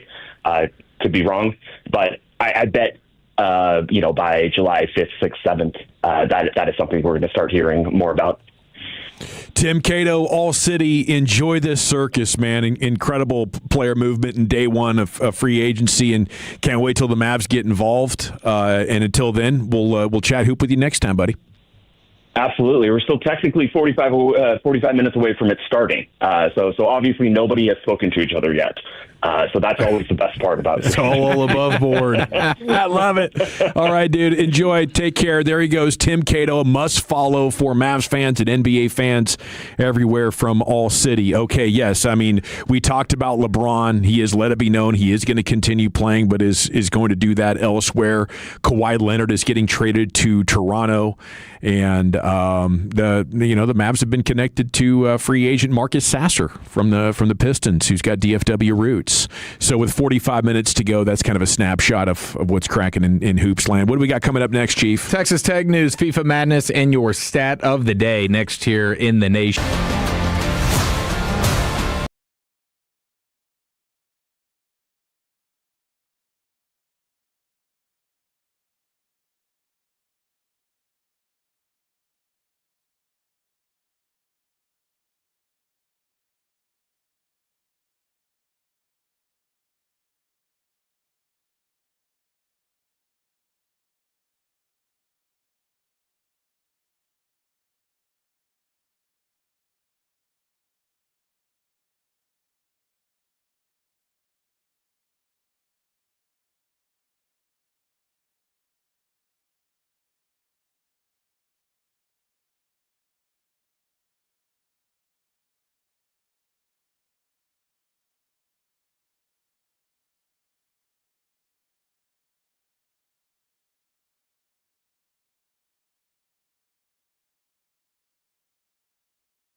In the car, truck wreck, call the Frankels first. 214 or 817-333-3333. There's never an out-of-pocket cost. They only get paid when you win. The Frankels are the go-to car and truck wreck attorneys in Dallas. It's my song right here. And here's the Chief with your hodgepodge. This makes me feel like walking into AT&T Stadium after the Cowboys pregame show, getting ready for kickoff. I think they play this song as you're walking to the buffet, the carving station area. Yeah. I do love it. All right, let's podge it up. TJ Hushmanzada, could you just rate my guy here on a scale of 1 to 10? You don't think it's rude what you just did? Who's literally listening to this anyway? Is anyone listening? Well, it to is you the guys? home of the Cowboys. Well, no one exactly. No one's listening. I did a radio show when I first got here, and they told me I was fat. The brisket sando, that is hard to beat. LeVar, do you want to get in on this? I'm not in on that, you rude motherfucker. Oh, he almost cussed. Then they called me the Girthquake or something stupid. I do like the Girthquake. That's a nice nickname. Little shock jock stuff. I got to be honest, I'm playing a little scared. I have 2 national poo stories. Great. But leaking confidence on them, probably, we'll see. We can spank it and bank it and get it back at a later date. What did you just say? I am not confident when talking about some of these stories, even though I do think they are a bit of a PSA for some people. So, all right, Michelle, are they World Cup related? Turn it down. No, I got some other World Cup stuff. Let's talk World Cup stuff. Yeah. You're halfway to an HR file already after that spank bank comment a few seconds ago. Yeah, that was She's just trying to bank it for later. My goodness. Yeah, I think you said something before that. We have we do have the Sorsby news. Yeah. Got to get this in here. Sorsby, it looks like, is he's punting on suing the NFL. Probably a smart decision on his part. Yeah. He's already in the midst of how many different lawsuits? Too many. You don't want to sue the NCAA and the NFL in the same 3-month span. Yeah. Not a good look. Yeah, that's not what you want to do there. So they've come to a bit of an agreement. He's being more accountable in his Notes app screenshot as he explains his decision. I accept 100% responsibility for my actions. Mm-hmm. I did not have control of my gambling problem, and it took getting caught for me to realize that. But it was truly the best thing that could have happened to me. Absolutely it was. Because of this, I've been able to get the help I need and fully focus on my recovery. Okay, among other things. Bet you I'll be back. Mm-hmm. He bent the knee and kissed the ring. Hell yes. That's what you got to do, man. Yep. That's how you got to do. You got to play a little bit nice here. Just eat the suspension for the 1 year of no football. But it looks like under this particular settlement here, Sorsby will be allowed to participate in the entire pre-draft process for all non-league events, including the Senior Bowl, his pro day, and team visits leading up to the 2027 NFL draft. But no combine. Let me ask Drew Fabianich. You're right. Yeah, no combine. Okay. Oh, no that's combine? That's an NFL event. But everything else, he will be available for. Sounds like you got some good advice. Like, hey, you could fight the NFL, but they could drag you out in court, and it's not going to go your way. Oh. So if you want to one day play pro football in the NFL, start doing what they want. This is exactly the right steps for him to be taking. And I'm sure that Joey McGuire and Texas Tech would still allow him to practice and stay in shape there in Lubbock if he needs to. I mean, I would consider myself lucky to even have an open door from the NFL. Mm-hmm. Considering the lifetime bannable, what is that called? Infractions I've committed. Yeah, you don't want to, like they say, you can't crap where you eat, right? He's not eating there yet, but he's going to eat there. Yeah. He's hoping to eat there. Yeah. You can't deuce on where you're hoping to go eat. Yeah. So, and this is unrelated to the other national poo stories that I have, but I guess, it all leads back to, don't crap where you eat or where you're going to eat. I mean, he basically crapped next door, Yeah, he did. Yeah. He did. And then he tried to go to the neighbor's house, and they're like, we've heard about you. If you want us to feed you next year, don't crap here. It's like John Madden's bus. Only John can crap there. Yeah, John. So it's a nice bus, by the way.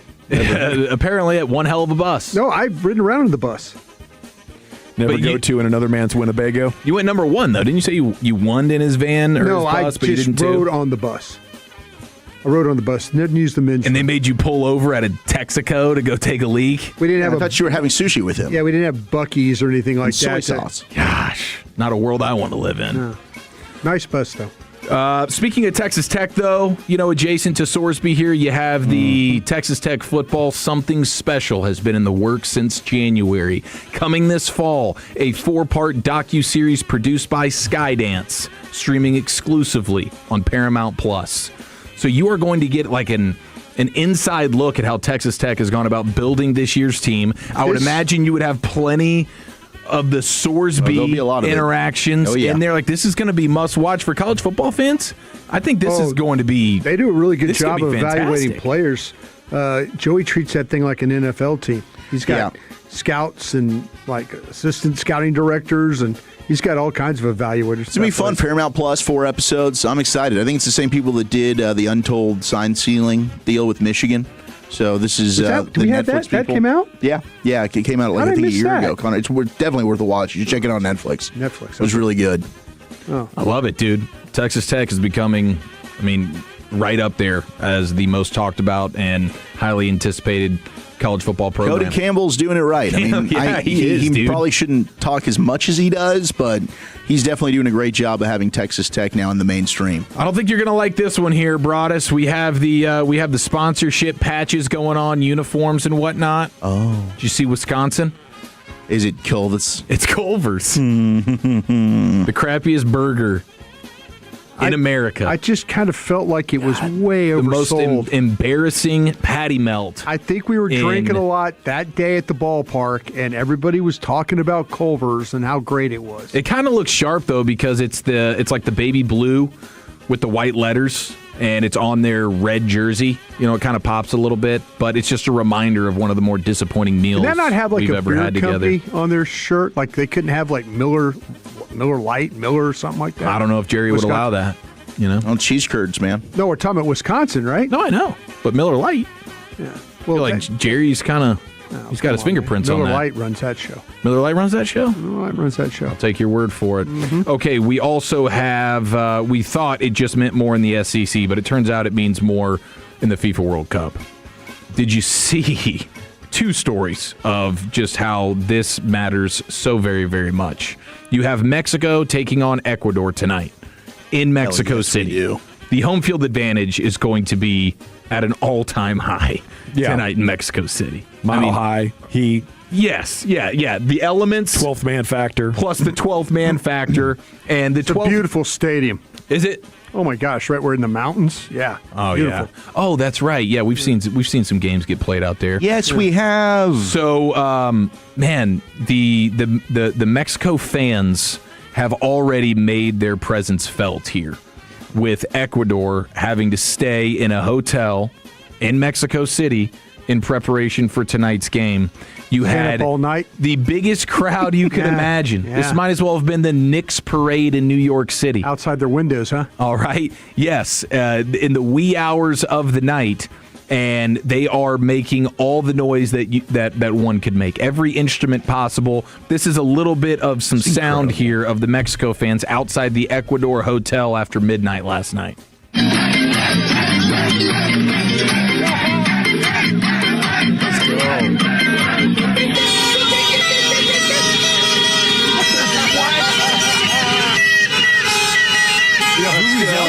They got bands. They got instruments. Wow. They have car horns. A little bit of rhythm. Yeah. And feel the rhythm, feel the rhyme. I mean, just bonding together as fans. Like, this is fantastic. This is what high-level, high-stakes sports is all about, especially when it comes to your country right here. Hell yeah. Yeah, the 12th man for sure. This is beautiful. I love it. Like, is Ecuador prepared when they show up? Do they know, like, okay, we start connecting the dots. We're in Mexico City. We're taking on Mexico. Yeah, get ready. England's about to have to go through the same thing here coming up. That's right. Next round. Yeah.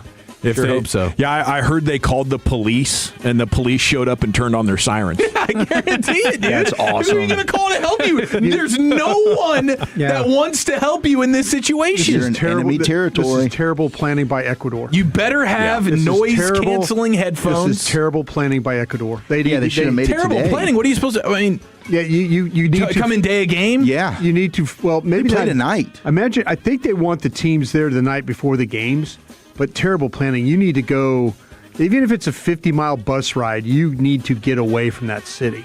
You knew this was going to happen. We need to find a hotel that has like underground accommodations, or we need to, or a rooftop, like you're so high up that you won't even be able to hear it. Super soundproof. Yeah, there's no way. There's no way. I mean, and most of these teams stay in pretty nice hotels. So, but yeah, staying in Mexico City that you're not going to have a good night's sleep.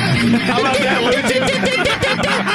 That right there is going to get them. You got shirts off. They're going helicopter with the shirt. You know what I'm saying? They're going nuts. That song be They jamming, had bro. a full-on band out there. Incredible. Yeah. Plus the cars. I mean, it was outstanding. And then you also have, speaking of it just means more, accountability, okay? Did South Korea just completely S the bed here during the World Cup? Is that what that was? Just not meeting expectations in any possible way? They were a big disappointment. The problem is that it's not the players and it's not the manager.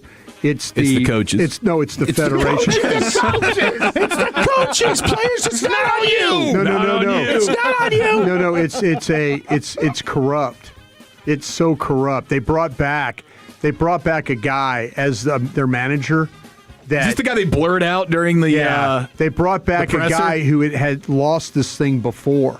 Oh, okay. They had a chance to get Canada's coach, and they didn't. That turncoat. And they basically just had no search on it and all that, and they just brought back a guy, and they think there's so much corruption and problems. Okay. It's just like. Well, then it makes more sense. It's then. a good old boy kind of a deal, is what they describe it as. Because South Korea's president is calling for an investigation into the national soccer team. Exactly. After their garbage trash performance. I just thought this was because they sucked so bad. No. And he wants to go in there and figure out, why are you embarrassing me and the rest of our nation? They tried to get in at 4 in the morning, right? They came rolling in. Like, they tried to come in so early in the morning. And they were still getting that work. And they still got worked walking through the airport. They were beating drums and everything. Yeah. Is the last person you want to be in the world right now the manager of that team? Oh, yeah. I mean, this is incredible. Who do we have?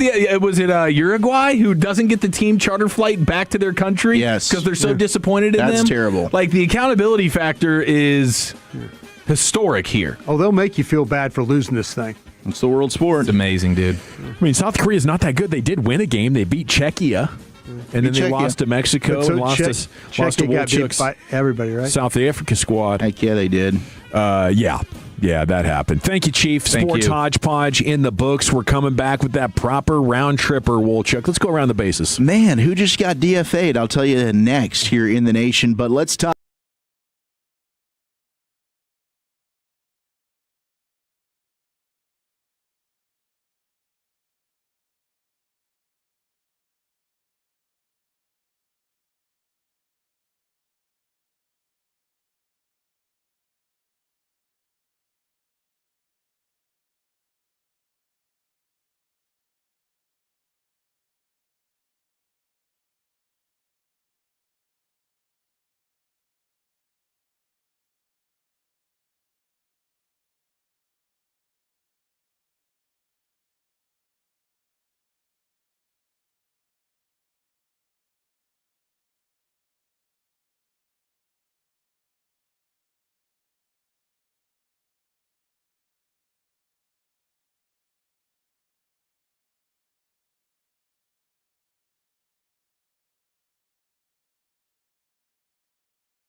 Fan. If you're in the market to upgrade your vehicle, get to Classic Chevrolet in Grapevine. Back-to-back #1 Chevy dealership 3 years straight, and they've got more new Chevys than anyone in their all price of sale. Silverados, Tahoes, Blazers, Malibus, Equinox, and more. Visit ClassicChevrolet.com. This is Texas. This is Classic Chevrolet. Together, let's drive, relax, and enjoy the difference. Based on new Chevrolet registrations 2023 through 2025. Alrighty, thank you, Lucius. We got the Rangers pregame coming up in 14 minutes. Here's Wolchuk to give you a proper round tripper. Let's do it, baby. Let's go around the bases as France has just gone up 1-0 on Sweden right after this. You don't know how to play first base. Scott? That's right. It's not that hard, Scott. Tell him, Wash. It's incredibly hard. There's no crying in baseball! You play ball like a girl! Hey, for those that don't know, life-changing, the Tommy John underwear. Could tie it with one swing.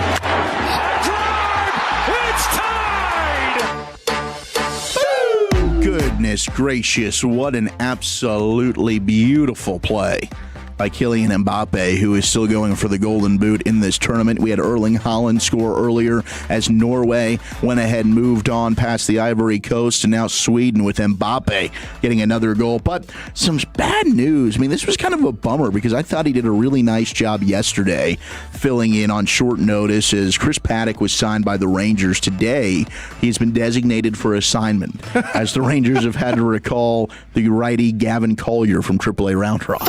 Okay, yeah, we're going to have a lot of movement here. Man, how much money does he get for that? I know, it's just like, gosh, here you go. All right, we're gonna bring you in for the day. We need somebody to come in and pitch some relief for us and give us some 4 innings because we don't want to tax the bullpen, and we're in a bit of a problem right here. We got Leiter down. We don't know what to do. You go out, you play well, and all right, now we need more help in the pen because we got DeGrom on tonight. Hopefully he goes 6 at least, and then Cam Collie, we're probably going to have to use you out of the pen. Can we have a little bit of love out there for our guys CY and Skip? You know, like this is never being complacent. A hell of a job, always figuring out a way to manufacture a win streak with half of a AAA lineup out there. Yeah, I mean, what they were able to do, Elias Diaz has been fantastic. They signed him a month ago now. The catcher, yeah. Nicky Lopez has been good, and they're both in the lineup today. You got Jock Peterson back, DHing, leading off. He's back in the leadoff spot against Tanner Bybee, who's a righty. I mean, they've been really good against lefties here as of late. They've got a winning record here in their last 15. Josh Young's hitting second, playing third. Seager back in the lineup, batting third at short. Jake Berger at first, hitting cleanup, playing first base. Duran staying in right field, Evan Carter at center, Osuna at left, and then Elias Diaz catching for DeGrom and Nicky Lopez. That will round out your order as the Rangers at 43-42, first place in the AL West. Can they get another series victory tonight against the Guardians? And they've scored first in 9 straight games. That's their longest span in nearly 28 years that they've done that. The franchise record is 10 straight games, which they set in 1974 and in 1989. So they're 33-10 this year when they score first. That's the highest winning percentage in the American League, second best to the Dodgers in all of the majors. But they're third worst when they don't score first, right? I mean, they're probably the worst. Yeah, I think they are. I think they're third worst. I think there's a team that's worse than them. There's a couple of teams I think that are worse than them. I mean, that's surprising. They've been batting really well over their last 20. They've got 27 home runs. They're averaging over a homer a game. They've got 94 runs, 4.5 runs a game. They're among the best in the American League when it comes to on-base percentage, second in batting average, fourth in slugging, tied for 7th in runs overall. So the last 20 games, the offense has really turned it around for the Rangers. And you're seeing that result now in going on a nice little run here. What did you say? They were 17-13? They're 18-11. Okay. Now, in their last 29 games. This is, you're now within, I think, 10 games of this being who you are. Yeah. Keep this going through the break, and I think we're having completely different conversations. Yes. I mean, there's certainly, I didn't want to totally go, Rangers party today and open up Club Rangers, but I think we're on the verge. We're on the cusp. Getting closer. We're getting there. Yeah. If they can finish off this sweep, maybe on Thursday when we're out at the ballpark, okay, we might be dancing. We might be opening up that club. We might be doing it, baby. Well, let's get the rally towels as well, because there's going to be Friday vibes on a Thursday. Yeah, and we're heading into America's birthday. Yeah, and it's going to be glorious. Shout out to again Cam Collie, who joined us earlier. Fun Hit guy. A triple for his first Major League Baseball hit in the 7th inning, scored the go-ahead run with Nicky Lopez. He lined a single. Here comes Collie. Just the 7th Ranger to ever post a triple for his first Major League hit. 4th on that list to do so in his first Major League game as he joined Hanser Alberto, who did it back in 2015. Jeff Fry, Pete O'Brien. They did mention that on the broadcast. But, hey, this is we got good vibes right now for the Texas Rangers. And Such a cool kid. He really is. I need him to stay up in the big leagues so we can talk to him more often. He's a good interview. Yeah. Dang. He's just a good guy. He's hilarious. He is. He's funny, man. Can we get his jersey yet? Is it available? I mean, Can you buy that? I wouldn't mind buying it. I think that you could. I mean, I don't think he's getting sent down. That was the bold prediction yesterday, right? Mm-hmm. He's here to stay. I'll take a Rough Riders jersey. I'll take whatever it is. The Round Rock Express. Yeah. AA, Frisco. I'll take a Rangers one. Maybe a Tejas. Get the City Connect one in red. Cam Collie in red might be his color. So Osuna, Collie, I'd say this team's doing a pretty good job of creating a pipeline. Yeah. Even though he's only like the Bosque. 14th highest prospect in the organization right now. Your lefty killer. Yeah, now they just need 12 guys better than him. That catcher more to get his way up here eventually. That'd be fun. But they're Elias Diaz is going to keep that for the next he decade. He might be. He'll be 45 years old still. Higgy, sorry. Or Danny. Yeah, Danny might not get his job back. He might have been Danny got Wally pipped, yeah. I think so, dude. All right, so MLB.com has biggest trade deadline needs for every playoff contender, and you bet, yes, the Rangers are on this list. But it's interesting because normally we're talking about pitchers. It's a bat. But CY's talking about pitchers? It's not a starter, but it is the bullpen. Rangers relievers have a 3.82 ERA, 5th best mark in the AL, but the Rangers lack many swing and miss arms in the bullpen, something they should look to add during the next month. The Rangers have a 7.8 strikeout per 9, which ranks last among all AL pens. So adding some hard-throwing, high-leverage relievers could be in the cards, perhaps. A reunion. Aroldis Chapman. No, man. No, I'm not. Bring that Tiger Bomb down here. He's got 16 saves. I missed the gas. Big Larry and I were watching. It was after the golf. We were watching the Red Sox-Yankees game. Yeah. They brought Chapman in there. It was 2-0 Red Sox, chance to win it. Bases were loaded 5 minutes later. And then it was 2-2. Oh, gosh. I mean, Red Sox came back and won it in extras, but literally... There's something about him in a Rangers uniform. He just works out of jams. Sonny Gray had a no-hitter going into the 8th. Oh, no. And they almost lost that game. That's terrible. I mean, no Chapman. No. Man. No. All right, we're not I'm with you. No. I think we don't want to flew deal with the way stress. too close to the sun with Chapman. It was nerve-wracking. We got the best of it. Well, thank you, Wolchuk. Thank you. Proper round trip. We're in the books with the pregame show coming up here in about 6 minutes. As I told you last night, get to this Cleveland bullpen ASAP. Took him till the 7th last night. Luckily, our guy Cam Collie chased him off. So get to Bybee early. And in order to do that, extend at bats, foul off his fastball. He's got a good fastball. With Seager, trust the process. 5 walks in 3 games since coming back. That's my second key to victory. I think he might be nursing an injury. I think they've gotten finally him to consider a new approach, though, and I think there might be absolute gold as you let this thing play out into the summer with him adjusting how aggressive he is, and less aggression will mean more pitches to hit. As soon as the scouting report gets out on him that Corey Seagers isn't swinging at your junk anymore, we should be getting some more fastballs to Seager, and you know what he'll do with those. The Guardians are struggling to score, though. Jose Ramirez still out for the Guardians. He's got a hamate bone injury, so get ahead of them without getting hit hard is the key tonight for Jacob deGrom. France and Sweden are in the 45th minute. We're still we had the goal from Mbappe. Okay, so halftime. It is 1-0 France, Mexico, and Ecuador coming up at 8 o'clock. All righty, for Lucius Alexander in the Pimp Cup over there, Master Control here at 75 and 635. Just went 3 hours flawless like it was nothing. Thanks so much to Zach Wolchuk and Eric Chiafalo, as well as Brian Broaddus for Off the Knicks. Coordinate your video. We'll be back on tomorrow after the day game finale. It'll be a 12 o'clock start. We'll take the air about 3 or 3:30 or so, and hopefully by then we have some big Mavs news to talk about. Till then, you're going home with the G-Bag Nation here on 105.3 The Fan.